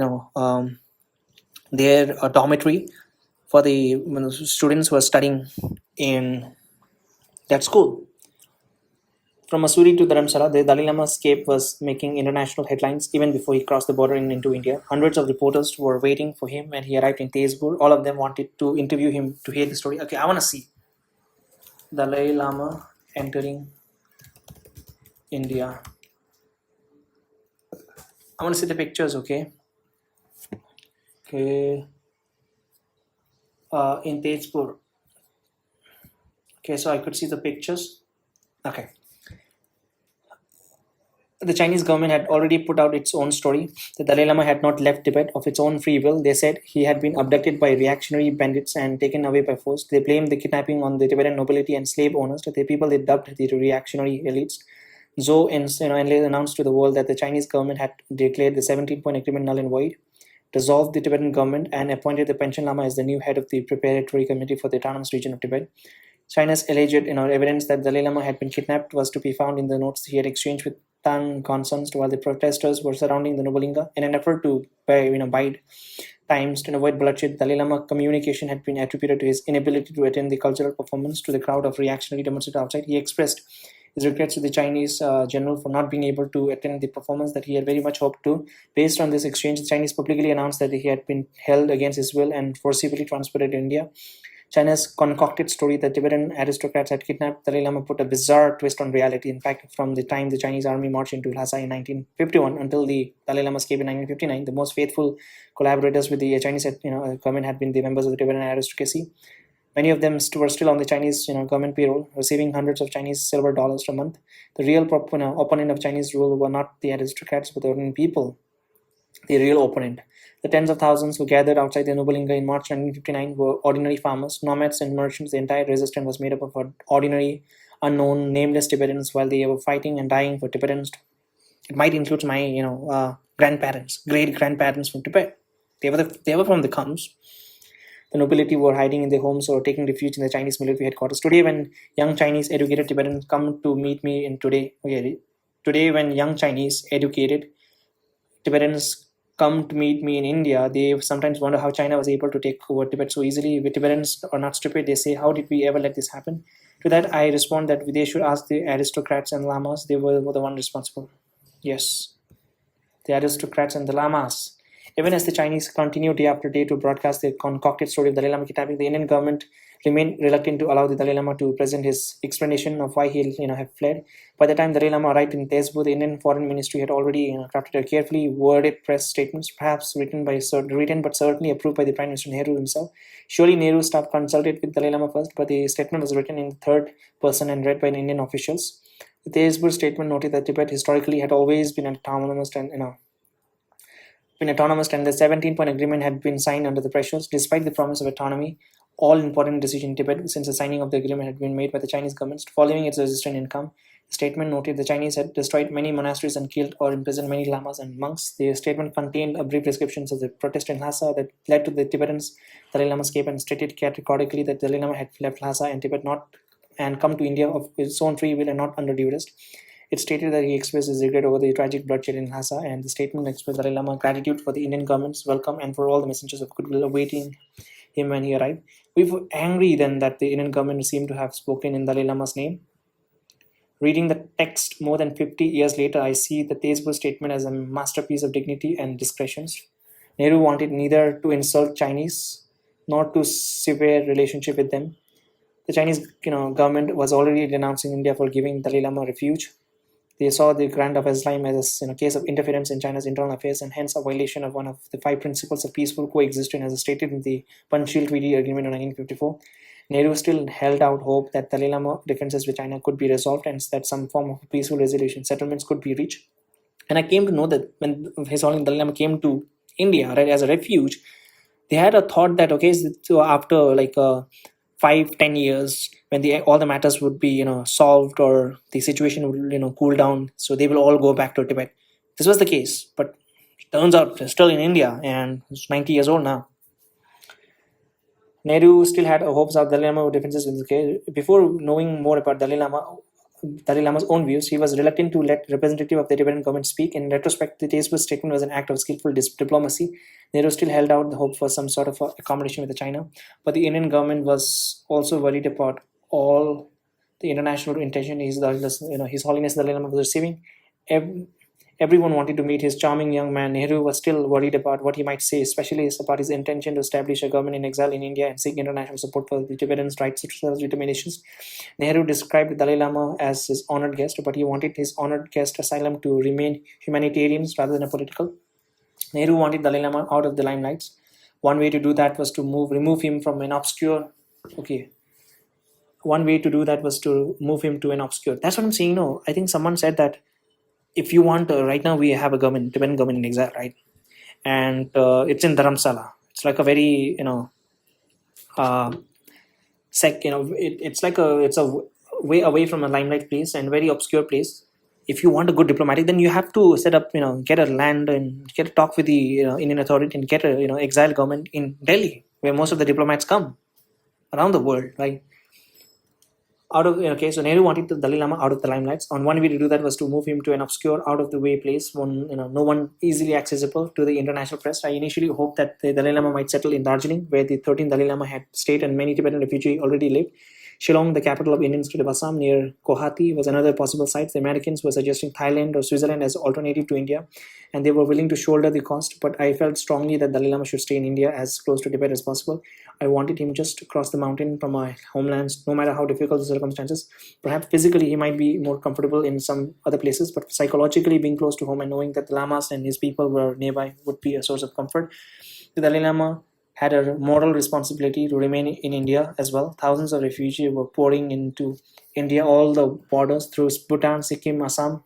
My parents came from Sikkim. My grandparents came from Sikkim. They were sacrificing everything to be near His Holiness. Dalai Lama was duty bound to stay in India to look after his followers.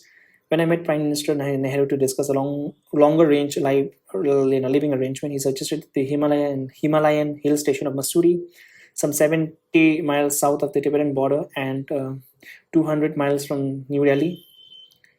200 miles, yeah. Then there, Dalai Lama would be relatively isolated from the media, but still close enough to New Delhi for occasional visit from Indian officials.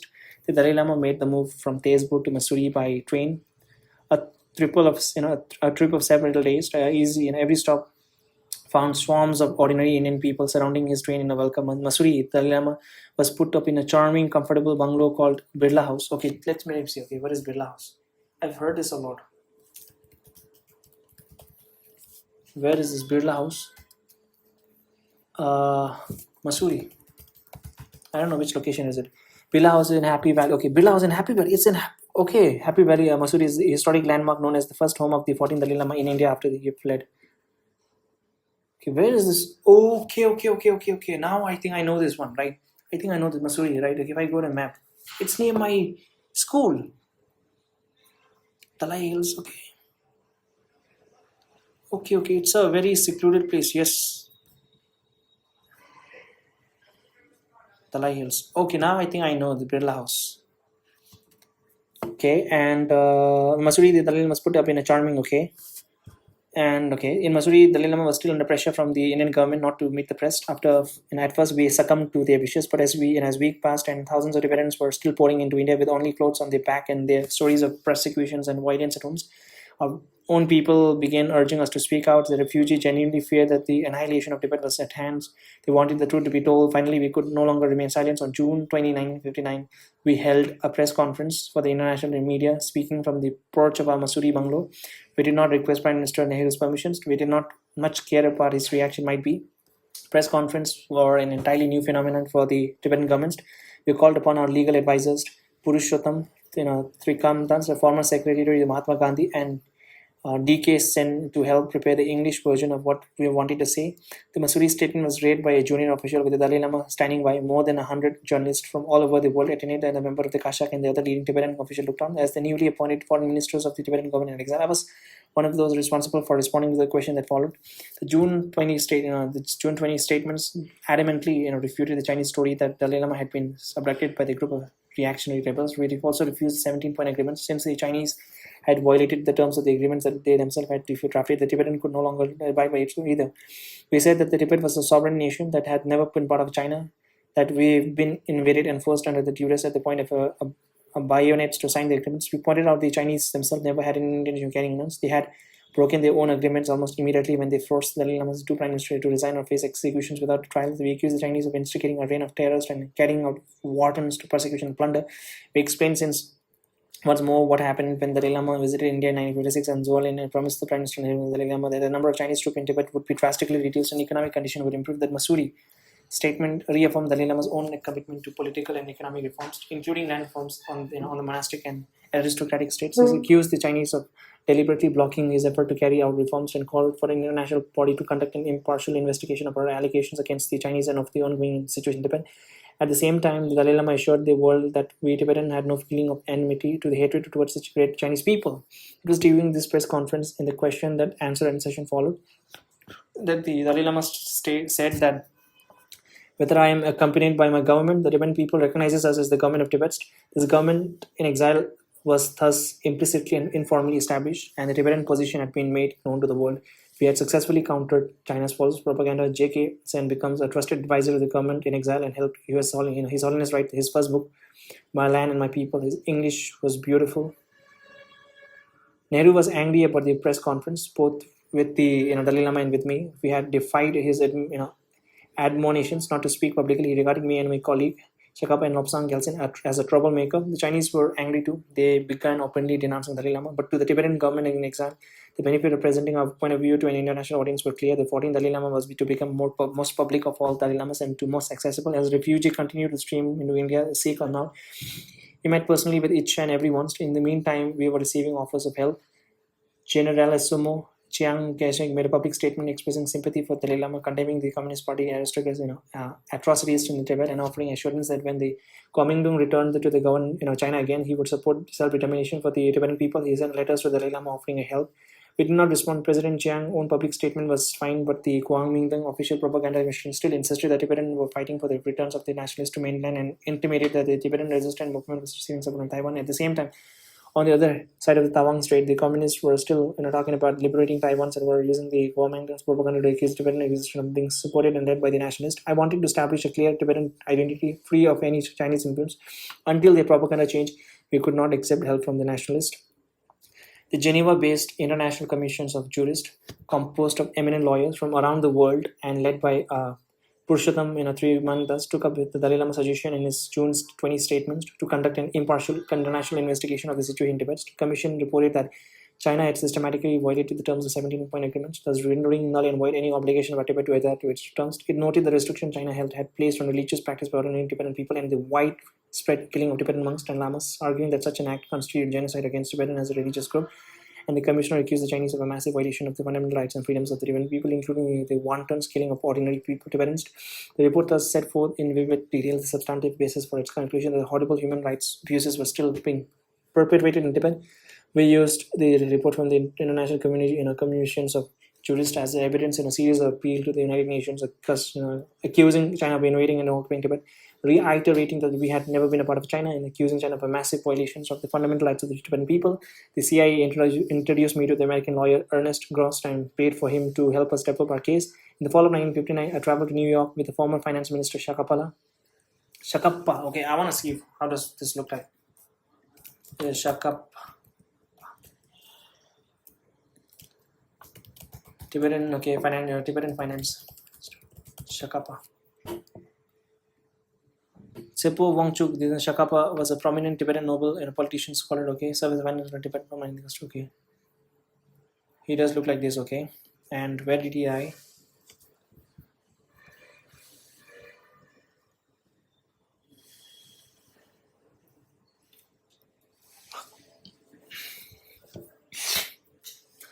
And this one's okay. Dalai Lama private, secretary Rinchen Satung Song sent our advisor, the Indian lawyer, and written Jake, DK sent to plead the Tibetan case. Our efforts had only limited success.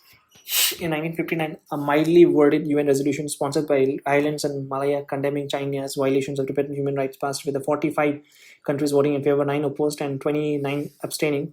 Next year, 1960, a majority of voting countries agreed to discuss the issue of Tibet, but the international crisis that erupted after the Soviet Union shot down an American U-2 spy plane over Soviet territory diverted attention away from Tibet and towards a ratcheting, of a Cold War. Thus, instead of pleading the case of Tibet, I was in the visitors' gallery to witness Soviet leader Nikita Khrushchev in a dramatic performance in the UN General Assembly when he took off his shoe and pounded it on the table in denunciation of the United States. In 1961, after Kennedy's assumptions of the American presidency and in the wake of a new international wave of anti-communism, a more strongly worded resolution sponsored by Thailand and Malaya also passed in the United Nations, but it had no practical effect on the situation in Tibet. The international community was along on expressions of sympathy towards Tibet, but short and on concrete actions. Okay, but even okay, so expression on sympathy towards in Tibet, but short and concrete actions. Even India, which had given the Dalai Lama refuge, did not support our resolution in the United Nations. The United States, which was clandestinely, providing training and arms for the underground guerrillas, was publicly vague about his support. Dalai Lama, as Nehru honored guest, was in difficult, awkward positions. He had to respect the wishes of his host. He could not use India as the staging ground to call for international recognition of Tibet's independence. Sometime in 1960, Prime Minister Nehru suggested that the Dalai Lama move to another Himalaya hill station, Dharamsala, in Himachal Pradesh, some 500 miles from New Delhi. So right now, yeah, so there is official residence of His Holiness is Dalai Lama. So he has built their own Sukrakang, the big monasteries. I had reservation about the move. Okay, someone used to. I had reservation about the move. The scenery in the hills of Dharamsala and the Kangra Valley below is far more beautiful than Mussoorie. But Dharamsala was a sparsely populated area far from many cities. It was difficult to get to. The roads were terrible, and the living accommodation were almost non-existent. And it rained Dharamsala, and it rained in Dharamsala, not just ordinary showers, but rain pouring from the sky in buckets. The monsoon lasted for months. The place felt haunted when I first visited. The house was, dilapidated and leaky. Even the Lilama quarter leaked. There were no hotels, not even, or not even a building that might conceivably serve as a place for a guest. But after the Dalai Lama's move, thousands of refugees from Tibet still found their way to Dharamsala. They wanted to be near him. They wanted to tell their stories of killing, resist, and torture being still being perpetrated to the Chinese. Hundreds of people in Tibet were still dying every day. I'll see how many people fled. I think it's like close to 100,000 people. How many people fled to India from Tibet? Around 80,000 Tibetans initially fled to India with Dalai Lama. This one's 1959, following a failed uprising in Chinese rule where the population in India grows. It has since declined to approximately 85,000, 90,000 as of this one's due to the further migrations. Okay, so roughly 100,000 people came. And okay, this one's okay. Hundreds of people were dying every day. People were being haunted like wild animals and tortured. Many were put in prison and forced into slave labor. Some committed suicide. People's homes were searched and their property was confiscated or destroyed. Everything from jewelry, cooking pots to the family's religious artifacts. Even the poor nomads were robbed. Granaries were taken away by the Chinese. So was the treasury of the Tibetan government and the Dalai Lama's two palaces. The Potala and the Nobulinga, the leading monasteries outside Lhasa, Sera, Gandhi, Drebung, were occupied by the military. Their sacred relics and books written taken away or burned. Similar things were happening to thousands, in thousands of other smaller monasteries across Tibet. Soldiers, desecrated the sacred, scriptures by throwing them desecrated. Okay, stamping them with their dirty boots, cauldrons or dignitary, dinerly used in the monasteries for tea were used to hold, fodder for Chinese military horses. Grain, grown by the monasteries and butter meant to be burned in the lamp was fed to the Chinese animals. The monks were arrested or sent away. Tibet was becoming a giant concentration camp, and the resistance continued.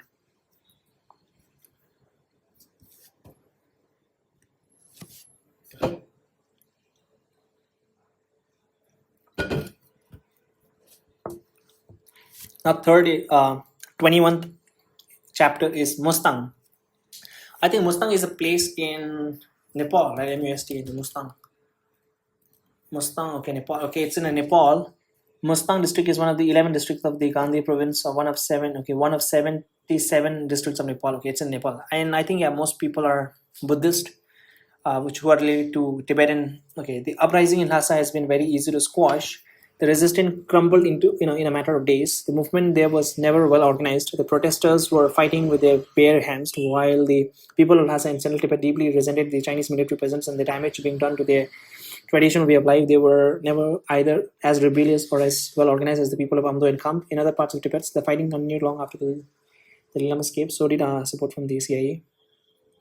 From that night in March 1957, when I sent the first group of freedom fighters across the Mahanandi River until sometimes in okay, just wait again. Okay, so from that night in March 1957, when I sent the first group of freedom fighters across the Mahanandi River until sometimes in 1963, more than 250 young Tibetans received CIA training.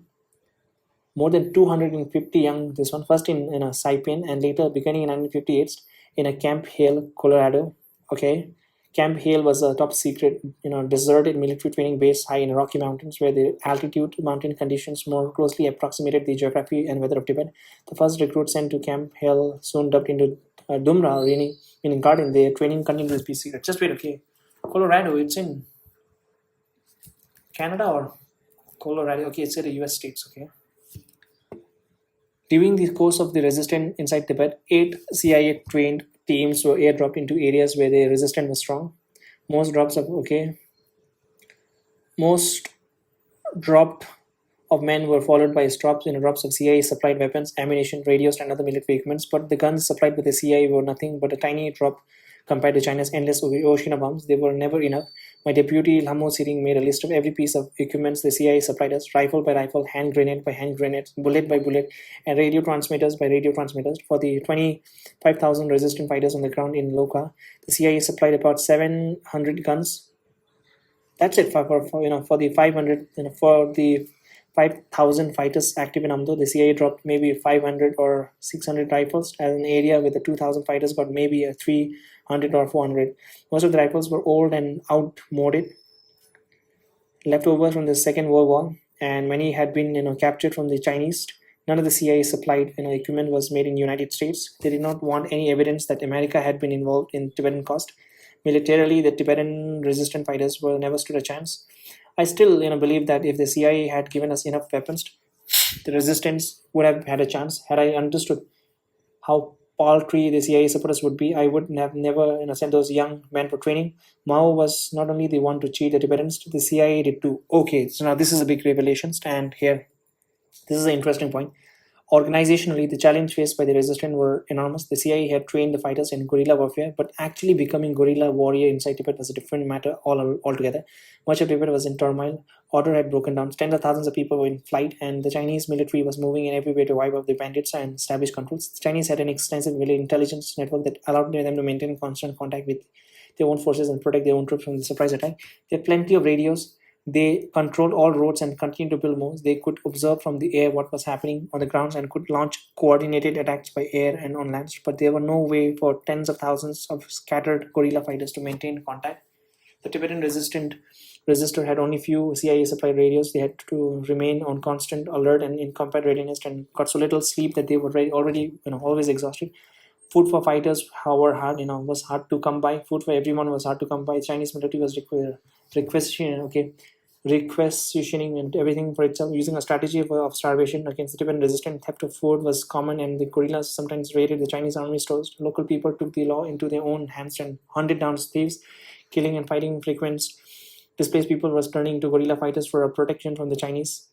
Sometimes when the local people learned that the guerrilla band was camping nearby, the whole families together with their position and animals would move in to set up a camp beside them. So battles were fought in the midst of the women, children, and livestock. At other times, local people, even friends and relatives, reported the presence of the freedom fighters to the Chinese, afraid for their lives. If the Chinese ever learned that they had known that the resistance was there and had not told. The Chinese had good propaganda. They used cunning tricks to lure the Tibetan fighters into their traps. They dropped tens of thousands of leaflets, assuring the Tibetans that the bandits were on the verge of annihilation. What is leaf? Okay, just wait. Okay, what is leaf?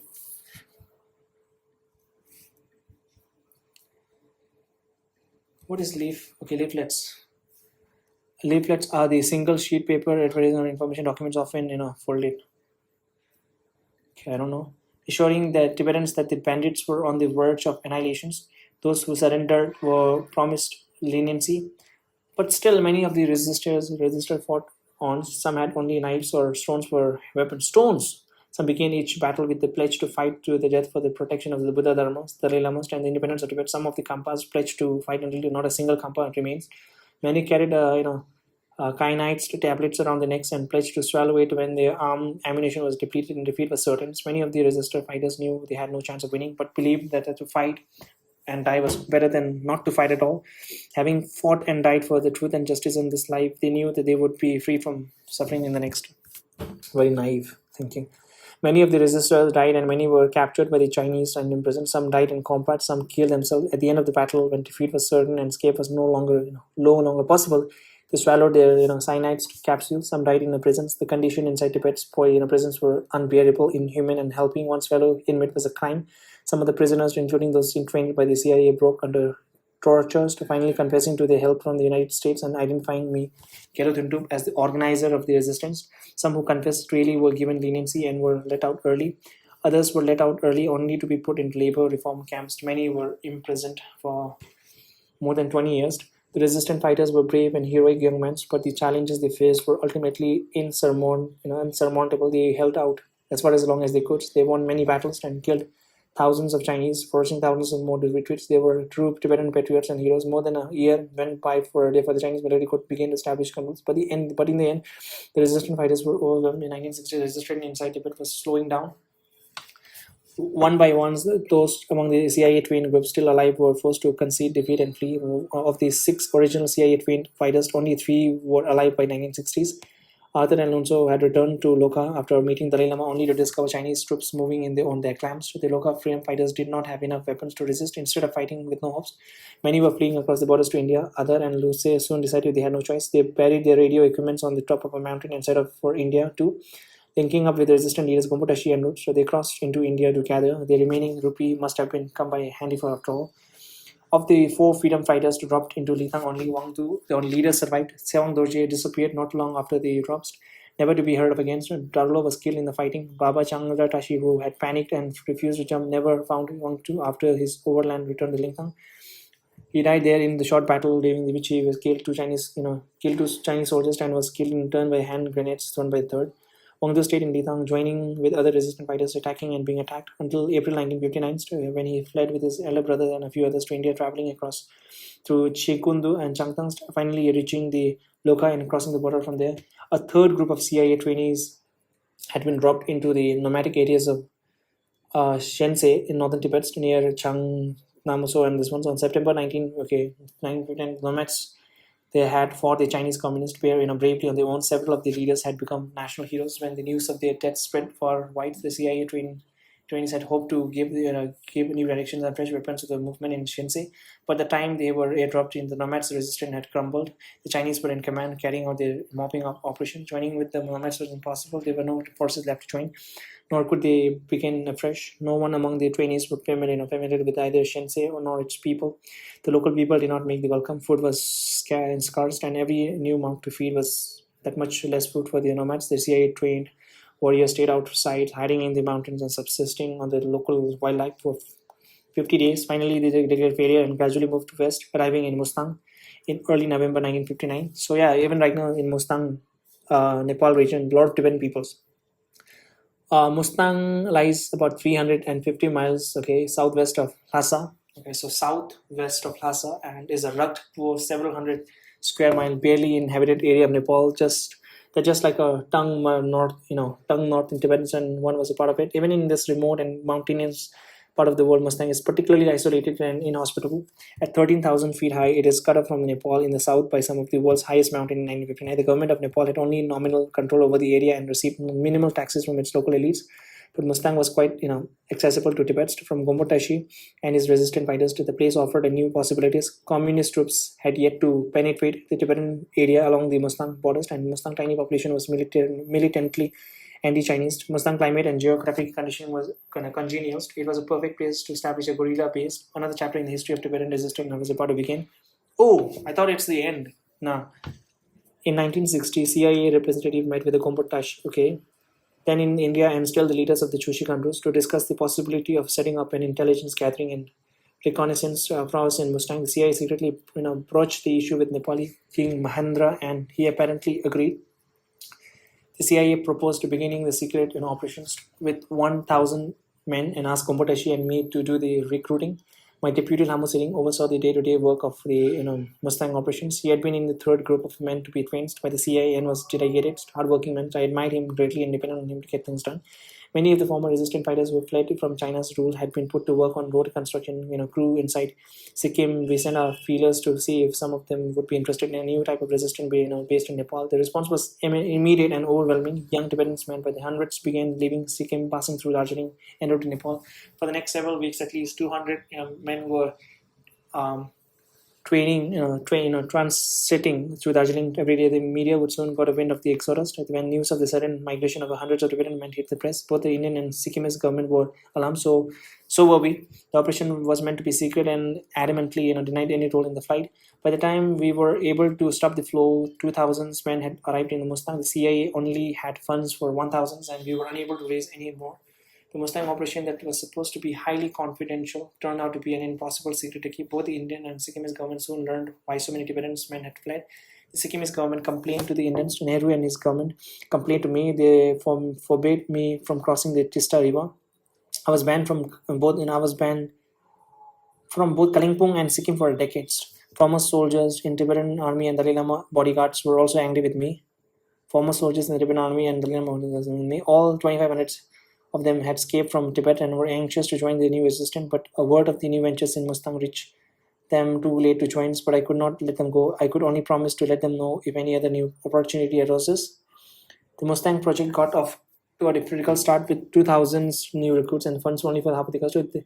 They would be resistant fighters spend a miserable first winters, constantly hungry and cold and without material supports. Eventually, though, the Mustang operation had a series of success, sneaking clandestinely, across the borders into Tibet. The resistance was able to both, interdict Chinese trucks along the Tibetan Xinjiang highways and to gather intelligence to the old-fashioned way or by hooking up listening devices to cable and telephone lines, tapping phones and monitoring broadcast. Over the years, we captured quite a rich collection of Chinese military documents. It was from raids in Mustang that we learned the official figures from the army headquarters in Lhasa, putting the numbers of death in central Tibet between 1959 and the most 87,000 in 1961. An ambush of trucks en route from the western Tibet to this one captured a vast set of documents from the People's Liberation Army secret bulletins of activities. The catch was probably the biggest, richest set of intelligence material ever captured from the official Chinese, meant to be read only by the senior military officers. The bulletin revealed the serious difficulties experienced by both military and ordinary citizens in the face of a massive famines then gripping China. They detailed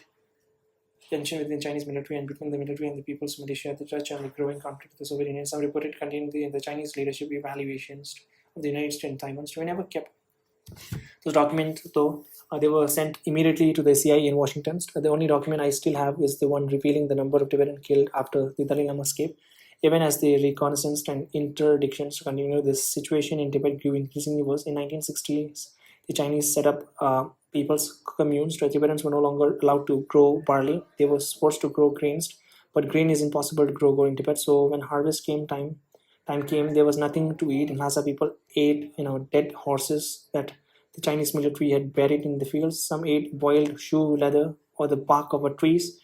People dug in soil to find earthworms. People's faces and stomach grew swollen from eating such dreadful things. Then people starved. Thousands and thousands of people starved. Traditionally, Tibet had plenty of inequalities. Many people in rural were poor. In some villages, some people had only enough incomes to survive, but never in the history of Tibet had we experienced famine. In thousands of years, the Tibetan people had never died of starvation.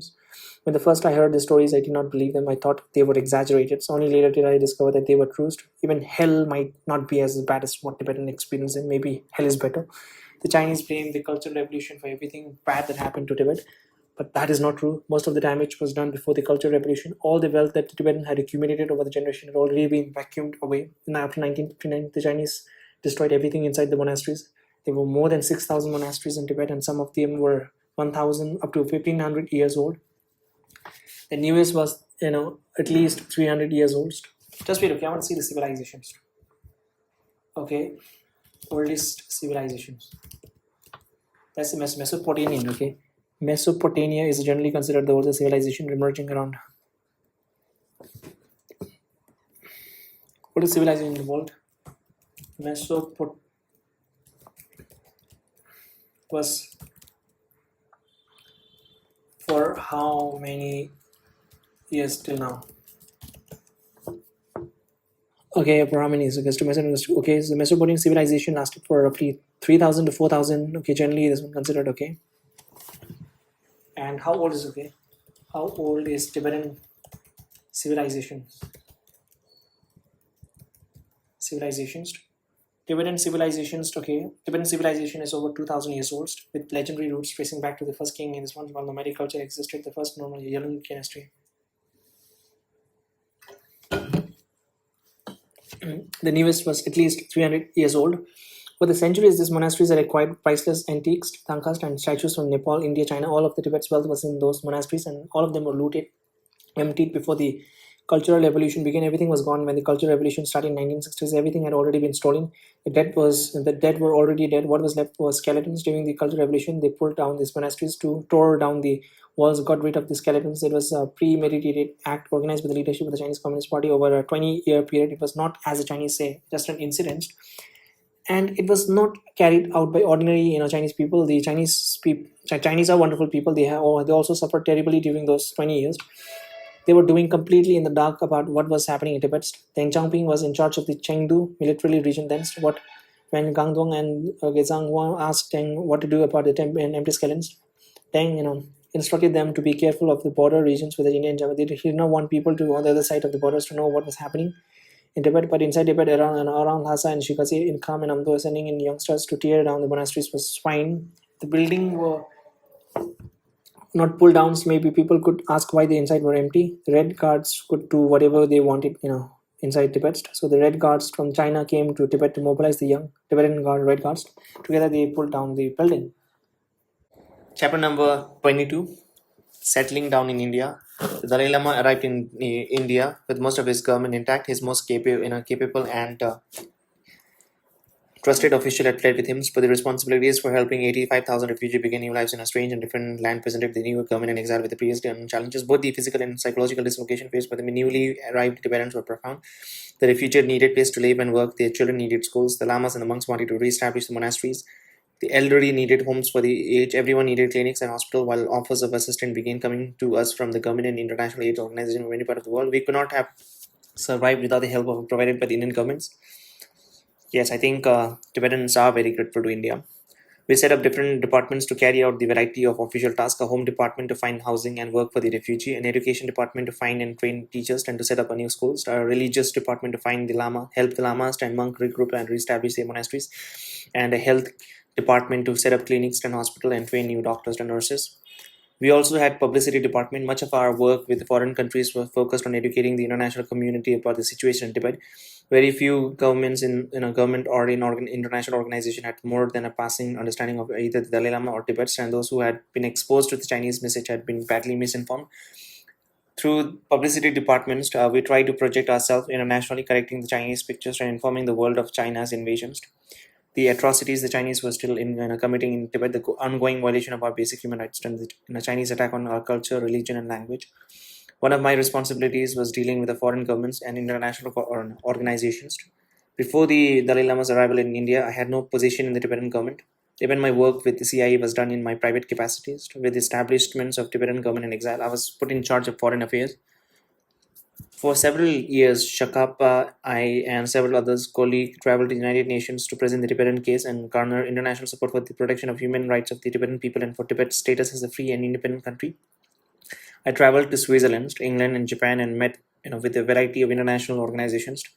The International Red Cross in Switzerland to care Catholic charities and Oxfam, among others. My new role also put me in charge of security both for the Lama and for all the Tibetan exiles, and I continue to oversee our clandestine intelligence and resistant activities with my CIA and various Indian intelligence agencies. Much of my work remained highly secret, though keeping those secrets was never easy. I tried from the beginning to shield Dalai Lama from the CIA and anything having to do with clandestine activities. Uh, as part of my work, I made regular report to him and the Kasha, but I made a strict distinction between government officials and intelligence official, and never spoke to Dalai Lama about our secret works. I never reported on the reconnaissance missions, the fightings, or the death that we were part of my jobs. I never used to use the word CIA. I spoke instead about American government support. I saw intelligence work as a dirty and felt it would be dishonorable for Dalai Lama or the Kasha to be involved with it. So I assumed sole responsibility at some point. Yes, my brother knew something about the clandestine scientific. Okay, what the fuck is this clandestine? Is it in clan? Okay, TSTI, clandestine. Clandestine. Clandestine, okay, clandestine. What? Clandestine. Clandestine. Clandestine. Secret and often not legal. Okay, secret and often not legal. Clandestine. A clandestine meeting. Clandestine. Okay, clandestine. Okay. Clandestine. Okay. And I spoke interested American government support. Okay. I saw. Okay. At some point, yes, my brother knew something about the clandestine side of what we were doing, but never spoke about it together. Those early years in India were difficult, and we faced a number of conflicts. Some of the difficulties were financial. Shortly after the Tibetan government in exile settled in Mussoorie, the Kashak recommended to the Dalai Lama that he ask Prime Minister Nehru for a loan of some 200 million rupees to cover our expenses. Shakapa, Kenchung, Lobsang Gelsin, and I sat in one morning, on a meeting. The sum seemed extraordinarily high, a reflection perhaps of the lavish lifestyle some of the wealthy aristocrats in the Kashak had led in Lhasa. I raised the question of the loan privately with the PN minister. Then the Indian government official liaisons with Dalai Lama. Mr. Menon, thought it highly unlikely that Nehru would agree to a loan for so much. He suggested instead that we prepare a budget for our expected yearly cost and ask for a loan to cover actual expenses. Something in the range of 800,000 rupees a month or 10 million rupee a year would be appropriate, he thought. Yeah, man, 200 million is a lot, man. That time India didn't have that much of money also. When I reported to the Kasha on my meeting with Minister, two members in parliament, particular Surkang and Yutuk, both wealthy members of the aristocracy, objected. They thought we should insist on the 200 million. So the Dalai Lama followed their advice and met personally with Nehru to make the request. Nehru flatly refused, saying that the Indian government simply did not have 200 million rupees as to the loan, and he wanted Dalai Lama to be cautious about listening to such advice from his ministers. Shurkang and Yuduk were so embarrassed when Dalai Lama reported his conversation to the Kashak that they fled Mussoorie and never returned. Perhaps they had suffered an irreparable loss of face when the loan they had so adamantly sought was so curtly refused.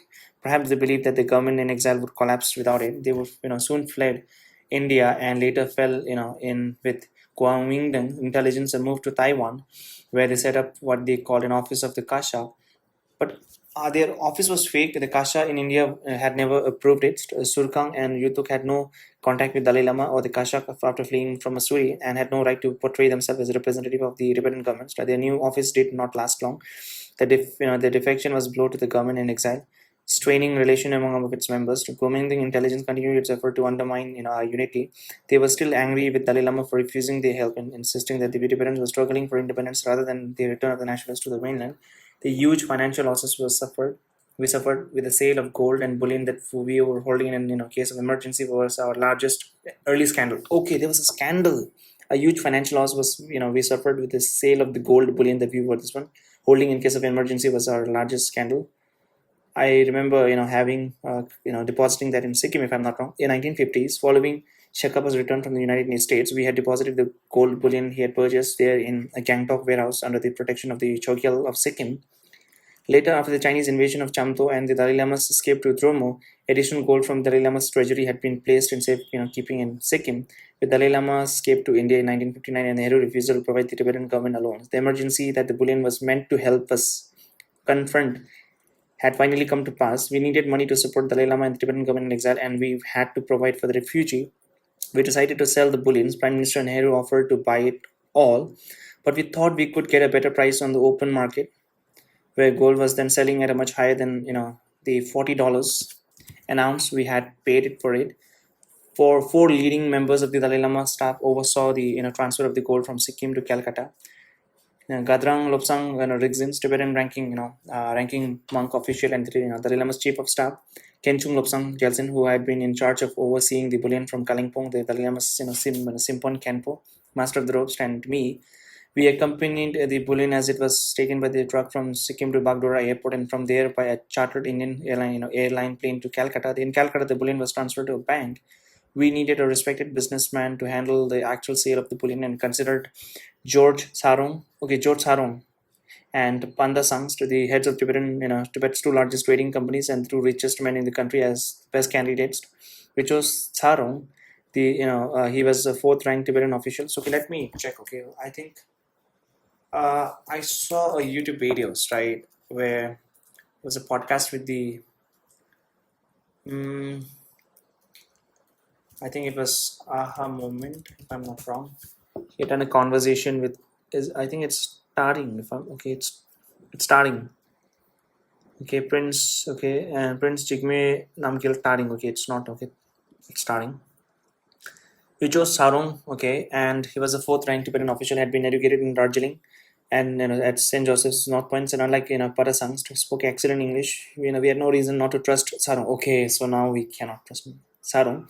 His own personal wealth, his experience as a trader, and his excellent command of English seemed to make him the ideal choice. We knew that Sarong would need the help of a number of people to handle the financial transactions related to the sale. We made an agreement before handing over the bullion that he would not advance more than 500 rupees to any single person. We warned him to be aware of his friends and to be careful of his Indian go-betweens. We knew the people we would be after the money, like the snakes charmers, blowing their flutes to coax the cobra to hands. The bullion was fully intact when we handed it over to Sarong, but something went terribly wrong. Within just a few years, almost all the money was gone. Some of the money was apparently loaned to a group of Marwari businessmen. Most of them, that money was either lost or stolen. We still do not know. George Sarong later claimed to have lost a suitcase filled with the certificates from the bonds the Indian government claimed to have purchased on his behalf. He also used some of the money to invest in a pipe factory through a company called Gades, run by some Tibetan businessman. He made me one of these trustees, but never had anything to do with managing or overseeing the factory. That venture also failed because of mismanagement. I think we made a big mistake in appointing Sarong. We never suspected that he would deceive us, but we should never have appointed him. I have no real concrete proof of what happened. I was too busy at the time with the CIA, the Indian, and the Americans to do my own thorough investigation of what went wrong. We could never disprove what Sarong says, but I still have my suspicions. Sarong's father had been a thief, a big one. Sarong the elder was originally named Dazang Datul and had started out as a messenger boy in 13th Dalai Lama's course. The young boy was quick and intelligent, and the 13th Dalai Lama took a liking to him. When 13th Dalai Lama escaped to Mongolia during the young husband's expedition in 1903, he took the young messengers with him. Dazang Datul served him well and even defending him militarily against the Chinese. When Dalai Lama finally returned to Lhasa for good, he brought Dazang Datul with him and arranged for the young man to marry into the aristocratic family of Sarong. The family only male heir had been executed for having been too pro-Chinese. The survival of the Sarong line required a new heir to assume the office in the Tibetan government. So this young, intelligent, and ambitious commoner married and daughters of an aristocrat, thus becoming an aristocrat of marriage and inheriting the family's vast trade. It was an unusual way to enter the aristocracy, but not at all unheard of. The new Tarong continued to be one of Dalai Lama's favorites, rising quickly in the ranks, first to become a cabinet minister and then to assume the position of a commander-in-chief of the military. As the new commander-in-chief, the elder Sarong soon received an invitation from British Governor-General of India to visit him in Calcutta. 13th Dalai Lama must have been suspicious of what the British Governor-General might want from the commander-in-chief of his military, so he sent Lukangwa, then a cabinet secretary and later to become one of the prime ministers under the 14th Dalai Lama to accompany Sarong to India. His instructions were to keep an eye on the commander-in-chief. Lukangwa was a thoroughly honest person. He duly sent reports to Dalai Lama in Lhasa. I think he concluded that the British were saying, trying to dupe Sarong into staging some of sort of a military coup. Such intrigue and conspiracies were still in a commonplace back then. As Sarong and his military and entourage were returning to Lhasa, just after they had passed the Nathula Pass from Sikkim into Tibet before reaching Paridong, a messenger from 13th Dalai Lama galloped up on horseback, dismounted, and knelt to read a message from Sarong. The message declared that from that day forth, Sarong was relieved from one of his position both on Kashak and as a commander-in-chief. Henceforth, he was to be nothing more than an ordinary official from then until the death of the 13th following Dalai Lama. Old Sarong was never given another official appointment. With the passing of 13 and 13 Dalai Lamas, however, Regent appointed Sarong to become director of the Tibetan Mint, responsible for overseeing the printing of the Tibetan currency. He held that position for many years and was still director of the mint when my family reached Lhasa in 1939. So I remember him as a jolly old man. Old Sarong was rich, very rich. Parasangst was also very rich, but Sarong was the richest man in Tibet. Okay, so let me see. Okay, how does the richest man in Tibet look like?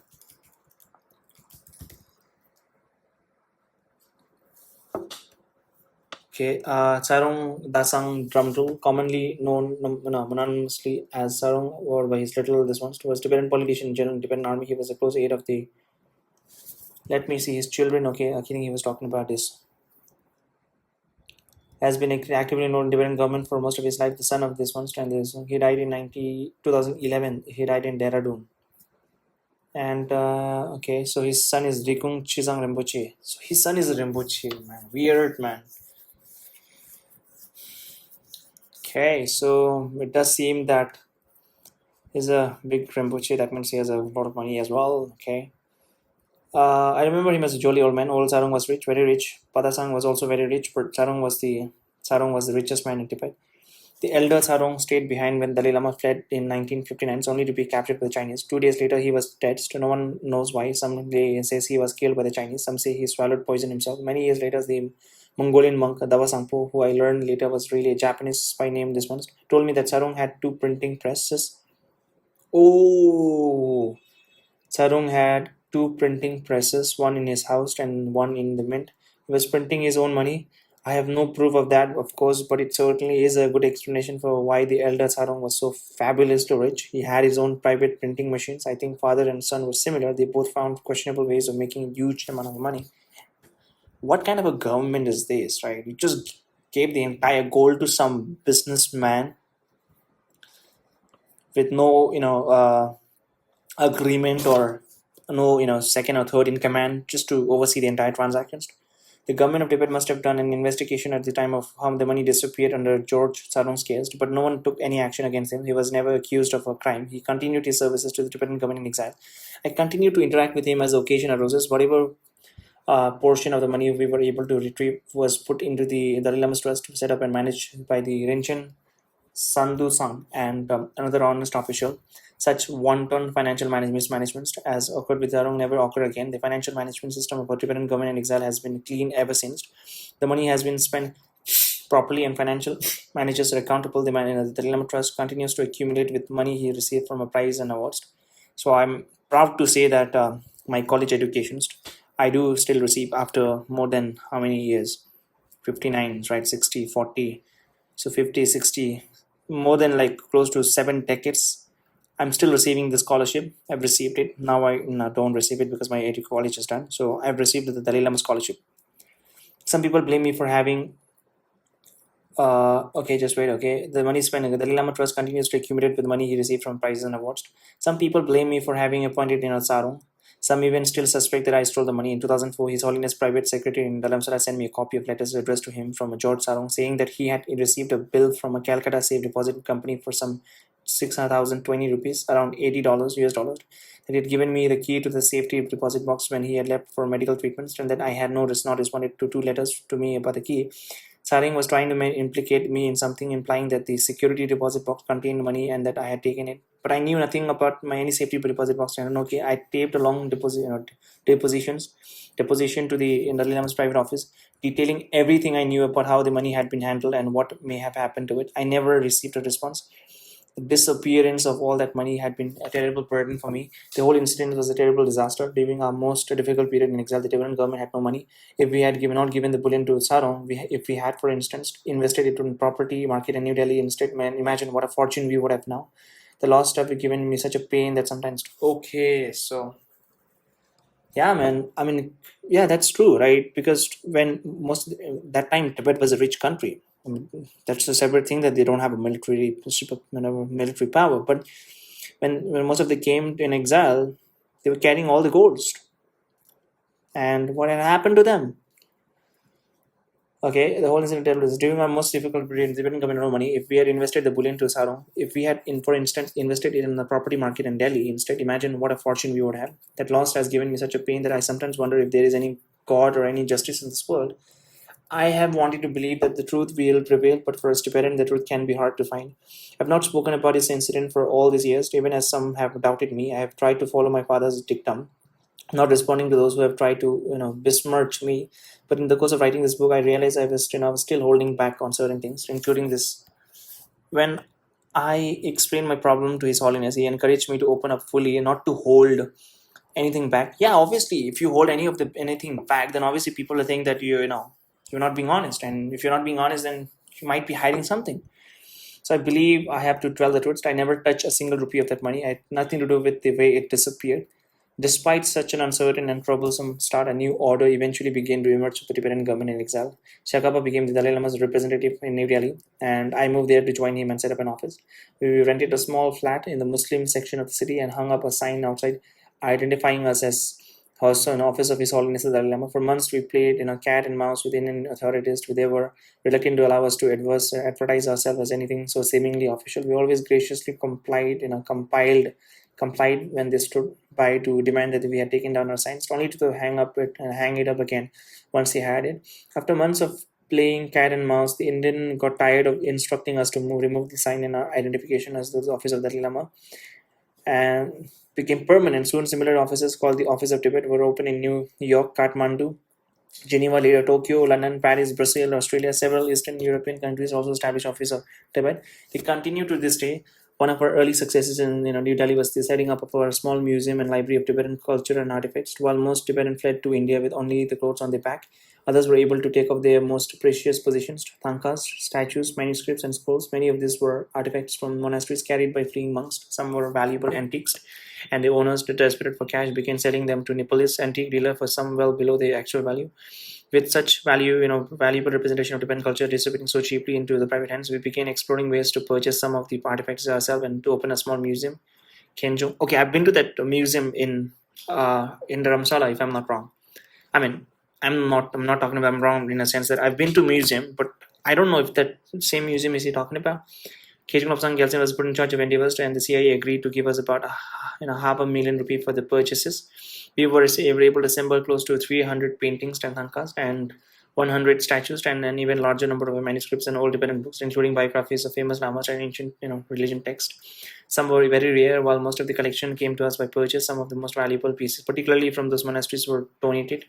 We rented a two-story houses at 16 Jorpak Road to house the treasures, and unofficially dubbed the Tibetan building Tibet House. Our hope was for Tibet House to become an official library and museum where Tibetan exile, interested Indians and tourists could come to experience Tibetan culture. We wanted to hold lectures and training on Tibetan Buddhism and open a small shop for Tibetan handicrafts. We approached Ministry of External Affairs official MG call about our plans. He was amazed when we showed him our collections. Every room in Tibet House was packed with the treasures. Our request for official approval was soon granted. Two young and learned reincarnated lamas, Dromo Geshe Rinpoche, whose Tibetan monasteries was relocated in Kalimpong, and Dragyab Rinpoche, who is now in Germany, were recruited to run the new operations. India's Minister of Education, MC Chakla, graced our inaugural opening with a speech. Tibet House was so successful that it later expanded into a new 3-story building on Lodi Road. Another Tibet House was later set up in New York and still operational today. Our efforts to establish ourselves in India began to bear fruits. The Indian government gave us some land. Several Tibetan settlements were set up. My sister Sirindoma established the Tibetan Children Village. Okay, so TCV, this is very famous Tibetan children school. And later, when she died, my younger sister Jesu Pema assumed leadership over it. The Indian government established Tibetan school society with the schools in Kalimpong, Darjeeling, Shimla, Mussoorie. The monks and lamas were resettled in scattered places in many parts of India. Kalimpong, Assam. Okay, even in Assam, I didn't know that. Okay, Uttar Pradesh, Ladakh, among them. So the monasteries were rebuilt. What I think is that Dalai Lama, right, he could have stayed in, gone from, and later, had an agreement with the Jawaharlal Nehru, and I think he should have stayed in Ladakh, right? Because Ladakh, there are a lot of Buddhist people and a lot of monasteries. Most of their entire. I mean, I think even the dialect, right? I mean, there are some similarities, but if you're talking about the written language, it's same. So yeah, if we could have been, all the Tibetan people together, not just scattered around India, if all of Tibetan people could have been together in either Sikkim or in not Sikkim, right? So yeah, properly in Ladakh, it would have been far better, right? Because you have like all the Tibetan people in the same place and a big Ladakh, and even Ladakh, these people they don't look like a pure Indians, how they look at. So yeah, Assam, Uttar Pradesh, okay, and Ladakh among them. So the monasteries were rebuilt. Some people reconstituted themselves as small-scale entrepreneurs. In the winters, when the weather turns cold, Tibetan can be seen seen selling sweaters on the streets of many Indian cities. Yes, my mother, she used to sell. She used to sell. Even I've been there in Rajasthan, Kishanganj. We've become famous for selling our sweaters to Indians in winters. In Dharamshala, some have set up Tibetan restaurants and small businesses, jewelry, selling jewelry, clothing, religious, articles. To my wife's trap is a Tibetan refuge self-centered on the small plot of land rented from a St. Joseph's North Point in Darjeeling, near the spot where the 13th Dalai Lama once stayed for more than a year. She became known as Digi Tolkar because Tibetans could not pronounce her Chinese name. The centers began in 1959 with some 3,000 rupees earned from selling tickets to a local football game, and later received funding from the Indian and West Bengali government. The Central Relief Committee of India, Catholic Charities Care, and several British organizations. Pope John Paul was particularly generous supporters. The center was set up training courses in weaving, Tibetan thangka, painting, and other traditional handicraft. Proceed from the sale of the craft helped support the strength. Its carpets, sweaters have been particularly popular sale items. The center included a nursery for orphaned children, a primary and middle schools, and a middle medical clinic. At any given time, the center was usually providing support for some 500 Tibetan refugees, and principle of self-help has been emulated in several other areas with Tibetan refugees. My wife was still working there when she died, and the center continues to operate today. A small museum on the ground tells its history and honors wife's work in establishing and running it. Her presence is still felt in photographs of her that look down from the walls as though she is still guiding its work. So we Tibetans are not starving in India. In fact, we have done so well in the 50 plus years. Right now, if you see the Tibetan condition, I think it's far better than the average Indians. So Tibetans are not starving in India. In fact, we have done so well in the 50 plus years since we fled that it sometimes seems miraculous. God seems to be looking after Tibetans after all. We have our freedoms, freedom to move, freedom to think, and freedom to speak, freedoms that our people in Tibet are lacking. We must thank the people and the government of India for this. God has been pushing the Indians to help us, but above all, we have succeeded because the Tibetans are helping ourselves. The Chinese must be very surprised.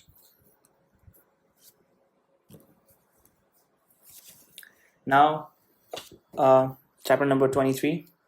This is the war between China and India. It was inevitable, right? Because before there was a buffer, Tibet. Now there's no Tibet. The war between China and India, I think this happened in 1962, 59, 60, 61, 62, right after two years, yeah. In the fall of 1962, not long before the onset of winters, the danger we have been warning India apart for almost a decade finally came to pass. The Chinese army attacked Indian troops high in the mountains along the disputed border of Aksai Chin and Northeast Frontier Agency. The war did not last long, so the Indians were roundly defeated and badly humiliated. Yes, yeah, India, were defeated. Yeah, the Chinese troops quickly withdrew. India's Indian Defense Minister Krishna Menon was forced to resign, and country's national defense forces began a thorough reorganizations. Nehru's stalwart efforts to appease the Chinese, bending over backward to please them, had come to a naught. The Peninsular Treaty was null and void, and the days of Chinese-Indian brotherhood were over. Nehru's rosy view of China had been an illusion. His policy of non-alignment had failed. The American strategy of provoking conflict between the two giants had worked. An American strategy of provoking conflict between the two giants had worked. India's shocking defeat changed Nehru's view of Tibet. At the same time, it opened up a new opportunities in our struggle for freedoms. Even before the gunpowder had tried, Indian Foreign Ministry of Finance, Ministry official K.L. Mehta, who was in charge of Northeast Frontier Agency, invited me to meet him in his New Delhi office. Since 1959, I had been meeting with Indian intelligence chief and B.N. Mullik and the chief of staff of the Indian Army, encouraging them to set up training centers for Tibetan resistant fighters. Okay, the former resistance fighters who had escaped to India would have made a perfect recruits, but my suggestions had always been dismissed with shrunk of the soldiers and a wave of hands. Now Mehta wondered how many people I could recruit for the top secret military training centers for Tibetan paratroopers. In case of another war with China, the paratroopers could be dropped in for reconnaissance, intelligence, and Tibetan battle for freedom. I was enthusiastic about Menon's Mehta's proposal, but worried that the thousands of resistance fighters who fled in 1959 had taken jobs as a road worker and were scattered in Shimla, Himachal Pradesh, Sikkim, Darjeeling. My grandfather was, they were part of it. They had already settled in their jobs and might be difficult to reach. But I said that I could send our letters asking for volunteers, and that I thought we could probably, recruit, asking for volunteers, and that I thought would probably recruit about 5,000 young trainees. The CIA was in favor of Plan 2 and wanted the training to be done by Indian intelligence rather than the military. The call for a new branch of military recruits provided an opportunity for a young man who had not been able to join the Mustang, contingent. Within a month, 6,000 young Tibetan men, mostly former soldiers from the Tibetan army, the Dalai Lama bodyguards, and resistant fighters, had volunteered. The recruits were happy to be trained and eager to fight. The organization came to known as both the establishment of Tutu. So yeah, Tibetan Army Tutu, and the special, it's known as SS and IFS to Special Frontier Front, Special Frontier Force, right? Okay, my dad was a part of it. My dad, I think he retired in 2022. He spent close to 33 years, I guess, and was an ultra secret department within the Indian Armed Force that continues to this day. Like the early Tibetan resistant fighters, the new recruits to establish Tutu were true patriots, okay, who never thought of the consequences for themselves. Also, around this time in early winter 1964, Indian intelligence, the CIA, the Independent Exiles set up a joint intelligence office known as the Combined Operations Centers. The joint organization assumed overall direction of the ongoing Mustang operations in Nepal, which continue to carry out periodic ambushes of Chinese transport vehicle and to monitor telephones and telegrams and broadcast. The material the Mustang forces gathered was sent to offices in New Delhi and Nepal, where thousands of people shifted to for translation analysis. The result were shared jointly between the Tibetan and Indian intelligence and the CIA. It was also around this time that Indian intelligence chief Mullik asked me to help him establish contact with a representative of the Chinese national government on Taiwan. Through the good office of old friends in Taiwan, I paid a visit to there, so secret that it was never officially recorded. Nationalist official met me on the tarmac at the Taipei airport and whisked me away without going through the formalities of immigrations and customs. I paid a pleasant courtesy call on the Generalissimo and Madame Chiang, who were delighted to see me, happy to learn about the overture from India. Chiang Kai-shek was in his mid-70s by then and still serving as a president. But his son Chiang Ching-kung was taking on more political responsibilities, serving as the head of the secret police and soon to become Taiwan's Minister of Defense. I presented the request from Indian intelligence to Chiang Kai-shek and Taiwan Deputy Foreign Minister, who introduced me to the Deputy Directors Wang of Taiwan's National Security. Soon Wang traveled to New Delhi, where I introduced him to the B.N. Mullik, thus beginning a close relationship between the Indians and Taiwanese intelligence agency. My role as a intermediary was over at the time, the points, but collaboration between Taiwan and India continues today, even in the absence of formal diplomatic relations between the two countries. Okay, so it's written pretty clear that unofficial informal diplomatic continues. Okay, I also used the occasion of my visit to Taiwan to urge the leaderships there to make a public internationally circulated statement in support of the Tibetan struggle for freedom and independence under the leadership of the Dalai Lama. In return for such a statement, the Dalai Lama would send his personal representative to open a real office of Tibet in Taiwan, during a meeting in the president homes with the Chiang Kai-shek, his son Chiang, and the foreign minister this month. I thought we reached an agreement, so the announcement was to be made within the fortnights, but the announcement never came. I waited in vain to hear it. Chiang Kai-shek must have changed his mind. The office of Tibet in Taiwan was never opened. I did not visit Taiwan again for almost 30 years. In 1991, I finally went in my capacity as the head of the Kashak in order to meet the recently elected president Lee Teng-hui. By then, both Chiang Sheke and his son, this ones were dead. Oh, how did his son die? I had admired Lee for years, since his implementations of land reforms on Taiwan shortly after the nationalist fights from the mainland. But this was our first meeting. President Lee was generally regarded as a supporter of Taiwanese independence. And once he assumed office, he claimed, the claims that the Kuomintang would soon retake the mainland troops. We did not speak directly about the views on the question of Tibetan independence, but my assumption was that he supported it. The president was full of apologies and sympathy for Tibet. The government of the Republic of China felt ashamed, he said, at how little it had been able to accomplish compared to the tremendous achievement of the Tibetan refugee. The Dalai Lama had arrived in India with only his bare hands, no army, no money, and no territory. Lee said, but he had achieved so much single-handedly, establishing himself on the international stage, becoming a leading figure in India and the world. The accomplishments of the nationalist governments, even with its own territory, financial resources, and trained personnel, had been limited. He said he felt ashamed too that the government of the Republic of China had never been able to help Tibet. He asked me to extend an invitation from him to Dalai Lama to visit Taiwan. Okay, that's a big thing. The Lama made his first trip in 1993, spending a week visiting Buddhist temples and meeting with religious leaders and ranking government officials, including Li Tianghu. The visit was a huge success. The people of Taiwan mobbed the Dalai Lama wherever he went. The Taiwan newspaper described the trip as an earthquake that shook Taiwan. At the end, President Li Tianghu made the most generous donation to the Dalai Lama and his secretaries that any international leader has ever given. My admirations for Li Tianghu continued to grow. He had the courage and wisdom to support the cause of Tibet and Dalai Lama and Tibet with so many other national leaders, including Chiang Kai-shek, had turned away. Our relation with Taiwan, especially with religious leaders and the Democratic Progressive Party, continues to be good. Dalai Lama recently made his third visit to our islands at the invitations of new DPP leaders, Tang Ching-wen. Today, the DPP openly supports the independence of both Taiwan and Tibet.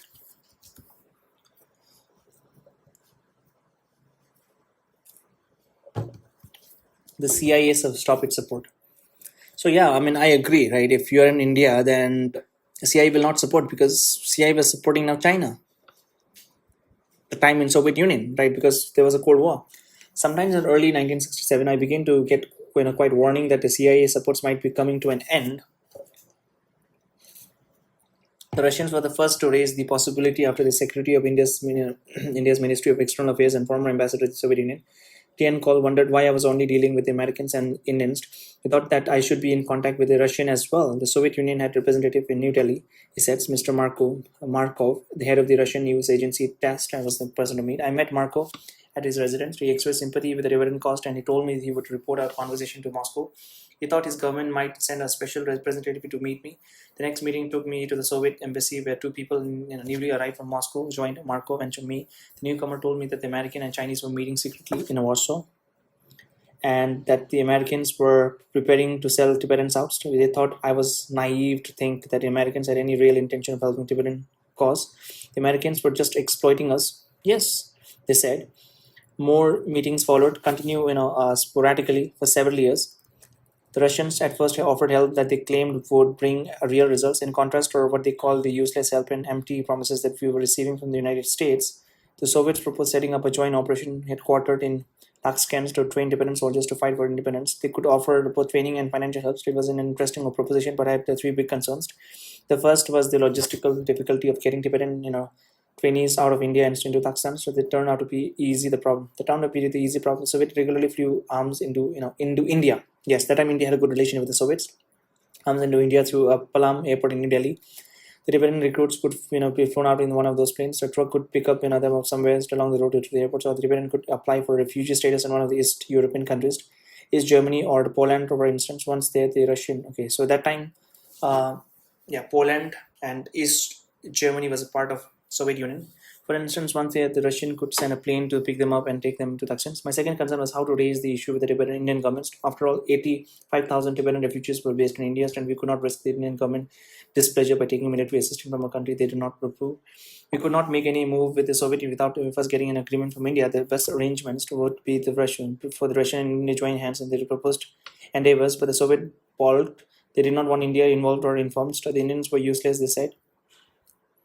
My third concern was China. The communist Chinese were growing ever more vocally anti-Soviet. I was afraid that any Tibetan involvement with the Russians might complicate the possibility of later working out some sort of a rapprochement with China. I took my dilemma to R.N. Rao, the founding father of the recently established Research and Analysis Wing of Indian Intelligence, RAW. He was shocked. Mr. Dhundub, for heaven's sake, don't collaborate. Oh, he was shocked. Mr. Dhundub, for heaven's sake, don't collaborate with the Russians, he exclaimed. Don't listen to them. This is very dangerous. The political divisions with Indian government were suddenly clearing office. On the one hand, the Secretary of External Affairs, Tian Kol, was putting me in contact with the heads of the TASS in India and encouraging us to cooperate with the Soviets. At the same time, the head of the intelligence agency was viscerally horrified at the prospect of even joining the ranks of the Russians. I tried to test the Russians' commitment by setting my own conditions. I asked them to support the Tibetan cause in the United Nations. Soviet was still siding with the communist China in UN discussions for Tibet. In order to convince my fellow Tibetans that the Soviet proposal was serious, I told the Russians that they would have to come up publicly on our side. So long as the Soviet Union continued to support communist China, the Tibetan people would never believe or accept the Soviets' offer of help. But the Soviets never agreed to make terms. They would not involve the Indians, and they were not going to support our cause in the United Nations. The talk continued off and on for several more years, and then petered out. By then, support from the CIA had also stopped. When I reported to William Grimsley, the head of the CIA operations in New Delhi, about my discussion with the Russian and the assertions that support from the United Nations would soon come to an end, he was silent, listening. I was naive to have told him. He must have been laughing inside. He knew all along. Soon, even the CIA was warning me to prepare for the termination of American assistance. Frank Hollober was a Washington-based CIA officer who made frequent trips to India to give us technical advice. He had genuine sympathy for the Tibetans, and we were friends. During my periodic trips to Washington, we used to drink beer together after hours, chatting unofficially and off the records. By 1968, he had begun urging me to ask the CIA for more money and enough for us to continue our operations if they withdraw their support. So I was still naive. I did not really believe that the CIA would pull out, and I did not think it right to ask for more money in case they did. Hollober issued his warning often, but always privately and unofficially. He was right. He was right. The Russians were right. The United States did pull out. William Grimsley, still the head of the CIA in Delhi, broke the news. It was 1969. President Nixon was already in office, and Henry Kissinger was his national security advisor. Okay, so Henry Kissinger has a good history, very deep history with China. Good friends. Neither of them knew anything about Tibet. Neither of them cared. Grimsley's message was simple. The United Nations and China had been in negotiations. The Chinese government had set two preconditions for détente. I think this is coup d'état, right? So this is a French word. Just wait, okay, let me see. D-E-T-N-E. So détente. Détente. An improvement in the relationship between two or more countries which have been unfriendly towards each other in the past. Détente. Right? So détente. Chinese government had set up two preconditions for détente with the United Nations, severe diplomatic relation with the Taiwans, and terminate all contact with the and resistance to the groups under the leadership of the Dalai Lama.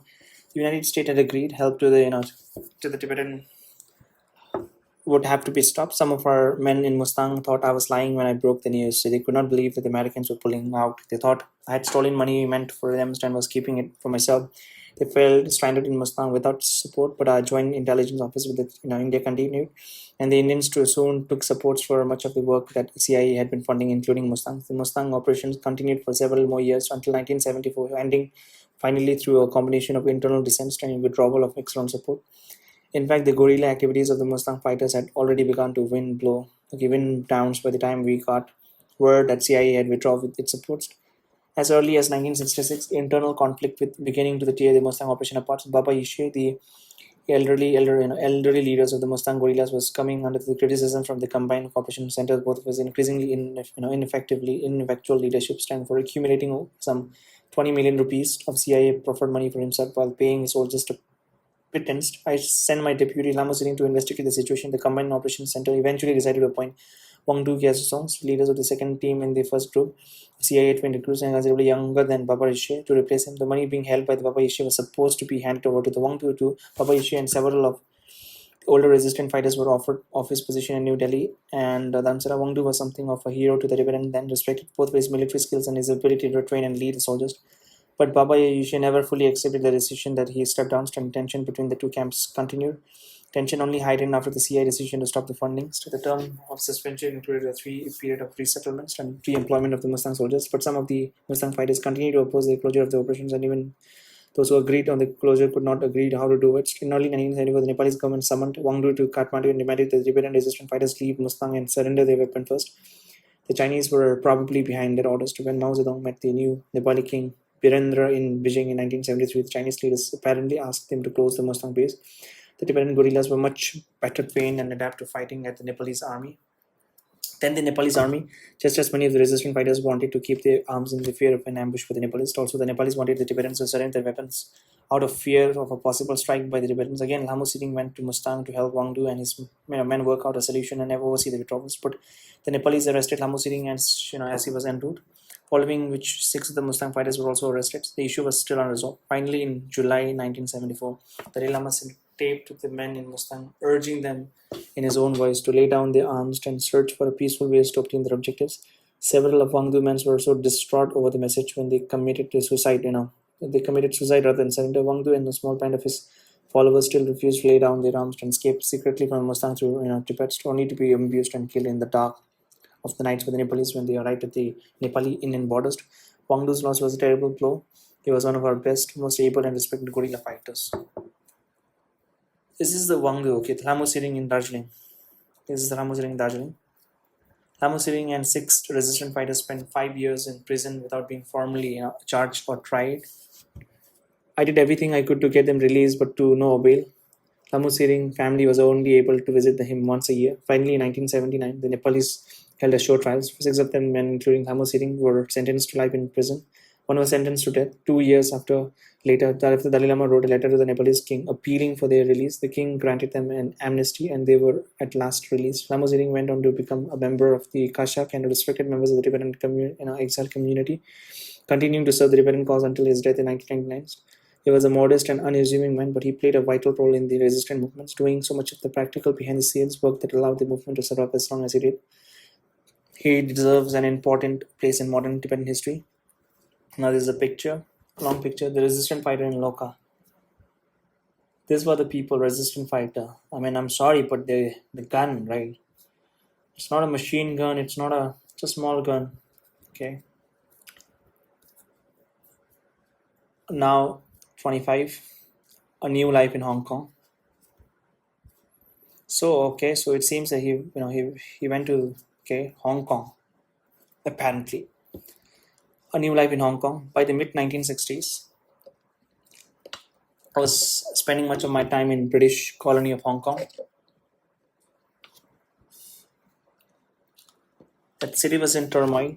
China's cultural revolution was spilling over the borders, and Hong Kong workers, inspired by the Chinese Red Guards, were taken to the streets in protest. A series of violent riots ensued. In August 1967, the Red Guards in Beijing burned down the British embassy in Tsinghua, the Communist Party official news organ. Triumphantly, it declared that the evil rule of British imperialists in Hong Kong would surely be smashed. The Chinese threatened to stop sending food to the British colony. The threat was serious. Half the food consumed by the people of Hong Kong came from China. I bought a flat on Hong Kong Island at 26 magazine Cab Roads not long before thereafter, using some of the money Chiang Kai-shek had given me when I left for the United States. People were fleeing the violence of Hong Kong in droves, and housing prices had plummeted. I told people I was donating doing business. In fact, I was just eating in Chinese restaurants and learning as much as I could about China, supporting myself with the funds from my business in India and the money left over after buying the flat. I went to Hong Kong for the same reason I had gone to study in Nanjing. China and Tibet, for better or worse, were inseparable. Whatever the solution to the problems between the two, the answers still depended on China. The Americans and the Indians could pay lip services to helping Tibet, but there was a little concretely they could do. I wanted to understand what had happened in China since the communists took over. The numerous political campaigns such as the Sanfanst and Wufan movement of the early 1950s, the Great Leap Forward, and the People's Communes at the end of the 1950s, and the Cultural Revolution that had started in 1966 was in full swing when I bought my Hong Kong flat.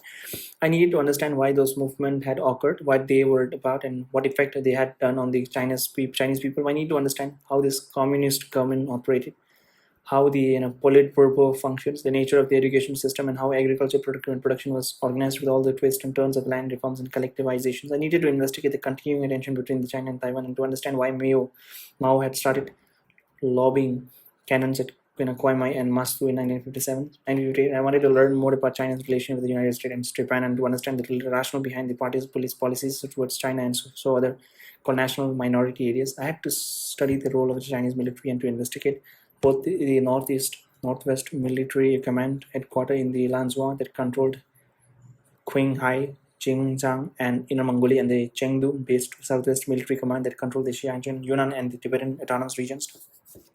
Hong Kong was the best place outside of China to learn what I needed to know. Chinese language press publications such as the People's Daily, Da Gong Bo, Wen Hu Bo, and Ming Bo span every possible point of view, from the nationalist or on Taiwan to the communist on the mainland to the Hong Kong under the British and every possible political viewpoint in between. They all reported on day-to-day events in mainland mainlined, okay. And in China, international publications were readily available from English language South Asia, South China Morning Post time and Newsweek. Radio and televisions also broadcast news about China. I monitored the radio broadcast from China and listened to the BBC. These are fucking fake propaganda.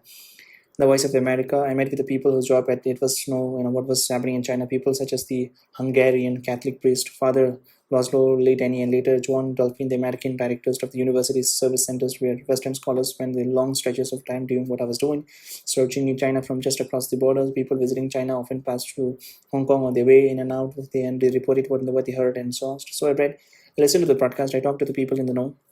A lot of people was touted as a news in as news in Hong Kong was nothing more than a gossip, and some of it was just a plain rubbish. But from many sources of information available to me there, I could piece together a pretty good picture of what was going on. I still spend much of my time in India.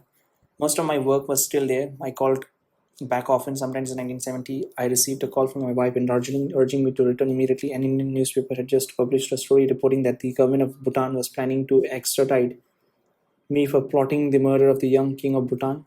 The Dalai Lama's representative in Bhutan, a man named Lading, and his assistant George Lading had been implicated as well. I was accused of being the person directing the plot. I returned immediately. I had known the old Bhutanese king well. He used to come to my house in Darjeeling. We spent pleasant evenings chatting and doing dining together. He was a kind man and sympathetic to Tibetan. He had allowed a few thousands of Tibetan refugees to take up resistance in Bhutan. Yes, still, there's a Phuntsok Kling in Bhutan.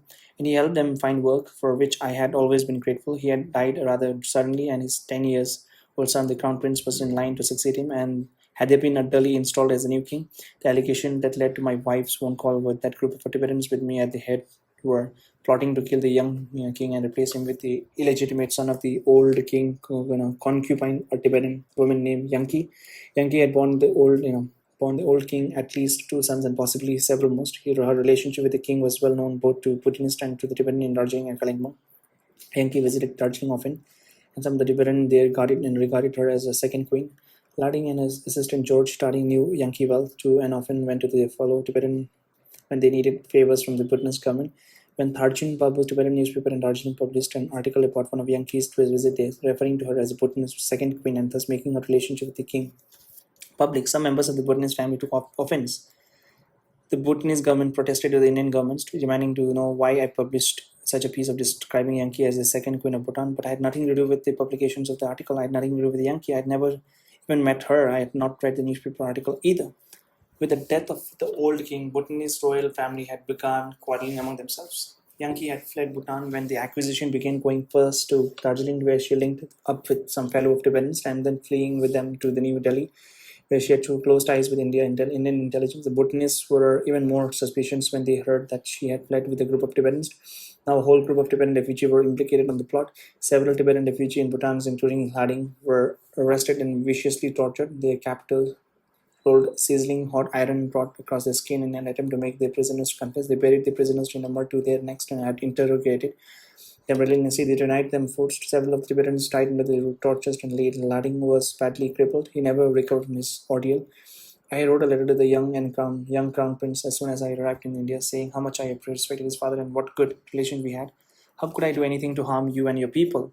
I showed him that the Tibetans he had captured were innocent, and I appealed to him to examine this matter carefully. We were not involved in this incident at all. I told him the Tibetans are being used as a scapegoats. You were chasing the shadow, I said. Yes, I think Tibetans are always used as a scapegoats. Ordinarily, I did not respond to false charges against me. I usually followed my father's admonitions to suppress my anger with the wrong and to remain silent when some falsely accused. But the Bhutanese situation was serious that it had to be clarified. The charges were so outrageous and the consequence so dire, not just for me but for others as well, that I had to respond to the charges publicly. And Phuntsok Thoden, His Holiness representative in the Delhi, decided to hold a press conference to clarify our position and make a public denial. Officials from the division of the Indian Foreign Ministry handling Bhutan and Sikkim wanted me to hold my tongue. They asked me not to make a denial. I would not be extradited.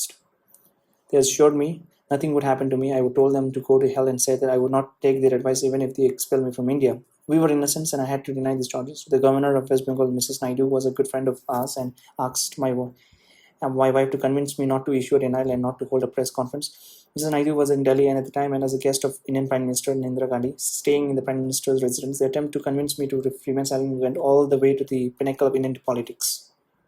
Oh, in fact, the entire incident had been concocted by Indian intelligence. While the old king was still alive, Indian intelligence had begun plotting to have Yanki become a queen, using her to destabilize the monarchy. They were trying to manipulate her and her children to influence the king and the political succession in Bhutan. But the king's sudden death had foiled the Indian schemes. Now they wanted to wipe their hands of their own mess and accuse the Tibetan instead. I went directly to the Arun Rao, the head of the Indian intelligence. He knew exactly what was going on. He and his officers were playing behind the whole mess. I pointed my finger at him and said, "Mr. Cow, you are immoral. Why are you playing this dirty game in Bhutan? Why are you doing this to the refugee?" Cow bowed to his head and had no reply. We held the press conference despite Indians and official objections. Prince of London officially made the arrangements. Some 25 to 30 correspondents came, and everyone seems convinced that we had not been involved in any plot against the crown prince. Only the BBC wanted to know more. The reporters pointed out that I had said that the Bhutanese were chasing a shadow. He wanted to know what this shadow was. I told him that he could speculate, but that I, as a Tibetan refugee, did not have the capacity to speculate. I could not tell him that the Indian intelligence was behind both the false accusations and the actual plot. Indian intelligence at the direction of the foreign secretary. The Sikkimese royal family was probably laughing and jumping with joy over the Bhutanese scandal, but the Indian were plotting similar things against Sikkim as well.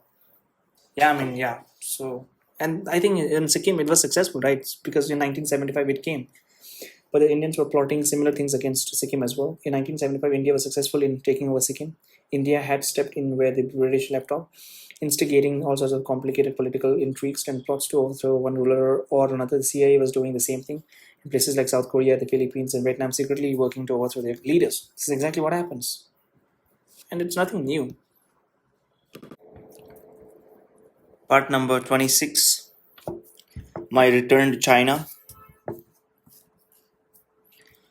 I demurred when I was invited to meet some representative from the Xinhua news agency in the fall of 1979, Islamic Revolution. Okay, that time Islamic Revolution was happening in Iran.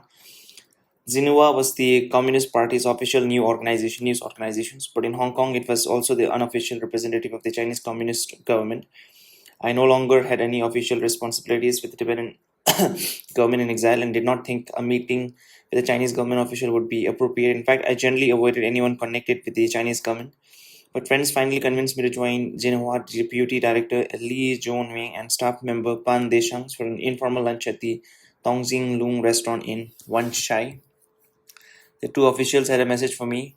Deng Xiaoping had recently returned as China's paramount leader after twice being purged during the Cultural Revolutions.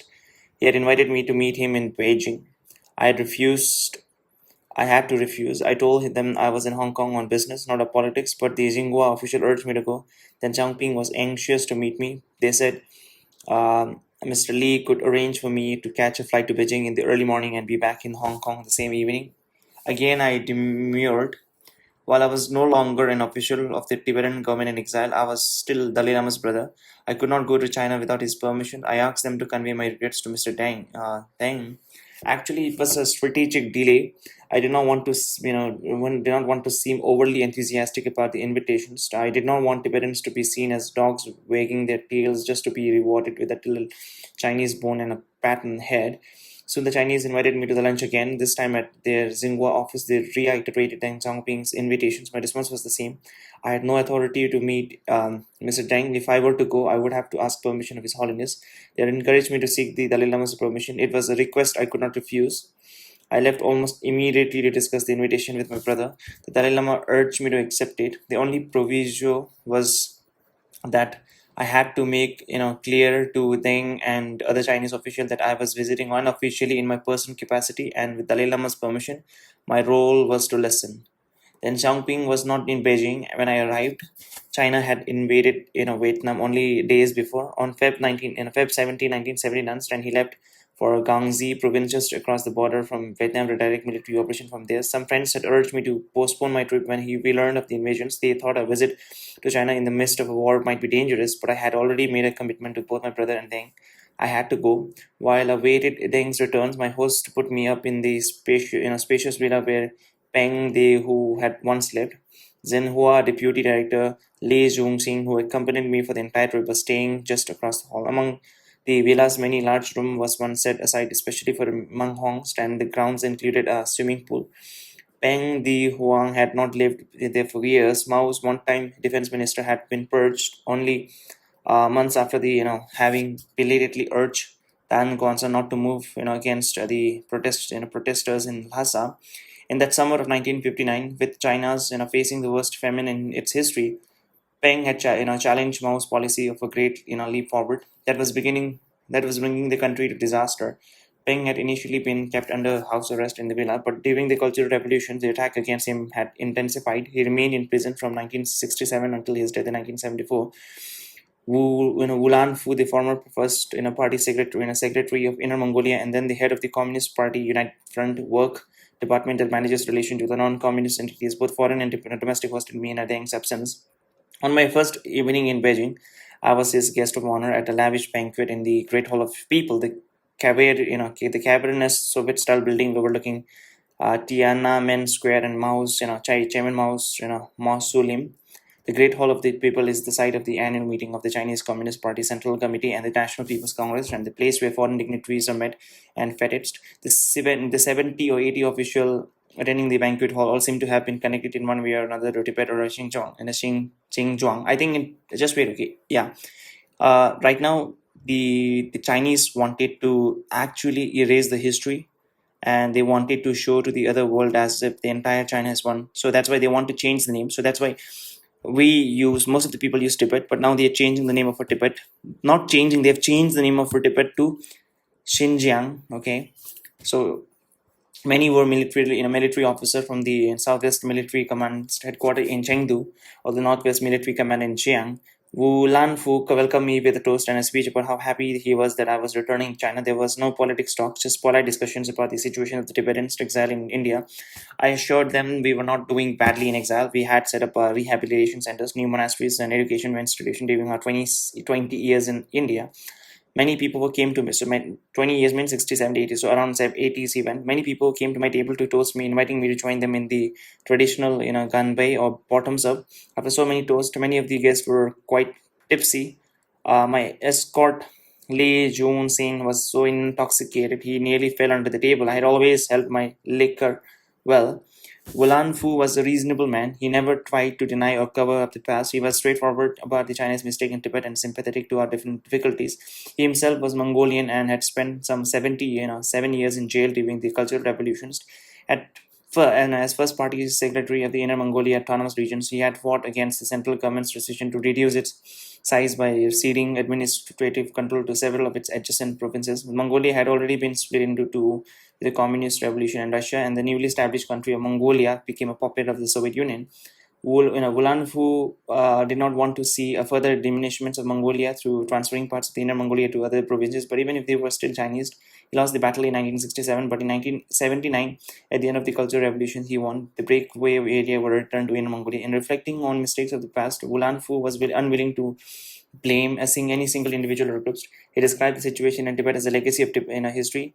Lishi Zong Kendu, he created by history. Wulan Fu's view was different from Mao's and others in the Communist Party leadership.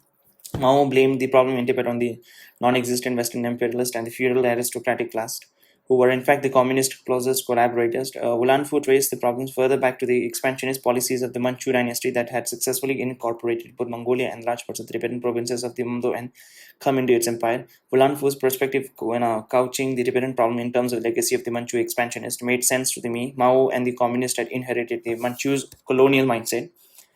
While Deng Xiaoping was directing the military operation in Vietnam, I visited some of the ancient sites that I've explored during my previous visit in Beijing in 1946. The Forbidden City, the great Buddhist temple of Yongshi Gong, the reclining Buddha temple, the Yellow Monasteries, the Hall of the 10,000 Buddhas, and the underground tombs of Ming Emperor at Badaling. My first visit to the city had impressed me deeply. Beijing then was still a Tamingfu, the Ming Dynasty Grand Imperial capital. Nothing can describe the shocking differences between what I saw in 1946 and what I saw in 1979. The Grand Old City had been destroyed. Mao Zedong had pulled everything down, starting with the great city walls and proceeding to the courtyard-style houses that had given old Beijing so much of its traditional flavor. The little that was left standing was, dilapidated. Nothing nothing had been properly maintained. Many of the places I visited in the past were under lock and key, no longer open to the public. They had been badly damaged during the violence of the Cultural Revolutions, and yet to be repaired. But since I wanted to look, they allowed me to see. The imperial palace was so damaged and decayed and deserted that it seems haunted. Many of the windows had been smashed and were covered over the plywoods. Wild grass was growing everywhere. Even though the yellow tiled roof, it was a wretched, ugly place, pathetic to contemplate. I could not help but compare it to the grandeur of the Potala Palace.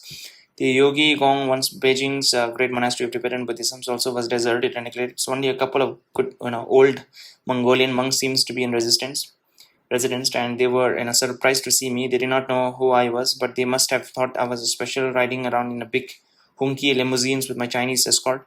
The monastery's building were in a state of near collapse. Magnificent four-story wooden Buddha carved from a single gigantic twist and transported over ground with Beijing all the way from the Yunnan in China for southwest was completely intact. It was impressive sight. The huge underground tunnel complex that the Chinese government had built in preparation for an attack by the Soviet Union was also part of my itinerary.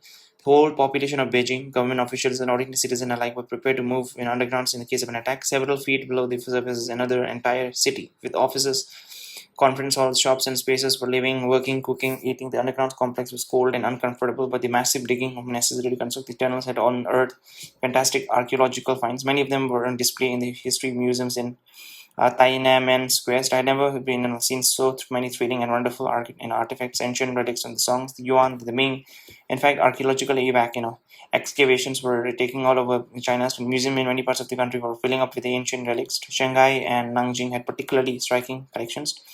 Almost as striking as the ancient relics in Beijing museums was the display at its entrance. Hanging on the wall as one walked in the door was a huge watercolor painting with an inscriptions in Mao's calligraphy.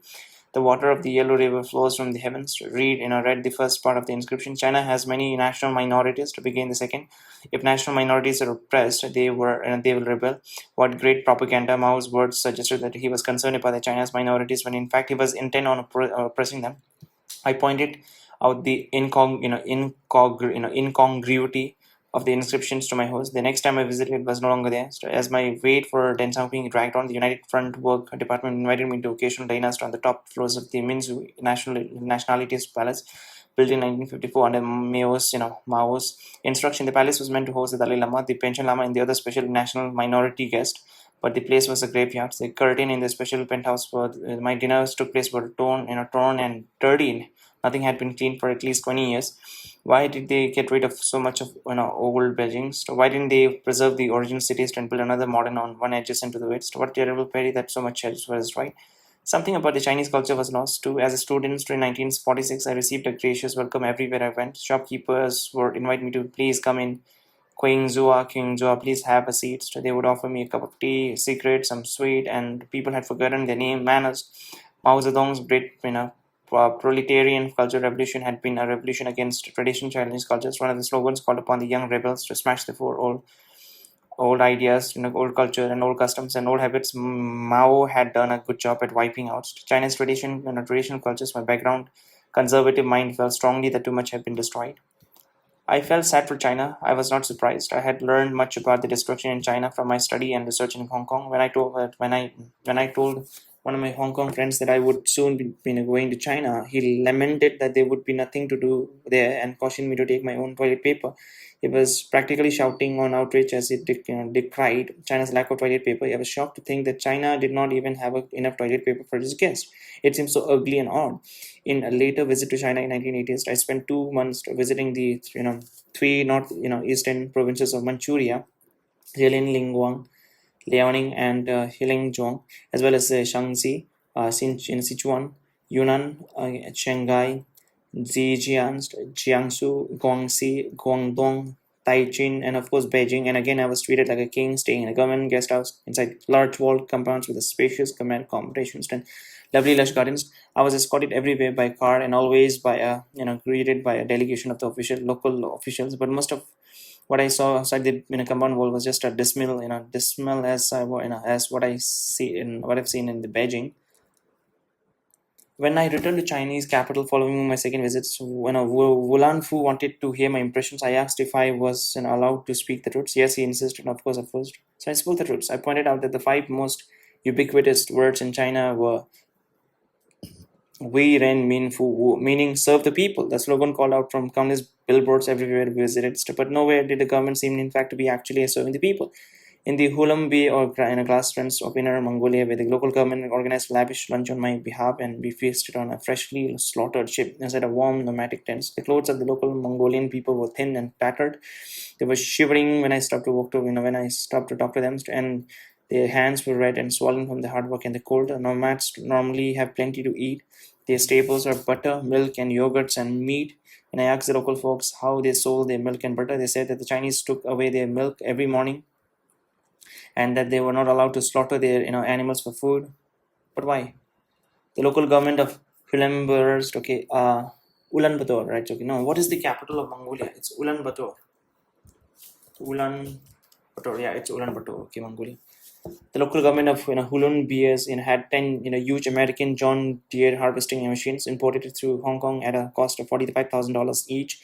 One machine could do the work of hundreds of people, but only 5 of the machines were working. The others were broken. They could not be repaired.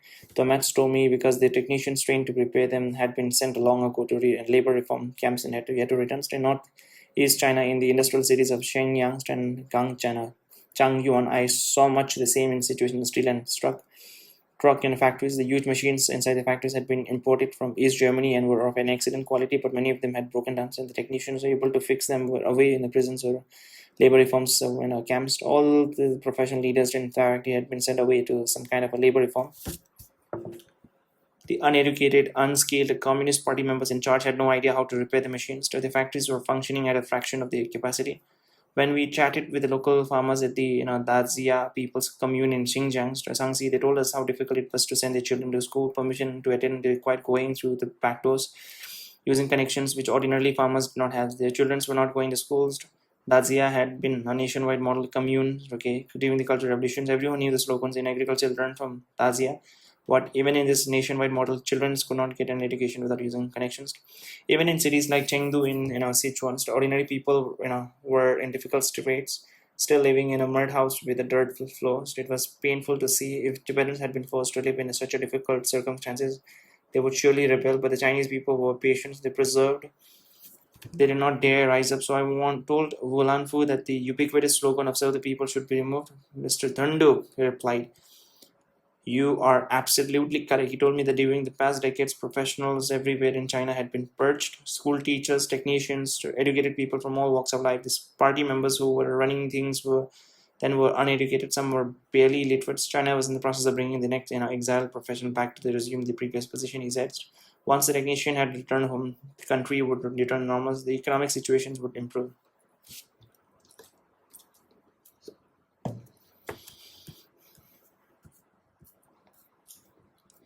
Now it's 27, the 10th pension lama.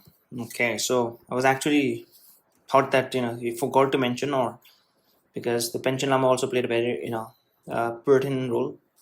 He was the leading figure in Tibet, if I'm not wrong, when Dalai Lama was not present in the Tibet after invasions. In fact, the process of rehabilitating people who had been purged during the Cultural Revolution was already well underway. In Beijing, many who had been imprisoned to exile had already been allowed to return homes. The pension lama was one of them.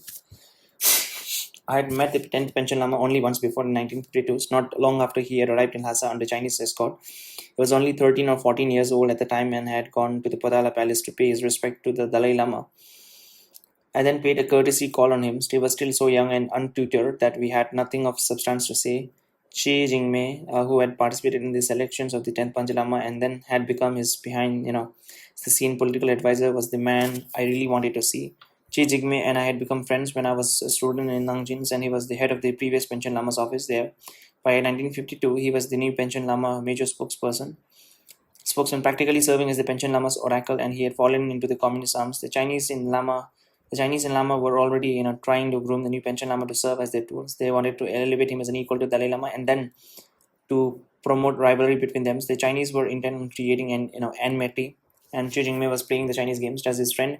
I thought I should caution him against becoming too close to the communist. I hope at least to persuade him to put a break on his collaborations. I encouraged Xi Jinping to develop a good relationship with the Dalai Lama and the government of Tibet, and pointed out that the communists were trying to create divisions both within the Tibetan governments and between the Pension Lama and the Dalai Lama. If he were not careful, he could easily be used. But Che Jingmei was already their tools. Otherwise, the communists would not have brought him and the Panchen Lama to the Lhasa.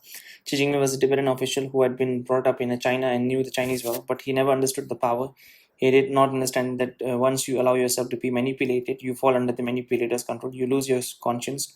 Xi Jinping thought he would have more power if he supported the Chinese, so he turned against the Tibetan government and allowed himself to be used. I was naive to think that he and I could stop him. He was no longer had a conscience. Xi Jinping and others in the Panchen Lama orbit collaborated with the Chinese for years, and when the Panchen Lama star continued to rise. After Dalai Lama fled to India, the communists made the Panchen Lama the new head of the preparatory committee for the autonomous regions of Tibet. They expected him to remain their accomplice, and at first he seemed to be. The Panchen Lama was cooperating fully with the Chinese. It was painful for Tibetan to see. I never had much respect for the Panchen Lama. Oh shit, that's a big statement.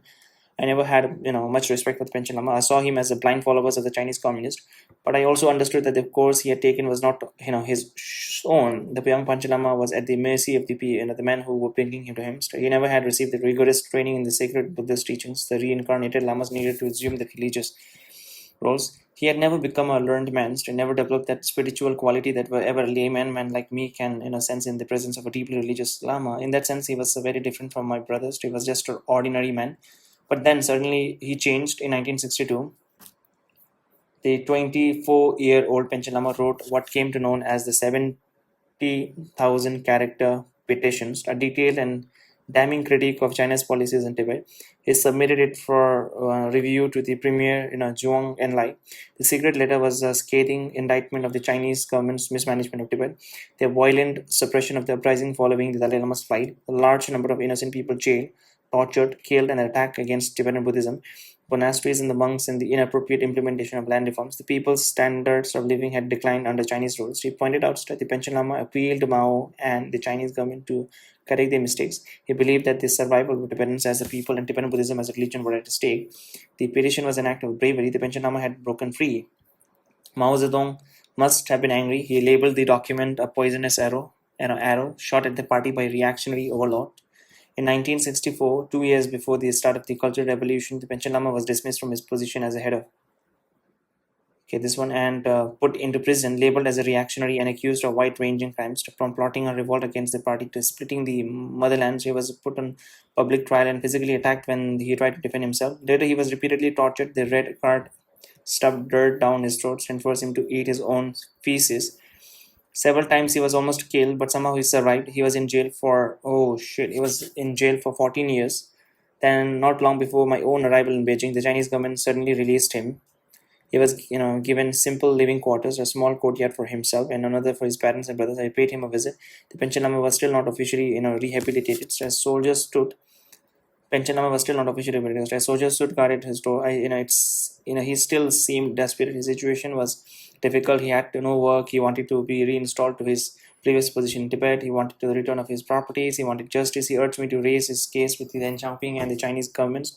I promised that I would. He continued to call me after that, wondering whether Deng had returned and when I would, be meeting him, reminding me again that he, would plead his case.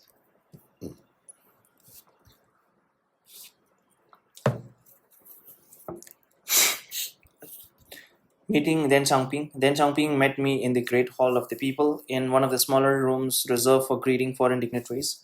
He was already there when I entered and immediately stepped forward to greet him, smiling. His hand extended in welcome. He motioned me to sit down and began talking even before I opened my mouth. How is Dalai Lama health? He wanted to know. I assured him that the Dalai Lama was in a very good health and both thanked him for inviting me and expressed my apologies for not being able to come sooner. I first had to get permission from the Dalai Lama, explained. Deng spoke with a thick Sichuan accent that was sometimes difficult to follow, but the translators, Jiang Xinghuang, a deputy minister in the United Front Work Department who was also fluent in English, could help me with the words I did not understand. Then Xiaoping wondered how many years had passed since my last visit to China and whether I was surprised by what I was seeing. I told him that I had left 30 years before, in 1949, and this was my first visit since, but I had spent so much time in Hong Kong studying China from the outside looking in that I knew a great deal about what had happened over the years, including the violences and the chaos during the cultural revolutions. I had suspected that the condition would be something like that, something like what I've seen. I was not so surprised. Deng was pleased with my reply. Many Chinese returning after the 25 or 30 years were shocked by the devastations and the decay, he said. Among China's top leaders, Deng was one of the most knowledgeable about Tibet. He had served in under Liu Bunchong in Southwest Military Command in the 18th Army. He was on the party committee that had ordered and directed the army's attack on Jamdo in 1950s, and later had pushed for the early introductions of so-called democratic reforms in Amdo and Chkamsk. He described Tibet as a basket of jewels, rich in every kind of a mineral deposit and earth, including gold, uranium, lithium, magnesium, coppers, and it was a difficult place to reach. Chinese engineers were still trying to figure out how to build a rail line to Tibet. He wondered how well I really knew my own homelands. He urged me not to look back. There was no point dwelling on the past, he said. Whatever happened that had already happened. What was important now was to think about how to move forward. He knew that the Tibetan people had suffered greatly in recent years, but the Chinese had and also suffered. He himself had suffered immensely, so had United Front Minister Wulanfa, who was with us at the meeting. Deng asked Wulanfa how many years he had suffered, how many years he had been in jail. I already knew that that has been 7 years in jail. He turned to the issue that was his reason for inviting me. Question of Tibet. His starting point was clear: the complete independence of Tibet from China was not negotiable. He said, no future leaders would ever be able to negotiate an independent Tibet, but except for independence, everything is negotiable. Everything can be discussed. He said, this is what I want to raise with you today. He said, this is what I want to discuss with you. Then Shangpi wanted Dalai Lama to return to Tibet, China. All his position would be restored, he said. And the Tibetan who had, I think from right is equals to Deng Xiaoping. This is Deng Xiaoping. Okay, this is Deng Xiaoping. And then Gelugin Tuk. And then Wulan Fu, and then Yang Ling. Okay, they're nice so far, man. The exile officials and ordinary people alike would be welcome to return. The government of China would take care of them. Deng Xiaoping asked what issue I wanted to raise. I reminded him that I had no authority to negotiate. I had come in my personal capacity as His Holiness had directed me. As I said, I had come to listen. His Holiness wanted me to listen to what he had to say and to report him to when I returned. Then Xiaoping asked whether in my personal capacity I had anything to raise. I did. First, I told Deng that in the 20 years since the government of China had sealed the border between Tibet and India, Tibetans living in India and Nepal had no way to communicate with their relatives and friends on the other side of the borders. We had been completely cut off. We knew nothing of our families, our brothers and sister, or the wife who was left behind when her husband escaped. We did not know whether they were dead or alive. I asked Mr. Deng to open the border so that people could visit their families. Some might even want to move back permanently, I suggested. Deng Xiaoping agreed. He said that he would give the order to open the border immediately. Tibetans would be free to go to Tibet to find their families. They would be welcome to return. I remember, right, some Tibetans from our place, Rawangla, they went back to Tibet to meet some of the persons, and they came back. They would be welcome to return permanently if they wanted, and the Chinese government would look after them well. My second point was about the Panchen Lama. I told Deng Xiaoping that I had visited Panchen Lama while waiting his return to Beijing. I blamed the Chinese government for the Panchen Lama mistreatments. I told him that now the Chinese government had the responsibility to look after him and treat him well. After Deng Xiaoping agreed, both the Panchen Lama had been badly treated. Panchen Lama had been badly treated, and the Chinese governments would now look after him well. Deng was going to make the Panchen Lama vice chairman of the Chinese People Political Consultative Conference, he said. My third point was a request that the Chinese government allow us to send a few Tibetan language teachers to teach in Tibetan areas. We had heard that in the past 20 years, many Chinese had been sent to serve as the teachers in Tibet. They had no facility with the Tibetan language. Young Tibetan side students were largely being taught in Chinese. School had neglected the teaching of Tibetan. Some people feared that the Tibetan language could be lost in their Tibetan homelands, or that the Tibetan language could be lost in their Tibetan homelands. During our years in India, with the help of Indian governments, we had trained a large number of professional teachers of Tibetans. I wanted to send some of them to teach in Tibetan school. Then Jangpi was amenable to this suggestion too, and wondered how many teachers I might be able to send. He thought my proposal of 20 to 30 teachers a year was too low. He hoped I could send 1,000 teachers a year. Tibet was not the only place that needed Tibetan teachers, he said. The Central Institute of Nationalists in Beijing, a national minority school, and the colleges and other places needed them too. I told him that 1,000 would be too many to send immediately, but the number could increase over time. He asked, so it does seem to me that he's a reasonable person. Deng Xiaoping was the person who is responsible for the current growth of China. He focused too much emphasis on the economic growth of the China. He asked whether I had seen all the wall posters on display around Beijing. The democracy wall movement was still in the full swing. Protesters had gone up all over the city. Many of them concentrated around a wall in the Xingdang area of Beijing along Chang'an Avenue. Deng Xiaoping is a small guy, man. He doesn't look that tall. Okay. Yellow Tundrup and Deng Xiaoping, Wulan Fu is walking behind them. Thousands of people were congregating to read and discuss the posters. Most of them criticized corruption within the Communist Party and the high-handed manners in which the people in power treated ordinary citizens. Some of the posters were critical of the cultural revolutions and some called for more democracy and human rights. The poster that would become the most famous in the West one was that had been written by the young man named Wing Jingxing, called the fifth modernizations. Upon his return to power, Deng had promised an end to the era of class struggle that the country had suffered under Mao, and henceforth, China would pursue the goal of four modernizations and the modernization of an agriculture, industry, science, and technology, and the militarist. Wei Jingsheng wanted a fifth modernization too, democracy, but most of the posters were less about democracy than about the accountability. People wanted their government to be held and accountable for their actions. Deng told me that if he sent some Tibetan teachers to Beijing, they could put up big characters posters too. My final point to raise with Deng Xiaoping was the possibility of the Dalai Lama and the Tibetan exile opening an office of Tibet in Beijing in order to coordinate with the Chinese government. Maybe from time to time we could visit Tibet in Tibetan areas. Then agreed to this proposal as well. In fact, he enthusiastically agreed to everything I proposed.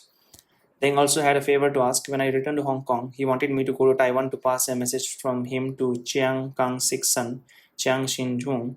Chiang Xin-shek had died in 1975, and Deng wanted Chiang Kuang-ku to send his father's coffin back to China to be buried in his native place of Finghua in Dengjing provinces. When I returned to Hong Kong, I contacted Chiang Jing Huang and conveyed the message to him. The reply was quick. Chiang Jing did not want me to go to Taiwan. He was frightened. So the government in Taiwan still had no contact with the mainland, and they did not want to, start them. So I conveyed his message to the Guangdong people in Hong Kong, who passes my message back to Deng. Not long after I left Beijing, Deng cracked down on the protesters. Deng cracked down on the protest that had been going on there for a number of weeks. He himself had become a target of criticisms. He could not allow the movement to continue. His government style was to let things go just so far and then call a halt and then order a crackdown.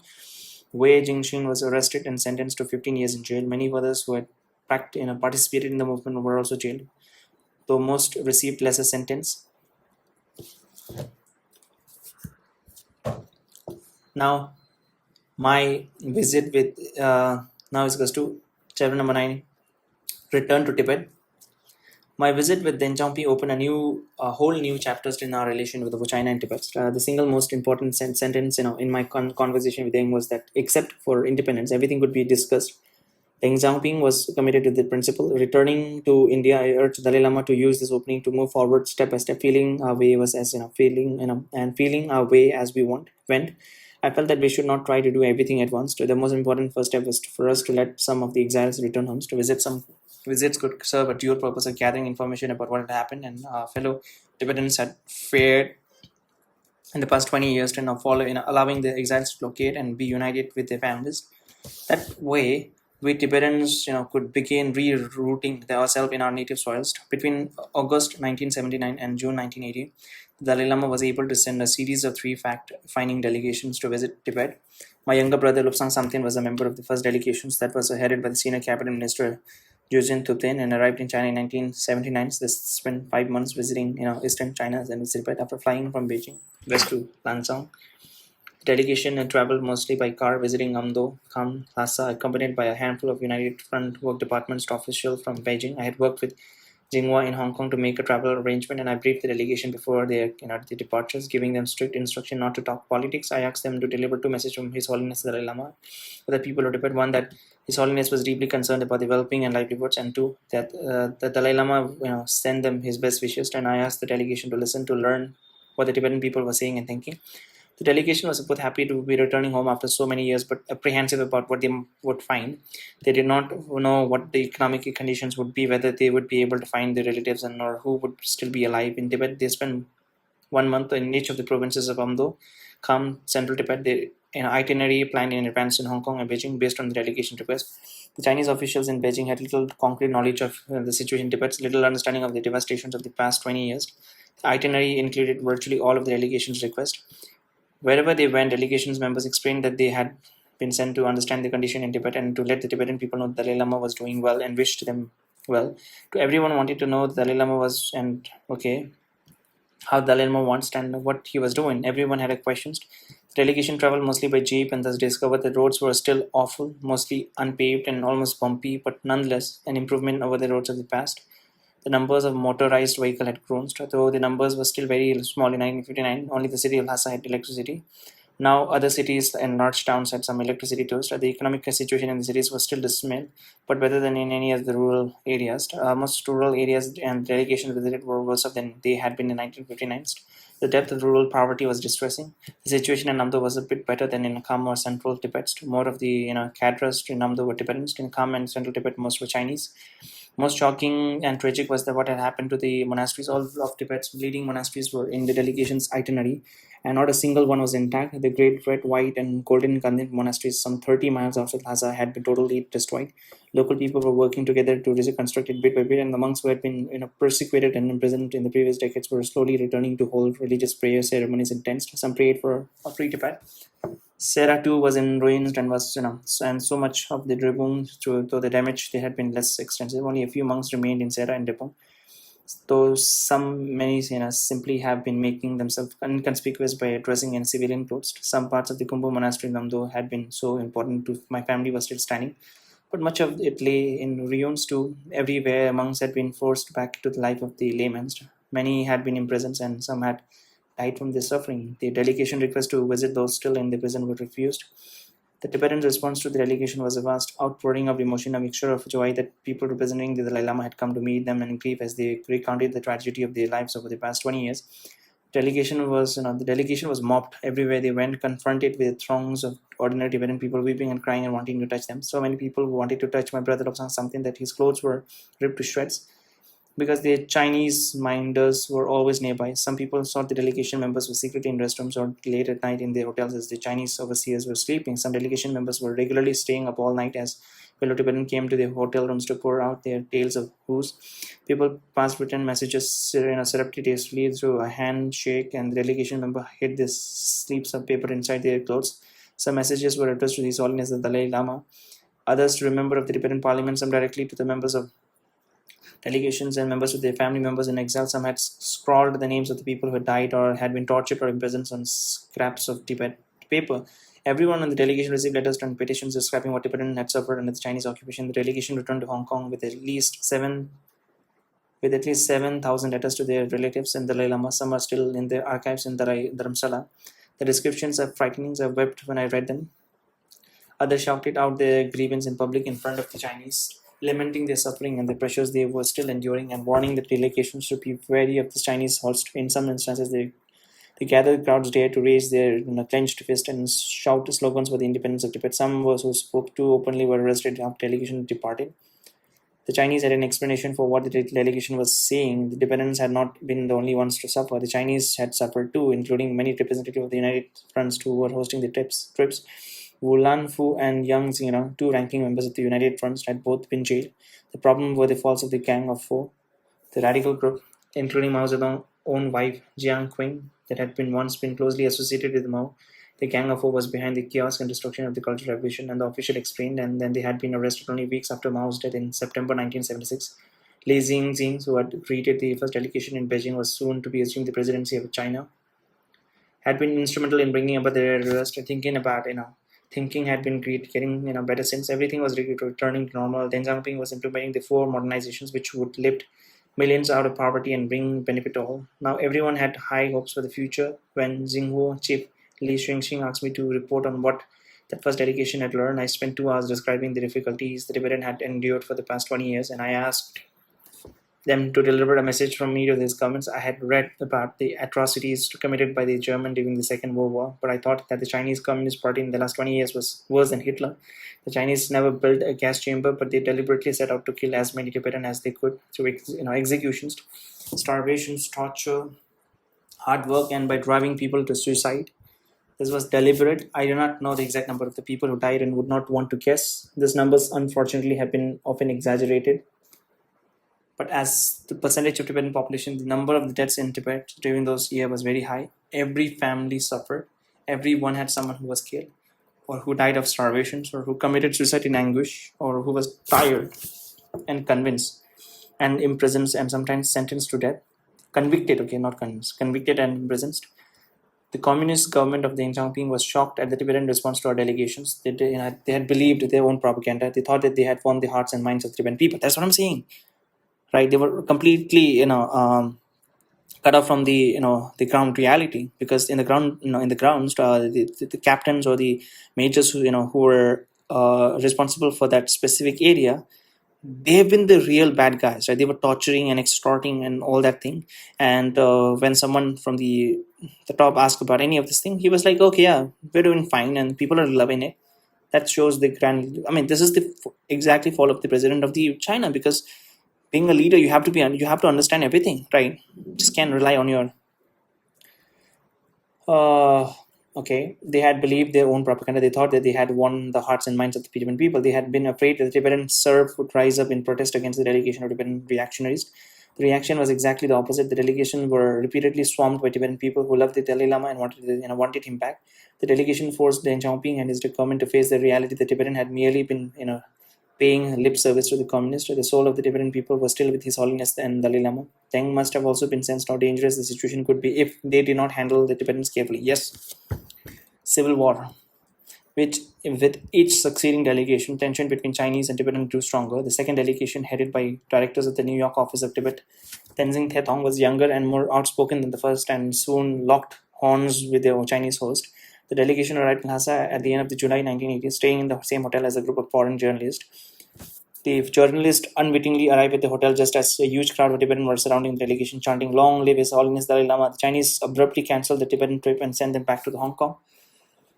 The third delegation, headed by my sister Jejun Pema and composed of teachers and school administrators, was already in Tibet at the time and continued its itinerary despite growing tension over the Chinese refusal to let the delegation interact with the fellow Tibetans or have any substantive meeting with the Tibetan teachers and students. A fourth delegation planned for August 1980s was delayed until April 1982. The three-person group never left Beijing. I returned to Beijing in 1981 and met with Hu Yaobang, the General Secretary of the Chinese Communist Party, who was from a younger generation than Mao Zedong or Deng Xiaoping and was more straightforward and less complex. He had visited Tibet with the Wang Li in May 1980s as a part of the Central Committee work groups and had been shocked by what he found. So he accused the Chinese caterers in Tibet of wasting millions of yuan from the central government. The money that was meant to improve the condition for the people of Tibet might as well have been thrown in the rivers for all the good it did. He said the lives of the people of Tibet had not greatly improved in the past 20 years, and in some cases their situation had become worse. Whom placed much of the blame on the Chinese cadres in Tibet and proposed sending many of them home. He called for the real autonomy, the right to decide for oneself. I told you that I thought that people of Tibetan nationality should be unified under a single administration. The Tibetans were a single nationality who became divided only because of the colonialist tactics of the Manchus. I explained under the Manchus, a part of Khams and Amdos was split off from Tibet and incorporated into the Chinese provinces of Xinjiang and Sichuan. I compared Tibet to the human body. If you cut off the arm and legs of the human being, the human is incomplete. With Kham and Chamdo cut off from Tibet wasn't complete either. It was deformed. I said that the current communist government of the Chinese People's Republic of China was supposed to be progressive, liberal governments concerned about the ordinary people. It should adopt a more enlightened policy towards Tibet. I hope that the Chinese government would take a less colonialist, more progressive view and reinstitute a unified Tibet under the single Tibetan administration. I did not talk about the Great Tibets, that's Zhangchu. I was not requesting independence. I was requesting the unifications of the Tibetan nationality into a single unified self-governing entity. Hu Yaobang was creating the argument for bringing Tibetans together under a single unified administration for the first time. I told him that the people of Tibet were still asleep, but when they awoke, they would demand unification. Hu Yaobang did not dismiss my ideas. He said there would be plenty of time to discuss them later. Hu Yaobang also had something for me, a written statement of China's 5 conditions for Dalai Lama return to China. First, the Chinese government wanted Dalai Lama to return to China. Second, if Dalai Lama did return, the Chinese government wanted to know where he would be entering. They wanted to send a delegation there to receive him. Third, upon his return, the Dalai Lama would resume his former position as a vice chairman of the National People's Congress. Fourth, if Dalai Lama returned and resumed his position as a vice chairman, the Chinese government suggested that he lives in Beijing with occasional visit to Lhasa and other Tibetan areas. That's absurd. Fifth, on not only Dalai Lama but all the Tibetan official and Tibetan people in exile were welcome to return, so the Chinese government would look after them. The Dalai Lama and the Kashak were surprised by Hu Yangbing's 5 points. They were especially concerned about the fourth one, suggesting that Dalai Lama remain in Beijing and only occasional travel to Tibet. The Chinese rationale was that since Dalai Lama would be national leader, he should therefore be based in the nation's capital. Tibetans, though, were reminded of Tan Guan's March 1959 invitation asking the Tibetan Dalai Lama to attend the military cultural show. Everyone then was afraid that the Dalai Lama was about to be kidnapped. Now they feared that if the Dalai Lama returned to China, he would be held hostage in Beijing, set up to be China's rubber stamp, powerless to act on his own. I suggested His Holiness that we not make the fourth point public. If we make it public, Tibetans would again think that the Chinese were going to hold the Dalai Lama hostage. If people suspected that he would be held hostage or thought that the Chinese intent for His Holiness that it would become nothing more than a rubber stamp, the anger and suspicion of the Chinese government could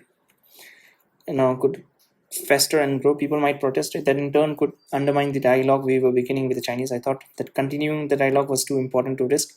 Looking back, I think I made a mistake in meeting with Hu Yaobing. I should have had another meeting with Deng Xiaoping.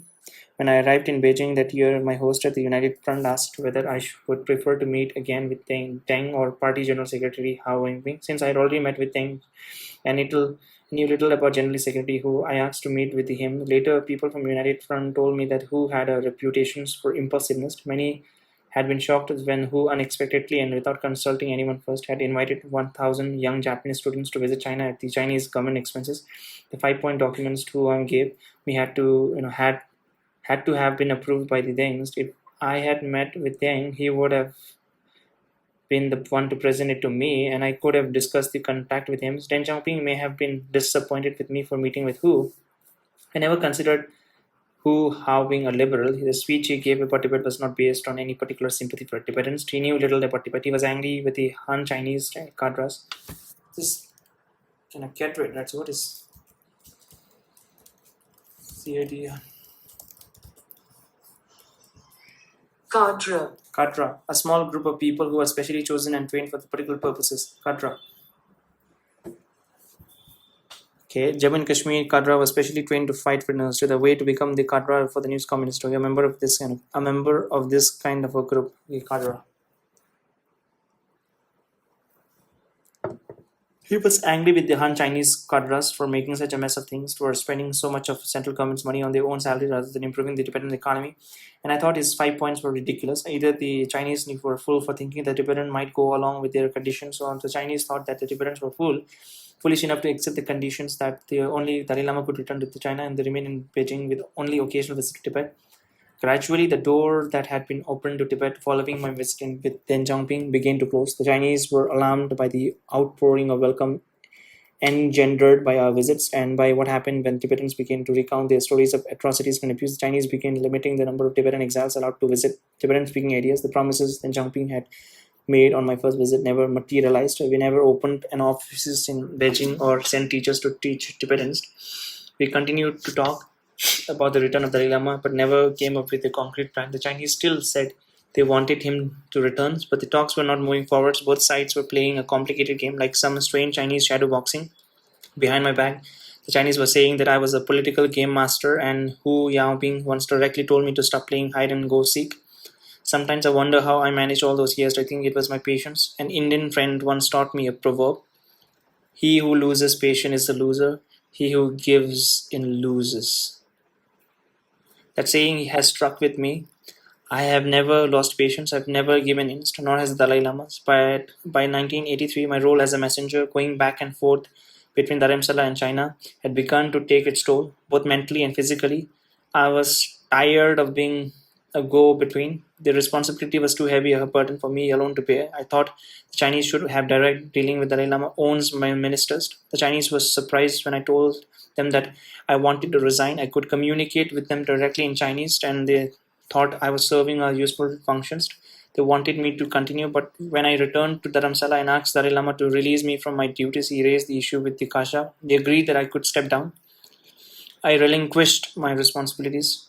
Jugchen Thupten, the Tibetan Prime Minister and head of the Kashak, began leading the delegation to China on behalf of Dalai Lama and accompanied by Cabinet Minister Alak Jigme Rinpoche, Lodi Gyari, and my brother-in-law Khunso Tashi Talak. Takla. They met and held talks with Chinese United Front Work Department several times before 1983 and 1986, but the talk never did progress. Then in 1986, their talks broke down. Prime Minister Lodi Gary and Jukchen Tupte invited me to Dharamsala to talk about what had happened. When I refused to go, the negotiating team, Jukchen Tupten Alak and Dafinzo Tashi, visited me in my Delhi apartments. The Chinese government had accused them of being useless and told them not to come back. The Tibetan official did not understand why they wanted me to return to China to reopen the dialogue. I was reluctant. I did not know what kind of a blunder the Tibetan team had committed to make the Chinese so angry. I had not visited China in 3 years, 84, 85, 86. I had had no contact with the United Fronts. Now they wanted me to rebuild connections. Maybe the Chinese would refuse to meet me. How would I go? They insisted. These are the instructions from His Holiness the Dalai Lama. They told me. Finally, I agreed, but only on the condition that I would not go alone. Two Kashak members would have to accompany me, and I have to inform the Chinese ambassadors to India and get permission from China to visit. The Chinese were quick to reply. They had sent a message to Deng Xiaoping. I was an old friend. They said my family and I were welcome to visit China, but members of the Kashak were not. In the end, I went to China alone with neither my family nor my any Tibetan officials. I arrived in Beijing to meet with Mao Zedong one time. I was arrived in Beijing to meet with Mao Zedong's one-time Russian translators and then the new director of United Front Work Departments, Yan Mingfu, in September 1987. Unbeknownst to me, the worst riots since the rebellion in 1959 had broken out in Lhasa while I was en route. Okay. Our negotiations fail. Part number 30. By the 1980s, the face of Dalai Lama was recognized around the world. He was a man of international stature. I think he received a Nobel Prize in 1989, if I'm not wrong. His message of compassion and tolerance was widely known and respected. The story of Tibetan's plight had reached a worldwide audience. The cause of justice for Tibet had championed far and wide. The Dalai Lama was searching for ways to move our conversations with the Chinese forward. In 1959, Dalai Lama had told the world that Tibet was and always had been an independent country and that 17-point agreement had been signed under the duress rather than of our own free will. He said that the Chinese had illegally invaded Tibet and violated the human rights of the Tibetan people. For the 20-year period between 1959 and 1979, the Dalai Lama continued to reiterate the message. He never said that we were giving up our demands for independence. But by 1980s, he was searching for ways to compromise. He began talking about a middle path. In September 1987, at a meeting of the US Congressional Human Rights Caucus, the Dalai Lama outlined a 5-point peace plan for Tibet and the rest of Asia. Its content was carried by media around the world. The plan called first for the transformation of Tibet into a zone of peace from which all the troops would be withdrawn. Tibet would serve as a buffer zone between India and China, thus permitting both countries to withdraw their troops from the border. The second point proposed an end to the large-scale transfer of Chinese into the Tibetan areas, which was leading to the possibility of Tibetans becoming a minority in their own countries. Third, the plan was called for respect for the human rights of the people of Tibet and for the freedom of Tibetan people to develop culturally, intellectually, economically, and spiritually in their own way. Fourth, the statement asked for an end to nuclear testing and the dumping of nuclear waste and initiation of a serious effort to restore Tibetan's natural environments. Finally, Dalai Lama had asked negotiation on the future status of the Tibetans and on the relationship between Tibetan and the Chinese people began to earnest. Days later, on September 27, a group of monks from Drebung Monastery in Lhasa carrying a Tibetan flag and shouting slogans in support of the Dalai Lama and Tibetan independence marched to the Chogang and then off to offices of the Chinese government. Some of the monks were arrested, though some were almost immediately released. On 1st of October, the day the Chinese celebrate the establishment of 1949 of the People's Republic of China, both monks and lay people in still larger number took to the streets and protest. When the number of the demonstrators were arrested and incarcerated in the city jail, the crowd then in thousands set fire to the police station. Most of the prisoners escaped in the ensuing melee. Several people were killed, many were wounded, and more arrested were made. The protest and the riots continued for another 2 weeks. When I landed in Beijing in September 27 to meet with Yang Mingfu, I knew nothing about the protest. He was furious about the demonstrations, accusing the Tibetan government in exile of having instigated the riots. He even claimed to have evidence to prove it. One piece of evidence was that the guns destined for Tibet had recently been unloaded from Taiwanese or Japanese cargo ship docked in Calcutta. The second was that foreign visitors were carrying pictures of Dalai Lama and recorded message in his voice had arrived in Lhasa just before the riots. He was convinced that we had instigated the demonstration. I assured Yang Mingfu that these accusations could not be true and told him that I would take these complaints to the Kashak upon my returns. We would investigate the questions of the shipments of the arms and the recorded message and the photos and determine whether anyone associated with the Dalai Lama had sent someone to Lhasa to do this work. When I looked into the allegation that Tibetan had received a shipment of guns to the Calcutta, I discovered that the shipment for the government in exile in Dharamsala had indeed recently arrived in Calcutta, but the crates did not contain guns. They held a couple of second-hand Toyotas. Cabinet Minister Alak Jigme had recently been in Japan and persuaded one of the organizations there to donate the cars.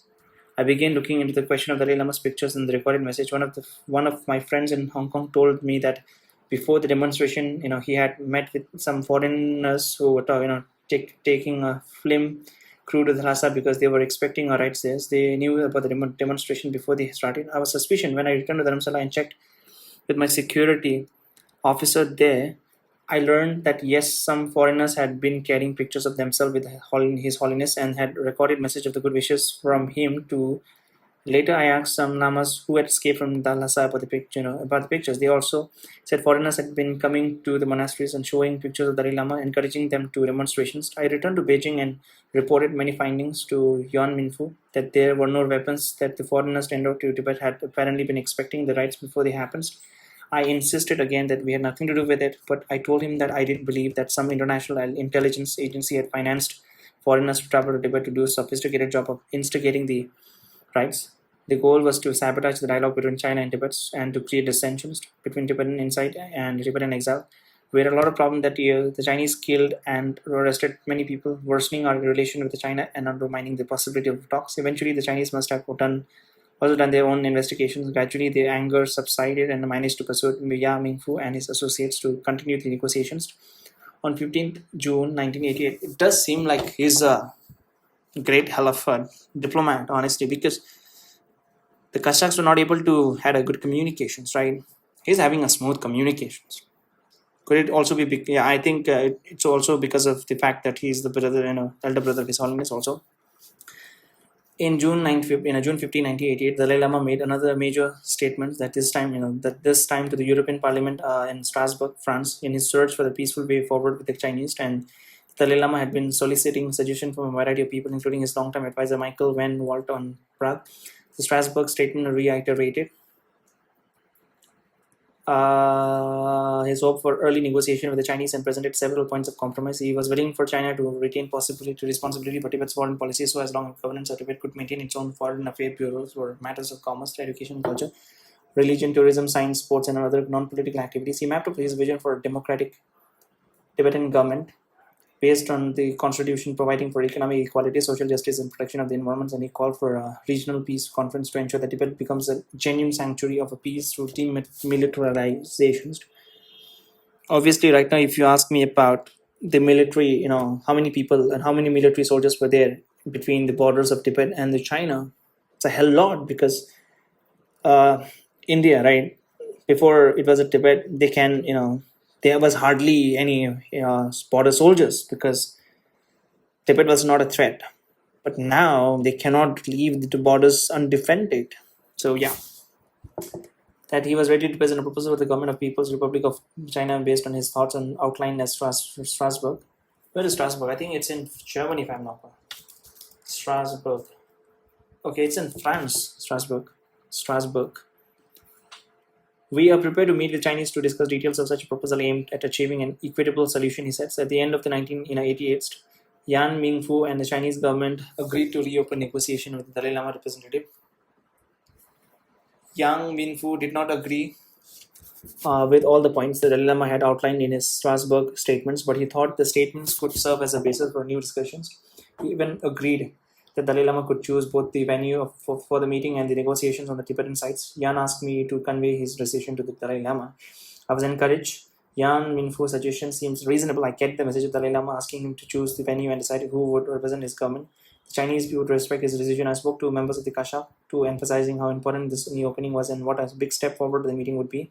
The research and analysis wing of Indian intelligence somehow got wind of this new turn in our negotiations. Mr. Nair, the head of the research divisions, then asked me to meet him in Delhi. I took Tashi Wang to the Dalai Lama representative in Delhi and Kasha member Lodi Gary with him. with me. I needed I needed them as a third party witnesses to what the Indians might say. When I reported on my meetings with the Chinese government and told him that the Chinese had asked Dalai Lama to choose the venue and the Tibetan representatives, to Mr. Nai Deputy Ranganathan protested immediately. Almost before I stopped speaking, he declared that the Chinese could not believe and urged us not to that the Chinese could not be believed, urged us not to participate in such negotiation. He thought Tibetans should fight for their independence.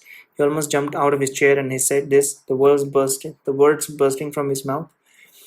My response was a sarcastic retort that the Indians wanted to hide in the bushes while the Tibetan fought the Chinese. But both men, Mr. Nair especially, were embarrassed. Nair apparently had not meant to be so blunt about his view that the Chinese could not be believed. At least Tashi Wangtu Lodi Arya now understood that the Indian intelligence did not want us to negotiate. They wanted an independent Tibet and for us to fight for it. I had already returned to Hong Kong when I saw the news that Tashi Wangtu had just made a public announcement asking the Chinese to meet Dalai Lama representative in Geneva on Jan 15th, 1981. I knew immediately that this was an unacceptable breach of protocol. He had not informed the Chinese first. Before I could even think about what to do, Yang Mingfu called me, demanding that I come to Beijing immediately. I did not even speak to Dalai Lama before flying to meet him. Yang Minfu was furious. He wanted to know why Dalai Lama had made a public, unilateral statements without first informing or consulting China. He said that this breach of protocol demonstrated that Dalai Lama was not sincere, that he was not taking the negotiation seriously, that he was engaging in a cheap propaganda. Yana pointed out that there were international procedures to be followed when setting up negotiations, that we must have joint consultations. The Chinese had asked the Tibetan side to choose the venue and composition of their delegations out of respect for Dalai Lama. The announcement should have been made only after the Chinese side have been informed and the two sides have agreed. After reaching mutual agreements, each side could make an announcement jointly or separately. That was the procedures. I left Beijing and went straight to Dharamsala to complain to the Kashaf when I later pressed Tashi Wangdu on why he had made the announcement without consulting the Chinese first. He said that the Indian officials had advised him to. Indian official had told him that the Tibetan had the right to make this unilateral announcement. He never said which Indian officials, and I still don't know. Oh, the Tibetans. The Indians were playing with us. Yes. Oh, the Indians were playing with us, exploiting us. The Tibetans were so naive. No one seemed to know what they were doing. They had no idea what the consequence of their premature announcement would be. The decision was incompetent. I was frustrated and sad. I'm still frustrated and sad. The Indians had deliberately sabotaged our negotiations, and the Tibetans had destroyed the best opportunity we had since 1959. When Dalai Lama and his officials realized that they had made a mistake, I was dispatched to China to apologize on their behalf. The Chinese were still upset. The negotiations were put on hold. It does seem that Tibetan people are fucking naive, honestly. They get carried away very easily. The other party comes and says that, okay, I think you should do this. They'll be like, oh, I think you're right. And then the other person comes and tells us, okay, I think you shouldn't this. I think this is bad. That you should do the other one. Oh yeah, I think you have a fair point also. Shouldn't do this. You have to make your own decisions. You have to listen to everyone. Just make your own decisions. You have to weigh what are the pros, what are the cons, what are the consequences, what are the implications, what are the consequences, right? And then based on that, you have to make decisions. Not just some fucking random people say, and then you just. Another opportunity lost, 31. But Deng Xiaoping gave us another chance. The occasion was the death of the 10th Panchen Lama. I had continued to meet the Panchen Lama whenever I visited Beijing. He had been grateful to me for pleading his case to Deng. And we often grateful to me, okay, and we often discussed the issues of Dalai Lama returns. He always urged cautions. Without a clear understanding with the Chinese, he thought it was unwise for Dalai Lama to come back. He worried about Dalai Lama's safety. The Panchen Lama was visiting Tashilumbo, his monastery in Shikatse. Okay, so I'll tell you, okay, my grandfather, my dad's, my dad's side, right? My grandfather from my dad's side, they were from Kampa, and my mother's parents, right? My mother's parents, they are mostly from Shikatse.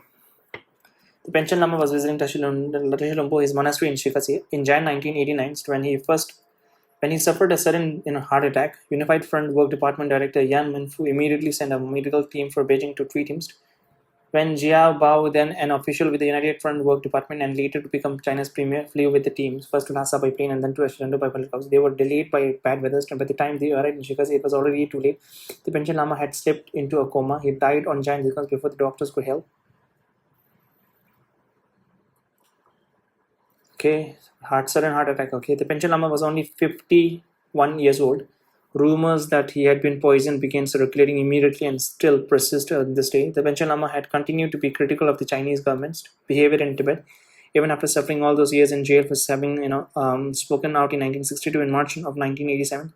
He had again spoken out strongly in criticism of China's behavior in Tibet. He argued that Tibetans were the only legitimate master of Tibet, and he decried the amount of money being spent to Chinese, cadres there, pointing out that the cost of keeping one Chinese in Tibet was equal to keeping four in China. He criticized the quality of schools and the inappropriate content of the education for Tibetans who were being taught nothing of their own history. He did not approve of the practice of sending Tibetan students to other provinces to study. He was scathing in his criticisms of unjust and excessive punishments, but made it out in innocence. Tibetans with the squashing of the rebellion in 1959 and later with the implementation of the so-called democratic reforms, he returned to some sort of a question he had raised in 1962, especially the very high number of innocent villagers jailed after Dalai Lama's escape, and figures suggesting that almost half of all those prisoners had died in jail. The Tibetans were subjected to untold suffering. He said they would never forget this suffering. On Jan 17, 1989, just a few days before his death, he reiterated some of his criticism, concluding that the price of developments under the Communist Party in China had been greater than gains.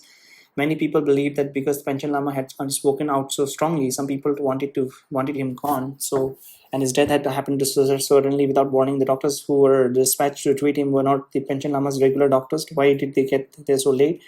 But the Panchen Lama was a big, heavy man. He weighed close to 250 pounds. He was so heavy that he had to be physically held up after making his prostrations. He had diabetes and high blood pressures, and he had been working hard during the Cultural Revolution. The tomb of the previous Panchen Lama house inside Toshilandov had been badly damaged, and he was responsible for overseeing the restorations. Many people wanted to meet him, and he was receiving many visitors. He had spent 15 years in prisons in miserable conditions. He was not a well man. I did not believe the rumors that he was poisoned. Okay, so he doesn't think. He thinks that it's a genuine natural death. He was not a well man. I do not believe the rumors that he was poisoned. I believe that Yan Minfu, Wen Chang, and doctors did all they could to save him. After the Panchen Lama's death, then Changping wanted the Dalai Lama himself to conduct the memorial services. This would bring Dalai Lama to China and give him the opportunity to meet with the key Chinese religious and government officials. Many of the old revolutionaries were still alive. Chen Yu, Ling Angxiang, Bo Winbu, and Yi Jiangyang. Dalai Lama had met most of them during his visit to China in 1954. He could meet them all against. Yan Minfu arranged for the invitation to come from the chairman of the Chinese Buddhist Society, Dr. Zhao Puzu. Zhao was not a Lama. He was a well-known, internationally respected scholar of Buddhism. He wrote the invitation in his own handwriting, and I delivered it to the Dalai Lama in Dharamsala. I too thought that the commemorative services would be a good opportunity for the Dalai Lama to meet the Chinese leaders, and not for negotiations or for official discussion, but to simply conduct the funeral services and to re-establish the personal contact with the leaders in China. The meeting would be an opportunity to begin building trust, but the Kashak persuaded him not to go. Their excuse was that there was not enough time to make the arrangement, but really, they were still afraid that he might be kidnapped. The Chinese were not happy with his decisions. In fact, they were quite upset. The Changping's intentions were sincere. He wanted Dalai Lama to go to Beijing to build a little trust and pave the way for more serious, concrete discussion in the future. I too was disappointed. I still wanted to pay my personal respect to the Panchen Lama's families. The Panchen Lama had married and had a child not long after his release from prison. Sometimes after my first visit with him in 1979, his wife, mother, and daughter continued to live in Beijing. Even after he began spending more time at the Chulundup, when I arrived at the Beijing home to pay my respect, Zhong Zhongming from the United Front Work Department was already there regarding the door, refusing to let me in. I had informed the United Front that I would be visiting the family. That simply not taken note of it, not saying yes or no, but there was Zhu Zhong in front of the doors, physically blocking my way. I pushed him aside, just as someone inside the house was opening the doors. As I went in, the Panchen Lama wife and daughter came rushing out, soon to be joined by his mother. The Panchen Lama's daughter must have been around 7 or 8 years old and looked exactly like her father. His wife was agitated and distraught. Aside from grieving over the death of her husband, she was also upset about what she called the Chinese government deprivations of her human rights. The government was claiming all of the Panchen Lama's positions, leaving nothing for her family. Boxes stamped with the official government seal were writing and sitting in the hallway. She wanted me to help.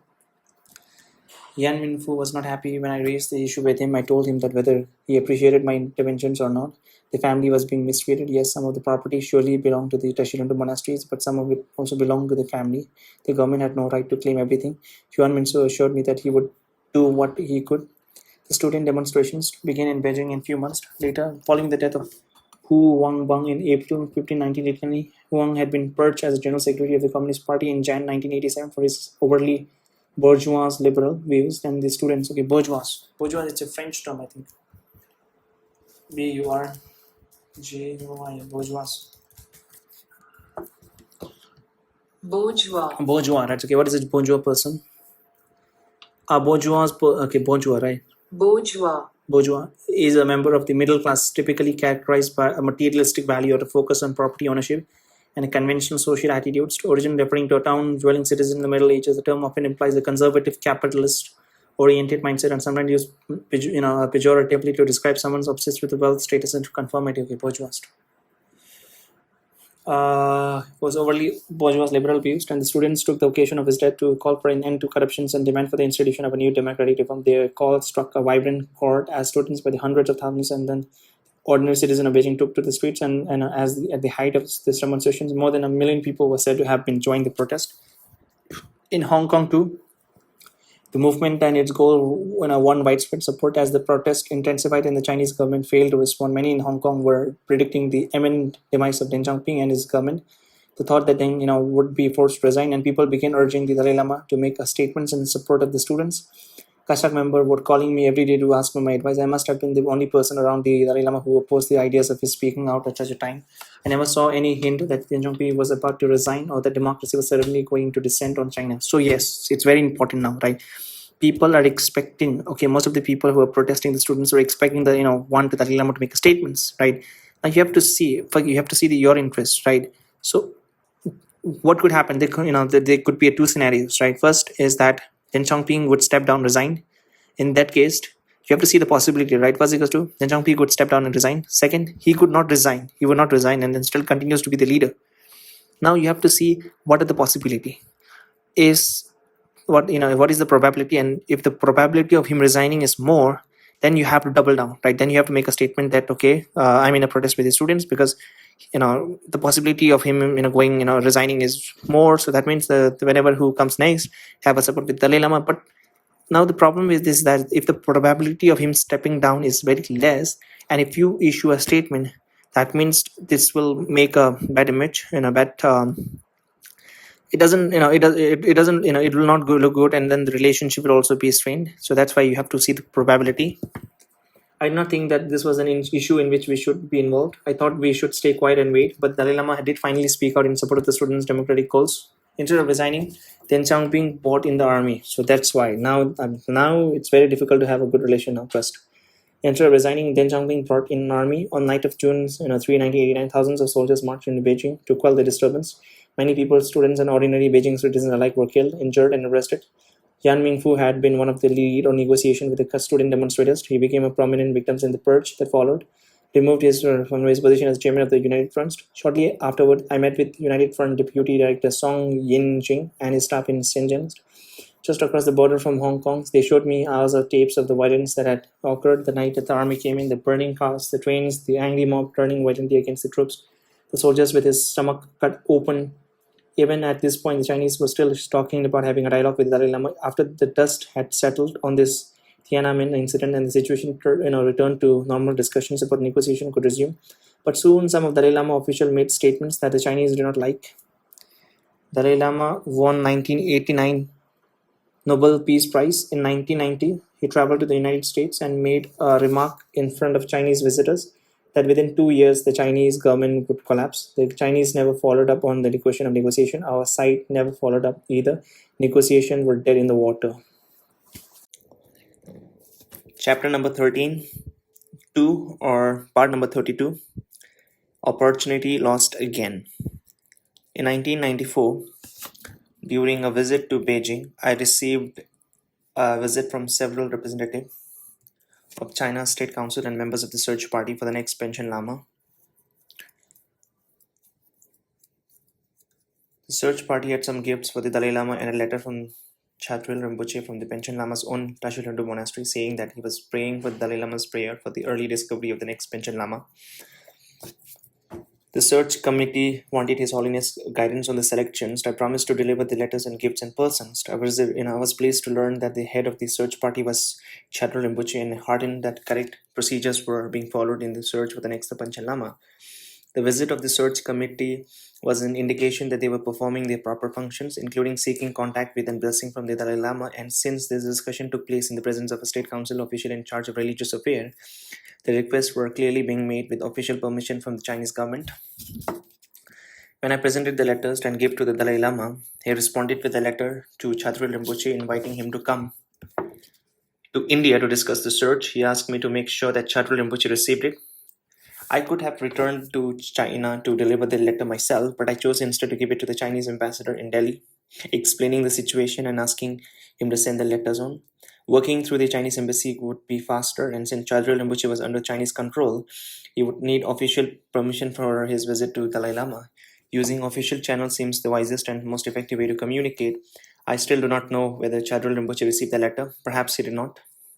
The Chinese can be high-handed but debate whether official procedures are followed or not. But the Dalai Lama never received a response from his invitations, not from the Rinpoche himself, nor from the Chinese government. Chadril Rinpoche never visited India.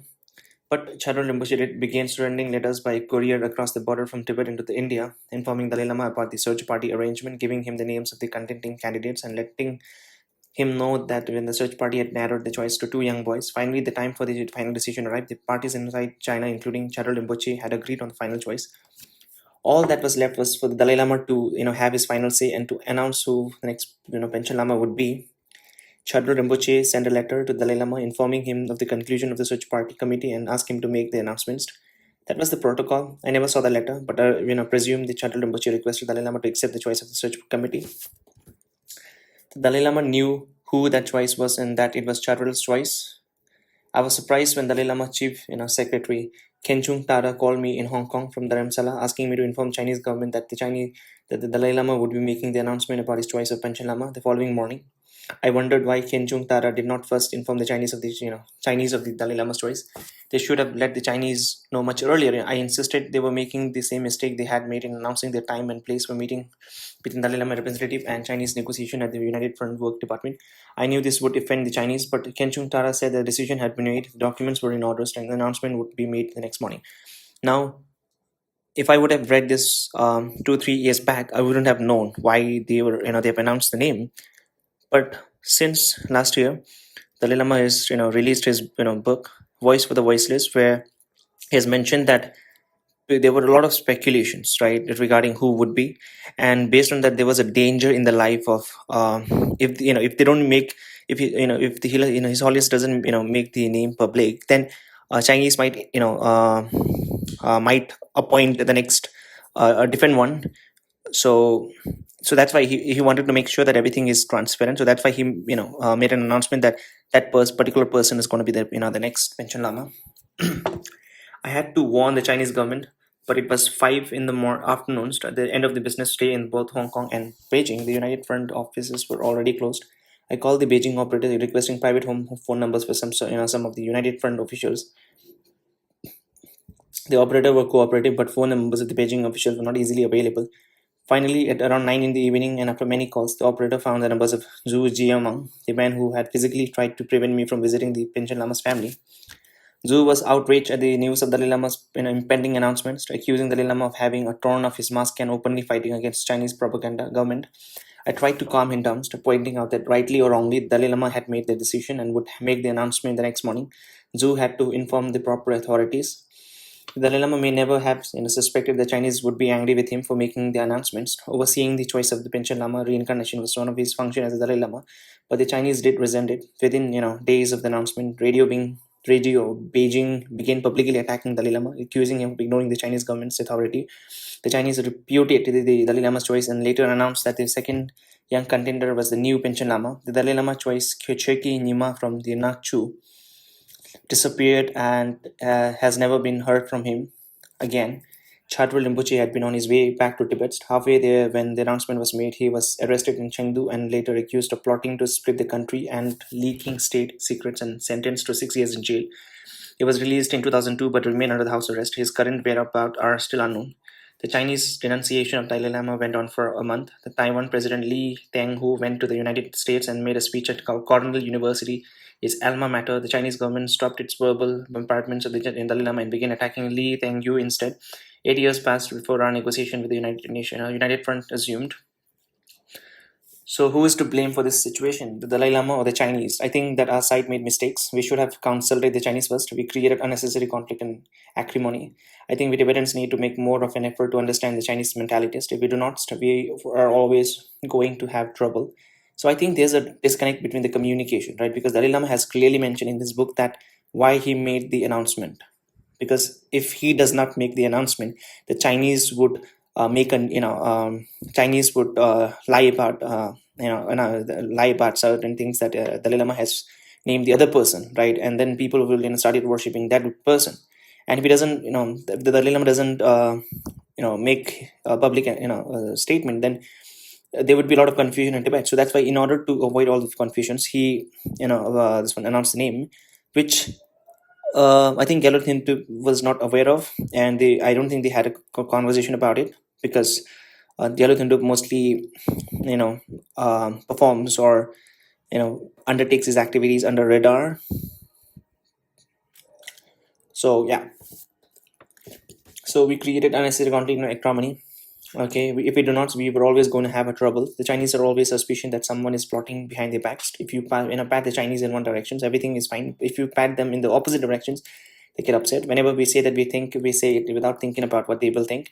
We need to think of what Chinese reaction will be. We get ourselves in unnecessary trouble by doing things our way without regard for the other sides. Eventually, the suspicions with which the Chinese view the world may destroy them. But we Tibetans may destroy ourselves too. We are just the opposite, endlessly hoping, believing that tomorrow will be better. The better tomorrow never comes. We may kill ourselves with empty hopes. We even have a proverb about this: Tibetan are ruined by hope, Chinese are ruined by suspicion.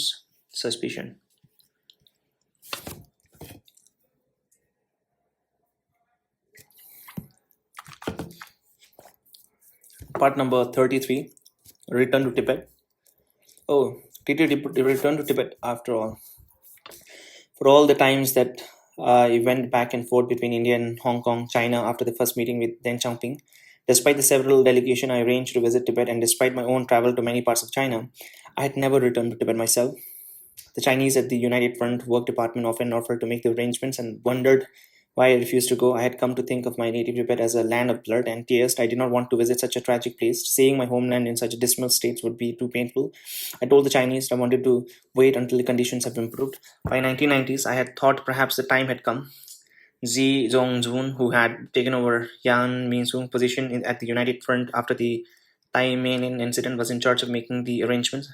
Xi was one of the first generation Chinese revolutionaries and had served under the Peng Donghing in Northwest Military Region. His son, Xi Jinping, so he's the current president of China. His son Xi Jinping later became the president of the People's Republic of China and general secretary of the Communist Party. So let me see. When did Xi Jinping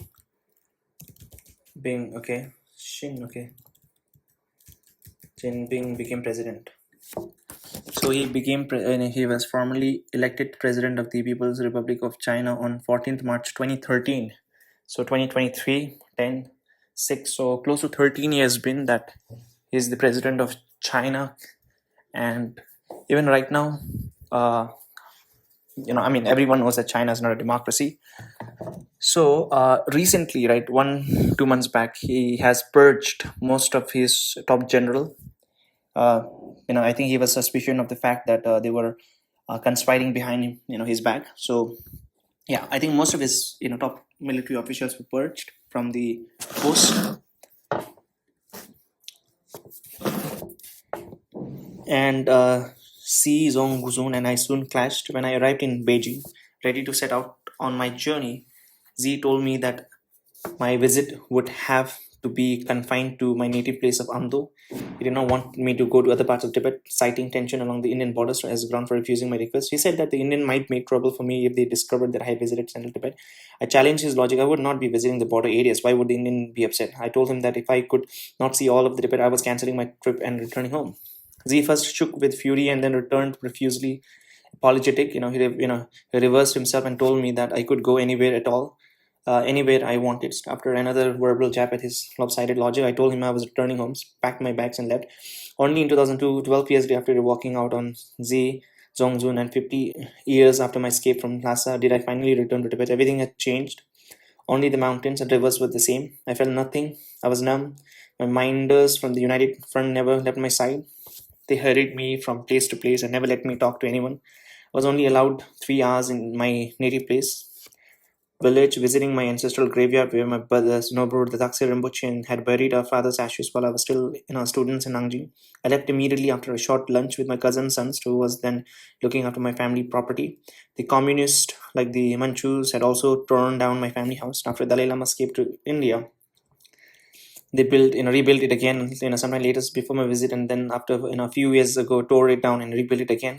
No one recognized me when I visited Kumbh monasteries, where the Taksir Lama Labrang had long since been destroyed. Only and as I was leaving did I tell the monks that I was the Taksir Rinpoche's brother. In Lhasa, my visit to Chokhang was also unannounced. An elderly monk, sensing that I was a friend, whispered to me that everything inside was new. Everything but the two statues of Sakyamuni had been destroyed. After 15 minutes inside the Potala Palace, the Unified Front official hurried me off to a lunch somewhere outside Lhasa. They refused to let me visit three great monasteries of Sera, Gandhin, and Dribung, taking me to the Samye instead. Zi, Zhongzun, and Gelotundub. Okay. I think I've made a lot of comment about Gelotundub in his early 20s. And I initially have said that he does look like a spoiled brat, right? And I still stand by that. But I think his contribution to Tibetan, right, my country, has significantly, has increased or has made a huge improvement after, I think, late 30s, 40s, 50s, 60s. There's a lot of involvement of his, and I think we Tibetans are forever grateful for whatever he has done. I think I know he must have sacrificed great deal of his personal life for the Tibetan community. At Tashilunduk, the tomb of the Panchen Lama had been undergoing repair when the 10th Panchen Lama died, had all been fully restored, and the tomb for the 10th himself had just been completed, a fabulously large and ornate stupa covered with a gold and colorful jewel. The Chinese had wanted me to meet the new Panchen Lama, the one they had chosen after Dalai Lama's office jumped the guns and announced the search committee choice. I agreed to meet the Chinese choice of the Panchen Lama only on the condition that I also be allowed to meet the young boy who had been chosen by Dalai Lama. So yeah, now there's a conflict. Okay, China, Dalai Lama, he has announced Panchen Lama, a different guy, and different guy in the sense this is the honest one, right? Because Dalai Lama's will be, the choice will be the final decision because he was, the sole responsible for finding the reincarnations. And then to counter that, China also uh, made, this one selected a guy, a small boy of a similar age, and they have recognized him the Panchen Lama. So they told me that Dalai Lama's choice was studying in Nanjing but refused to allow me to meet him, so I did not meet the Chinese Panchen Lama either. He was not in Tashilundu when I visited. When I went to pay my respects before the tomb of the 10th Panchen Lama, the United Front official beside me wondered why I did not prostrate myself before it. As the other visitors were doing, I told him that that I only prostrate myself before people whom I consider my superior. I did not hold the 10th Panchen Lama in particular esteem while he was alive.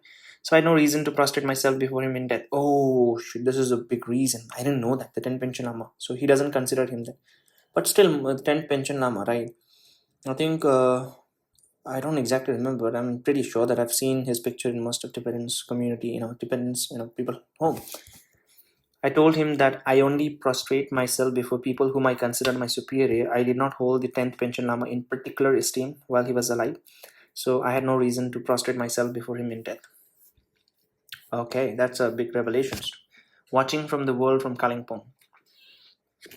Now, finally, he came back to the place where he spent his most of the late, late phase of his life. Watching the world from Kalimpong. I've studied there for 2 years. By 1999, I had retired from my official duties and was ready to, a different life. I decided to return to Kalimpong. Kalimpong was the first Indian town I had visited. Had I visited on my journey to China in 1945 and was the place to which I returned with my new wife when we fled from China to India on the face of the Civil War. Even when we settled in Darjeeling after my return from Tibet in 1952, we already had a dream of buying property and start some kind of a business in Kalimpong. I felt closer to home there. Kalimpong is just across the border from Tibet and was then there, was then still the center of Tibetan trade with India. I could meet my fellow countrymen every day. My wife and I wanted to make a living by doing something productive and useful, and we thought that with a plot of land we could have a few cow and sell milk, some milk and yogurt, and maybe set up a noodle factory. The cost of land in Darjeeling was far beyond our means. A gentleman who ran a tea shop there and worked with the wealthy Birla family told me that the Birla had some land in Kalimpong that they were prepared to sell. My wife and I drove there in our jeep to take a look. Mr. Biller's representative showed us 10 plots of land in different parts of towns, but all of them it was too much too expensive. Finally, he took us to a plot that the downhill from our main towns, and the price was right about $100 for 3 acres of land. We began planting trees and growing some vegetables while the building was still going on. Then we bought a few cows and we began selling milk and yogurt to St. Joseph's Convent and several of the local schools. Oh, so he was working even after all this. The noodle factory took longer to get started. It did not open until 1980s. Okay, that means, okay, I thought he was talking about late. Okay, so it's not that late, 1980s. At the time, my wife was still deeply involved with her work at the refugee centers in Darjeeling, and I was spending most of my time in New Delhi. We turned management of the factory over to a fellow countryman from Amdo and one of his friends. They ran it for almost 20 years. My wife came to visit every week to check the account and see how things were going. My visits were less frequent, only a couple days, once every 2 or 3 months. In the mid of 1970s, my mother moved into the main house, assisted by a kind, hardworking old nun who had accompanied her for years. Several personal attendants took care of her needs, and my mother spent most of her time in prayers. But she became lonely after a while and moved back to Dharamsala, where the Dalai Lama and two of my younger brothers were living, and she had more friends. She passed away there in 1981. My wife died 5 years later in 1986. When I moved back in 1999 to take over the noodle factory, I dismissed most of the workforce and started afresh. We still have problems even today. We never have sufficient capital, but our sales have improved and the business goes on. I'm not rich, but I make a living. I do not have to go begging for money from the other people. Noodle making is a profession that makes me feel proud. I am a productive person of myself, and I give productive work to my neighbors. We supply thousands of people with noodles. We bring food to the tables of families in Kalimpong, Darjeeling, Siliguri, and Bhutan. Living in Kalimpong and running the noodle factory gives me time to reflect. I have reflected so much in the past few years that I am mentally fatigued. I understand, right? Because he's involved in so much of the activities, right? I mean, I can literally say that he was he played a very major part, right, in the entire Tibetan history. After after this one, flying, after fleeing from Tibet. As I look back over my years, I realized that the only time I have ever really been happy was as a child, first in Amdo and then later in Lhasa. My family was happy. My great uncle, the Taksel Lama, returned from Mongolia. He was wealthy enough to buy back the lands the Manchus had taken away and then to rebuild a family house in Amdo. My grandfather bought yaks, sheep, horses, and mules, and then my father inherited all that wealth. We hired servants. We got along with, well with our neighbors. We did not have to worry about where our foods would come from or how would we pay our taxes to the local warlords. Mabufu. We were all a small family. My brothers will all went to join the monastery when they were still small, leaving only four of us at home. So my parents, my elder sister, me, and my sister married, and my went to live with her husband. So we led a very happy life in the village. My only worry was about school, and even in school, I managed to spend most of my time playing. When Kevsing Rinpoche and the search party for the 14th Dalai Lama came to Amdo, and we traveled by caravan for almost 3 months across the Tibetan plateau to Lhasa, life was certainly wonderful and thrilling. Those early days in Lhasa, the time I spent in school there, were the happiest days of my life, even happier than in Amdo. Everyone was so kind to my family and me, and so warm and welcoming. I had no worries, no responsibilities. Everything we needed was provided by the Tibetan government. From the time the decision was made to send me to the school in China until now, I cannot say that my life has been happy. For the last 65 or 70 years, nothing has brought me particular happiness. The mission I chose of devoting my life to helping Tibet was a difficult job. Problems came up one after another, and I tried to overcome them all, dealing with the Chinese nationalists, the American, the Indians, the British, the Russian, and then the Chinese Communist government. The problems have never ended. Sitting here today in Kalimpong, thinking back on those times, I wonder how I managed, how I was able to cope with all the responsibilities and all those problems. Looked at it in another way, it was also thrilling. All that intrigue and plotting, the complexities and tough decisions. I will not say I managed well, but I tried to confront those difficulties head on. So in a way, yes, that was thrilling. Many people say that Yellow Tintup is a hero, but I say no, I am one of you, trying to help to search, to serve the Tibetan people. I'm no hero. I have no special ability. I have 2 hands, 10 fingers, 2 eyes, nothing special. What I've done has been a matter of human effort, of never giving in or giving up, of going on and on and on. And so I have for the last 6.5 decades. In all my life, I have only one regret. Okay, so this is very important, right? This is the thing of learning. If I would have, till now, I've read most of his history, and I think the mistake he made, right? What do you think is the mistake is goes to? I think there's no such events where he could have done different, which will change the entire course of history. But the only thing I think which had played a very significant role was the person who was in charge of His Holiness when he was minor. That person, right, the regent, he resigned for the 6 months. I think that played a very pivotal role because the new regent came in. He was a little. He had a different, view of how things should be run and all that thing, right? So that has made a lot of differences, I think. In all my life, I have only one regret: my involvement with the CIA. Initially, I genuinely believed that the Americans wanted to help us fight for our independence. So this is actually he's just giving it back to the CIA.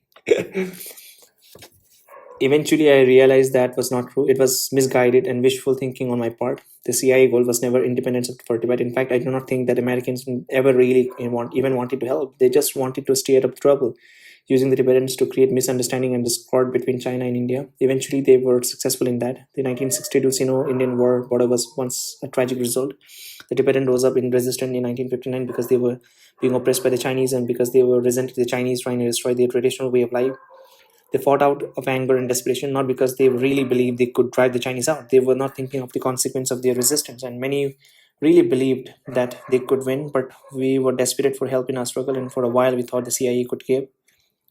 What good was that support from the CIA? Not much. In reality, all the CIA did was to strain a few people and drop them and few arms into Tibet. The arms they sent were not never even nearly enough. If the United States really wanted to help, the least they could have done would have been to supply enough arms and equipments for the Tibetan to put a good fight. But the resistant fighters did not even have enough weapons to do that. For this, I still resent the United States. A cooperation with the CIA provoked the Chinese, providing them the excuse they needed for launching massive reprisal against both the resistant fighters and the Tibetan people. Even I understand why Chinese did that, because CIA and foreign people were behind Tibetans, and they got a good excuse of saying that okay, you are now dividing our country and all that thing. Tens of thousands of Tibetans were killed as a result. My role with the CIA still weighs heavily on my conscience. I've remained silent about this for decades too, but now I have to tell the truth. Our cooperation with the CIA was wrong. We should not have taken even the paltry support the CIA offered. If we had not collaborated with the CIA, if we had not taken the little bit of assistance the CIA was willing to give, Chinese would not have had an excuse to kill so many Tibetans. A collaboration led to the deaths of many, many innocent people. It was not only our people the Chinese killed, they tried to kill our culture too. What I did by working with the CIA contributed to the complete destruction of the Tibetan culture. This reality causes me terrible pain. This is what has haunted me for so many years. I can totally imagine not being able to sleep. I'm not exactly sure, but I don't think he would not have been able to sleep properly while reflecting. This is what it is on my conscience. I cannot get those events out of my mind. I feel guilty. This is my great regret. And what I have accomplished, it is still too early to tell. Nothing yet. The situation in Tibet is still not settled. His Holiness the Dalai Lama has not yet returned home. There is still no relief. To even think of claiming any accomplishments now would be a foolish. This is a strange and complicated world. 1945, with the end of the Second World War and the establishment of the United Nations, a wave of decolonization swept through Asia and Africa at the same time that Mao Zedong invaded and started to colonize Tibet and Xinjiang. And all those nations that had clamored for decolonization and self-determination remained silenced. None of them made any noise about the colonization of Tibet. But we Tibetans are completely different from the Chinese. We are different people, our culture, our language, our religion, our customs, our system of political rule. Everything about us is different from the Chinese. The same is true for Xinjiang too. Okay, I want to see what is Xinjiang. I thought it's a Tibet. It is Tibet, right? Xinjiang. Xinjiang. Chinese, okay. Xinjiang, okay. Let me see what is Xinjiang. Xinjiang is an autonomous northwest in is was written. Okay. Okay, Uyghur. Okay, the ancient Silk Route linking China and the Middle East and passes through the Xinjiang, a legacy that can. I think this is talking about the Uyghurs. Okay, so now you can see the map. This is Yushu. This is Chamdo. This is the okay, it's Chamdo. So okay, most of this thing, Kathmandu. This would have been over here. Sikkim. They came some people from here. There's some Arunachal Pradesh. Okay. The same is true for Xinjiang too, and Mongolia. We have all been colonized, and the Chinese continues to rely on forces to suppress us. Watching the world from my hilltop perch in Kalimpong. Kalimpong is hill stations. I see the Cold War continuing and fear that we are on the verge of a new era of international anarchy and conflict, reminiscent of the three clashing kingdoms of the Wei, Wu, and Shu, as told in China's epic romance of the three kingdoms: Russia, China, and the United States. Are the three clashing kingdoms today. The war that began at the end of the Second World War continues, with Russia newly belligerent, China rising and increasingly aggressive, and the United States still struggling to redefine its international mission in the face of an increasingly chaotic and a violent world. In the context of today's anarchic, war-torn world, the problem of debates are but a tiny, insignificant, almost infinitesimal speck. Change for Tibet is not going to drop from the heavens. Change will come only through the work of many people working both independently and together. Among Tibetans, I look to the young generation to bring about the change. On the other hand, many young Tibetans, particularly inside Tibet, have no knowledge of history, no understanding of what happened in the past. No one talks about the past there. People are afraid to talk. So many younger Tibetans remain ignorant of their own history. On the other hand, it's this new generation of Tibetan is much smarter and better educated than members of my generations. We grew up ignorant and uneducated, stuck in the confines of our backward traditions, with no contact or understanding of the world to beyond. Today, Tibetans, both inside and in exile, have much more opportunities to study and explore the world. Their education is so much better than mine. With the advent of the televisions and the internet, with the help of the Voice of America and Radio Free Asia. No, please don't tell this is all propaganda. The people inside Tibet can learn about the America Dalai Lama is doing and saying that where he is traveling and who is meeting. The people of Tibet are united as never before. The division that once separated the people of Amdo, Kham, and Central Tibet have been transcended. If there are differences about how to solve our problem, there is a unity that our problems are Tibetan problems. We are united as one in our commitments to the preservation of our unique culture, language, and religions. United too in our recognition of His Holiness the Dalai Lama as the revered spiritual leaders of all of us. If Dalai Lama tells us that the tiger is an endangered species and Tibetans should stop wearing their traditional tiger skin coats, we stop wearing our tiger skin coats. Dalai Lama has always exerted a powerful hold on Tibetans, even over those Tibetan from who is physically separated. That unity continues today and is even easier to now maintain. There are so many new and different ways to communicate. Each one of us Tibetans have a particular contribution to make to the preservation of the culture, and each one of us must work to bring about that change. We must continue to call for the recognition of our legitimate rights and speak out against our treatment as third-class citizens. But we Tibetan acting alone have little chance of bringing about the changes as we see. We need help. We need. Yeah, I actually agree. I just remember the line of Jon Snow, right, when the night walkers, right, when they were coming from the north, and Jon Snow went to get the help from the Targaryen, right, Daenerys Targaryen, and then where he says that we need allies, we need powerful allies. It's exactly that. We need allies. We cannot do that independently. We need allies. We need powerful allies. We need help. We must continue to cry out for help from the world democratic powers. We still have much to learn from the United States. Even in exile, many of our young people have yet to become fully moderns. They still need training in the world range of skills that are necessary to become a part of the modern industrial and technology world. The United States could teach us, and we must hope that China will change. And not just the United States. I think India is very much. India is far better in terms of if you want to learn about the diplomacy, because Chanakya, Mahabharata, all these great epics. We must hope that China will change, and the rise of China in the past several decades have been accompanied by massive corruptions and abuse of power on the part of the Chinese government officials. What we are witnessing in China today is ambition and greed unrestrained by conscience or principle. We Tibetans know that better than others. The morality of the Chinese leadership and hence the legitimacy of the states are in questions. More than a quarter century ago, some in the communist leadership began to recognize that a force will not work.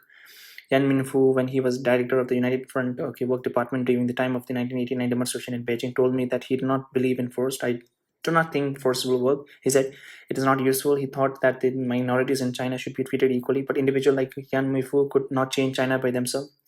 Yan Minfu lost his job altogether with the China's premier Zhang Weijing and Politburo members of the Huiquilio because they disagreed with Deng Xiaoping about the use of force to suppress the demonstrators in Beijing. Deng Xiaoping in turn had been manipulated and misinformed by some of his closest associates, including Jiang Zemin, Jiang Zhen Jinhong, and his own son Deng Pafeng about what was happening in Beijing. Deng was impulsive. I do not think he really understood what was happening. Prospect for Tibet changed. Okay, Tibet changed when Jiang Zemin took power and Deng Xiaoping died. Deng Xiaoping and Yu Hangbing had wanted a dialogue with Dalai Lamas. They never looked, they were looking for a way to allow him to return to Tibet. But Jiang Zemin put up a new obstacle at a joint press conference between American President Bill Clinton and Chinese President Jiang Zemin during Clinton's 1998 visit to Beijing. Clinton publicly urged Jiang to meet with Dalai Lama, saying that he has spent time with Dalai Lama himself and believed him to be an honest man. He thought that if President Jiang and Dalai Lama had a conversation together, they would like each other very much. But Jiang set two new conditions for the return of Dalai Lama. Dalai Lama would have to recognize that Tibet is an inalienable part of China, and that Taiwan is a province of China. These were new conditions. International media seems not to grasp this significance. Tibet has never been an inalienable part of China. For thousands of years, Tibet has not been any part of China. It was conquered briefly during the Manchu period, but the control soon ended. That was the major lesson I learned during my studies in Nanjing from China's own written history. History is history. History cannot be changed. Tibetans can never agree that Tibet was a part of China. Sooner or later, China will have to change. It cannot continue to colonize Tibet, Xinjiang, and Mongolia. It cannot continue to subjugate its own citizens and rule by force forever. Rule by fear or oppressions cannot work in the long terms. Long run, the Chinese leadership knows this. The history of China teaches us the ultimate power of history is the will and the judgment of the people. That is the lesson of the classic romance of the three kingdoms. The fate of the Tibet will be determined by how the problem today's chaotic world are finally settled. It took 80 years of war before the three kingdoms of Wei, Wu, and Shu finally found peace. 70 years have passed since the Second World War ended and the new Cold War begins. Perhaps in the next decades, the Cold War between Russia, China, and United States will finally be settled too. We must hope the United States comes up on top. I have hope for the United States. Why United States? Fucking, I don't care about United States. I care about India. I think now India is rising, right? India should have a say. I think India plays a very important role, right? I'm not saying India is a superpower currently. It has a long way to go. 2047, this one's Viksit Bharat. But what would happen is that I'll give you a little example, right? Donald Trump and Kamala Harris, they had elections. So I think their votes were close to equal, like 40-40, right? So more than 40% of the states support Trump and 40% of the states supports Kamala. Now, who was the deciding factor? There were swing states, right? Which were the deciding factors of which president will win. That is exactly, I think, what is happening right now in the international order, right? There are some, people who are under United States, and then a lot of people who are under, not under, but working together with Russia and China and all that thing. India is that swing state. Wherever India tilts, right, that side is going to be a heavy one. Independently, India cannot do anything, but India, I'm saying that international order is equals to if India were to be, India is independent currently, right? In 1990s, they had a Nehru policy of non-alignments. Now, under Modi government, they have a multi-alignments. Everyone is our friend, everyone. So yeah, India could play a very significant role. Yeah, I agree. But India will not take a proper stand. So that's the main problem. They'll be like, okay, you're my friend, right? So you are also my friend. So that is a little problem. And I think, yeah, if you are talking about just pure from the interest, right? I'm not talking about the morality, right? Morality dictates something else. I'm just talking about the pure real politic, what actually happens, how to take care of your own interests, right? Because geopolitics is all about your own interest. So India has to think about himself, and if India criticizes any one government or two government or a country, then obviously they have a good and bad relationship. So India doesn't want to do any of those things because India is not a superpower. If you're a superpower, you can criticize the other countries, but right now India is not a superpower, right? First, India just have to focus, just keep your head fucking down, and then just focus on your economy. And then once you reach that place where you can dictate terms, then you do it. Right now, India doesn't have that power to dictate the terms. I have hope for the United States and I hope for Tibet. For so many thousands of years, Tibet has continued to exist on the Tibetan plateau, on the roof of the world. Tibetans have continued to survive until now. Into the 21st century, I am convinced that Tibetans will continue to survive and that the Communist Party will one day realize that they have to treat Tibetans as equal, not with suppressions and guns. Things will change in the future. Of that, I'm quite sure. We Tibetans have lost our lands and our national independence. What we have never lost is our moral in a compass. A belief in Tibetan Buddhism and His Holiness the Dalai Lama give us a set of ethical values that is sorely lacking in China today. The Dalai Lama still are deeply beloved moral guides. In this, we Tibetan have already won. China has much to learn from our values of tolerance and compassion and respect for human rights. Whatever happens, we Tibetan have begun our struggle for freedoms and independence. The struggle will continue. The flame will not die. During a recent meeting with His Holiness the Dalai Lama, when I was feeling ill, he insisted that I could not die. We have to return home together. I'm sorry, but he died. We have to return home together. He told me, I still believe that eventually the truth will prevail, the justice will be done, that Tibet will survive, and that we Tibetan will return home together. But I'm sorry, but he died. Let's see. Okay, I think he died recently. GYLO. He died in 2025 Feb. Okay, 8 Feb. He died in Kalimpong at the age of 97. So he has lived a long life. Now, okay, I'm just writing afterword Annie F. Thurston. The role of telling other story is not without its conundrums, and some of those conundrums deserve mention here. They generally fall into three categories. Instances where, in my judgment, the evidence Keluthindu presents does not warrant the conclusion he draws. Instances when I would have drawn a different conclusion from the same evidence, and instances where Keluthindu account is so different from others that the differences need to be noted. Most of my conundrums are related to the question of whether the evidence presented supports the conclusion drawn. Some are reasonably simple and straightforward. For instance, Keluthindu believed that his father was murdered, poisoned by a family servant at the direction of a senior members of the Tibetan government. He is not alone in that belief. His mother and several other members of his family drew the same conclusions, and the Lhasa at that time was surely filled with far more intrigue and murder than popular image of a peaceful, idyllic, Tibet might suggest. But was the death of Gelethuntup and the Dalai Lama's father really murder by poison? I'm not fully convinced. Neither is Dalai Lama. Other possibilities may seem equally reasonable. Some, for instance, have noted the high incidence of esophageal cancer among Tibetans and the similarity of the symptoms of such cancers to those of Gelethuntup dying fast, and one cannot help but wonder why poison should take 44 days to kill. Yes, that's also a very strong argument. Similarly, Gelethuntup attributes part of Dazang Dadul Sarong fabulous wealth to the presence of a mint he operated from his home. Okay, so we're talking about the printing press. In addition to the one he ran as an official of the Tibetan government, Sarong is a colorful figure in Tibetan history, having first won and then lost the favor of 13 Dalai Lamas, becoming a member of the Tibetan aristocracy through marriage and then taking several wives, including a mother and 3 of her daughter. He lived a life of remarkable luxury and as a director of the mint was officially allowed to profit from the gold coins he produced. But was he really a thief? Did he really run a mint in his own house? Did his fabulous wealth really come from a mint he operated in this house, in addition to the one he ran as an official of the Tibetan government? The statement of the Mongolian monk Dawa Sampo, who was in fact the Japanese spy Hisano Mughal and hence already well versed in the art of deception, is hardly sufficient proof. Yes, I agree. Right. So, is hardly sufficient proof. This statement has a ring of humor rather than a fact.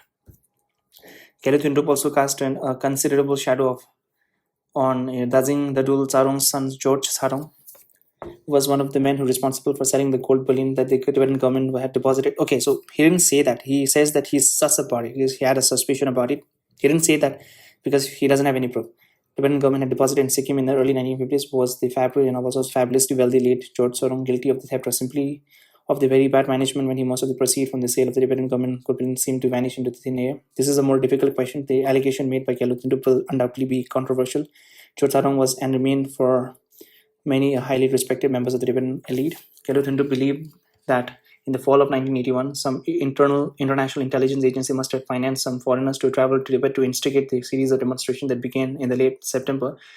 And he suspects that the demonstration in Beijing in the spring of 1989 were similarly inspired by outside elements. Those are the serious allegations.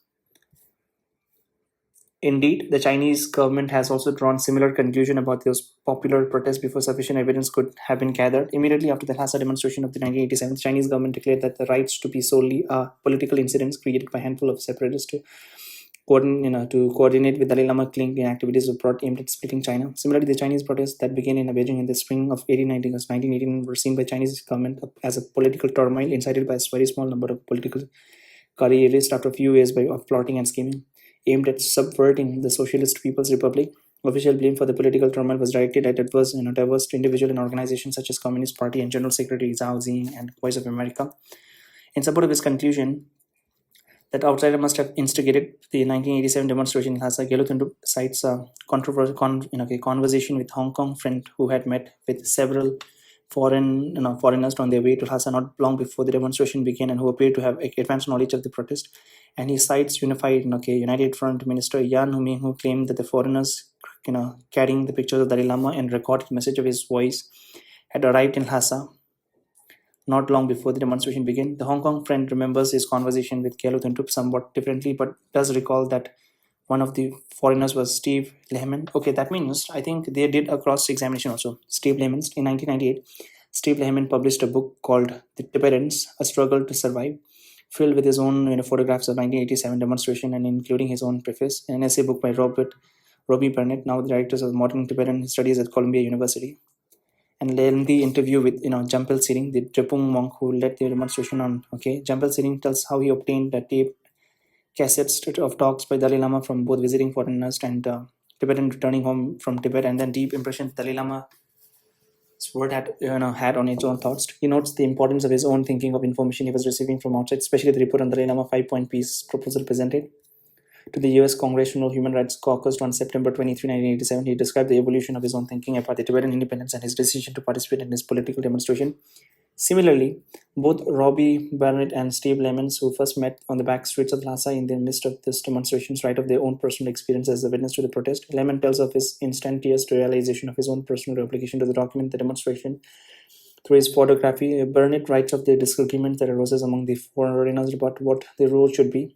Should we witness this event silently from the silence, he asks, or should we stand in the middle of a crowd to show support and deter the soldiers from opening fire? He notes, too, that the presence of foreigners in the crowd and the photograph they took have been cited by Chinese officials as an evidence that those protests were fueled by foreign provocateurs and not an expression of Tibetan belief.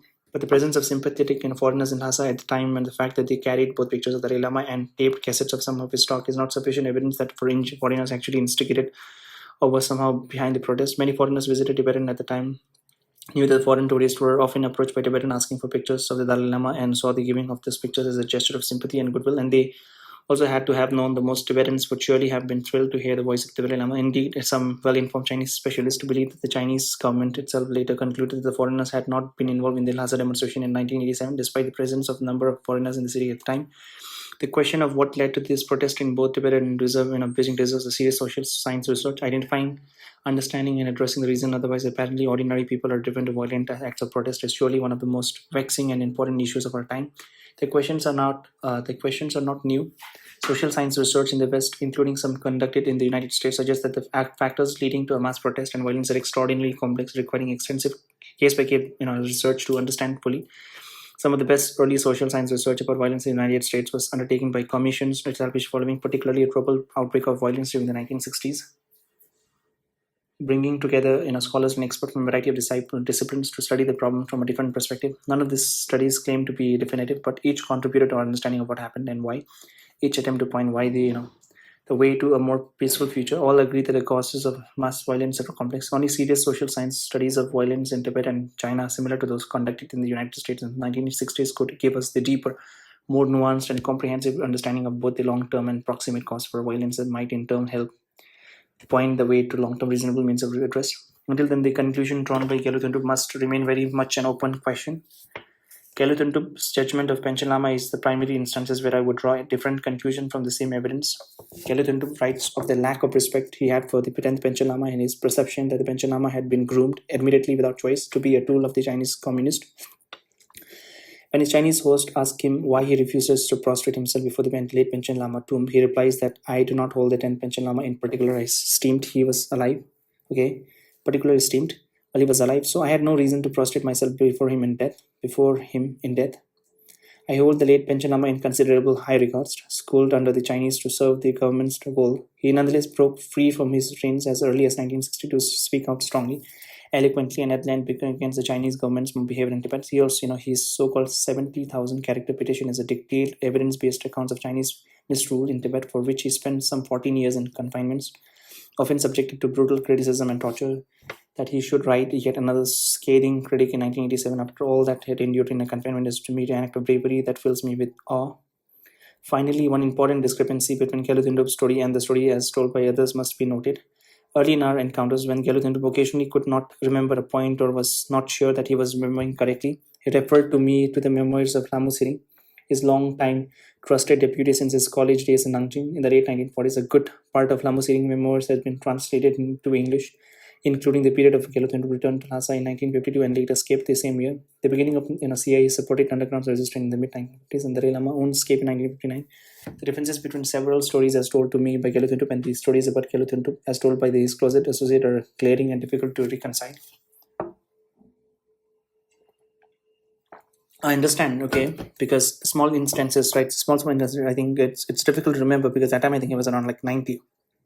So I understand it might have been difficult to okay. In explaining his decision to return to Lhasa in 1952, Gelutindap says that he returned because he thought he could help, that he was optimistic about the future, that he wanted to help introduce reforms and serve as an intermediary between Chinese independence. He saw the Chinese as allies. Lamu Sering, on the other hand, says that Gelutindap was convinced that the Tibetans' religions and spiritual convictions would prohibit them from ever accepting Chinese rule, and that he returned to convince both the secular and spiritual leaders of the Tibetan government that Tibetans should rise up and resist the Chinese communists before they could establish full control. Gelutindap, his deputy, says, was prepared to carry out a resistant movement against Chinese rule that would achieve a complete independence from the Tibetan people. This description has some faint ring of truth. Gelutindap did meet with secular and religious leaders in Lhasa, but this was a period of ostensible cooperation between the Tibetan government and the chief Chinese overseer in Lhasa, and Gelutindap wanted to encourage his brother Dalai Lama to carry out significant changes to the system of states and ownership of land. For Gelutindap to have begun encouraging outright resistance in 1952 would have been suicidal and would have been brought a considerable difficulty the very Dalai Lama he wanted to protect. Gelutindap described himself as feeling badly conflicted, wanting to help his brothers in Tibet on the one hand, but unable to challenge the Chinese directly on the other. In the end, he had no choice but to escape. Gelutindap denies that he tried to convince anyone to rise up against the communists, or that he was planning then to carry out a movement or to resist. Similarly, Lamu Sering memoirs records in full a letter written first in English, then translated in Tibetan. That translation, translated back into English, that Gelutindap is said to have written to American Secretary of State Dian Chanchon in November 1952 after he had escaped from Lhasa, India. The letter explains that Gelutindap reported to the Dalai Lama on discussions he had with the Dian when in the United States, and described Tundup's plan to instigate Tibetan revolt against the Chinese through force of arms. It calls upon the United States for military support. This letter too has something of a ring of truth. Gelutindap does claim to have written letters to American President Harry Truman when he arrived in India, and in that letter he did ask the United States to help. But Gelutindap says that he never met Dian Johnson, Dian Hassans, let alone write to him about his meeting with the Dalai Lama or any plan to instigate violent revolt. Finally, Lamu Sering describes two meetings between Dalai Lama and Arthur and Lhotse, both members of the first group of resistant fighters to be trained by CIA. During the Dalai Lama's 1959 escape from Lhasa to India, Lamu Sering says that shortly before he crossed the border into India, the two freedom fighters informed His Holiness the Dalai Lama of their activities from the beginning to the end. Dalai Lama is reported to have praised the men for carrying out their secret duties successfully and urged them to persevere without losing courage. And he is to have issued a message through them to all other soldiers, urging them to continue with their struggle through to the end, saying that all lamas and tukuls, monks and ordinary people, including the Dalai Lama himself, would always pray for all those who sacrifice their lives for the country, its people, and for the teaching of Buddha. So if Dalai Lama was far more thoroughly informed about the activities of the resistance and far more forthright in his support than Gelutindap and most others who have written seriously about the subject have reported, I believe. The Dalai Lama himself mentions his meeting with unnamed resistors in my land and my people, saying that in spite of his belief, I very much admired their courage and their determination to carry on the grim battle they had started for our freedom, culture, and religion. I thank them for their strength and bravery, and also more personally for the protection they had given me. By then, I could not in honesty advise them to avoid the violence. In order to fight, they had sacrificed their homes and all the comforts and benefits of the peaceful life. Now they could see no alternative but to go on fighting, and I had none to offer. What to make of the differences between Gelutindap's personal accounts and those of his deputy Lama Serings? Are these discrepancies a case of Rashomon, a failure of memory, a mistake, a misinterpretation, deception, Many who knew Lamo Sering, Tibetan and American alike, describes him as a man of exceptional integrity. Okay, I want to see Lamo Sering. How does he look? Because I can pretty much say, based on looks, I can say that, okay, is there any problem with this guy? Okay, Zonka Lamo Sering was born in 1924 in the village of Kenirkumbu Monastery, Namdu. Okay, this one is okay. I'm not exactly sure. He died in New Delhi. It could be this person. Many who knew Lamo Sering, Tibetan and American alike, describe him as a man of exceptional integrity, scrupulously meticulous and careful. They would believe what he has written. They suggest that perhaps someone has tampered with Lamo Sering's original manuscripts. Some suggest, okay, that Gelutundub memory is at fault, but I do not think so. Gelutundub is prepared to believe that the differences are simply an instance of Lamo Sering's both over-interpreting and not fully understanding what was happening at the time. The question of Lamo Sering's manuscript is not significant. His memoir, provides a detailed accounts of the relationship between the Tibetan resistance and the CIA, including the names of all the men who were trained by the CIA, the places and the dates of the trainings, list of when and where airdrops of weapons and other material were made, with an accounting of what was in each drops, and detailed descriptions of the activities of the several different groups of resistant fighters from the first batch of men sent to step into the final denouncement in Mustang, which led to the Lamo Sering arrest and 7 years imprisonment. His memoirs may be the most exhaustive day-to-day records we have of his resistance. Hopefully, someone will pick up the gauntlets to find the explanation for this discrepancies and sort out what information within the memoir is reliable and what is not. A task that is beyond the scope of this book. Generally, however, Lamo Sering memoirs are most accurate when they focus on the specifics of the resistant fighters themselves, including their training, the battles they fought, and the weapons they were supplied and used. Both the Tibetans and editors who have read and commented on this book in manuscript form have pointed to instances where they see Gelutundub as a particularly controversial and provocative. Okay, really, I didn't know that. Particularly controversial and provocative. This includes statements about the Dalai Lama's views on Tibetan independence, Gelutundub's judgment of the late Panchen Lama and the people around him, and the Gelutundub's own refusal to prostrate himself before a man he did not respect, allegation against both the elder Sarong and his son George Sarong, and criticism of Cabinet Minister Shukang and Kutuk. I've reviewed each of these concerns with Gelutundub. Gelutundub sticks to his guns. He knew from the beginning that his book would be provocative. At some point, well into the writing, he met with Dalai Lama and told him that he felt he was holding back, that there were truths he was not telling. You have served Tibet your entire life. Dalai Lama replied, and you must open up. You must open up. Gelutundub believes that he could not have opened up and told his truth without being controversial. I am a duty bound to tell what happened. He says, if not, I would be dishonest. He knows that some of the harshest criticisms will come from his fellow Tibetans, and he welcomes the controversy. I have been a daring fighter all my life, he says. I'm not afraid. I'm not even afraid of the Chinese communist. In fact, he asserts that in the case of George Sarong's mismanagement of the gold bullions, the Tibetan government should sue for its loss. Hopefully, future historians and social scientists will continue exploring. Okay, so it might be similar to like a God say, right? I don't think I'm wrong. I did whatever I had to do, and the future the future historian will praise me. Hopefully, future historians and social scientists will continue exploring and weighing the competing and contradictory evidence to tell the tragedy of Tibet and all the complexities and nuances it deserves. I hope that this book will become part of the evidence. Reality is too complex for one account to set up the record straight, but I hope I have allowed Gelutundub to tell his story well. It surely will be found to contain mistakes that might have been avoided, that I had been a scholar of Tibet or able to be in a greater contact with other who are, but the sensitivity of this undertaking and the fear that engendered limited the number of people who could have been actively involved in this endeavors. I want to thank them. Elsie Walker, who brought me into the project and stuck by me throughout, guiding me through the intricacies of India and Tibet, guiding me through the intricacies of Tibet and Tibet, reading the manuscript and several of its iterations and making useful comments and all, taking me first to Kalimpong and later to Dharamsala, arranging a meeting with His Holiness Dalai Lama and sharing countless meals at Bistro Lepics. Received the lion's shares of my thanks and will forever remain a friend. Dr. Tanpa Tuntup, Gelutundub's Hong Kong-based younger son, was at my first meeting with his father and many other meetings thereafter in Washington, Hong Kong, Kalimpong, Delhi. He has been both unwavering in his support. A major reason that his father's story is finally coming to light, and pretty much literally lifesaver to me. Peter Benstrand and his wife Amy Shepherd. It's the book from the germ of an idea in Hong Kong through to real proposal and the final book. Clive Brittle's editorial direction was invaluable in helping to steer the story in the right direction and shaping how it should be told. The editorial staff at Public Affairs was invariable, professional, prompt, and responsive. Very few people have read the manuscript, but I would like to thank them. Thupten Sample read, both an early and later version and helped me correct Tibetan spelling and alerted me to the place where the meaning is unclear and corrected my number of factual errors. Seden Wangchuk and Tenzin Thetong read the next to final version and made a number of valuable editorial and substantive comments and alerted me to the potential pitfalls of some of its content. I thank Warren Smith for providing his translation of Lambu Singh's memo. Of course, Kelu Tuntup and I are responsible for whatever mistakes surely remain and welcome the opportunity to correct them.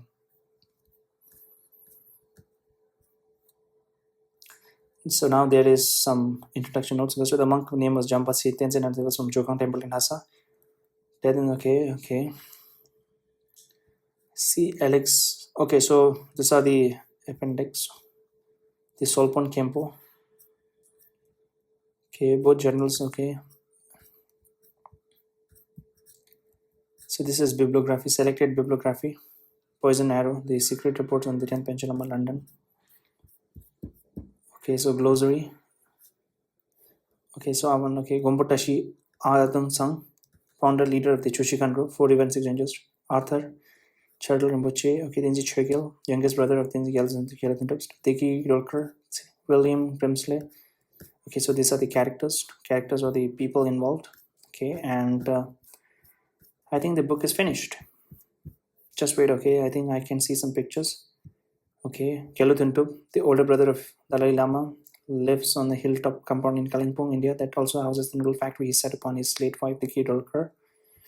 Annie F. Thurston is a China specialist and senior research professor at the John Hopkins University School of Advanced International Studies. She was the co-author of the international bestseller The Private Life of Chairman Mao and is the author of Enemies of the People and the Chinese Odysseus. She lives in Alexandria, Virginia. That's United States. Now the book is completed. Okay, so thank you. And I do have a lot of opinions, right? What I think is that when you look back, you understand what all happened, and when you introspect, then you'll be able to understand what all mistakes you've made, what are all the the minor details that you've missed. So it's easier to look back and just criticize some people's actions.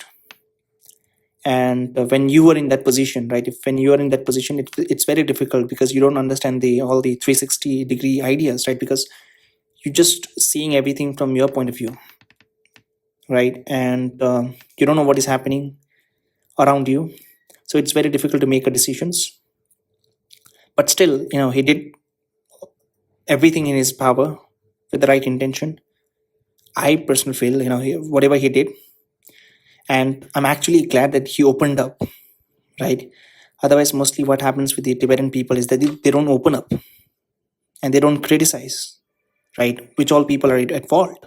I'm glad that he opened up and he, not necessarily he's not saying that he's bad. Okay, I'm just saying that this is what I felt.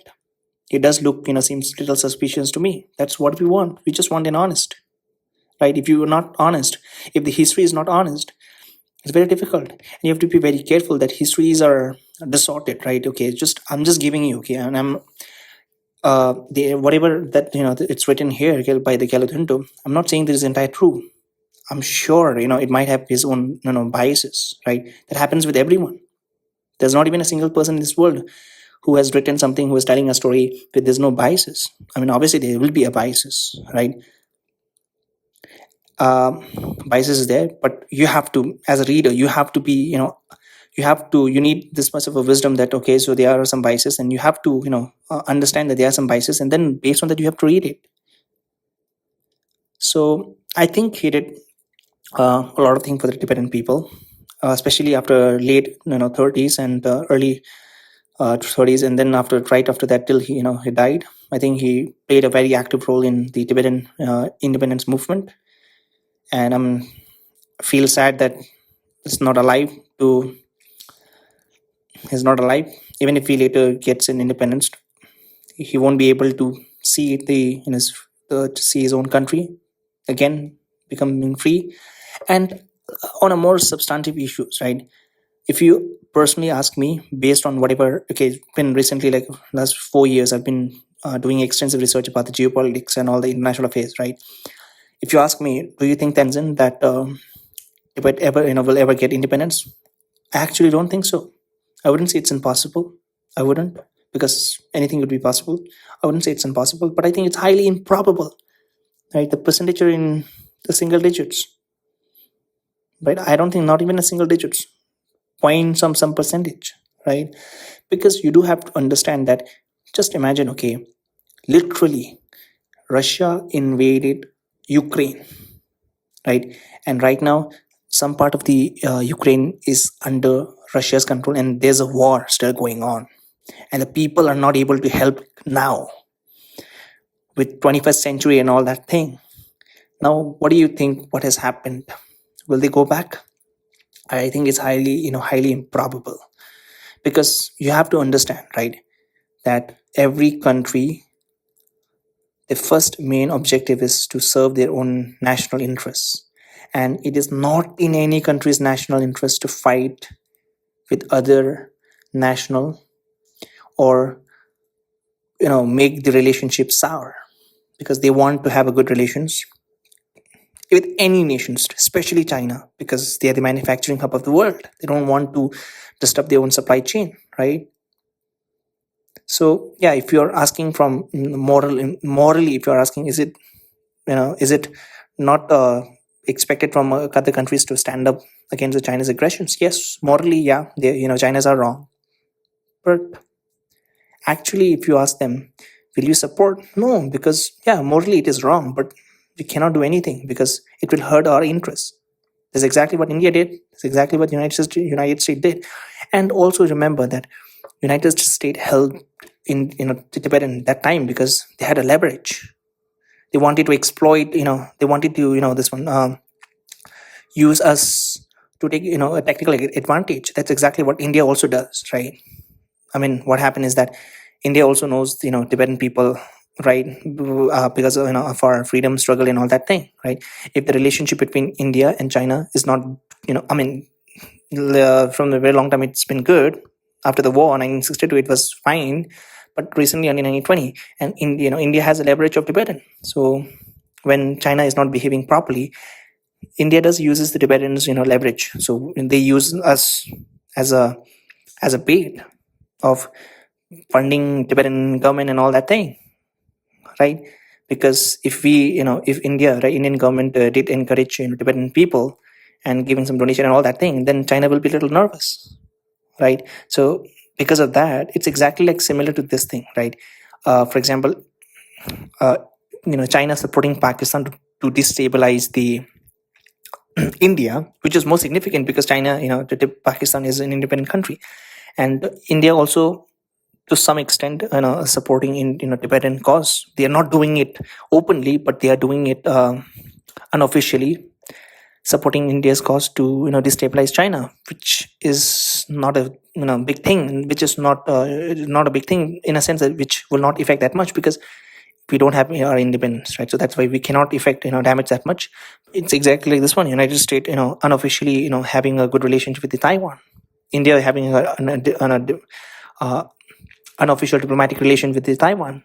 So this is how everything works, right? You understand. And Galutuntup, I think he understands. He's not an idealist. That's what I liked about him. He's not an idealist. He doesn't say that it should be like it should it should have been like this. No, that's not how it is. It's a real world. You have to deal with the real consequences, right? He said that. Okay, he also criticized in India and United States and China that the where the Bhutan, the Bhutan's king, right? They were manipulating the monarch. This is exactly what happened in Sikkim. But yeah, that's a very different matter that Sikkim later joined India because of what the manipulation, what is done by the India. I'm not saying it's bad. I'm not saying it's good. I'm saying that this is how it is. So yeah, real world is complex, and if you're talking about the geopolitics and if you're talking about the international affairs, it is complicated because nothing happens. Nothing is black and white. Everything happens in a shades of gray, and that's the complexity, and that's how you have to monitor the entire thing. And if you ask me, will Tibet, even right now, I don't think we are doing anywhere close, and I don't think with the current capacity Tibetans will not get independence. No, I don't think so. Not at all. Not unless something huge revolution happens in China. I don't think it's very very difficult to get the Tibetan independence, because it's not Tibet just alone. It's Hong Kong. It's Uruguay, and it's in a Mongolia, right? So if you want Tibet's independence, then something has to happen in China internally. Revolution has to happen. Otherwise, I don't think it's possible from external factors. So this is Tenzin Wese. This is my analysis, and Tenzin Wese signing off.